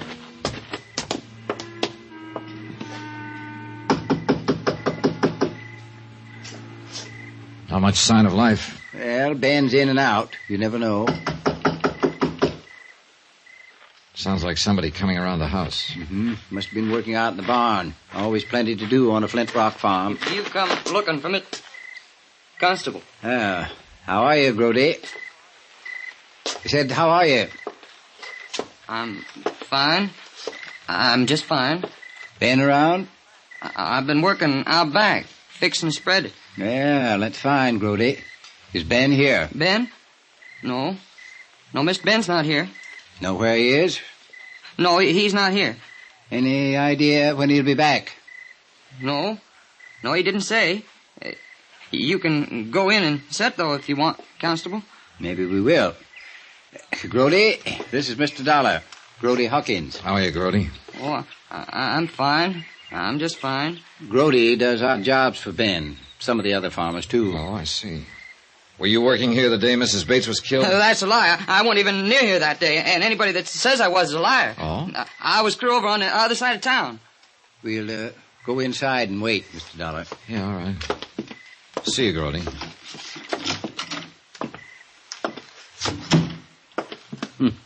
Kind of gets excited when he figures he's being accused something. Yeah.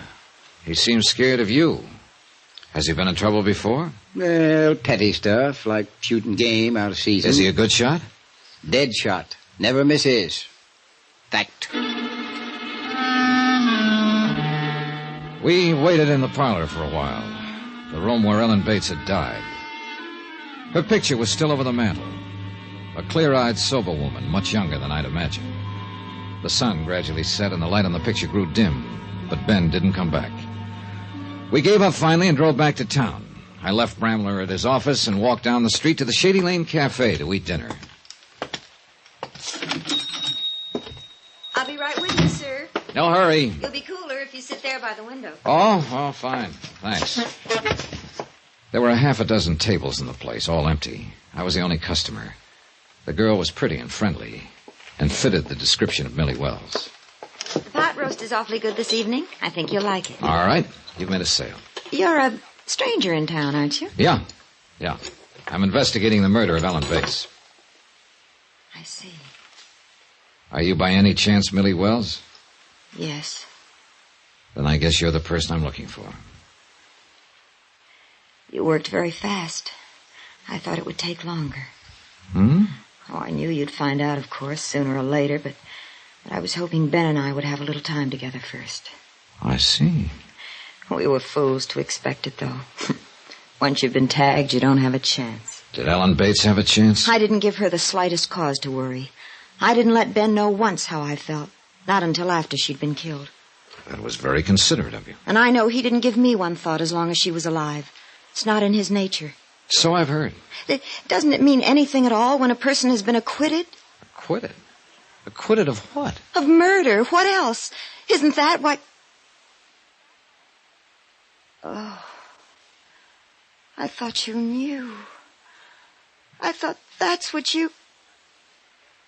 I guess maybe you'd better tell me about it, Millie.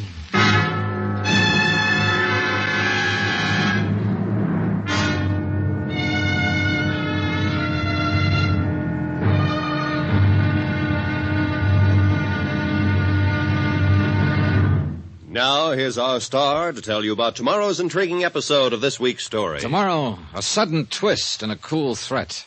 A strange revelation. And the lies come thick and fast. Join us, won't you?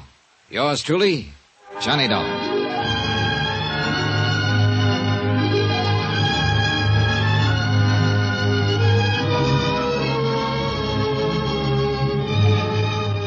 Yours truly, Johnny Dollar, starring Bob Bailey, is transcribed in Hollywood. Written by Les Crutchfield. It is produced and directed by Jack Johnstone.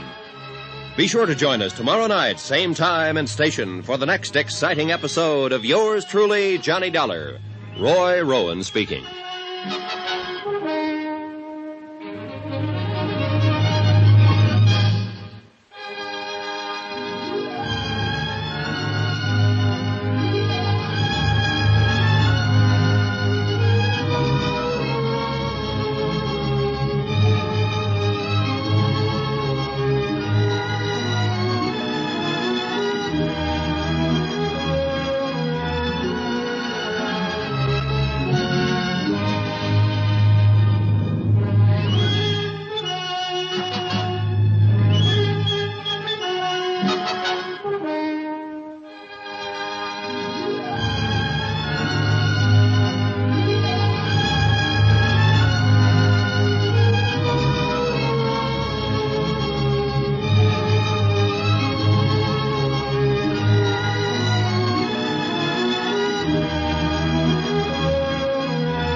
From Hollywood, it's time now for...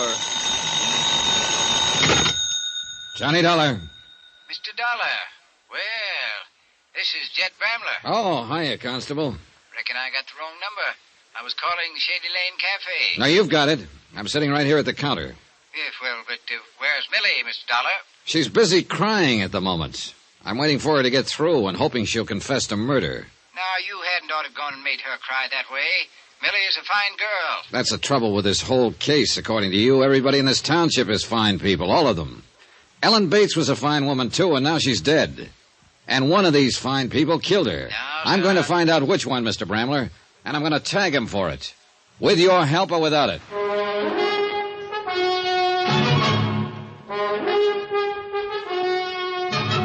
Tonight, and every weekday night, Bob Bailey in the transcribed adventures of the man with the action-packed expense account, America's fabulous freelance insurance investigator. Yours truly, Johnny Dollar.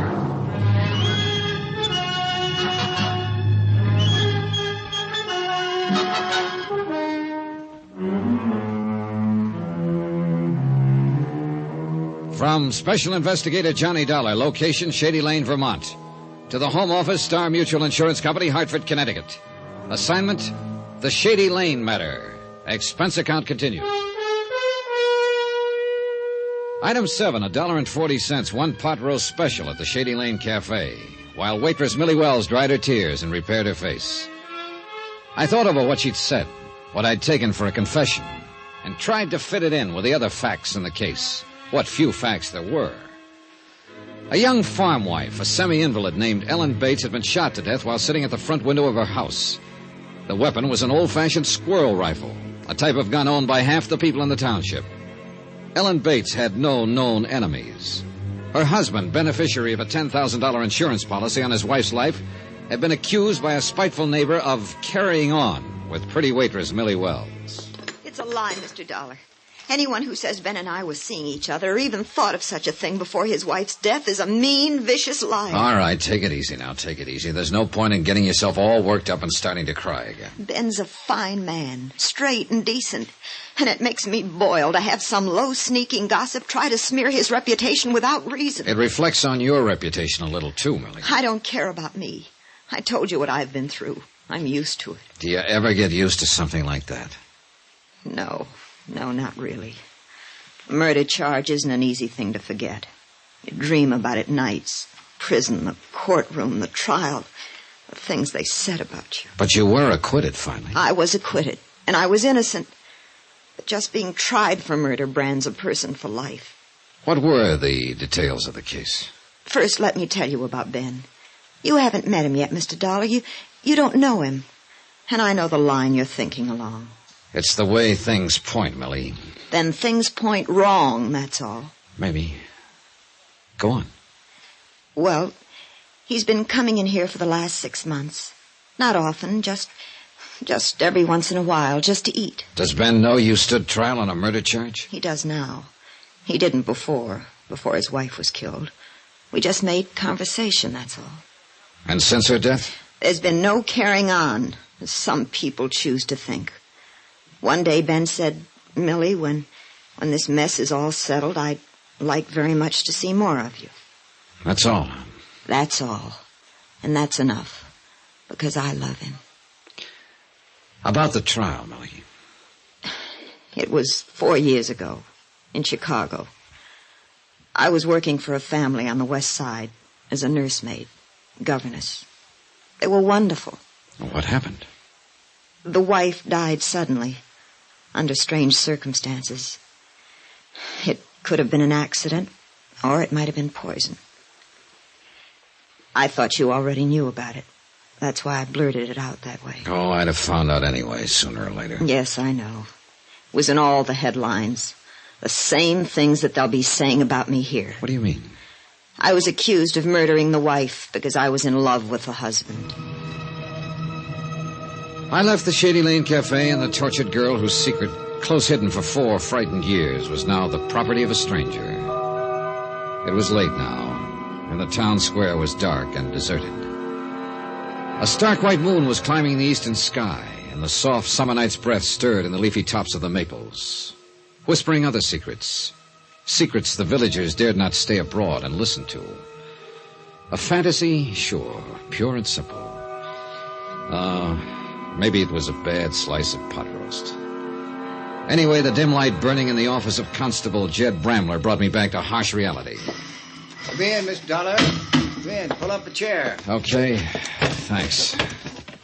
That girl stopped crying yet? Sniffling a little, maybe, but she's practically stopped. For the time being, at least. Mean something by that? You know what I mean by it. I reckon you must have found out about her past, so to speak. You knew about it? Yeah, since the day she came to town. Stopped in to see me, told me all about it. Well, you were keeping it pretty quiet, weren't you? It was told in confidence, Mr. Dollar. All right, but this is a murder case. It don't have no bearing. Millie ain't involved. Would you mind if I had a chance to decide that once in a while? Didn't know you'd be interested. Don't you realize that Millie Wells may be the reason for the killing? Still beating a dead horse, eh? I think that horse is coming to life, Mr. Bramler. You do? The way things stand right now, a prosecuting attorney could go into court with a pretty strong case.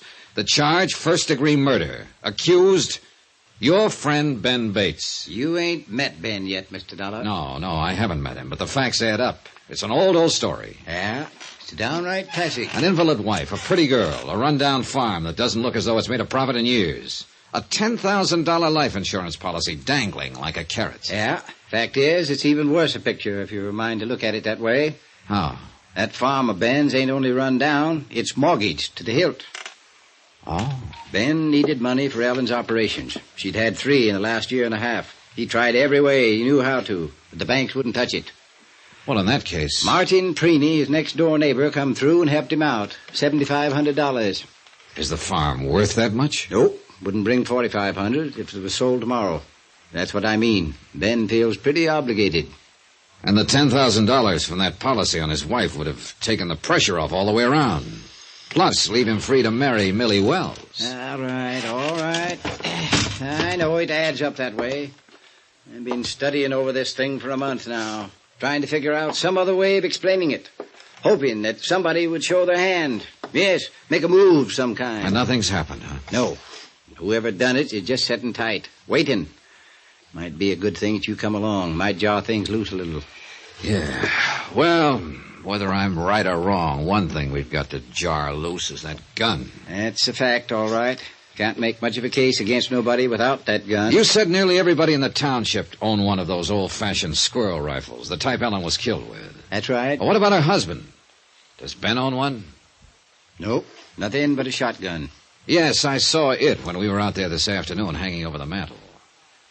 But at the same time, I noticed something else. What do you mean? That shotgun was resting on a pair of hooks set into the bricks above the fireplace. But the hooks hadn't been put there for that particular gun. Now, they were too far apart. What are you getting at, Mr. Dollar? I think those hooks would fit a squirrel rifle just fine. Ben ain't one to lie. He told me he didn't have a rifle.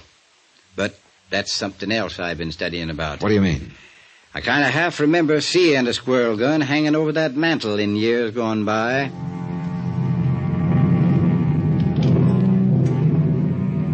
Expense account item 8, $3. Car expense for another trip out to the Bates farm. A late night trip this time, and the last one, I hoped.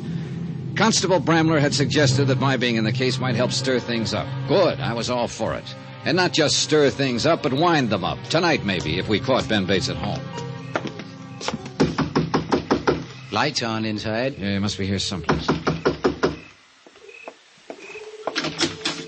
Oh, evening, Jed. Ben, like you to meet Mr. Johnny Dollar. Mr. Dollar? Hi, Ben. You fellas are out late. Little, I reckon. Mind if we come inside, Ben? Oh, sure. Sorry, Jed, I didn't think.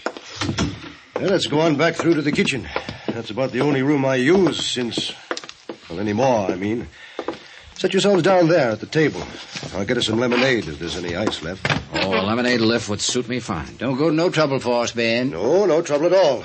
Got it already made. Just have to chip a little ice into it. I reckon you'll kind of have to bear with me. I'm not much used to having callers come around since Ellen. It's all right, Ben. There we are. You fellas got some business out this way tonight? Fact is, Ben, we come out here to talk to you. Mr. Dollar is an insurance investigator. He's here to find out who killed Ellen. I see. You got any ideas yet, Mr. Dollar? I've kind of got an idea you might have done it, Ben. I wouldn't have harmed a hair of Ellen's head. I could be wrong. Mr. Dollar has been checking around, Ben, talking to people here and there. Preenies, Millie Wells. What's Millie got to do with it? Nothing, maybe. Or she might be part of the motive. I didn't even make her acquaintance, hardly, before the last week or two. What about Mrs. Preeny? You've known her longer, haven't you? Yes, she was a good friend of Ellen's. Why? She thinks you killed your wife. She wrote an anonymous letter about it to the insurance company. The woman's crazy. I knew she never liked me for some reason, but I sure wouldn't figure her to go that far. Ben, whatever happened to that squirrel rifle you had around the house? Why, the week before Ellen died, somebody...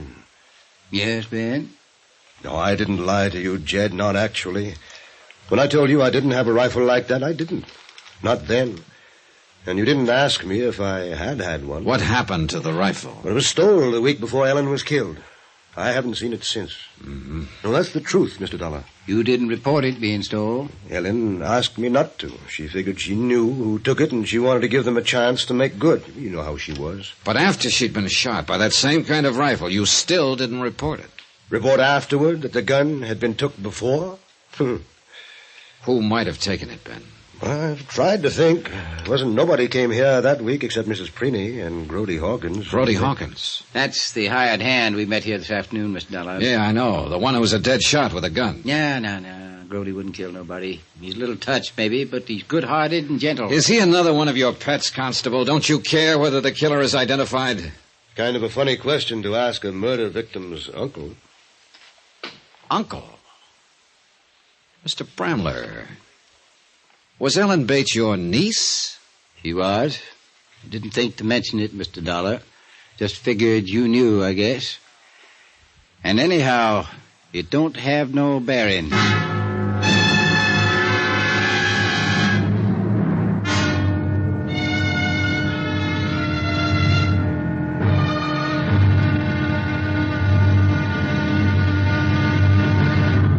Now, here's our star to tell you about tomorrow's intriguing episode of this week's story. Tomorrow, a slow net tightens and the fish turn frantic, and one of them, at least, is armed and dangerous, as deadly as a shark. Join us, won't you? Yours truly, Johnny Dollar. Yours truly, Johnny Dollar, starring Bob Bailey, is transcribed in Hollywood. Written by Les Crutchfield, it is produced and directed by Jack Johnstone.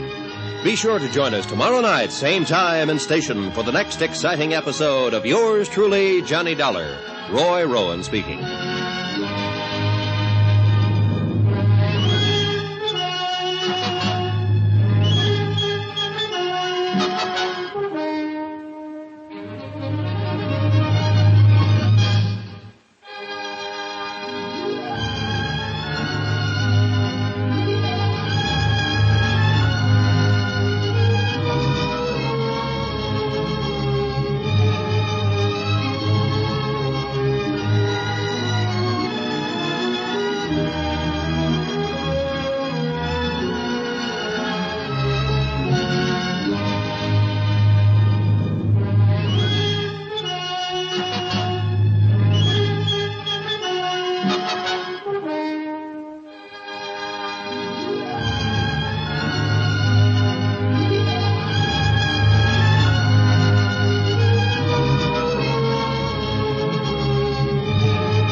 From Hollywood, it's time now for... Johnny Dollar. Hello? Hello? Hello, hello. Sorry to scare off your caller, Ben. You always answer other people's phones, Mr. Dollar? Yeah, when it's right at my elbow, and when I want to find out who's calling at this time of night. Did you find out? I think so. I know of only one person in the township who'd probably hang up when they heard my voice. And who you reckon that'd be, Mr. Dollar? Millie Wells, Jed. Who else? I think you'd better leave Millie out of this if you don't mind. I can understand your concern, Ben, but I'm afraid I can't go along with it. Your wife has been murdered. Gossip around town says you and Millie have been interested in each other. And Millie stood trial 4 years ago on a charge of murder. Add it up, Ben. Add it up.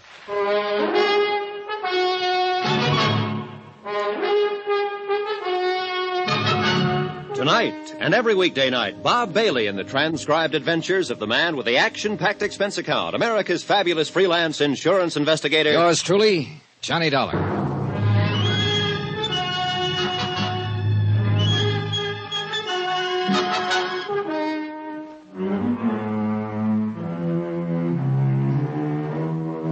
From Special Investigator Johnny Dollar, location Shady Lane, Vermont. To the Home Office, Star Mutual Insurance Company, Hartford, Connecticut. Assignment, the Shady Lane matter. Expense account continued.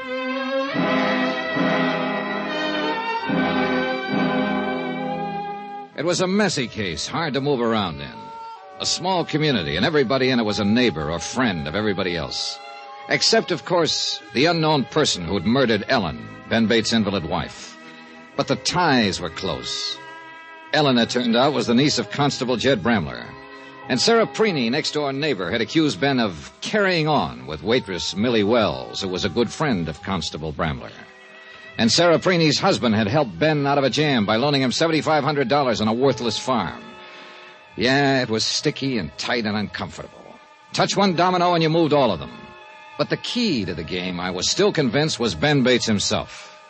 Yeah, you're wrong, Mr. Dollar. I've known Ben here for more years than I care to think about. Murder just ain't in his nature. Mr. Bramler, I think you're just too close to this case to keep a perspective on it. I know these people, and you don't. Well, that's exactly the point. Ben is your friend. He was married to your niece, so you just can't imagine him committing a murder. It ain't in his nature. Oh, I've never seen a killer yet without at least a few friends who were certain that murder wasn't in his nature. Now listen to me, both of you. It's not a question of my nature. It's a question of fact, and the fact is a plain and simple one. I didn't kill Ellen, Mr. Dollar. A lot of things say different, Ben. And there's nothing at all between me and Millie. If Ellen had lived, I'd have never spoken to her. As it is, I've only asked her if I could see her sometime, once this thing is all settled. Well, you're together at least. That's about what she told me. We're together because it's the truth, Mr. Dollar. Or because you've already talked it over. One fault I haven't got is lying. Not even about your rifle being stolen? Oh, well, it wasn't no actual lie. When Jed here asked me if I had a squirrel gun, I said no. And like I told you, I didn't then. It had already been stolen. Suppose he'd asked you if you had a squirrel rifle. Well, I reckon I'd have had to fess up to it. Well, we'll never know, of course, for sure. But one thing is sure. After your wife was shot and killed by a gun of that same type, you still didn't report to the constable here that yours had been taken. Well, I explained it to you. How would it have looked if I'd have told him after Ellen was shot that my old squirrel gun had been stolen before? And you didn't report the theft when it happened because Ellen asked you not to. Is that the story? She thought she knew who took it. She wanted a chance to get it back without causing them trouble. And, of course, she's not here now to back you up on that. It's the truth. She was like that. Jed here, I'll tell you. Kind-hearted and tolerant with people. Yeah, she was that, all right. It's a fact. If either Mrs. Preeny or Grody Hawkins took it, and they're the only ones that was here that week, then she was aiming to talk to whichever one it was and get it back without bringing the law in, only she never had the chance to. She was killed. Yeah, and that gun figures in it somehow. It's bound to. Look, we've got to find it, Mr. Bramler. Might take some doing. Then we'd better get at it. Tonight? Tonight. We got things stirred up now. Let's keep them stirred up. All right. Ben, you claim you're not guilty of this. It ain't a claim. It's a fact. Then who would you say is the most likely suspect? Ellen didn't have a single enemy in this world, as far as I know. There ain't a person in this township that had a reason to kill her. Except you. For the money, you mean? For that life insurance policy? It's worth $10,000. And I'm that kind, you think? A man who'd murder his own wife just to get his hands on $10,000. Ben, I don't know. But there's one thing you can count on. I'm going to find out. Constable Bramler and I left Ben alone in his empty farmhouse, drove back into town. The moon was higher now, and the countryside was dappled in black and silver. And it, too, was empty and silent. We alone moved and made noise as we rattled down the winding dirt road through the flint rock valleys between the sleeping elms and maples. Logic still pointed at Ben Bates, but I'd begun to doubt logic a little. Bramler was right. Murder didn't seem to be in Ben's nature. And I wasn't sure now whether he sat there in his silent house alone with guilt or alone with grief.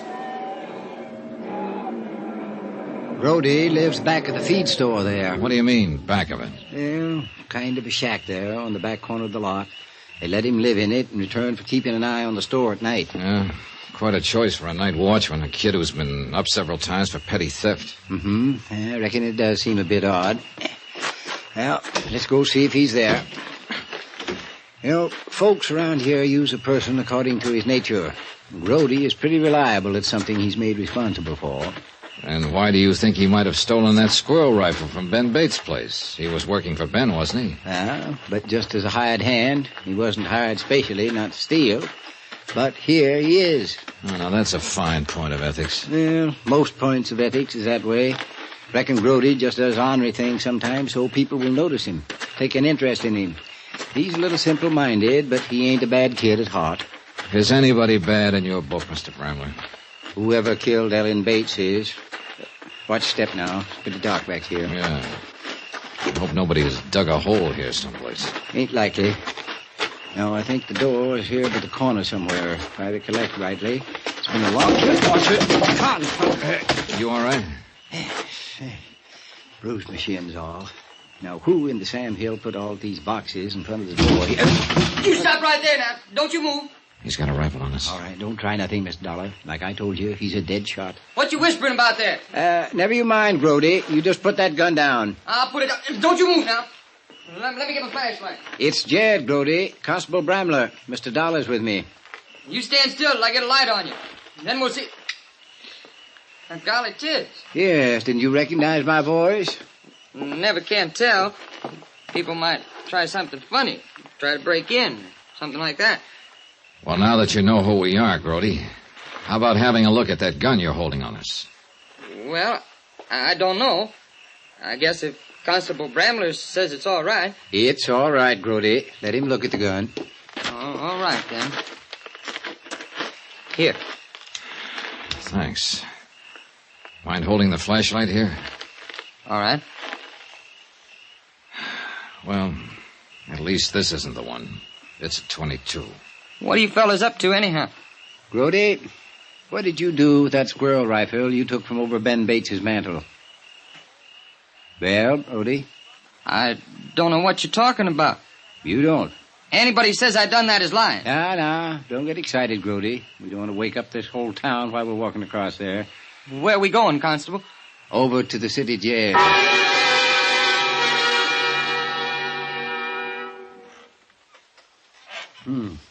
Quiet night. Not even a mockingbird singing out there. I wish that bird back in the cell would do some singing. Yeah, he will. Always gets to bothering him after he's in for a while. 30 minutes hasn't bothered him much. He'll talk pretty soon. Provided, of course, he has anything to talk about. I know that boy inside out. Now, whether he stole that gun or not, he's lying about something. I'm going to have to buy some oil one of these days. Doggone chair even gets on my nerves. I don't think anything gets on your nerves, Mr. Bramler. Well, the country up here has that kind of influence, I reckon. These hills are older than man. They seen a lot of things come and go. Guess they kind of quiet a person down if he stays here long enough. I doubt if this place is as quiet as it looks. I think there are things under the surface like flint rocks in a field, and sooner or later they work to the top and break off a plowshare. Yeah, happens sometimes. Isn't there anyone you can think of who might have hated her, even slightly? Mr. Dollar, if I was to say honestly who I thought was the best-liked person in this whole township, I would have to name my niece, Ellen Bates. And yet somebody put a bullet through her head and fired at her from the brush without even any warning. It's a fact. There had to be a lot of hate behind that bullet. Or a lot of greed. Same old tune, eh? Ben killed her for the insurance. I keep coming back to it because nothing else makes any sense. And neither does that. He owed that mortgage to Martin Preeny, and the farm wasn't worth it. Martin wasn't pressing him for it? Maybe not. But if I tagged Ben right, he still felt the obligation, the sense of pressure. $10,000 must have looked pretty big to him. Not that big, Mr. Dollar. Then there's Millie Wells, pretty as a picture and in love with him. And an invalid wife at home. Constable? Well, our pigeon's starting to chirp. Well, let him think I ain't coming right away. He gets more anxious. Saves time in the long run. Matter of understanding his nature, huh? Something like that. Constable Bramler? What about your nature, Mr. Bramler? Always was kind to my mother. And your niece, too? Meaning? How did you and Ellen get along? Fine. Just fine. Constable! Reckon he must be ready to talk now. It's true. I was lying about it. I stole that gun, all right. But I ain't got it now. Where is it, Grody? I sold it to Mr. Martin Preeny to hang in his house. Martin Preeny? Yeah, can't figure Martin paying money for something to hang in the house. He's too tight-fisted. He gave me $4 for it about 3 weeks ago. That would be after Ellen was shot. And you took the gun the week before the murder. Are you saying that I shot Miss Bates? That gun was in your possession at the time, Grody. Oh, she was the best friend I ever had. The only one in this town that ever treated me like somebody. I wouldn't never done nothing to hurt Miss Bates. You had that gun, the same kind she was killed with. Oh, that gun ain't been fired in years. What? Well, Mr. Bates never did use it. Well, it's even got rust inside the barrel. Grody, for your sake, I hope it has.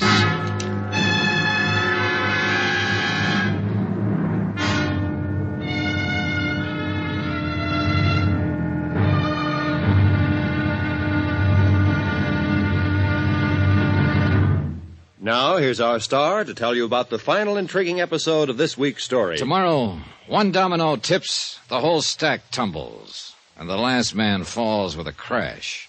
Join us, won't you? Yours truly, Johnny Dollar.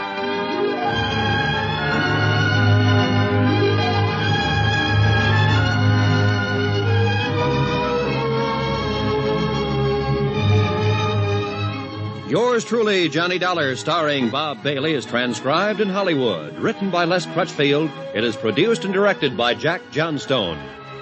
Be sure to join us tomorrow night, same time and station, for the next exciting episode of Yours truly, Johnny Dollar. Roy Rowan speaking.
From Hollywood, it's time now for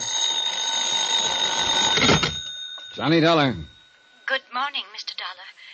I do hope I didn't wake you up. I was already up, Mrs. Preeny. Mrs. Well, how did you know? I recognized your voice. What can I do for you? Well, I know you'll think me terribly forward, but I have to see you, Mr. Dollar, right away. All right, I'm in room 22. Come on up. Oh, good heavens, I couldn't possibly do that. After all, you're a man, and I'm... And you're a woman. Mrs. Preeny, I'm sure you haven't come into town this morning to play footsie. So let's both relax and forget about the fact that... This is a small town, Mr. Dollar, and you know how people talk here. Yeah, I know. And what are they talking about this morning? Well, the murder, I suppose. And, Mr. Dollar, I've got to see you right away. I've done a horrible thing, and I'm ready to confess.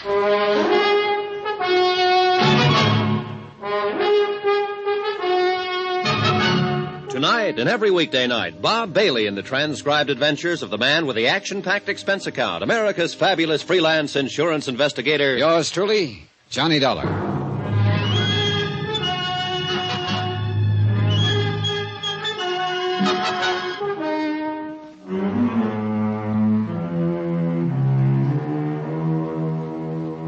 From Special Investigator Johnny Dollar, location Shady Lane, Vermont. To the Home Office, Star Mutual Insurance Company, Hartford, Connecticut. Assignment, the Shady Lane matter. Expense account continued.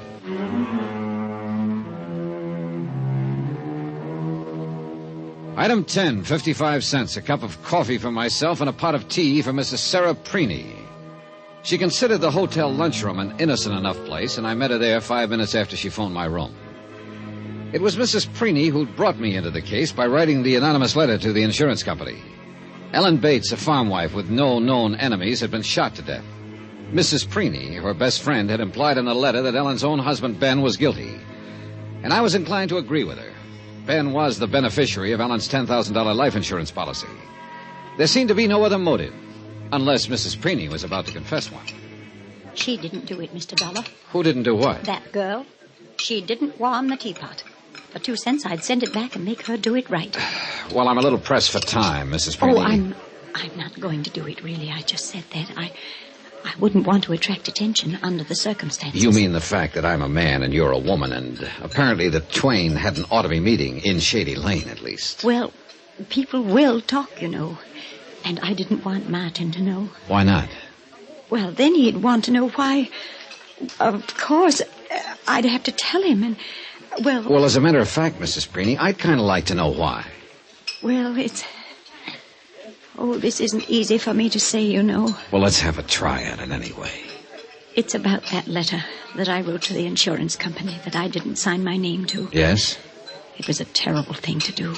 Just terrible. In what way? Why, those things I said about Ben. Mr. Bates, I mean. Insinuating he might have had something to do with Ellen's death. Her murder, I mean. You made some fairly definite statements, Mrs. Preeny. They weren't true, Mr. Dollar. But I'm telling you the truth now. I know Ben didn't have anything to do with Ellen's death. Mrs. Preeny, there were some other things you implied to me, too, you know. Yes, about him and Millie Wells that works at the Shady Lane Cafe. I said they were carrying on before Ellen was killed. I made that up just to hit out at him. Why? I don't know, really. Ellen was wonderful, and I just loved her. But sometimes I'd get to thinking that... Not that my Martin isn't a fine man, you understand. Steady, reliable. You know, you've met him. Oh, yes, I'd say your husband is quite steady and reliable. I didn't want you to think that I was saying anything against him. But life on a farm isn't easy for a woman at the best, Mr. Dollar. Sometimes she gets silly notions, I guess.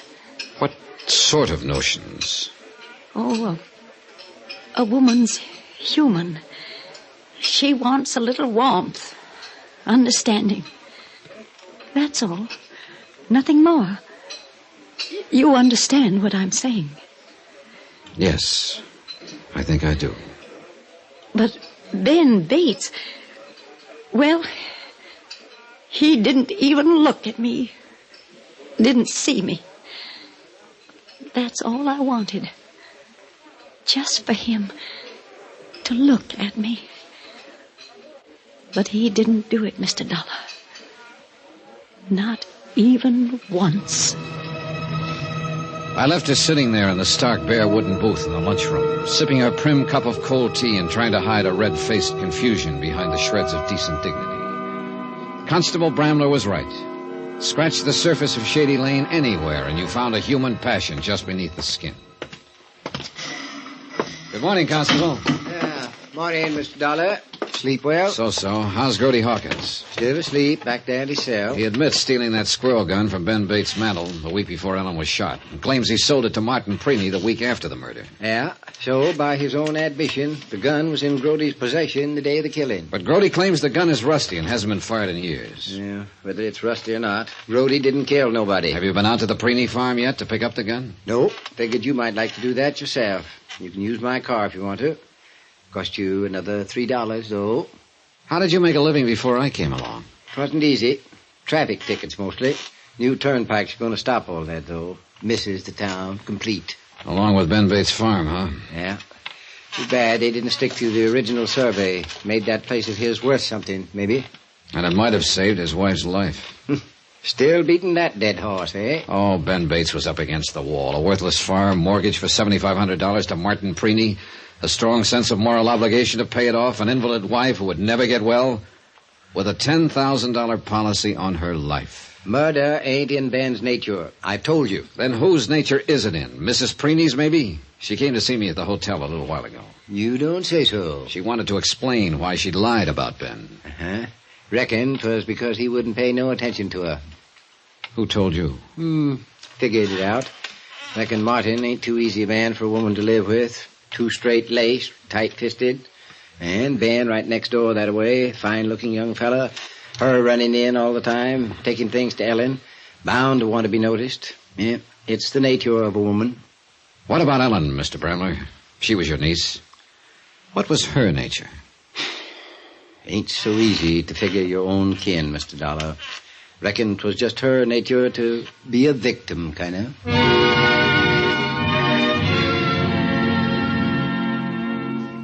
I drove slowly through the early morning countryside, lush and green, still moist from the night dew, and not yet touched by the heat of day. Farm after farm, snug and smug and safe. But Ellen Bates, a woman who never harmed anyone in her life, had lived on such a farm. Yet a bullet had crashed through the window and found her. I'd left the car parked in the yard and walked on up to the porch. The door opened before I had a chance to... Oh! Oh, good morning, Mrs. Preeny. You surprised me, Mr. Dollar. Is your husband at home? Yes, he's in there working on his accounts. I was just going to take some strawberry preserves to Mrs. Thrasher up the road. She hasn't been feeling too well. Sorry to hear it. You're not going to say anything to Martin about... Well, you know what about. I wouldn't think of it, Mrs. Preeny. Thank you. I have to take these preserves to Mrs. Thrasher. You just go right on in, Mr. Dollar. Yes, thanks. Mr. Preeny? In here. Come on in. Sorry to bother you this early in the morning. Oh, Mr. Dollar. Just finishing my accounts for the fiscal year. What can I do for you, sir? Well, unless I've been misinformed, you bought an old squirrel gun from Grody Hawkins a while back. That's right. It's hanging there over the fireplace. Quite a bargain, unless he stole it someplace. As a matter of fact, he did. From your neighbor, Ben Bates. Then I'm out the price. I'll take it over to Ben this afternoon. Mind if I take a look at the gun, Mr. Preeny? I'm trying to check up on Grody's story. No, go right ahead. I'll just finish this total while you're at it. Then we'll have time for a chat. He went back to the ledgers on the table in front of him, and I reached up and took down the rifle down from its hooks above the mantel. Grody had told the truth. There was rust in the barrel and breech. The gun hadn't been cleaned nor fired in a long time. The hooks over the fireplace were old and rusted, too. They'd been there for years. And suddenly I knew. Find what you were after, Mr. Dollar? I found more than I was after. I found out who killed Ellen Bates. Grody Hawkins? No, not Grody. And not Ben Bates. Even though he is named as beneficiary of that $10,000 insurance policy. What do you mean? It was somebody who stood to profit even more than Ben did from that $10,000. Who? Somebody who made a $7,500 loan out of kindness. That alone should have tipped me off, Mr. Preeny. As Jed Bramler says, it wasn't in your nature. My nature? But of course it wasn't kindness. At the time it was good business because a turnpike was planned that would make the farm worth double the loan. But the road fell through and you were stuck with a worthless farm, unless Ben could get money to pay you. I imagine that's when you started thinking about murder. Are you accusing me of murder, Mr. Dollar? Those hooks over the mantel have been there a long time. Where's the rifle that hung there before you bought this one from Grody Hawkins? There might not have been one. The neighbors will remember. Let me just put down this final total. Yeah. I had a good year last year. Very good year. I doubt it's going to be that good this year. No regrets, Mr. Dollar. It's like farming. You take risks on drought, frost, insects. Sometimes you make a mistake and lose. I knew I'd made a mistake the second I pulled that trigger. After that, it was just a matter of time. The gun is buried out behind the barn. I'll get my hat.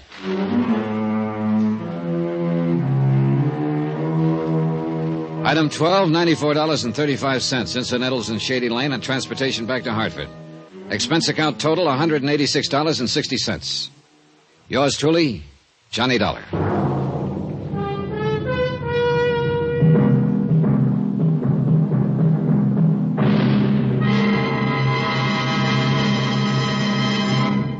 Now, here's our star to tell you about next week's intriguing story. Next week, a diamond, a huge one, the star of CAPETOWN. A piece of ice that should have been kept on ice. Join us, won't you? Yours truly, Johnny Dollar.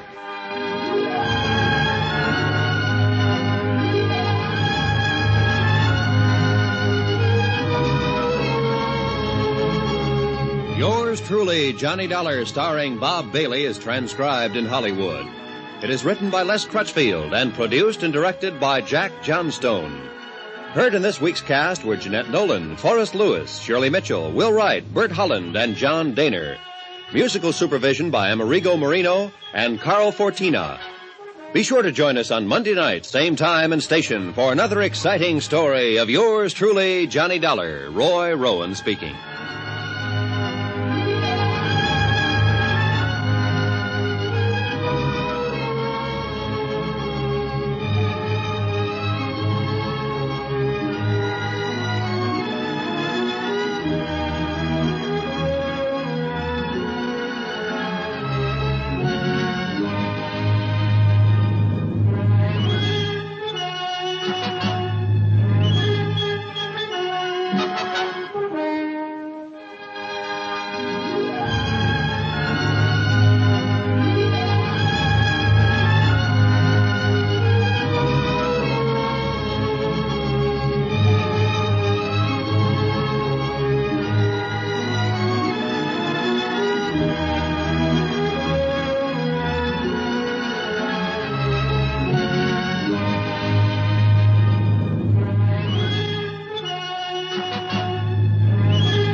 From Hollywood, it's time now for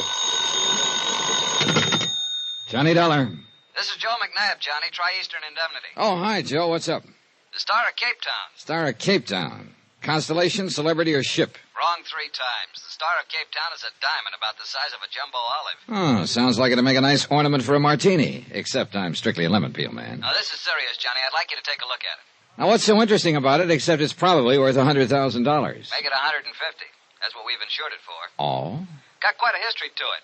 3 men we know of have been killed over it in the last 50 years. This stone I'd like to see. Where is it? Name of the stone, Johnny. Star of Cape... Hey, wait a minute. In Cape Town, South Africa? That's right. Interested? I'll be right over.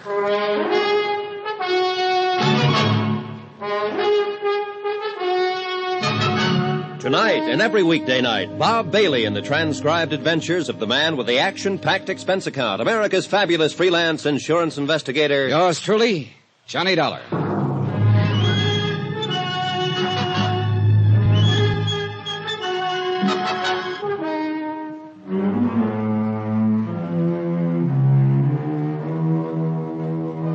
Expense account submitted by Special Investigator Johnny Dollar to Tri-Eastern Indemnity Associates, Home Office.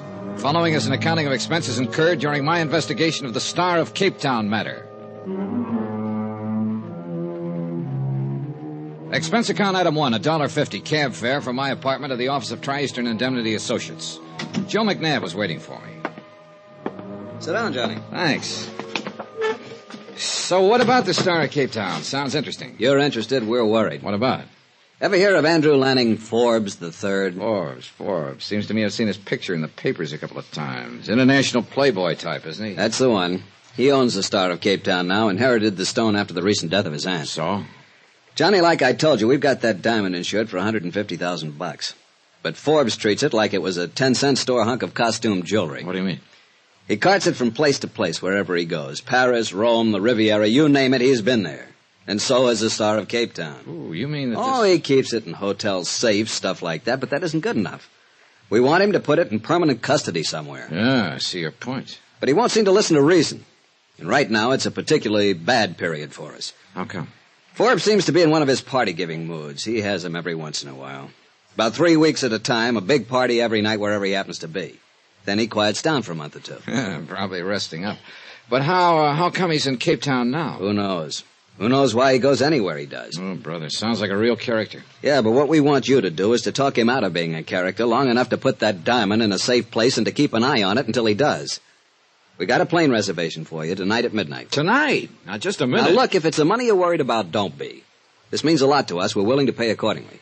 Joe, you may not believe this, but I wasn't thinking about the money. Then what? Those 3 men who got killed over that diamond. You told me about them over the phone. Oh, that. Look, the diamond's 50 years old. Those 3 killings were 20, 30 years ago. Just the same, 3 is always a crowd. And I wouldn't like to see it increase by 1. Expense account item 2, $3.60 cab fare to my apartment to pack and then to the airport, where Joe McNabb met me and told me 3 tired jokes in 2 minutes in a very subtle attempt to keep my mind off the 3 dead men as he gently steered me to the plane. Item 3, plane fare to Cape Town, South Africa.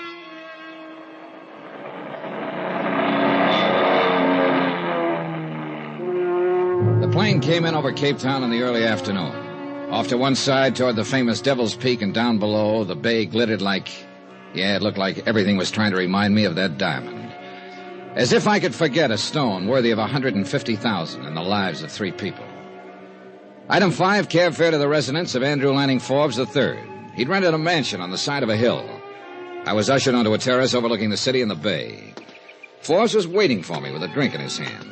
He was a thin-faced, elegant, tired-looking character whose deep tan didn't hide the lines on his face. He could have been anywhere from 35 to 50. May I have you a drink, Dollar? Well, a little early in the afternoon, isn't it? Oh, is it? It might cool you off. Okay, thanks. Say, it's quite a place you have up here. It's adequate. You seem amused.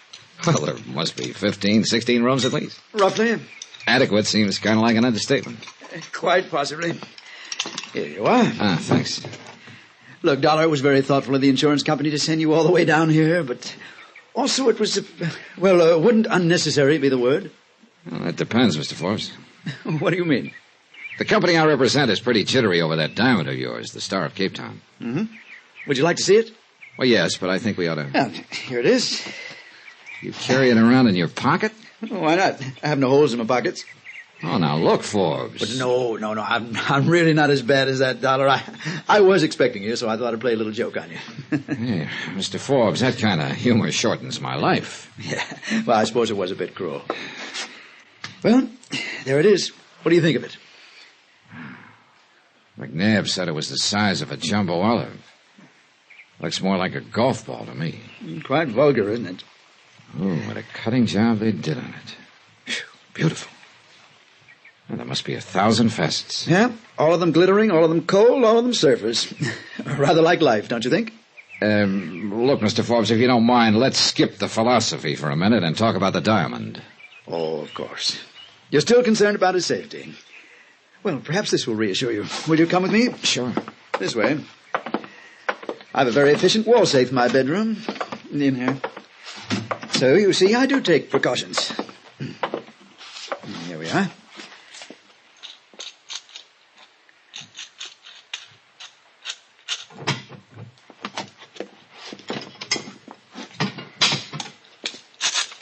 There. Are you reassured now? No. Your bedroom opens off the terrace. It'd be too easy for somebody to get at that safe. Very well, Mr. Dollar. After tonight, I shall place the diamond in a bank vault. That's the best news I've had all day. Yes. Tonight's party will be my last for a while. Party? For Agatha. Who's Agatha? Oh, she's my elder sister. She's on a world tour, arriving here in Cape Town later this afternoon. I'm going to surprise her. Hey, wait a minute. You came all the way here to Cape Town to throw a surprise party for your sister? Well, I wasn't doing anything else at the moment. Why not? Well, I could think of a couple of reasons, but they probably wouldn't sound convincing to you. Probably not. Although they probably would sound convincing to Agatha. Oh? Yeah, she and I are quite different. Half the time she worries about me, and the other half the time she disapproves of me. She considers it quite beneath the dignity of the Forbes name for me to go popping around from place to place like this. I see. She's quite devoted to the cause of the Forbes name. To make sure it keeps standing for, well, whatever it's supposed to stand for. I was never quite sure myself. So you're giving her a surprise party tonight. Will she like the idea? Probably not. That's what makes it fun. Oh, by the way, would you like to come? Well, under the circumstances, I think I'd better. I wonder if I could have a guest list. A guest list? Oh, good heavens. You mean you don't have one? Well, of course not. I just invite people here and there and wait to see who turns up. Then you don't have any idea who all's coming? Absolutely not. Donna, that's the only thing that makes these parties worthwhile. Oh, great.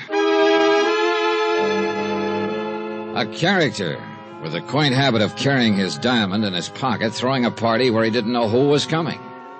This was a situation not calculated to help my peace of mind, believe me. Forbes had his driver take me back to town. I stopped along the way at police headquarters and talked to Lieutenant Van Tile, who agreed to furnish a man to help me keep an eye on the party. Expense account item 6, cab fare back out to Forbes' house that evening for the party. I thought I was getting there early, but there were already quite a few people about. A stocky bartender shoved a drink in my hand as I walked in, and I took a look around. Quite a brawl. Then I spotted a girl with honey-colored hair and a green dress that matched her eyes. Well, it was as good a place to start as any. Hi. Hi.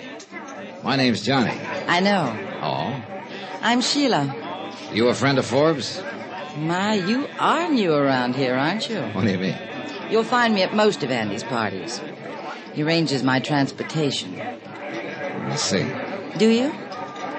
What's your excuse for being here in this gay, mad throng? You an old friend, too? Matter of fact, no. I just met him this afternoon, and he invited me to come. That's par for the course. Ah, here you are. Oh, Forbes. I'm glad you two have gotten acquainted. Enjoying yourself, Sheila? Delirious. Oh, isn't she wonderful, Johnny? She's always so gracefully bored. You see, Johnny, I perform quite a useful function around here. I'm always good for laughs. Yeah. Well, is your sister enjoying the party, Forbes? Agatha? Why, of course not. Haven't you met her yet, John? No, I haven't. Oh, she's over by the window.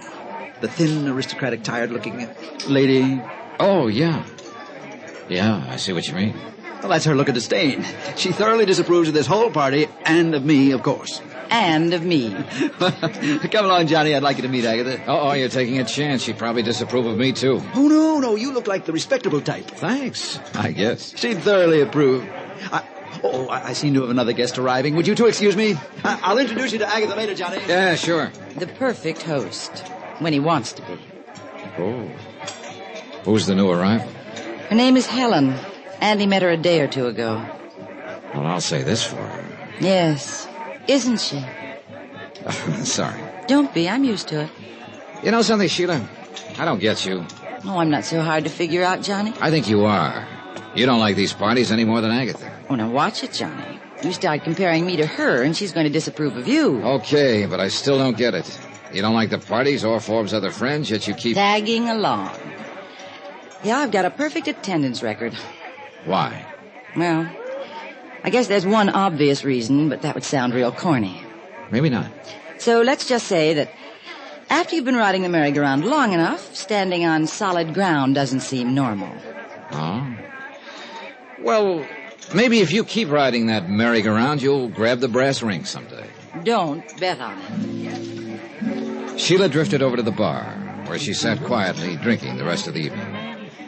I somehow felt sorry for her, but I knew she'd bought her own ticket to the merry-go-round, at least for the first ride. I looked over at Forbes and started sweating. He was showing the diamond off to the party. But before I could get to him, Agatha did. She must have told him in dignified but firm tones to put the ice on ice. He laughed and took it back to his room, so I relaxed. The party dragged on. Agatha managed to look frigidly pained the rest of the evening, but Forbes was obviously enjoying himself with Helen. They danced, then went out on the terrace. Sheila turned her back and concentrated on her drink. Finally, I went over to the bar. Sorry, Johnny. Looks like the bartender's gone home. That's probably a good idea. Good night. She headed carefully for the door and went out. Then I realized I hadn't seen Forbes for 10 or 15 minutes. I went out on the terrace. Nobody in sight. I walked to Forbes' bedroom door. Mr. Forbes? Forbes? No answer. One lamp was lit. Forbes was on the floor. The knife had gone in low under his ribs. He probably hadn't made a sound. Nearby was the case in which he kept the Star of Capetown. It was open and empty.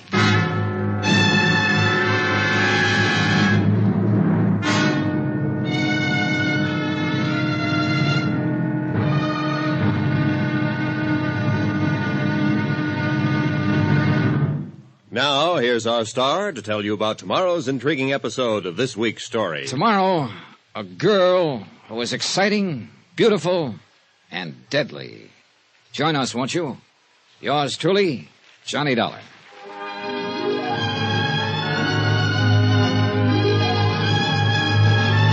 Yours truly, Johnny Dollar, starring Bob Bailey, is transcribed in Hollywood. Written by Robert Reif. It is produced and directed by Jack Johnstone. Be sure to join us tomorrow night, same time and station, for the next exciting episode of Yours truly, Johnny Dollar. Roy Rowan speaking.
From Hollywood, it's time now for... Johnny Dollar. This is Lieutenant Van Tile of the Cape Town Police, Mr. Dollar. Oh, yeah, Lieutenant. I've been trying to get you. Anything new on the Forbes murder? I'm afraid not. How about the diamond? It's still missing. Oh, so far we're batting 0. Any suspects? Oh, yes, indeed. Who is it? Not it, Mr. Dollar. They. What do you mean, Lieutenant? How many guests would you say were at Andrew Forbes' party last evening? 60? Then we have 60 suspects. Oh, great.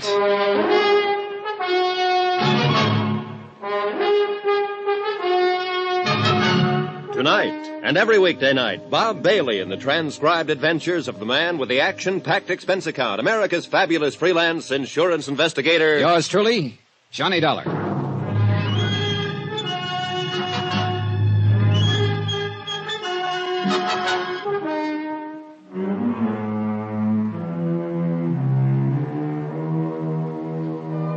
From Special Investigator Johnny Dollar, location Cape Town, South Africa. To the Home Office, Tri-Eastern Indemnity Associates. Assignment, the Star of Cape Town matter. Expense account continued.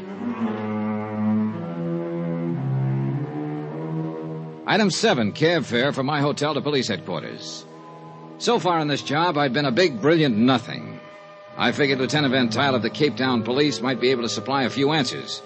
But as it turned out, all he had on his mind was questions. Now, Mr. Dollar, suppose you sit down and explain your connection with this affair. Sure, Lieutenant. I can make it short, if not sweet. Andrew Forbes was an international playboy. I am well aware of that. Cape Town has entertained Mr. Forbes before, or vice versa. Well, then you probably also know that he recently inherited a very large diamond, known as the Star of Cape Town. Yes? The company I represent was carrying the insurance on that stone, $150,000. They didn't like the way Forbes was flashing it around. They thought he was a bit too careless with it. I was trying to talk him into using a little common sense. And that is why you came here to Cape Town? Yeah, but it looks like I've struck out. Forbes is dead and the diamond's gone. You were at the party from some time before Forbes' murder until afterwards, hmm? That's right. You stayed in the main room the entire time? Well, yeah. Oh, now look, Lieutenant, I'd hardly fly all the way here to bump off a guy. Just questions, Mr. Dollar, just questions. Yeah, but what I need right now is answers. As do I. These other guests at Forbes' party, did you know any of them? No.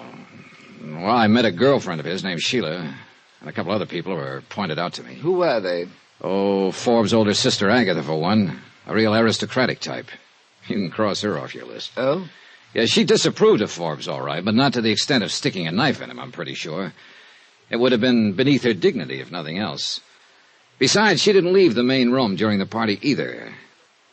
Then there was Helen. Helen who? Well, I never did find out her last name.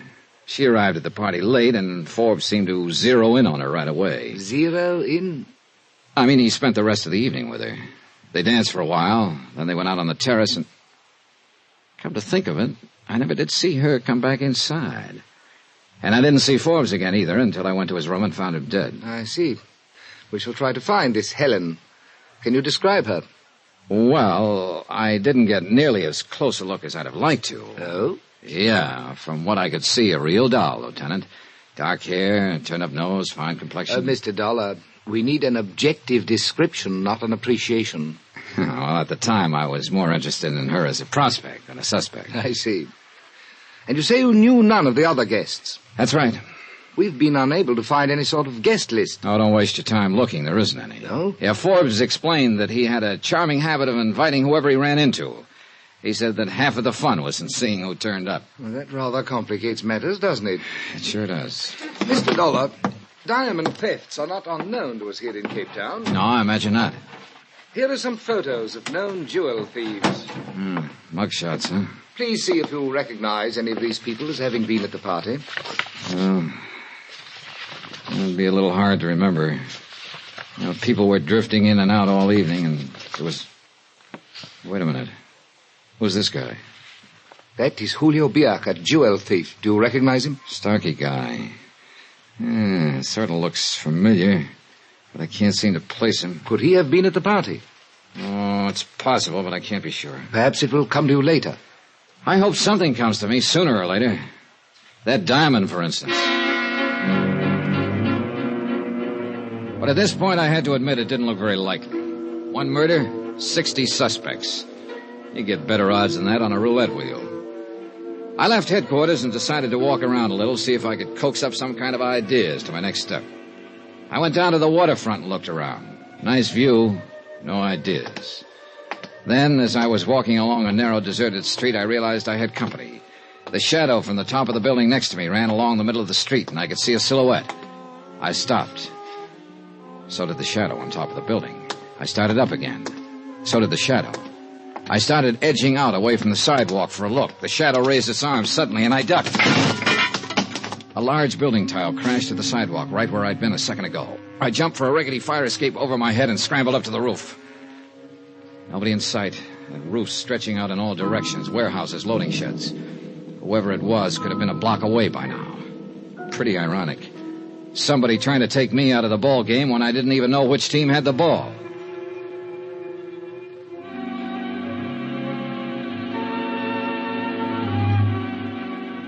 I went back to my hotel room. 2 steps inside, I stopped cold. I'd caught a whiff of what smelled like a pretty expensive perfume. It certainly wasn't my shaving lotion. Hello, Johnny. Wow. Sheila. Yeah. Yeah, I remember now. You were wearing that perfume at the party last night. I've been waiting for you. Let's talk. Uh-huh. Any particular subject? Last night? What happened, Johnny? Give me that. You were there, too. You remember.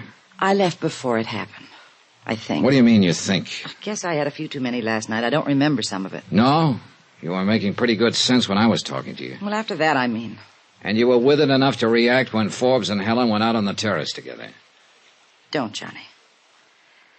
Did you do it? Oh, well, now that's a switch. I'm not kidding, Johnny. You went to his room. There's only one way you'd know that, Sheila. You were outside somewhere watching. Yes. After I left, I went around and back. And? Pretty soon, Helen came out of his room. She was carrying something. Oh, what? Don't worry, it wasn't the diamond. I was close enough to see it. Even if I hadn't been, I guess I'd have known. What do you mean? It was a small bottle of perfume. That was always the first step. Perfume. And always the same kind. That kind you're wearing. Yes. It's got a great name. Forever. What happened then? I walked around the garden a few minutes, trying to decide whether to have it out with Andy once and for all. I started back toward the terrace, then I saw you heading for his room, so I left. I said, don't, Johnny. If I'd done it, would I have told you I was out in the garden? You would if you were afraid somebody'd seen you there and would tell me about it. Oh? And I suppose you figured out a motive for me, too. Couple of possibilities.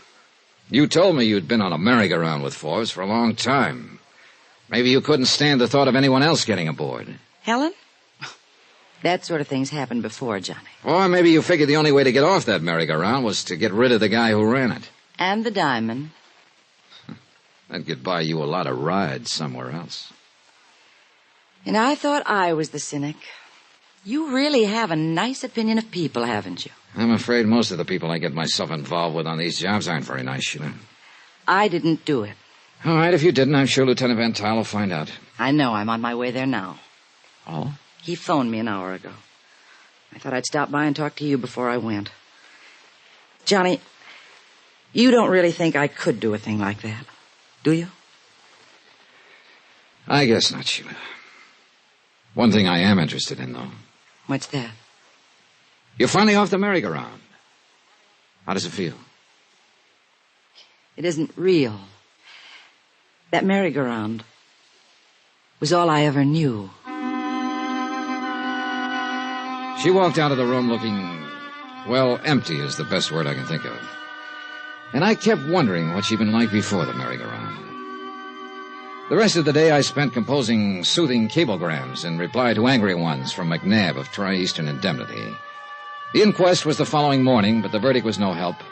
Death at the hands of person or persons unknown. Lieutenant Van Tile told me that Forbes' sister Agatha had decided to shove off that afternoon on the Southern Empress. So I went down to the dock and aboard ship an hour before sailing, hoping I could get in a word with her. Farewell parties were clogging the lounges and the passageways. I waited outside Agatha Forbes' stateroom until she arrived. Miss Forbes? What? Oh, Mr. Dollar, isn't it? Yes, I didn't have a chance to meet you at your brother's party last night. He told me about you. It's too bad you weren't able to persuade him to put that diamond into safety sooner. Miss Forbes, I wonder if you'd answer a few questions about... I'm very sorry, Mr. Dollar. I am completely exhausted. I don't wish to talk about it. But there are certain... I made my statement to the police. There's nothing further to add. About the diamond, however... There's been too much publicity about the entire tragedy as it is. I have no wish to add to it. I'm very sorry, Mr. Dollar. I shall be in New York in a month or so. Perhaps I shall have recovered from the experience sufficiently by then to talk about it intelligently. Only trouble is, by then the diamond could be in Timbuktu or... See you later, Miss Forbes. What snapped me into action was a glimpse of a girl at the end of the passageway just entering the lounge. I couldn't be sure, but it looked like Helen. By the time I reached the lounge, she was nowhere in sight. Then I saw another familiar face over in one corner. The mugshot I'd seen at police headquarters, Julio Biak, jewel thief. And now I had him pegged. He'd been the stocky bartender at Forbes' party, the guy who disappeared just before the murder. He spotted me and ducked into a passageway. I went after him. He turned a corner, and that was his mistake, blind alley. So I closed in on him. We circled.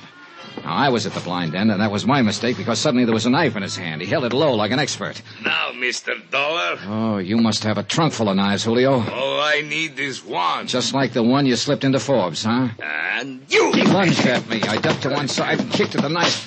He whirled and dove, but now I had it.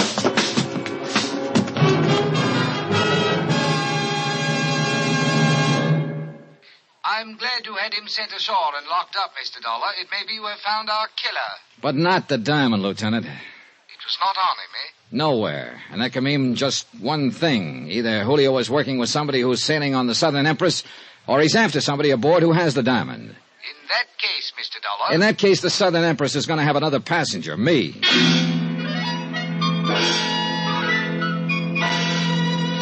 I checked with the purser who agreed to squeeze me aboard.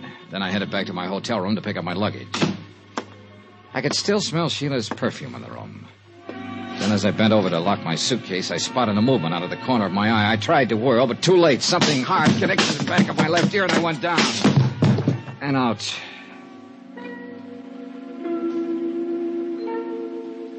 I don't know how long it was before I came to.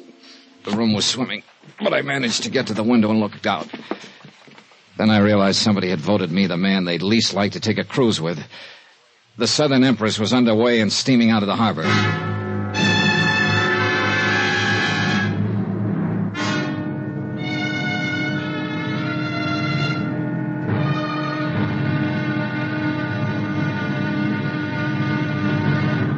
Now, here's our star to tell you about tomorrow's intriguing episode of this week's story. Tomorrow, I take a trip, all right. A one-way trip. Join us, won't you? Yours truly, Johnny Dollar.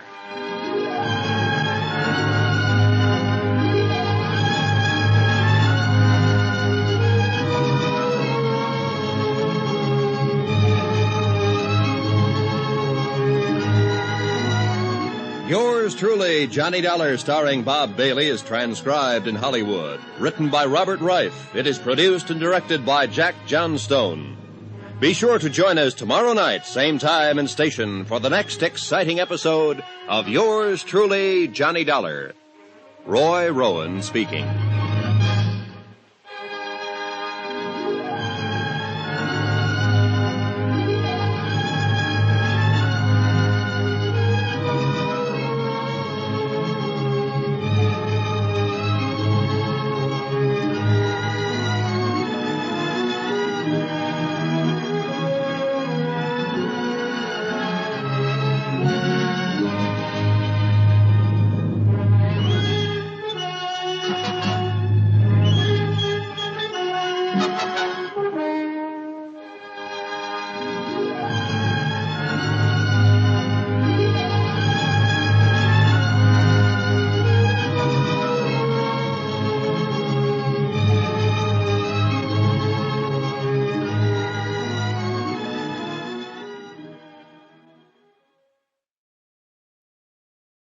From Hollywood, it's time now for...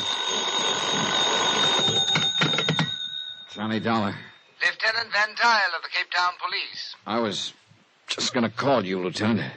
Is something the matter? You sound very strange. Probably from nursing a lump on my head that had put the star of Cape Town to shame. I don't understand. You found the diamond? No. To put it politely, somebody slugged me here in my room a while ago. Why? To keep me from sailing on the Southern Empress. She just shoved off, and I've got a strong hunch that diamond is aboard. That bears out what we've learned from Julio Biac. Did he confess to Forbes' murder? No, but we're fairly certain he's involved. However, he swears he does not have the diamond. Either he passed it to somebody aboard the Southern Empress, or he was chasing whoever's got it. Lieutenant, I've got to get on that ship. You say it is now underway? And out of the harbor. You wouldn't happen to have a stray helicopter around, would you? I can make arrangements for one with the military. Can you be at the airfield in 15 minutes? Make it 10.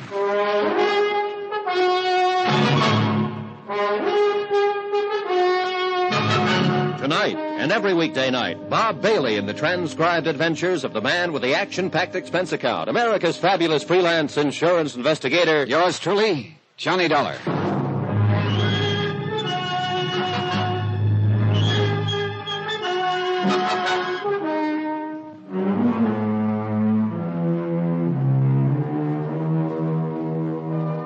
From Special Investigator Johnny Dollar, location Cape Town, South Africa, to the Home Office, Tri-Eastern Indemnity Associates. Assignment, the Star of Cape Town matter. Expense account continued. Item 8, cab fare to the airfield, where the helicopter was waiting for me. I don't know which was throbbing the most, the helicopter engine or my head. On the way out to sea, I had time to try to put the pieces together. But as usual, they didn't fit. A playboy named Andrew Forbes inherits a diamond called the Star of Cape Town, worth 150 G's. The insurance company gets fidgety at the way Forbes is flashing the stone around. So they send me to Cape Town to talk some sense to him. But now Forbes is dead and the diamond is missing. And the fact that his probable killer was picked up aboard the Southern Empress before it shoved off convinces me the stone is somewhere on that ship. But I've got no proof, even though I'm breaking my neck to get there at the moment.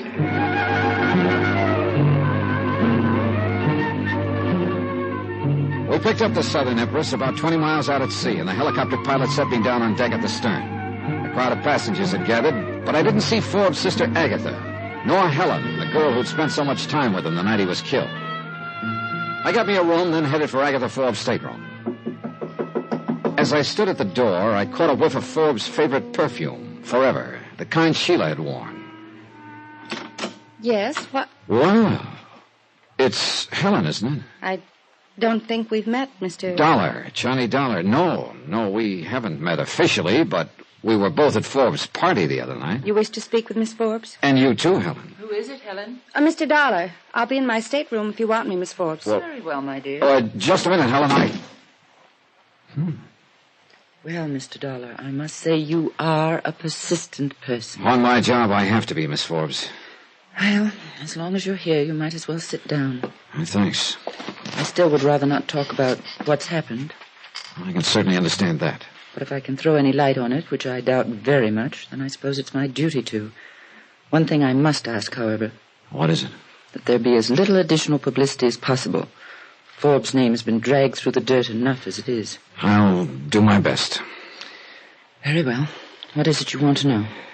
Well, several things. First, do you think your brother could have been killed for a motive other than the diamond? Why, I hadn't thought of that. After all, you must admit that a diamond like the Star of Cape Town would be motive enough to the kind of people my brother thought it amusing to consort with. Yeah, you're probably right. But I'm trying to cover all the possibilities. How about your brother's friend Sheila, for instance? I'd prefer not to discuss her. But do you think she could have done it? I don't know. I'm afraid I wouldn't put anything past her. All right, another thing, Miss Forbes. I was pretty surprised to find Helen here in your stateroom when I knocked. Why? I didn't know you knew her. I have engaged Helen as my traveling companion. Oh? Kind of sudden, wasn't it? As a matter of fact, it was. My brother had told me about her. For one of the few times in his life, he was right about someone. She's a thoroughly nice person. So you hired her? I think I told you before how exhausted I am by all this. I needed someone to make arrangements for me. At the last moment, she decided to make the trip, and I was delighted. Uh-huh. She made up her mind at the last moment, huh? May I ask why all these questions about her? Well, right now, she's pretty high on my list of possible... That's impossible. As far as we know, she was the last person to see your brother alive. And I refuse to believe she could possibly be involved. I hope she isn't. But I've got to run down every lead I can get. If I don't recover the Star of Cape Town, the company I represent is on the hook for $150,000. I have not filed a claim as yet, Mr. Dollar. Nor do I propose to until we reach New York. I shall give you every opportunity to recover the diamond. I appreciate that, Miss Forbes. But I'm afraid it still doesn't leave me much time. I went back to my stateroom. The door was open. But I was sure I'd closed it when I left.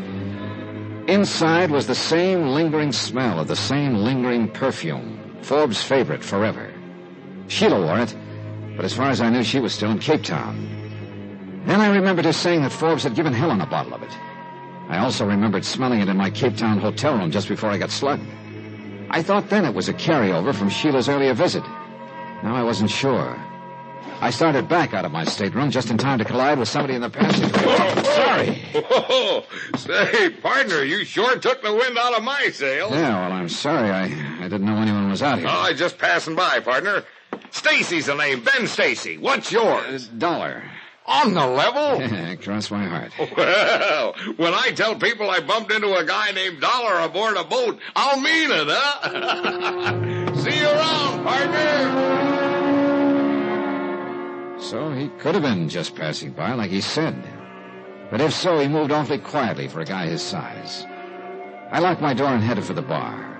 Expense account item 9/150, a double martini, which occupied me just long enough to get a couple of things nailed down in my mind.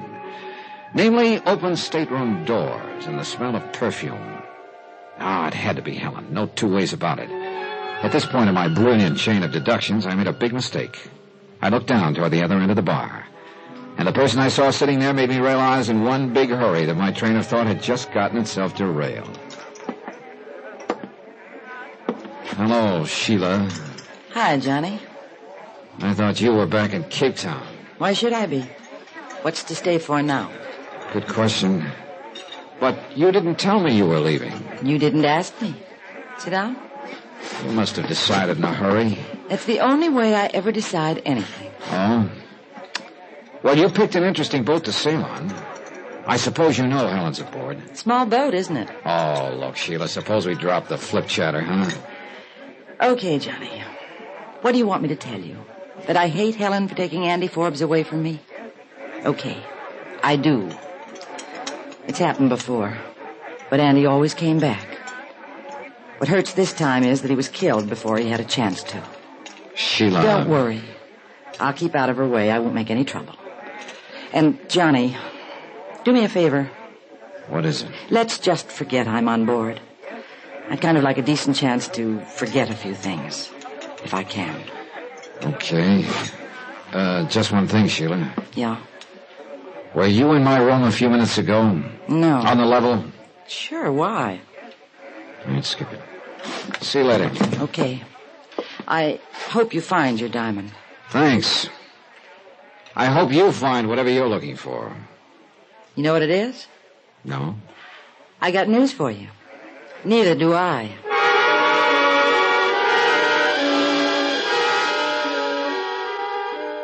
Well, one thing was clear anyway. If Sheila hadn't been in my stateroom, then the perfume I'd smelled must have belonged to Helen. She seemed to be getting higher on my list all the time. I had to have a talk with her, but by the looks of things, that wasn't going to be easy. She was doing a pretty good job of avoiding me.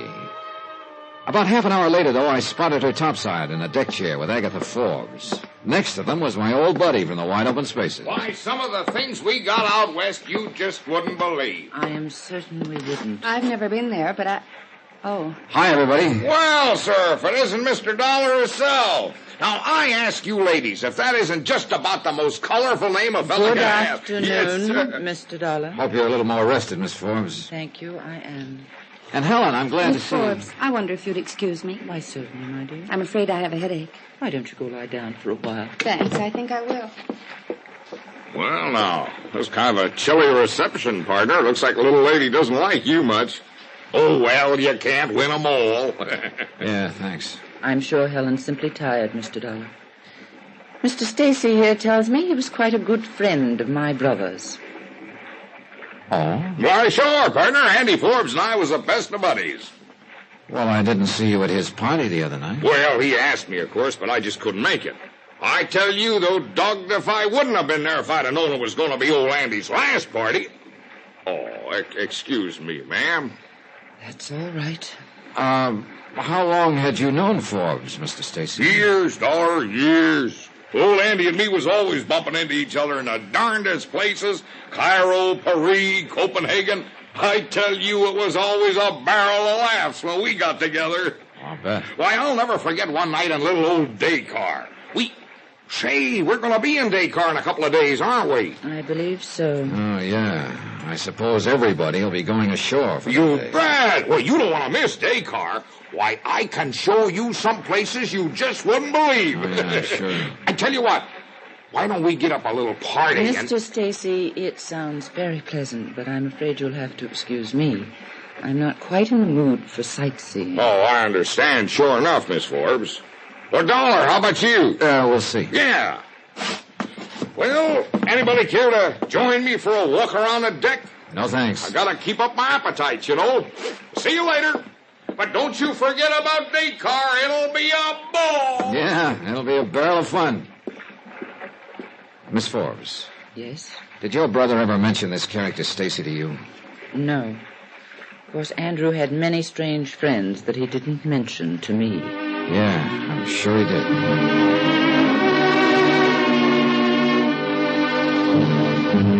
I went back to my stateroom. This time the door was closed and there was no odor of perfume.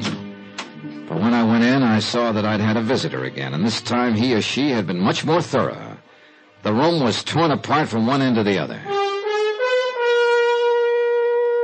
I sat down, tired and beat. I thought of that building tile somebody tried to drop on me in CAPETOWN and the bang on the head I'd collected in my hotel room. I knew that whoever I was after was also after me. And now it looked like a third party was involved. Whoever had torn up my room must have figured I might have the diamond. Sheila, Helen, Stacy, it could be any of them. Or even worse, it could be somebody I didn't even know about. But one thing was sure, I was no closer to that king-size diamond. Pretty soon we'd be getting to Dakar, and once everybody had the chance to get ashore, my chances of getting the diamond back were practically zero. I had a strong and sickening hunch that Dakar could be the end of the trail for me, and I didn't like it.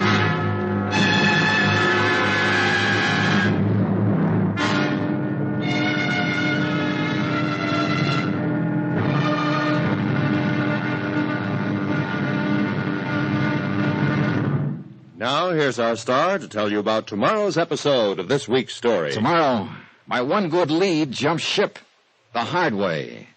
Join us, won't you? Yours truly, Johnny Dollar.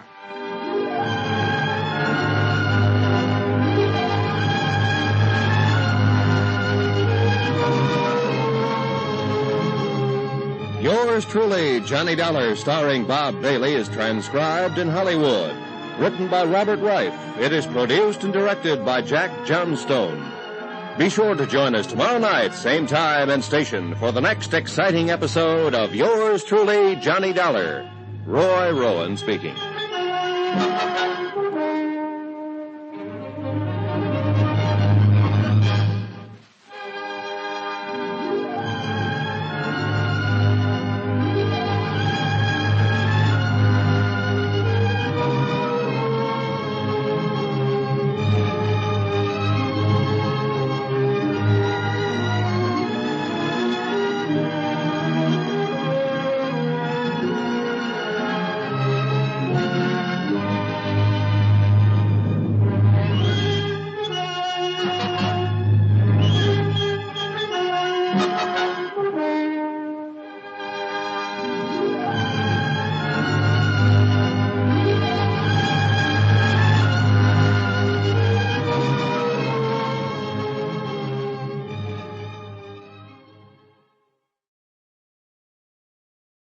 From Hollywood, it's time now for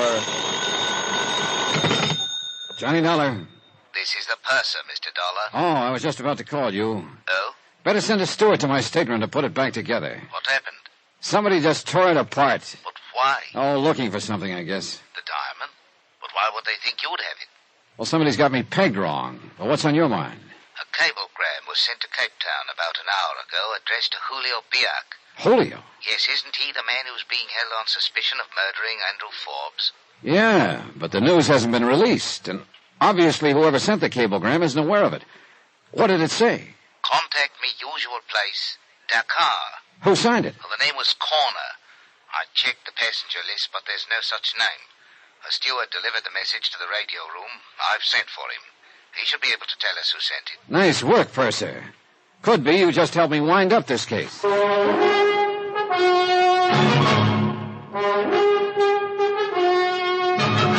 Tonight and every weekday night, Bob Bailey in the transcribed adventures of the man with the action-packed expense account, America's fabulous freelance insurance investigator. Yours truly, Johnny Dollar.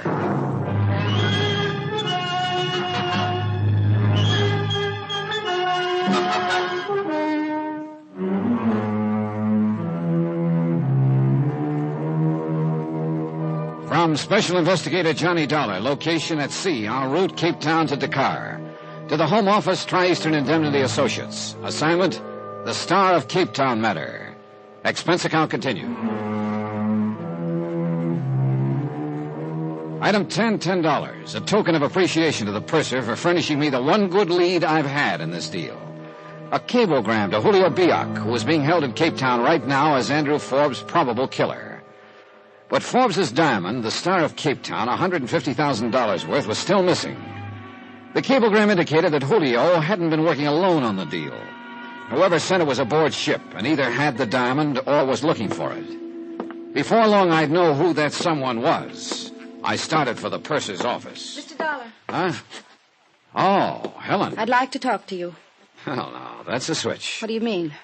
Ever since I got aboard this ship, I've been trying to talk to you, but you weren't having any. I don't know what this is all about, but you've gone too far, Mr. Dollar. Come again? Don't try to pretend. When I found my room all torn up just now, I realized... Oh, hey, wait a minute. Your room's been torn up, too? What do you mean by two? Mine got the same treatment a while ago. I don't understand. I thought it was you who... Look, Helen, I think you and I had better have a little talk right now. I steered her to the bar. Expense account item 11, $5, drinks. I still couldn't figure out which team she was playing on, but I had to find out, and this was the best way I could think of. May I have a cigarette, please? Oh, sure. Here. Thanks. I've been so confused, Mr. Dollar. Johnny. Confused about what, Helen? Everything. It's all happened so fast. And then when I realized that somebody was watching me and following me... Look, I think you'd better start from the top. I suppose so. Maybe it'll make sense to you. I hadn't really known Andy Forbes very long. Longer than I had. That party he gave, it was so strange. All those people I didn't know. I mean, well, I guess it took me a little while to realize he was interested in quite a few people. Sheila? I feel sorry for Sheila. I guess she's pretty bitter about everything. But I didn't do anything to encourage Andy, and I didn't realize he was serious about me until the night of the party. And then he told me he was. And he gave me... A bottle of very expensive perfume, forever. Oh. His usual gift? I'm afraid so. I don't care. He wanted me to have it, and it's lovely perfume. I liked Andy. He was completely irresponsible, but in his own strange way, he was nice. So? When they told me the next morning that he'd been killed during the night, I couldn't believe it. And then when the diamond was missing... Yeah? His attitude about the diamond was very strange. How do you mean? He seemed to regard it as an inexpensive trinket. He was so careless with it. Oh, you're telling me. That's why I was sent down to Cape Town, to try and talk him into being more sensible with it. But, Helen, you said something about being watched or followed. Yes. When I left Andy's house that night, I felt that somebody was watching me. Oh. And later I knew somebody had been in my hotel room, and now my stateroom torn apart. What does it all mean? That's a good question. One more thing. Yes? You decided to make this trip rather suddenly, didn't you? I wanted to get away from Cape Town. Miss Forbes was kind enough to offer me a job as her traveling companion for the trip, so I took it. Do you like working for her? Yes. She's really a very nice person, perhaps a little on the dignified side. Yeah. I'm pretty concerned over the Forbes name. Wouldn't you be, after all that's happened? Maybe. Oh, Johnny, I've got to be getting back and see if she needs anything, but thanks. For what? Talking to you has made me feel a lot better somehow. Good. It's been a big help to me, too. How so? Oh, makes things easier for her tonight. They're having a dance. And I've been figuring how to go about asking you.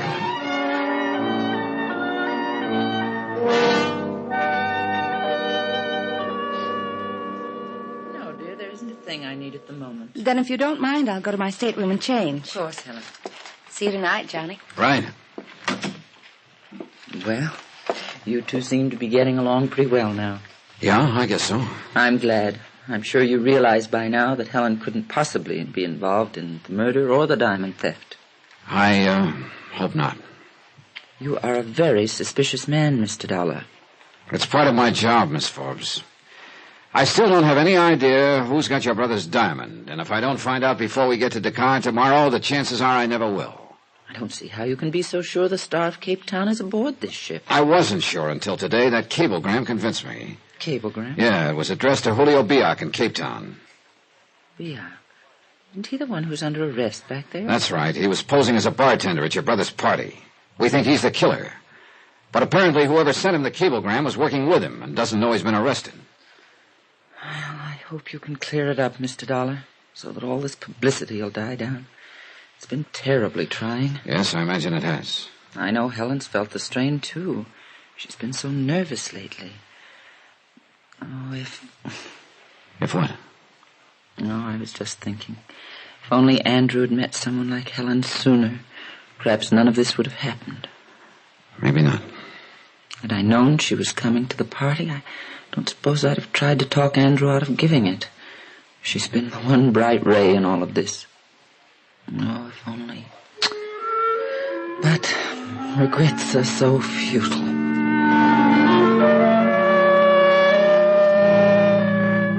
She looked old and tired and lonely. Sure, maybe she was too worried about the dignity of the Forbes name, but I could see now it was about the only thing she'd had all these years. And with a brother who'd kept tossing the name around like a cheap toy, I quit looking at the picture. It wasn't very pretty. Anyway, I had another picture in my mind. Helen. I couldn't quite figure her. Everything she told me could be the truth. Or it could be just one big lie. And there was something else bothering me about the whole deal. Something I couldn't quite put my finger on. A piece that didn't fit. A discord in the tune. But Helen kept pushing everything else out of my mind.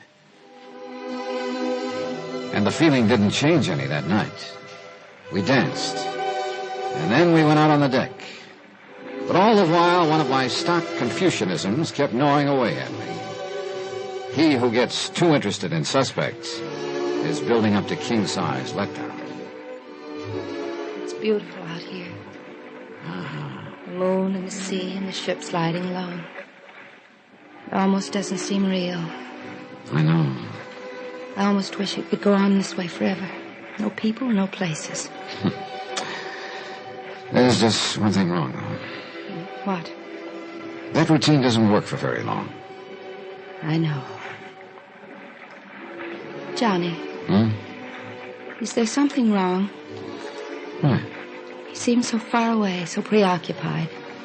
Oh, just thinking about a lot of things, I guess. It's not being very informative.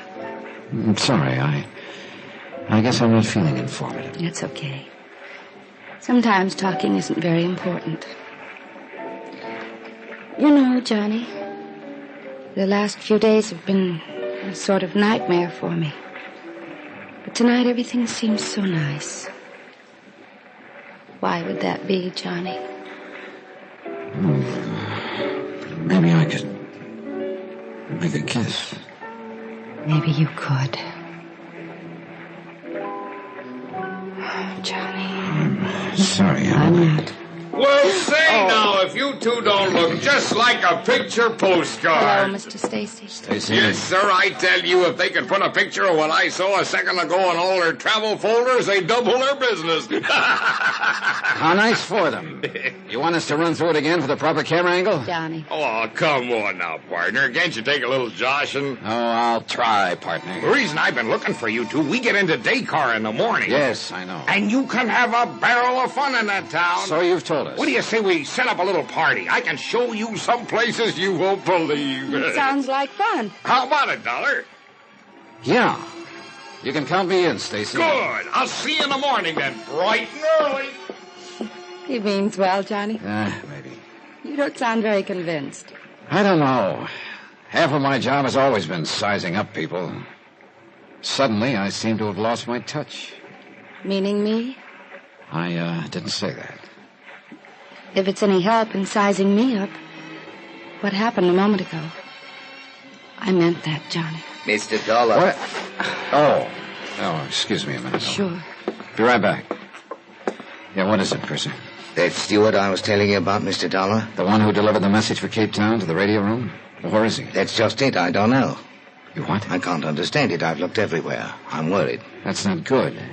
I was counting on him to tell me who sent that message to Julio Biak. Whoever did is probably working with Biak and could have the diamond. Well, I'm sorry, Mr. Dollar. I'll keep looking and let you know the minute I find him. I turned back toward Helen, but she was nowhere in sight. I started along the deck to see if she... Johnny! What happened? What's the matter? I was walking along the deck. As I passed the lifeboat, somebody stepped out from behind it and grabbed at me. Who was it? I couldn't see. Well, come on, let's take a look. He ran away when I screamed. Oh, I see.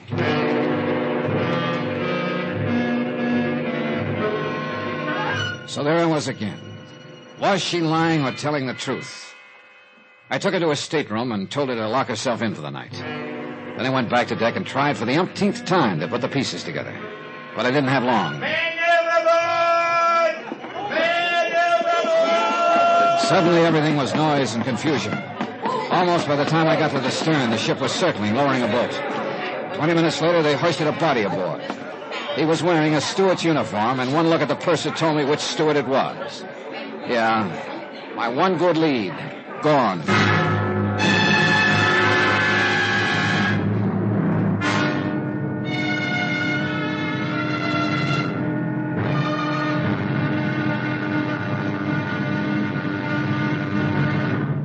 Now, here's our star to tell you about the final episode of this week's story. Tomorrow, I finally figure out the deal, only to find that my opponent is holding all the aces. Join us, won't you? Yours truly, Johnny Dollar.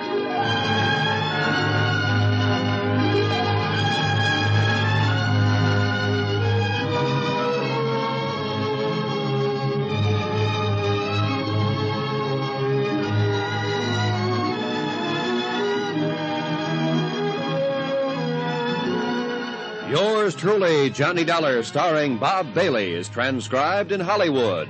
Written by Robert Reif, it is produced and directed by Jack Johnstone. Be sure to join us tomorrow night, same time and station, for the next exciting episode of Yours truly, Johnny Dollar. Roy Rowan speaking.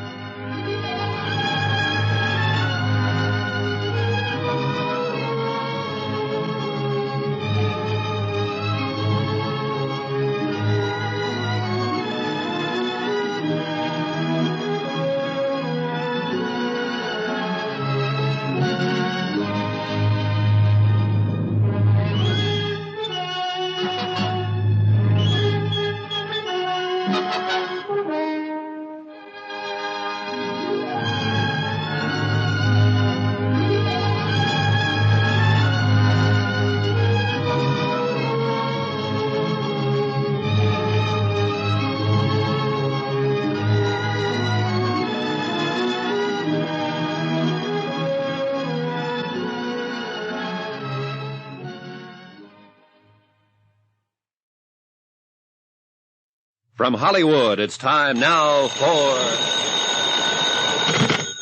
Johnny Dollar. This is Ben Stacy, partner. Oh, hi, Stacy. We'll be docking a day car in an hour or so now. Yeah, I know. Don't forget, I'm going to show you and Helen around the town. Okay, I'll be ready. Say, Dollar, that was a little excitement we had aboard ship last night, huh? That steward who fell overboard? That's putting it politely. Oh, what do you mean? I think he got pushed.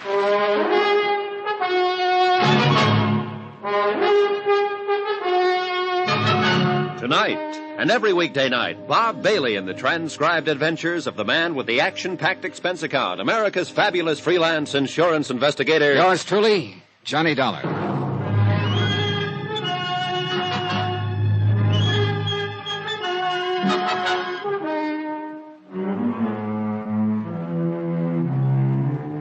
From Special Investigator Johnny Dollar, location at sea on the Southern Empress, en route Cape Town to Dakar. To the Home Office, Tri-Eastern Indemnity Associates. Assignment, the Star of Cape Town matter. Expense account concluded.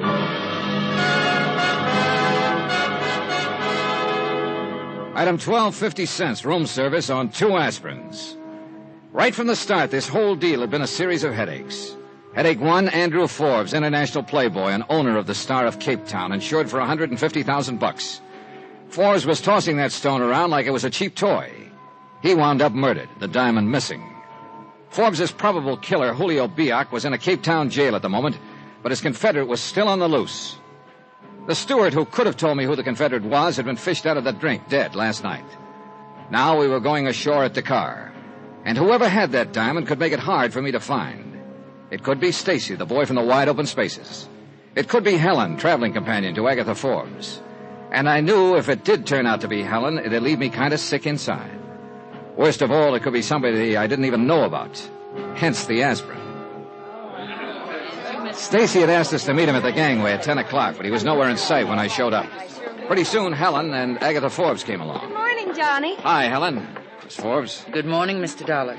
Helen just told me about what happened last night. Somebody trying to seize her on deck. How dreadful. Perhaps I shouldn't have told you, Miss Forbes. No, I'm glad you did. Anything happened during the night, Helen? No, I kept my stateroom door locked. Well, here you are. Sorry I'm late. I guess I overslept. You all ready? All ready. Say, now, I'm mighty glad to see you with us, Miss Forbes. I was hoping you'd come. I won't be going with you. I'm going to stay aboard and rest. Oh, come on now, Miss Forbes. Do you good to let your hair down and frisk around a bit. Really, Mr. Stacy, I assure you I don't feel like frisking around a bit. I'll see you when you get back. Say, now, I guess I put my foot in my mouth talking that way. Oh, well, I usually do anyway. It's sure big enough. Well, one thing I had to give Stacy credit for, he was a good guide. He threaded us through street after street in the native quarter of Dakar, narrow passageways crowded with people in stalls where native hawkers were peddling all sorts of merchandise. This is fascinating, isn't it? Well, like I told you, Helen, Dakar's quite a place. I love it. I wonder if it isn't about time we started back to the ship. Say, just a minute, Helen.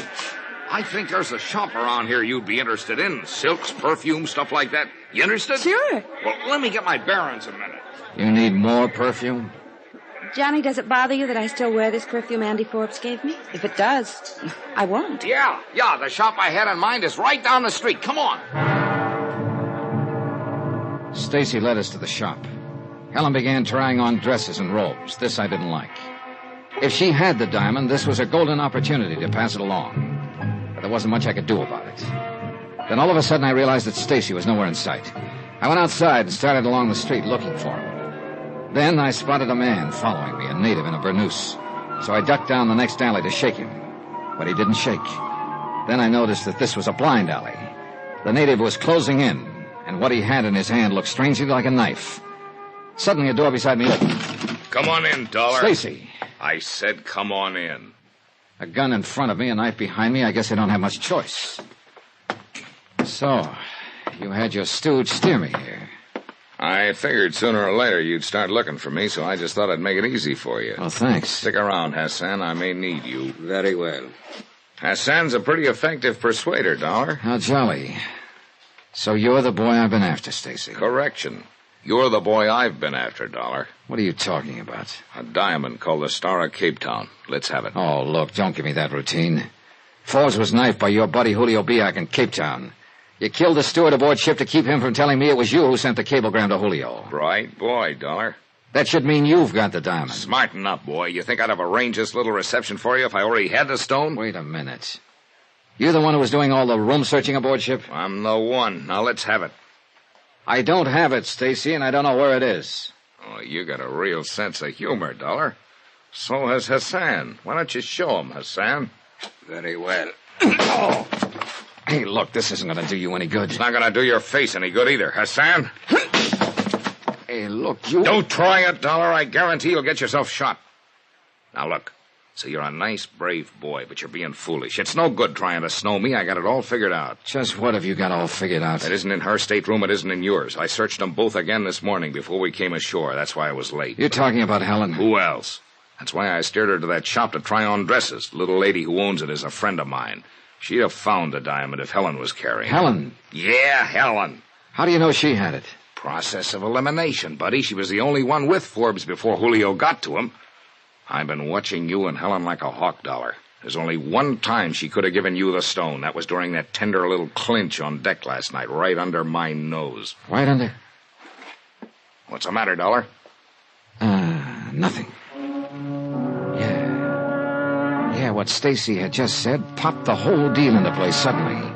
Right under my nose. Right where it had been all the time. I tell you what, Dollar, you got just 5 minutes to tell me where that diamond is. Hassan will be here with you, and he's going to start persuading again if you don't talk.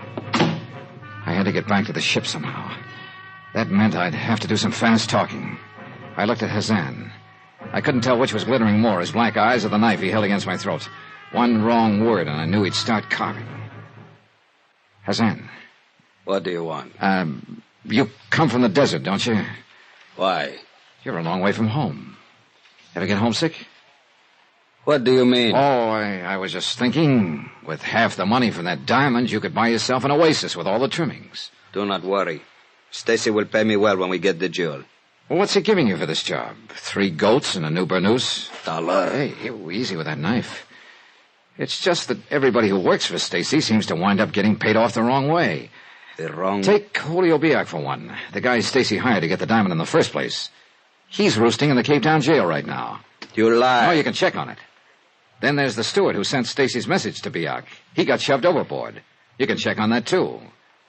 But, I'm sure a thing like that would never happen to you. Go on, Dollar. Okay. I know where the diamond is. How do I know I can trust you? You can come with me to get it. I don't know. At least he was thinking about it, and that's all I wanted. His eyes got that faraway look. That's what I was waiting for. I whipped my arm out and knocked his knife loose. I buried my fist in his midsection. He jackknifed. A rabbit punch finished him off. I dove for the wall just as Stacy came charging in. What the... I kicked the gun out of his hand. I went to work. Stacy was rugged, but I finally made it. I got the Dakar police to put Stacy and Hassan on ice, patched up my face, and headed back to the ship. But there was something else hurting me a lot more than my face. Helen. Johnny. Yeah, Johnny. Where have you been? Your face. What happened? Skip it. I have to hand it to you, Helen. That was a real Class A snow job you pulled on me. What are you talking about? Yeah. It was right under my nose all the time. The perfume Forbes gave to you. Now, where's the bottle? On my dressing table, Okay. Yeah, pretty fancy bottle. Solid base. Or maybe not so solid. Johnny! Uh-huh. In the base of the bottle. The Star of CAPETOWN. I'll bet you're real surprised, aren't you? Johnny, I didn't know it was there. I didn't have any idea. I swear it. She's telling the truth, Mr. Dollar. Miss Forbes. Wow. Well, Agatha, that gun looks sort of out of character. Perhaps. I won't hesitate to use it if necessary. I don't understand. It was cruel of Andrew and me to use you like this, Helen, but we saw no other alternative. Wait a minute. You and your brother rigged this whole deal right from the beginning, didn't you? Sure. Sure, because you slipped yesterday, Agatha, when you told me you discussed your brother's party with him. But back in CAPETOWN, he told me it was a surprise party for you. Johnny, I still... Oh, it's simple, Helen. That bottle of perfume would have turned up missing when you got to New York. Agatha would have appropriated it. One big question, Agatha. Why all this? Have you any idea what it means to see somebody drag the family name through the dirt time after time with his wild escapades? And have you any idea what those escapades cost? Your brother was in debt, huh? Terribly. We were pressed to the wall. Oh, why didn't you sell the diamond? We were bound by the will not to. But arrangements were made with someone in New York. What we could get for the diamond, plus what we could collect from the insurance. It would be enough. Oh, nice little scheme. But you didn't figure on Julio Biak trying for the diamond in CAPETOWN and killing your brother in the process. No. First, I didn't know what to do. But it soon became clear that more than ever I had to go through with a plan. My brother's creditors began to make trouble right after his murder. The diamond, please. Oh, now look. Don't you get it, Agatha? You're licked. What do you mean? You've done all this to protect the Forbes name. Of course. You've failed. The story's out. No. It's known only to the two of you. How are you going to keep us from talking? I'll do whatever is necessary. Bribe us? Kill us? Sorry, neither one's going to work. Mr. Dollar, do not force You're trapped, Agatha. By the same thing that got you into all this, the Forbes name. Are you going to brand it with murder? No. No, I don't think you are. I don't think you could. I don't know. Please, Mr. Dollar. I'll take the gun, Agatha. Thanks. Oh, Johnny. It's okay, Ellen. I guess I have failed, haven't I? All the way. Expense account item 13, $375.50. Transportation and incidentals from Dakar home. Expense account total, $1,283.60. I turned the diamond over to the authorities for safekeeping, and Agatha Forbes to face charges of fraud. Julio Biak and Ben Stacy were indicted for the murder of Andrew Forbes. Remarks about Agatha. I guess she did what she did because she thought the end justified the means, which is one of the oldest sucker traps of them all. About Helen? Well, now that she's no longer a suspect, could be I'm no longer building up to a big letdown with her. At least it hasn't come yet, and I'm still waiting. And the waiting is real pleasant. Yours truly, Johnny Dollar.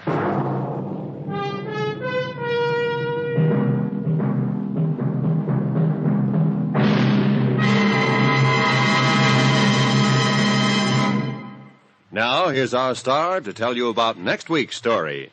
Next week, a yacht that wasn't there and a man who wasn't there. They never were. But that's where I found them. Join us, won't you? Yours truly, Johnny Dollar.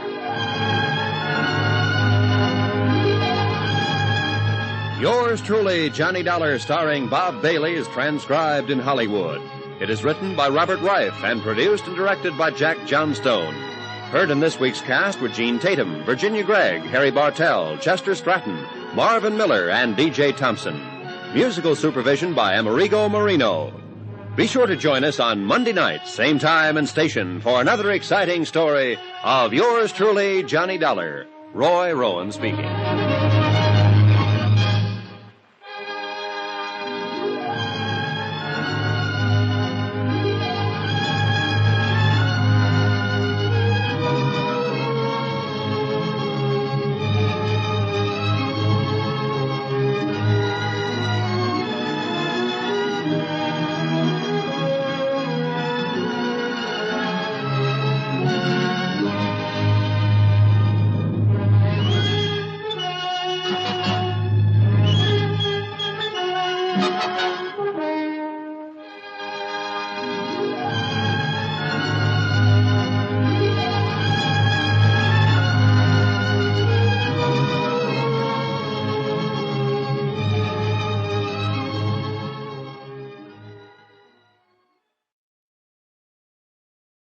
From Hollywood, it's time now for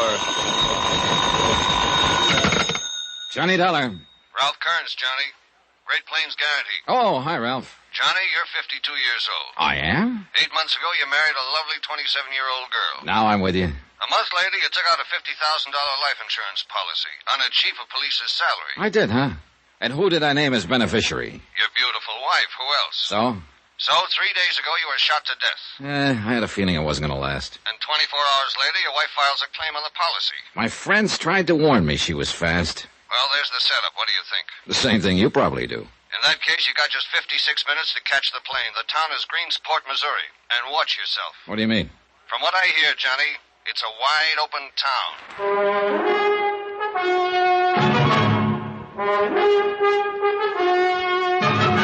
Tonight and every weekday night, Bob Bailey in the transcribed adventures of the man with the action-packed expense account, America's fabulous freelance insurance investigator. Yours truly, Johnny Dollar.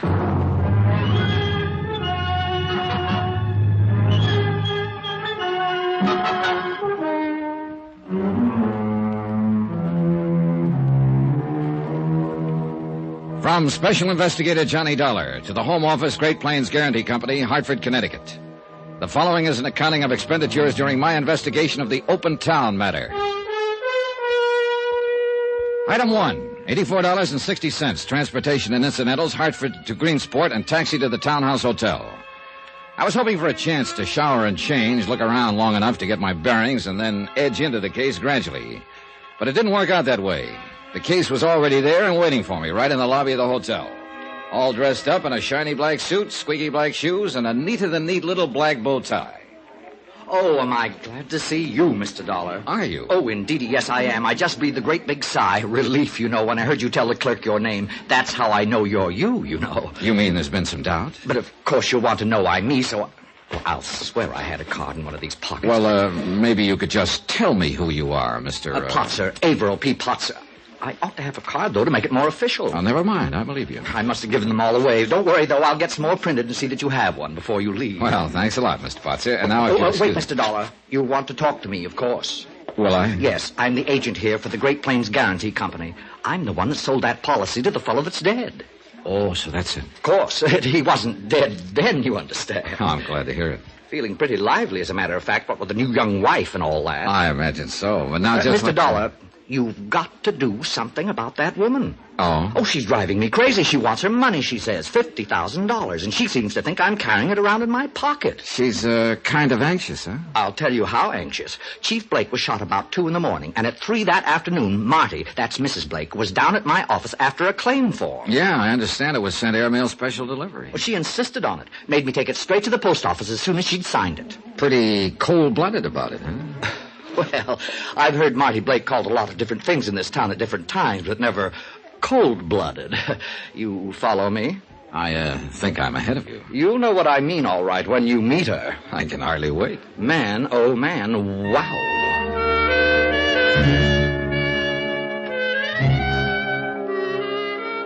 Item 2, $1.15, taxi to the suburban home of Edgar Blake, former chief of police of Greensport, now deceased. On the strength of Potzer's description of the widow, I added a shave to the shower and change, and I hoped I looked a little fresher than I felt. The house was a rambling 2-story job set back from the street. Well-kept shrubbery, nice lawn, quiet neighborhood, and plenty expensive. I wondered how Blake had been able to afford it. I was halfway up the walk when a man came out the front door. He wavered down the steps, then stopped and waited for me, rocking slightly on his heels. A copper. I can tell him a block away. You're a copper, right? Wrong. Private eye, maybe? No, insurance investigator. Insurance. That's what I just asked her about. And you know what she did? Oh, threw you out, probably. Right. Said I was drunk. Oh, ridiculous. That's exactly what I said. Ridiculous, I told her. Ridiculous. But you know something? She was right, I am. No, I can hardly believe it. Well, it's a fact, though. At least a little bit. My name's Crayley, Joe Crayley. I'm a reporter. Greensport Daily Herald. Johnny Dollar. Hiya, Joe. Insurance, huh? And he did have some, or you wouldn't have had any reason to be here. She was lying. No comment. Who's a beneficiary? Still no comment. It's her, of course. Little smarty Marty. As ever loved a little wife. How much is she going to make on the deal? Sorry, Joe. No comments. All right, let her lay. Okay. Oh, wait a minute. Tell me something, Joe. Suppose I want a little action. Want to get into a poker game while I'm here. Find a crap table, maybe. Any idea where I could go? Sure. Anyone a half a dozen different... How long you been in town, Johnny? About an hour. You wised up pretty fast, didn't you? I didn't know it was a secret. The town is wide open, isn't it? It is. But I wouldn't go around poking into things if I were you. A guy could get hurt, you see what I mean? Maybe a guy did get hurt. Blake, you mean? What makes you think so? Well, if somebody wanted to keep the rackets going, the police chief would be a natural target, wouldn't he? Not necessarily. Meaning? No comment. What was Blake's salary, Joe? $6,000 a year. On $6,000, he was living in a house like this? Wait till you see Marty. She's even more expensive. So that's why Greensport is wide open. The police chief was in. No comment. Well, he's out now, that's for sure. Joe, I'll probably be talking to you later, so... Yeah, do that. Just ask anybody. Joe Crayley, the alcoholic that works for the Herald. I'm always around somewhere.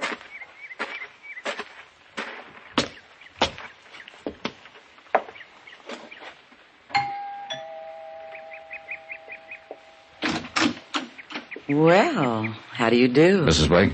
Yes, what can I do? Johnny Dollar. I'm representing the insurance company. Oh, come in, Mr. Dollar. Thank you. Come this way. I'm a little surprised, really. I hardly expected them to pay off so promptly. Well, in that case, you won't be too disappointed. Disappointed? What do you mean? I mean, I didn't come here to pay you anything. Then why did you come? I'm a special investigator, Mrs. Blake. What does that mean? The company would like a little more information about your husband's death. I told them all about it in the claim I sent to them. I know, but sometimes it's necessary. So that's the pitch. They're trying to squirm out of it. Why do you say that? Because they sent you here, that's why. And because they always do. I know how those companies operate. Oh, you've had experience with them before. No, I haven't. But I'm a real smart girl, Mr. Dollar. And I know a fast shuffle when I see it coming. And a smart girl ought to know better than to yell before she's hurt. Why else would they send out a special investigator? I told you why. They want some more information. What information? What is it they want to know? The details, that's all. Exactly how your husband was killed. I told them all that in the claim. I know. He was shot to death with his own gun right here in his own house. Do you mind showing me how it happened? Oh, for the love. Now, look, there won't be any payment until I file my report, Mrs. Blake. All right. You win. When you go after something, you really go after it, don't you? Well, that's what I get paid for. Oh. And what about something you personally wanted? Well, that would depend on how bad I wanted it. I see. Would you like a drink? No, thanks. You won't mind if I have one. Right ahead. Looking at you. Right. Now, if you wouldn't mind. Yeah, I know. Stick to business. All right, come on.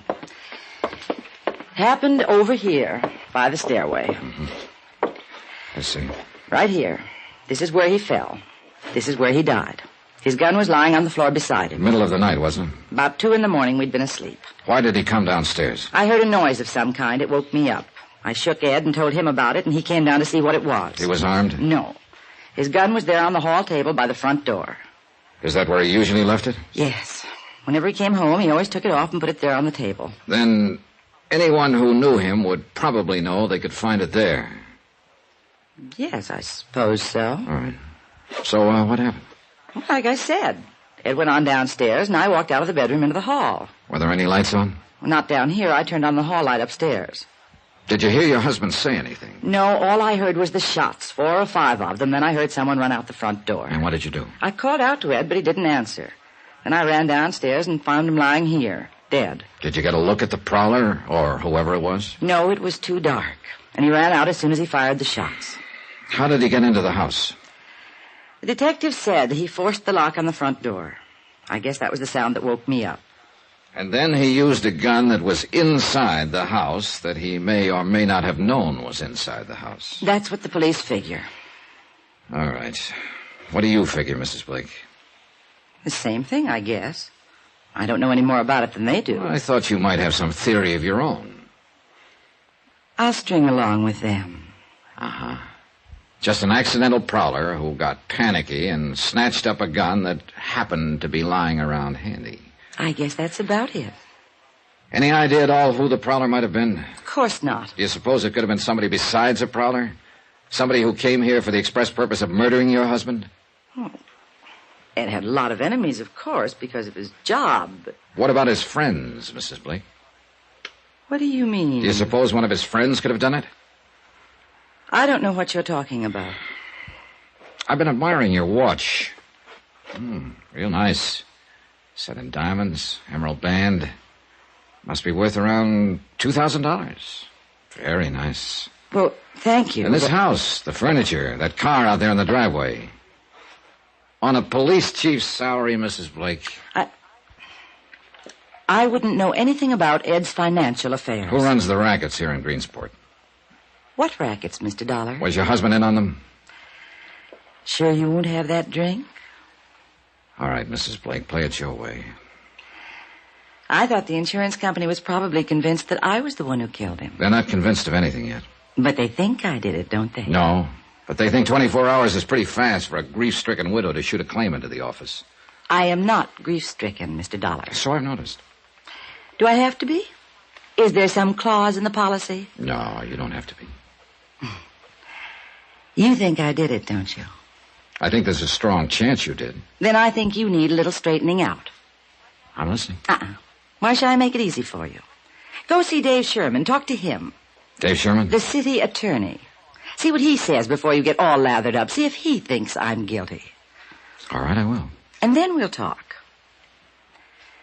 And if you're nice enough to me, maybe I'll even cooperate. You never know. Do you?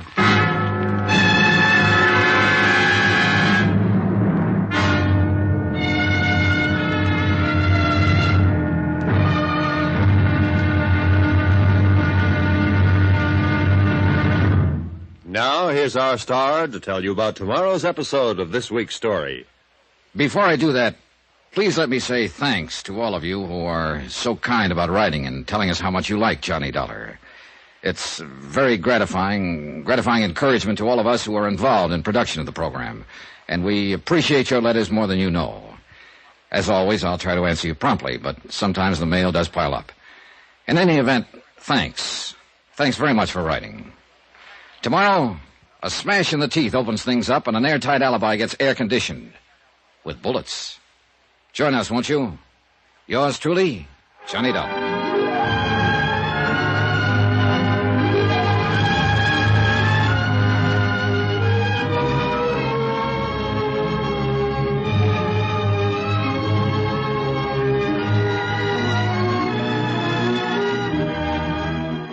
Yours truly, Johnny Dollar, starring Bob Bailey, is transcribed in Hollywood. Written by Les Crutchfield, it is produced and directed by Jack Johnstone. Be sure to join us tomorrow night, same time and station, for the next exciting episode of Yours truly, Johnny Dollar. Roy Rowan speaking.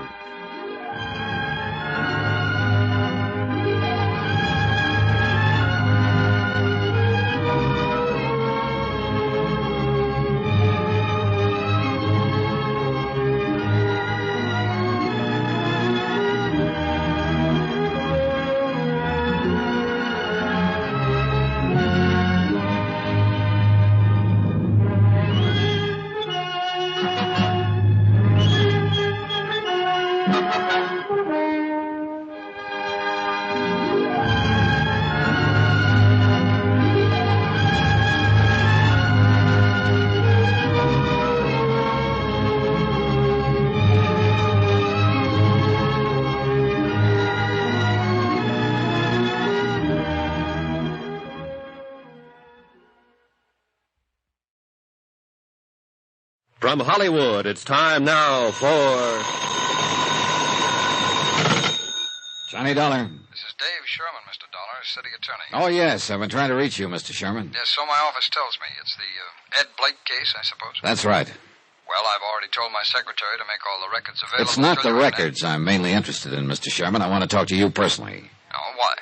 Because I've been informed that you're able to furnish an alibi for my number one suspect. Marty Blake, huh? That's right. Who informed you, Mr. Dollar?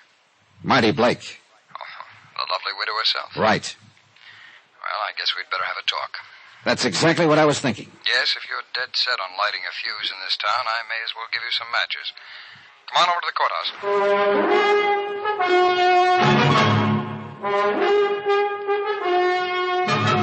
courthouse. Tonight, and every weekday night, Bob Bailey in the transcribed adventures of the man with the action-packed expense account, America's fabulous freelance insurance investigator. Yours truly, Johnny Dollar.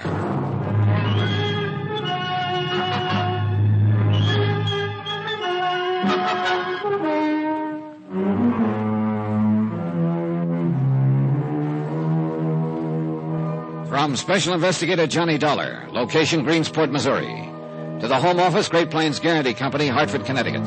Assignment, the Open Town Matter. Expense account continued.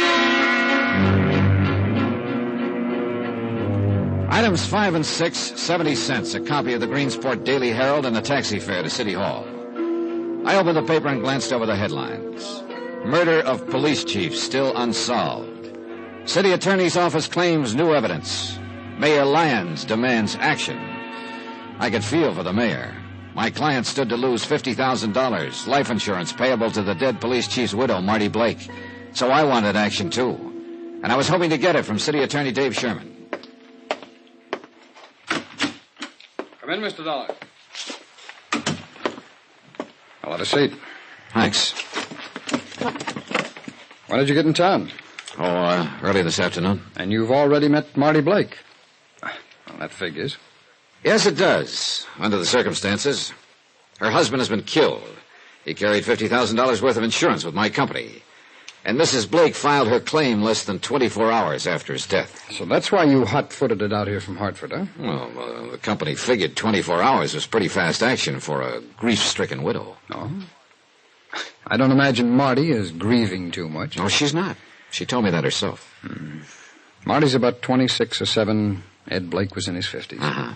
Money, maybe? Well, not until he met her. Then he started to make it. Fast. He had to. That's how Marty likes things. Fast. And then he married her. Well, then she married him. And now, 8 months later, she's a widow. With an insurance claim for $50,000. Well, she said she liked things fast. Well, I know what you're thinking, Mr. Dollar, but you may as well back up and start all over. You're off on the wrong foot. Oh, how do you mean? This killing? Oh, sure, it worked out perfect for her, made to order. A man could build a pretty good case against her, especially with that 24-hour insurance claim. Yes, that would really cinch it with a jury. I pointed that out to her. Well, I figured as much. Would you mind telling me what happened? Well, her first move was to start turning on the charm. Well, that's one of the easiest things she does, if she thinks it might pay off. And after all, with $50,000 in the offing... Sure. Did she give you any of the details, of the night it happened? It bored her to death to even talk about it. Uh-huh. And you thought she was putting on an act to maybe throw you off? What would you think? Oh, she wasn't, Mr. Dollar, any more than she was sorry that Ed Blake was murdered. Then she's pretty cold-blooded. Well, that's a moot question. Figuratively, yes, I suppose she is. See, she used to be a dancer. Never good enough to make the big time, so she had to, live by her wits and her charm. But you pointed out things that could look pretty black for her if the case ever got to court. That's right. Huh? What happened? She sent me to you. Why? So I could tell you she didn't kill him.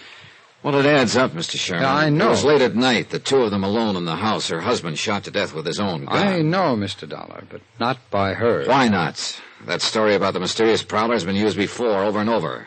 Matter of fact, I broke one of them not 6 months ago. Mm-hmm. But in this case, it's true. How do you know? Because you were wrong on one point. They weren't alone in the house. Well, what do you mean? Who else was there? I was. Oh, I see. She's as pure as the driven snow. Well, at least so far as Blake's murder is concerned. Yeah, kind of a neat setup, isn't it? Huh? Instead of prosecuting attorney, you're the star witness for the defense. Yes, I suppose if it came to that, I'd have to be. I was there when it happened. So that's why she sent me to you, so I could hear it straight from the horse's mouth. That's about it. Well, she couldn't have a much better alibi than the city attorney himself. Thank you. Well, she's in the clear, Mr. Dollar. How did you happen to be there at 2 o'clock in the morning? I was spending the night. Ed and I were planning to leave early on a fishing trip. Oh, I see. Like to tell me all about it? Certainly. We'd all gone to bed around midnight. It was a few minutes before 2 I woke up. I heard Marty and Ed out in the hall just outside my room.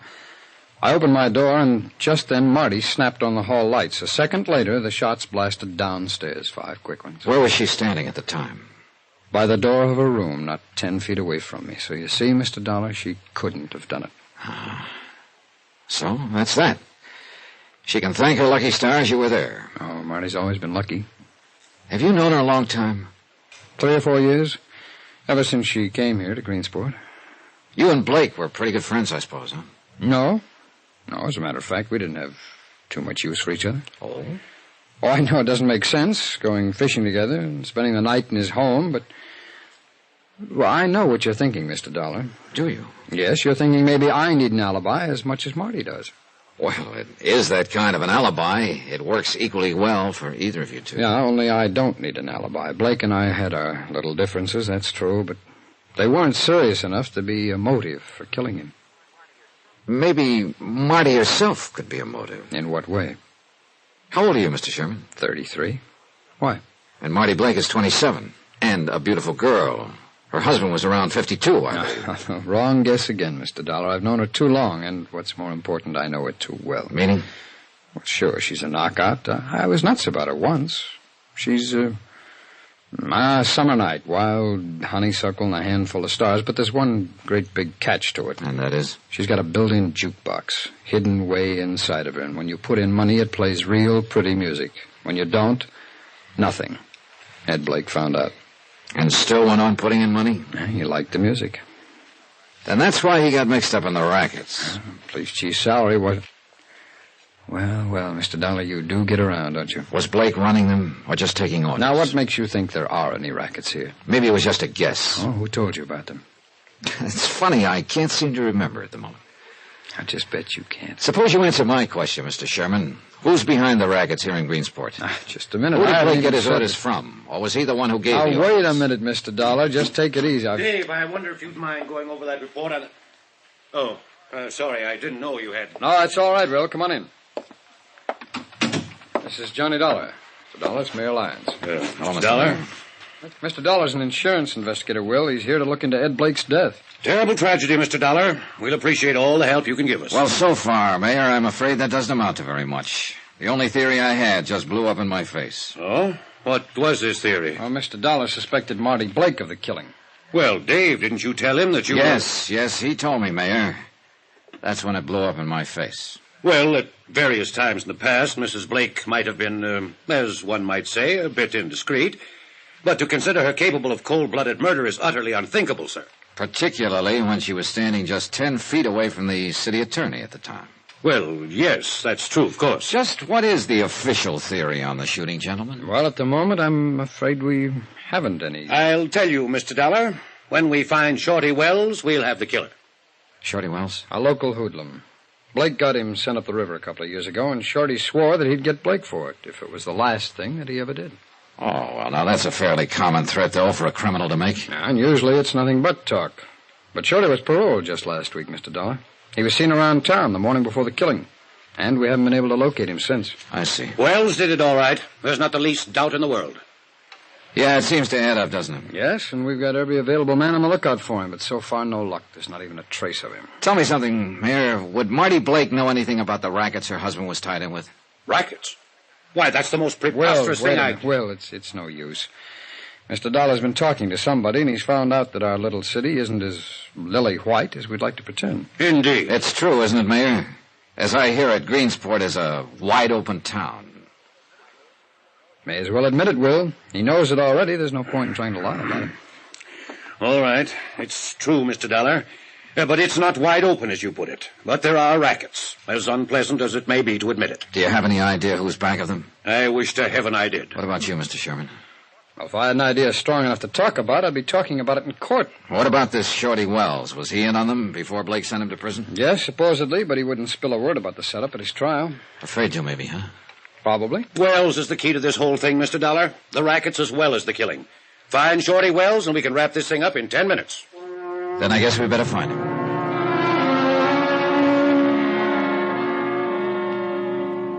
Standard theory number 2. An ex-convict with a grudge. Number 1, young pretty wife, middle-aged husband, big insurance policy hadn't panned out too well. And I wasn't too sold on the second one. It was just too pat somehow. And the fact that Shorty Wells was missing didn't mean much. If I were an ex-con just out of prison and had threatened a man who was later murdered, I'd be missing too. And yet the pat answer was sometimes a right one. The case was still like the town itself, wide open. I walked out of City Hall, started down the sidewalk toward the taxi stand. I didn't know what move to try next. Technically, of course, I was out of it. Since the beneficiary had an ironclad alibi, she'd get paid regardless of who actually did kill Blake. I didn't pay any attention to the horn the first time, but when it sounded again, I turned to look. She was parked at the curb a few yards away. Marty Blake. I've been waiting for you, Johnny. Have you?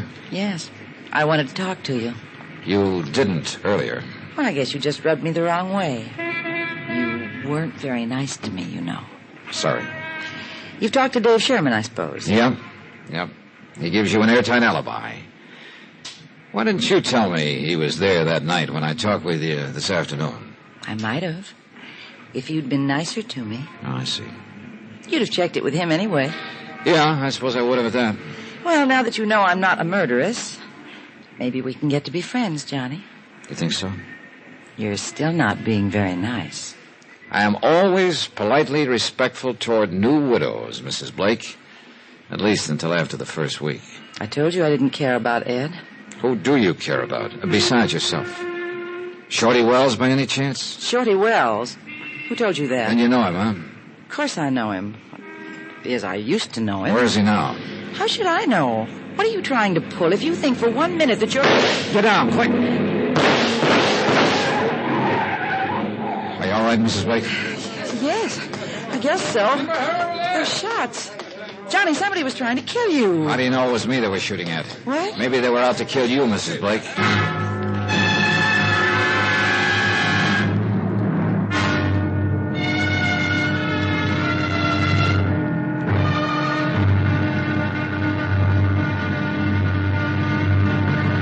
Now, here's our star to tell you about tomorrow's episode of this week's story. Tomorrow, an old flame and a new one, and 2 men get burned. One becomes an alcoholic, the other a human torch. Join us, won't you? Yours truly, Johnny Dollar. Yours truly, Johnny Dollar, starring Bob Bailey, is transcribed in Hollywood. Written by Les Crutchfield, it is produced and directed by Jack Johnstone. Be sure to join us tomorrow night, same time and station, for the next exciting episode of Yours truly, Johnny Dollar. Roy Rowan speaking.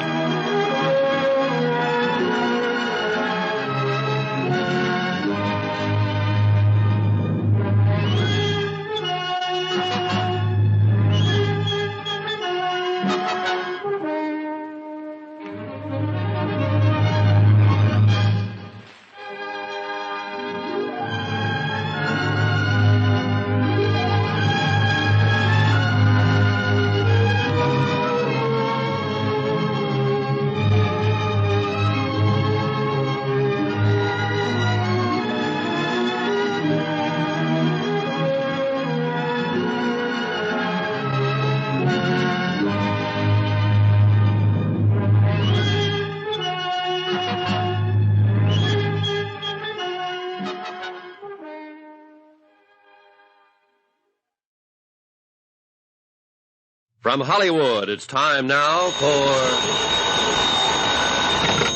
Johnny Dollar. How you making out, Johnny boy? Who is this? You disappoint me, Johnny. You ought to recognize the condition, if not the voice. Joe Crayley? Yeah, the drunken reporter on the Daily Herald. I want to talk to you. Where are you? Oh, no, you don't. Not tonight. Why not? In 10 minutes, you'd have me shooting my big mouth off. About the rackets here? And the murder of the Honorable Chief of Police, and the peculiar morals of his lovely young wife, and... Joe, listen. And last but not least, the ethical and philosophical problems of an intellectual lush, a reformed idealist who once or even twice Joe, tried... an hour ago, in front of City Hall, somebody fired 5 shots at me. Joe, are you there? Beat it, Johnny. Grab a plane, train, bus, or walk, but get out now. When they put the finger on, it sticks. Greensport, boy, is a wide-open town.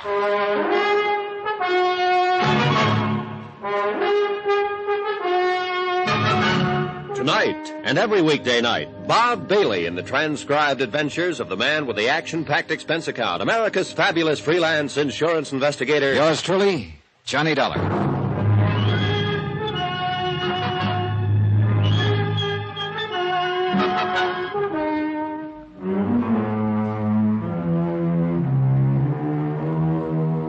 From Special Investigator Johnny Dollar, location Greensport, Missouri, to the Home Office, Great Plains Guarantee Company, Hartford, Connecticut. Assignment, the Open Town Matter. Expense account continued.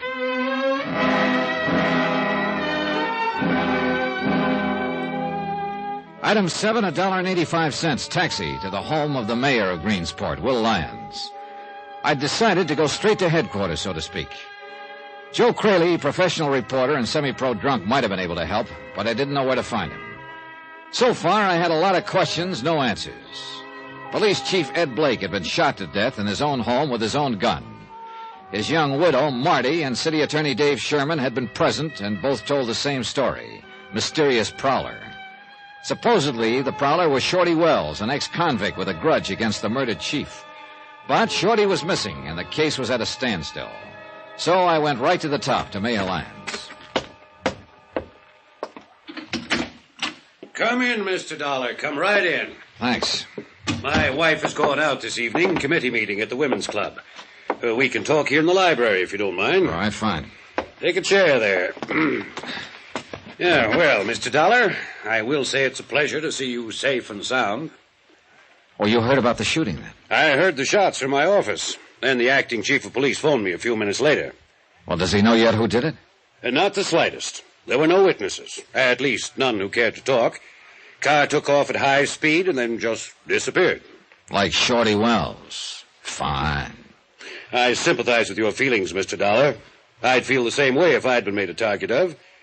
But you can rest assured, sir, that every facility of law enforcement in this town is working round the clock to bring the culprits to justice. Yeah, well, that's very comforting, Mayor.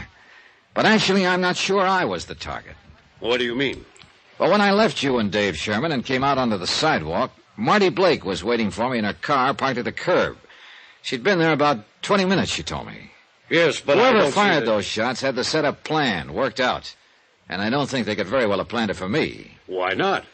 My schedule wasn't predictable enough. They didn't know when I'd leave City Hall, whether I'd be alone or not, or what I'd do when I stepped outside. That's a point, all right. Marty, on the other hand, had been there for 20 minutes. Plenty of time to arrange the thing. But why? Why should anyone want to kill her? Well, there you got me. I don't know. After the shooting, of course, I had a police officer assigned to guard duty at her home, but I regarded it as merely a routine precaution. I was certain that the attempt was made on your life, Mr. Dollar. Well, those bullets came too close to both of us for very much peace of mind. Well, at least Mrs. Blake has protection now. Oh, yeah. Unless that police officer himself knocks her off.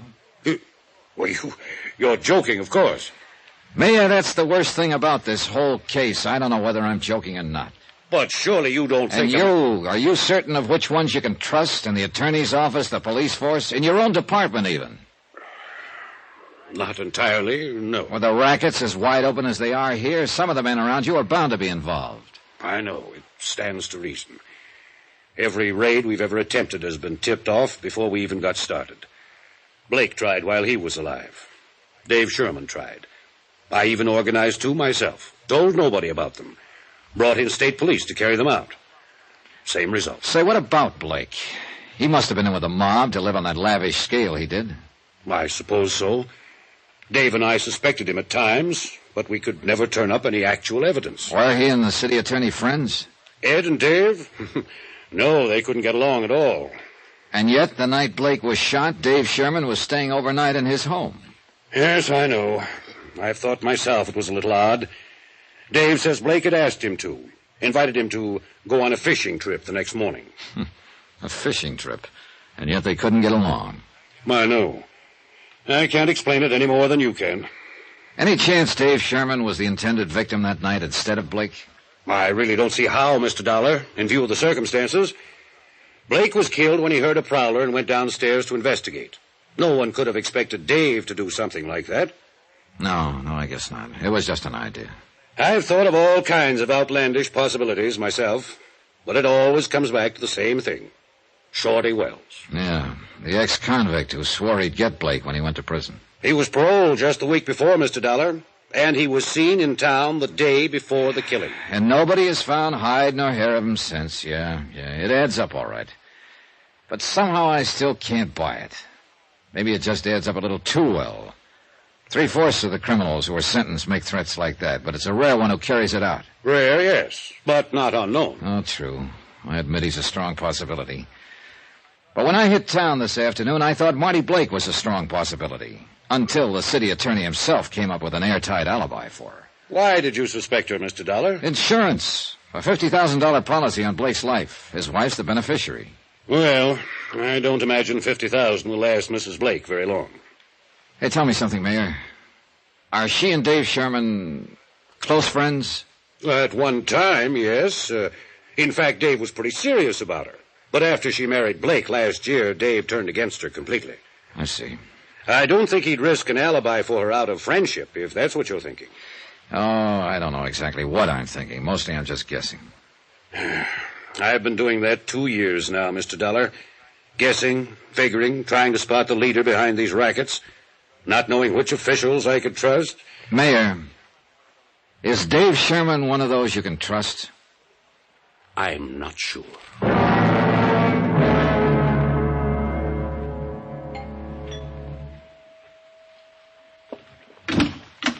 Good evening, Mrs. Blake. Well, this is a surprise. Come in, Johnny. Join the party. Thanks. Of course, I'm the party. There isn't anybody else. Except my watchdog sitting out there in front. Yeah, I saw him. Cute, isn't he? I didn't notice. I did. Think that's terrible, Johnny? A girl who's been a widow 4 days noticing another guy. Why not? You didn't care anything about your husband. That's right, I didn't. Here's to all husbands. May they rest in peace. He's a cute cop, all right. You know what? I asked him to come inside and have a drink with me, and he actually blushed and stammered. Now, wasn't that cute? Devastating. Would you blush and stammer, Johnny? No, I'd take the drink. Which I will, by the way, if you don't mind. Here. Make me another one, too. All right. What's the reason for this one-woman celebration, Mrs. Blake? I said, I heard you. And you can call me Marty if you want me to answer you. All right, Marty. Why the lonesome gal routine? It's not so lonesome now, Johnny. Oh. Here's your drink. Used to getting shot at. Shot at how, Marty? Like we were this afternoon? Or like your husband? Everybody can't be lucky. Maybe Ed just didn't live right. Well, he's not living anyway now. I'll bet you know how to live, Johnny. Oh, sure. I got a system. Tell me about it. Well, the first thing I do is hook up with the rackets so I can buy my wife lots of expensive gifts. Why don't you lay off that stuff? Why don't you try being nice for a change? Well, that's not part of my system. I didn't kill him. You know that now. So why don't you relax and be human? Oh, the last time I relaxed around you, I caught the breeze off of 5 bullets. You're breathing, aren't you? I might not be, if they'd been after me instead of you. So you're still on that kick? Oh, it figures, Marty. I'm no threat to anybody, not yet. I don't know enough about this mess. And you're saying I do, I suppose. I think so. Now, who'd want to get you out of the way, Marty? To keep you from talking, maybe. Don't you ever give up. All right, tell me this. Did Dave Sherman really see that shooting? Or is he just giving you an alibi? Why don't you ask him? Or is he giving himself an alibi by any chance? You're crazy. Maybe. Where's Shorty Wells? What? I said, where is Shorty? I heard what you said. Well, then suppose you tell me. Get out. What are you so upset about? Get out of here right this minute. Get out, or so help me, I'll throw Take it easy, Marty. What's that cute cop going to think? I don't care what anybody thinks. You get out of here and get out fast.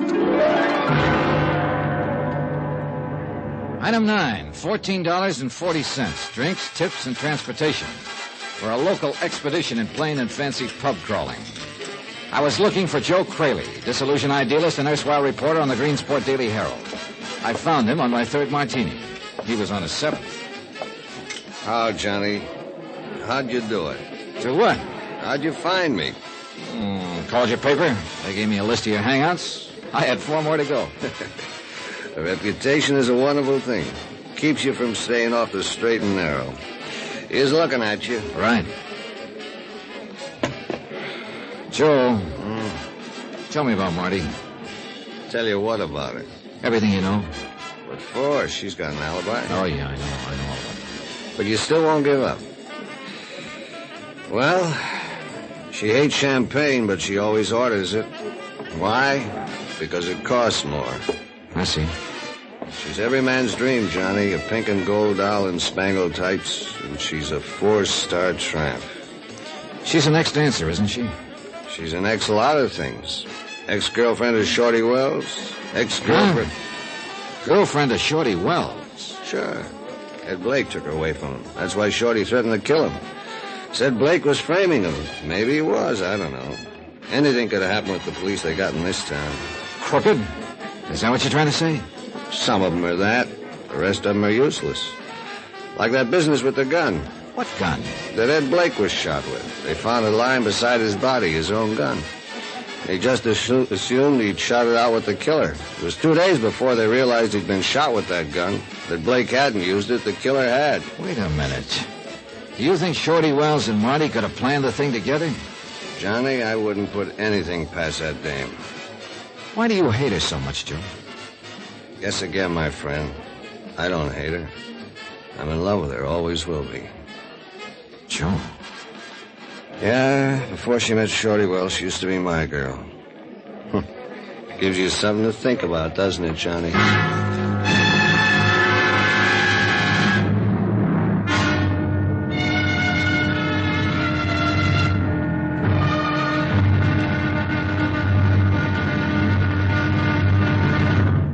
Now, here's our star to tell you about tomorrow's episode of this week's story. Tomorrow, a man with a gun, desperate, faces a blazing inferno and gambles his life.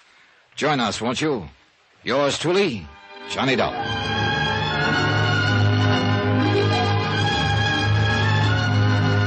Yours truly, Johnny Dollar, starring Bob Bailey, is transcribed in Hollywood. Written by Les Crutchfield, it is produced and directed by Jack Johnstone.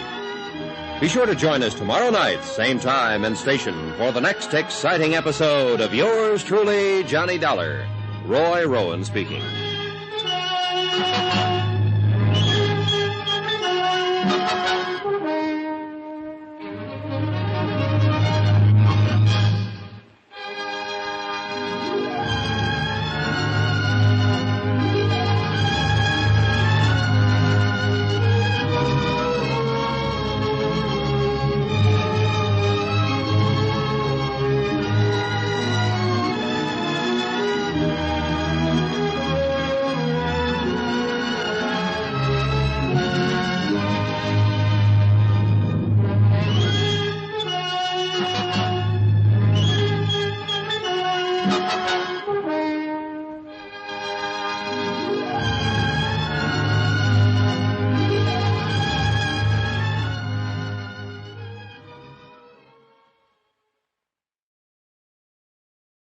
From Hollywood, it's time now for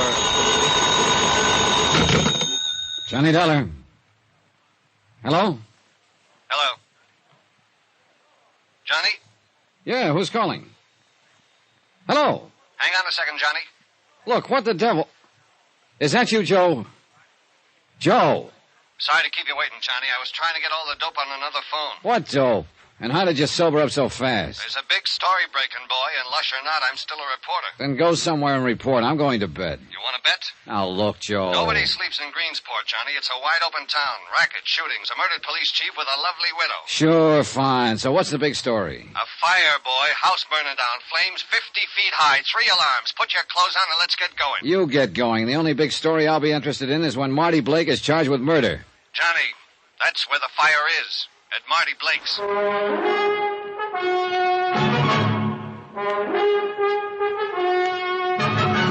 Tonight and every weekday night, Bob Bailey in the transcribed adventures of the man with the action-packed expense account. America's fabulous freelance insurance investigator. Yours truly, Johnny Dollar.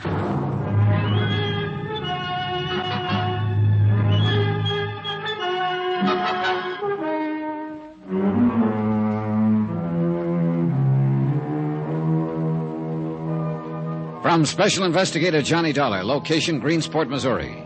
To the Home Office, Great Plains Guarantee Company, Hartford, Connecticut. Assignment, the Open Town Matter. Expense account continued.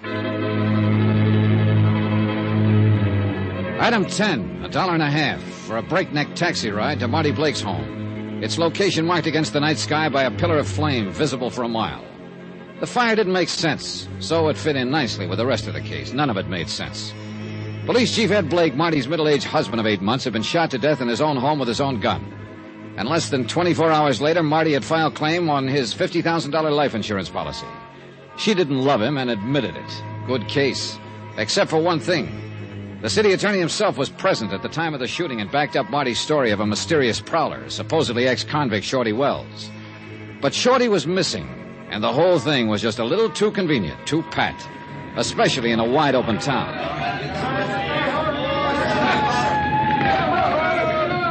Joe Cradley was going to meet me at the fire, but I didn't see him around.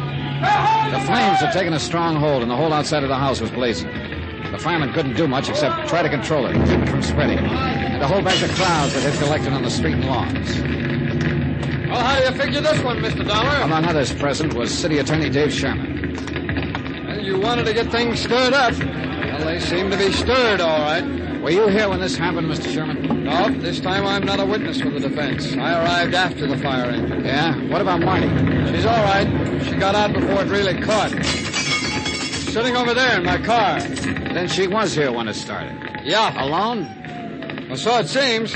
But there was a police officer on guard earlier. I thought you meant alone in the house. Yeah, he was out here in front. First thing he knew, flames were breaking out of the windows, and then Marty came running out of the house. No one had arrived or left? Well, not that he saw.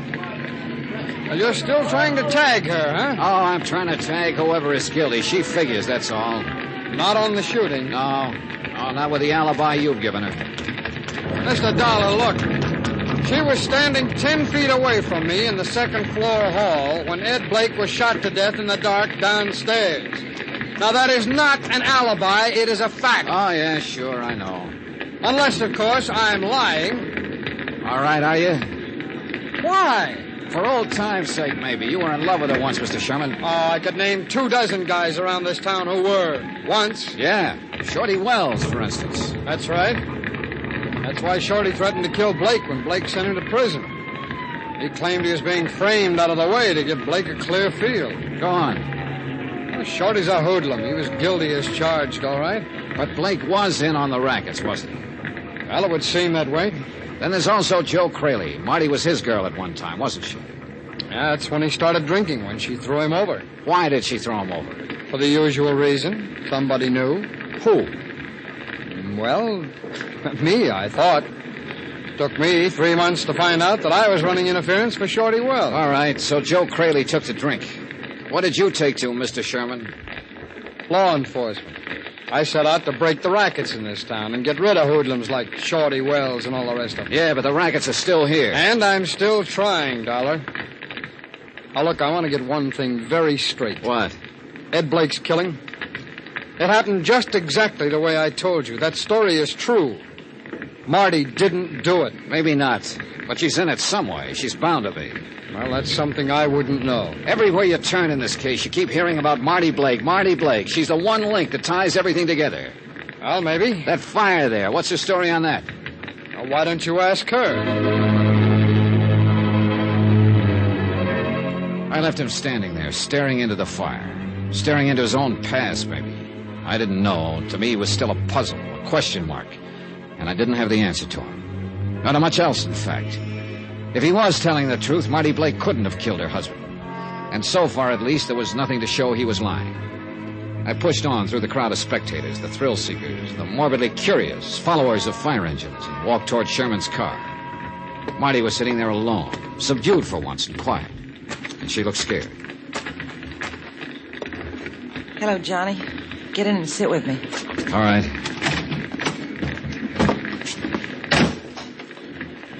Just look at it. Isn't it terrible? Yeah, it is. It'd be worse if you were in it. Well, I was when it started. Just how did it start? I don't know. I think you were right, Johnny, about that shooting in front of the city hall. Oh? I think it was me they were after, not you. Now they've tried again. Possible. There's no other reason for burning down my home.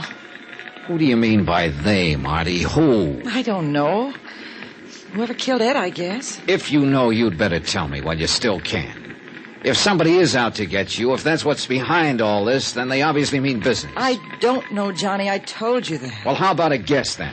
Well, maybe Shorty Wells. I don't know. Why? Why? The man he threatened is already dead. Why would he go after you? Maybe to get even. He told me he hated me when I broke off with him. It's just the kind of thing he'd think of doing. Or didn't you know he was in love with me once? Oh, I knew.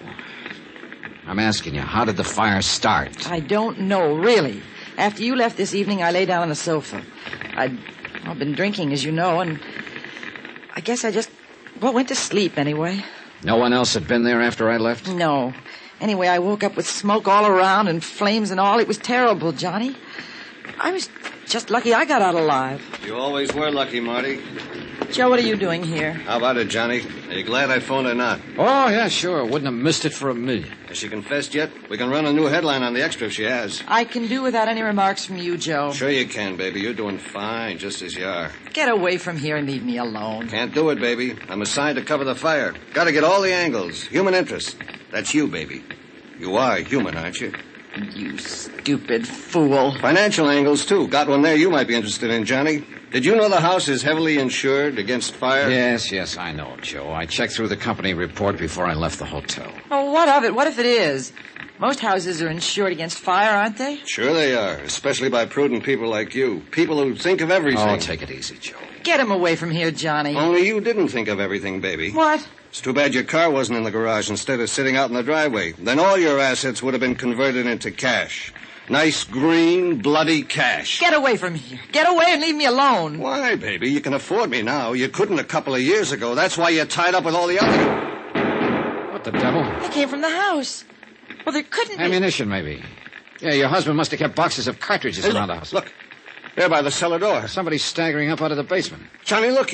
He's got a gun in his hand. I can't be. He's fallen down on the ground. Come on, Joe. Yep. Oh, man. When the dam breaks, everything goes. How could anybody come out of that thing alive? We Greens porters are tough cookies, Johnny. Lucky, apparently. He's passed out cold. Another minute and he wouldn't have made it. His clothes are smoldering there. Yeah. Let's turn him over and get that coat off. Right. Easy now. All right.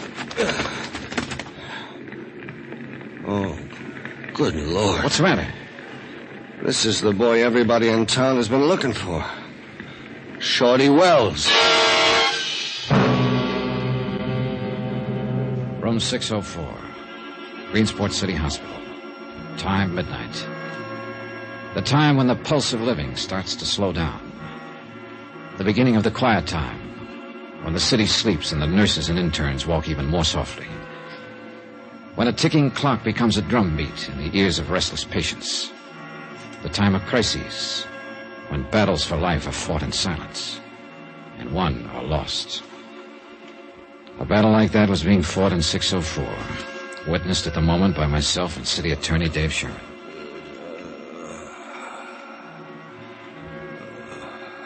Well, this is always the tough part. The slow part of waiting it out. Maybe a long wait, Mr. Sherman. Nearly 3 hours, and he still hasn't regained consciousness. You know, I can't understand where he's been hiding out since Blake was shot. Yeah, well, it's hard to tell. I've turned this town upside down, I tell you. I just can't understand it. Oh, I can't understand a lot of things. It's just another one of a lot of things about this case that are hard to figure out. Well, it's tied up with the rackets, that's what I'm sure of. I'm not sure of anything about this mess. Yes, if we could just tag the person behind them, we could wrap it up. If we could only... Oh, excuse me. I'll get it. Dave Sherman speaking. Oh, yes, Mayor. Oh, Dr. Morton says he may hang on for a day or two, but as far as pulling through it, he hasn't got much chance. Oh, he hasn't been conscious at all yet. Yes, I'll keep in touch. I'll let you know the minute there's an... All right, Mayor.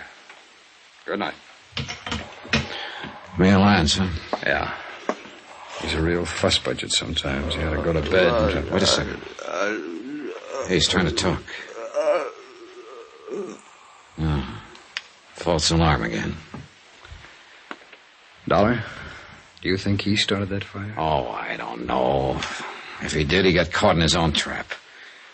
I just can't figure what he'd hope to gain by doing Hi, anything. Johnny. Dave. Hi. So you've been able to talk yet? Not yet, Joe. Get your story found? Just under the wire. Of course, it consisted mainly of questions. Well, Shorty Wells has the answers. If he were only able to give them out. I can't figure him firing those shots, Johnny. I can't either. He fired them before he came out of the blaze. He apparently wasn't trying to shoot anyone. He couldn't even see anyone the way he's burned. I'm afraid all we can do is wait. At least we'll know the whole story once he's able to talk. Suppose he never is able. Well, he's the only lead we've had. And he's the only one we've got now. The whole case is lying right there on that bed. If Shorty Wells dies without regaining consciousness, then we can drop it and forget it. Because we're beat.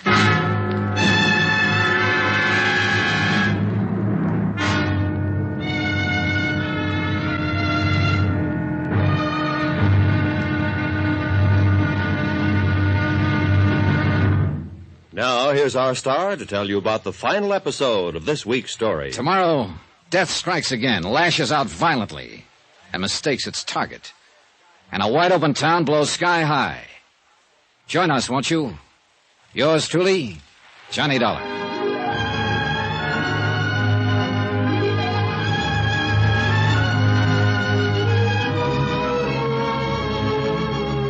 Yours truly, Johnny Dollar, starring Bob Bailey, is transcribed in Hollywood. Written by Les Crutchfield, it is produced and directed by Jack Johnstone. Be sure to join us tomorrow night, same time and station, for the next exciting episode of Yours truly, Johnny Dollar. Roy Rowan speaking.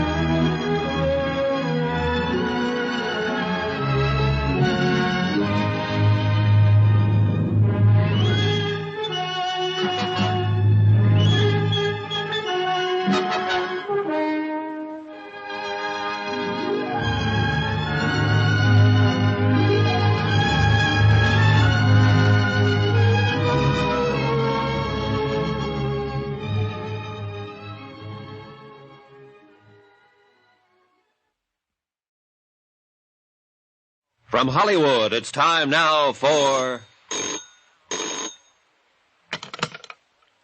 Johnny Dollar. It's me, Johnny. Marty? Yeah, how is he? How about the same?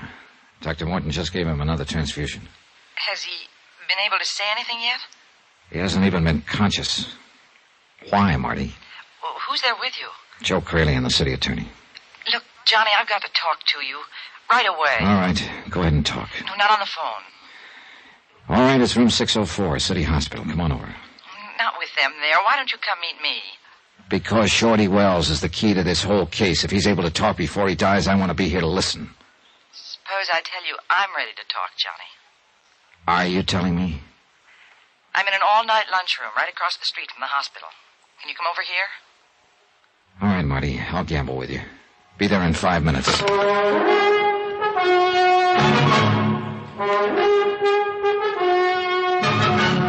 Tonight, and every weekday night, Bob Bailey in the transcribed adventures of the man with the action-packed expense account. America's fabulous freelance insurance investigator. Yours truly, Johnny Dollar.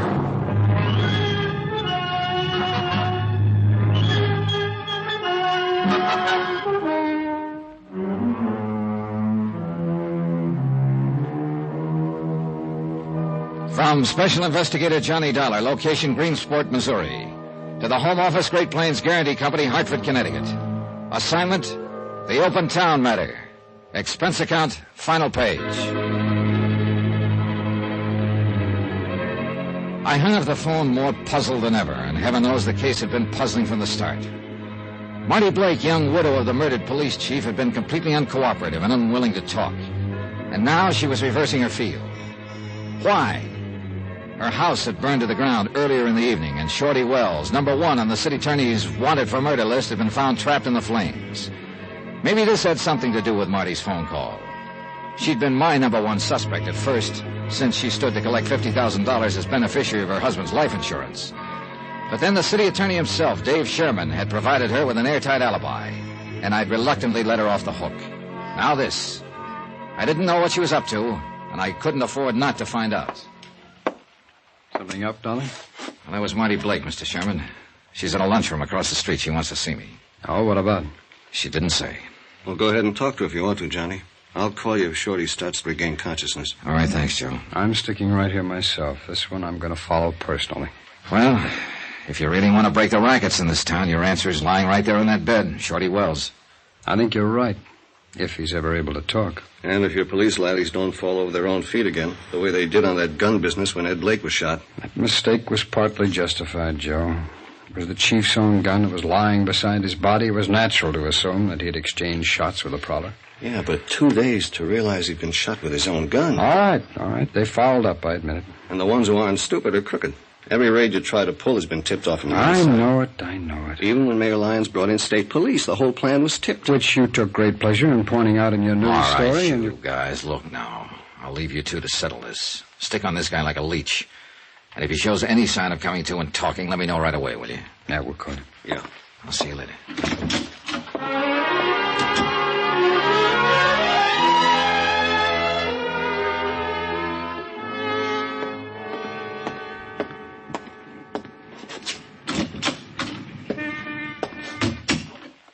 Back here in the booth, Johnny.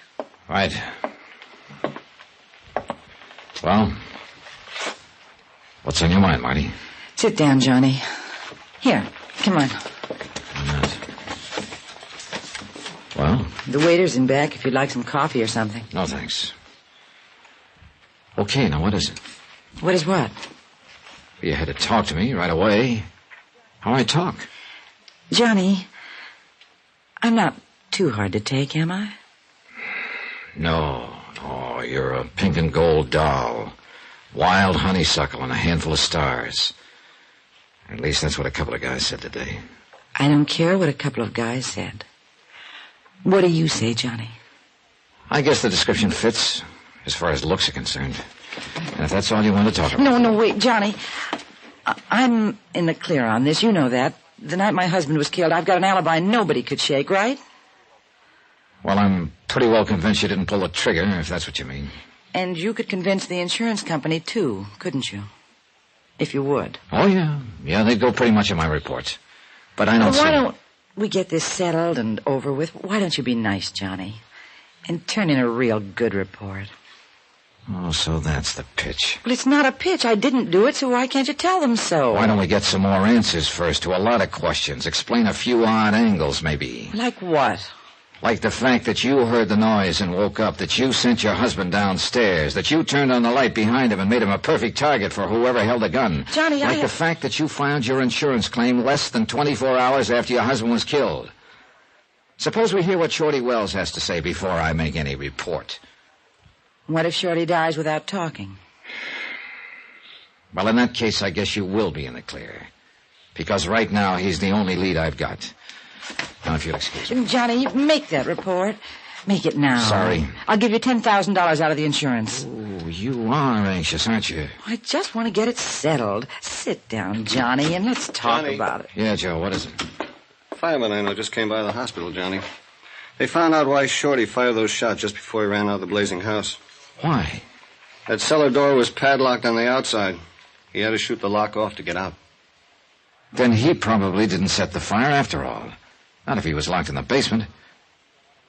What about that, Marty? Was he the one who was supposed to die in the fire? If he was hiding out in my cellar, I didn't know anything about it. Just another one of those odd angles, huh? Oh, stop it.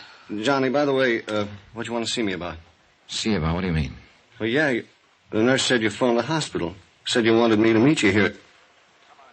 You mean you didn't? Come on, Joe, let's get back there.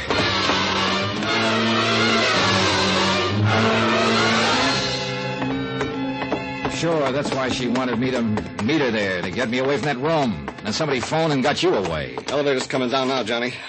Shorty's the one big threat to whoever's guilty. They know that if he talks, they're tagged. You get up to his room before... I thought... Mr. Sherman, leaving? Well, yes, somebody phoned. It's the mayor. He wants me to meet him across the street. Anybody up there with Shorty Wells? Well, the doctor will be back in a few moments. Come on, Sherman, back into the... Wait a minute! Look, I've got to meet Mayor Start it up, Lyons. Joe, start it up. 6th floor, number 6. May I ask what's going on here? I haven't got time to go back upstairs. I told you... I'm afraid you'll have to take time, Mr. Sherman. It was all right to leave, Dollar. Shorty wasn't showing any signs of coming to. Did you make sure of that? Did I... Look, Dollar, I don't get what you're driving. All right. Come on now, let's go. Would somebody please let me in on this? Let's take a look at Shorty first, Mr. Sherman. Johnny, what happened to that cop who was on duty? Well, he was here in the hall when I left just a moment ago. Oh, he got to walk down to the... Did you leave that door ajar, Mr. Sherman? Why, no, of course not. Come on, but quietly. What the devil? Are we interrupting something, Mayor Lyons? What's he doing with that pillow? Nothing. I wasn't doing a thing. You were holding it down over Shorty's face. Get out of the way. I think you were Shorty's dead. You smothered him with that pillow. Oh, no, he was dead when I came in. I was just moving the pillow, Dave. Did you have to get us all out of this room and then send the police guard away just to move a pillow? Mr. Dollar, are you suggesting... Well, I'm suggesting it for one. Dollar, I've been sure for months that Mayor Lyons was back of the rackets here, but I didn't have any way of proving it. Until now, perhaps? Until now, Mayor. Very well, don't move, any of you. Oh, no, wait a minute. That gun isn't really your answer, Mayor. There are 3 of us, you know. You can't get us all. Stay back, Dollar. Tell me something. Why did you have Ed Blake killed? Wasn't he one of your own boys? I can tell you why, now. Ed Blake was going to pull out of the rackets, Dollar, and spill the whole setup to me. That was the reason for that fishing trip. Then it must have been Marty who tipped off Mayor Lyons. Sure, it figures. She loved that racket money that Ed was bringing home, and Shorty Wells was in town with a grudge against Ed already. Well, it was real convenient for you, wasn't it, Mayor? As a matter of fact, Dave, it was very convenient. Then Shorty hid out in the cellar of Marty's house until she decided things would be less complicated if she locked the cellar door and burned the house down. Marty was a weak link, you might say. Stay back, Dave. Now, you better give me the gun now, Mayor. No, get back. Do what he says, Mayor. You haven't a chance. I'm warning you, Dollar, if you try Yeah, I hear you. But I doubt if you can... Let go of it, Mayor. Drop that gun. Let go of... No. Thanks. Now, if Look out, he's getting away. Lock the door. You'll never stop me from... Look out, that window. He's trapped.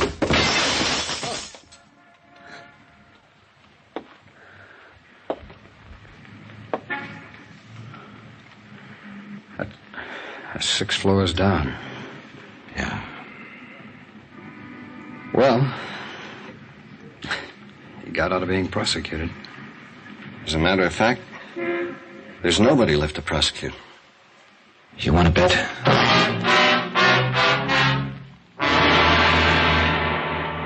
She was still sitting there in the lunchroom across the street from the hospital. And she'd heard what had happened. I knew it the second Dave and I walked in, from the half-smile of triumph on her face, and from the way she greeted me. Too bad, Johnny. You should have taken my offer because I don't need your help now. Your company's going to have to pay off. I'm really in the clear now. You are, huh? And poor Dave, with nobody left to prosecute. He still has you, Marty. Accomplice to your husband's murder. Johnny. Shorty died without talking. Mayor Lyons is dead. No witnesses, no case. Sorry, Marty. There is a witness. Oh? Who? You. What are you talking about? What's that paper? Well, you intended it to be an insurance claim. But actually, it's more of a confession. Signed and witnessed. What? You were over-anxious, Marty. And you filled it out in complete detail. It says, we found my husband's body at the foot of the stairs. That's right. That he'd been shot and killed with his own gun. Well, it's true, isn't it? That's what happened. Yeah. But this claim was in the main office of the insurance company less than 24 hours after your husband was killed. The police didn't find out he'd been shot with his own gun until 2 days later. Real neat confession, huh, Marty?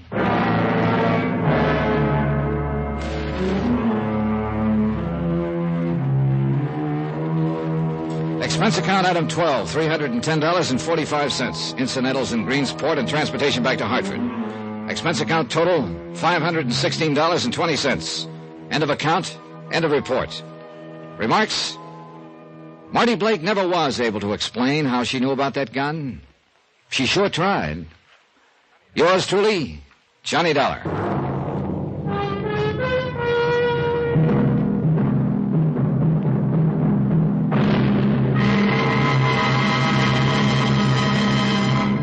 Now, here's our star to tell you about next week's story. Before I do that, please let me say thanks to all of you who are so kind about writing and telling us how much you like Johnny Dollar. It's a very gratifying experience. It's encouragement to all of us who are involved in production of the program, and, well, we appreciate your letters more than you know. As always, I'll try to answer you promptly, but sometimes the mail does pile up. In any event, thanks. Thanks very much for writing. Next week, a yacht that wasn't there, and a man who wasn't there. They never were, but that's where I found them. Join us, won't you? Yours truly, Johnny Dollar.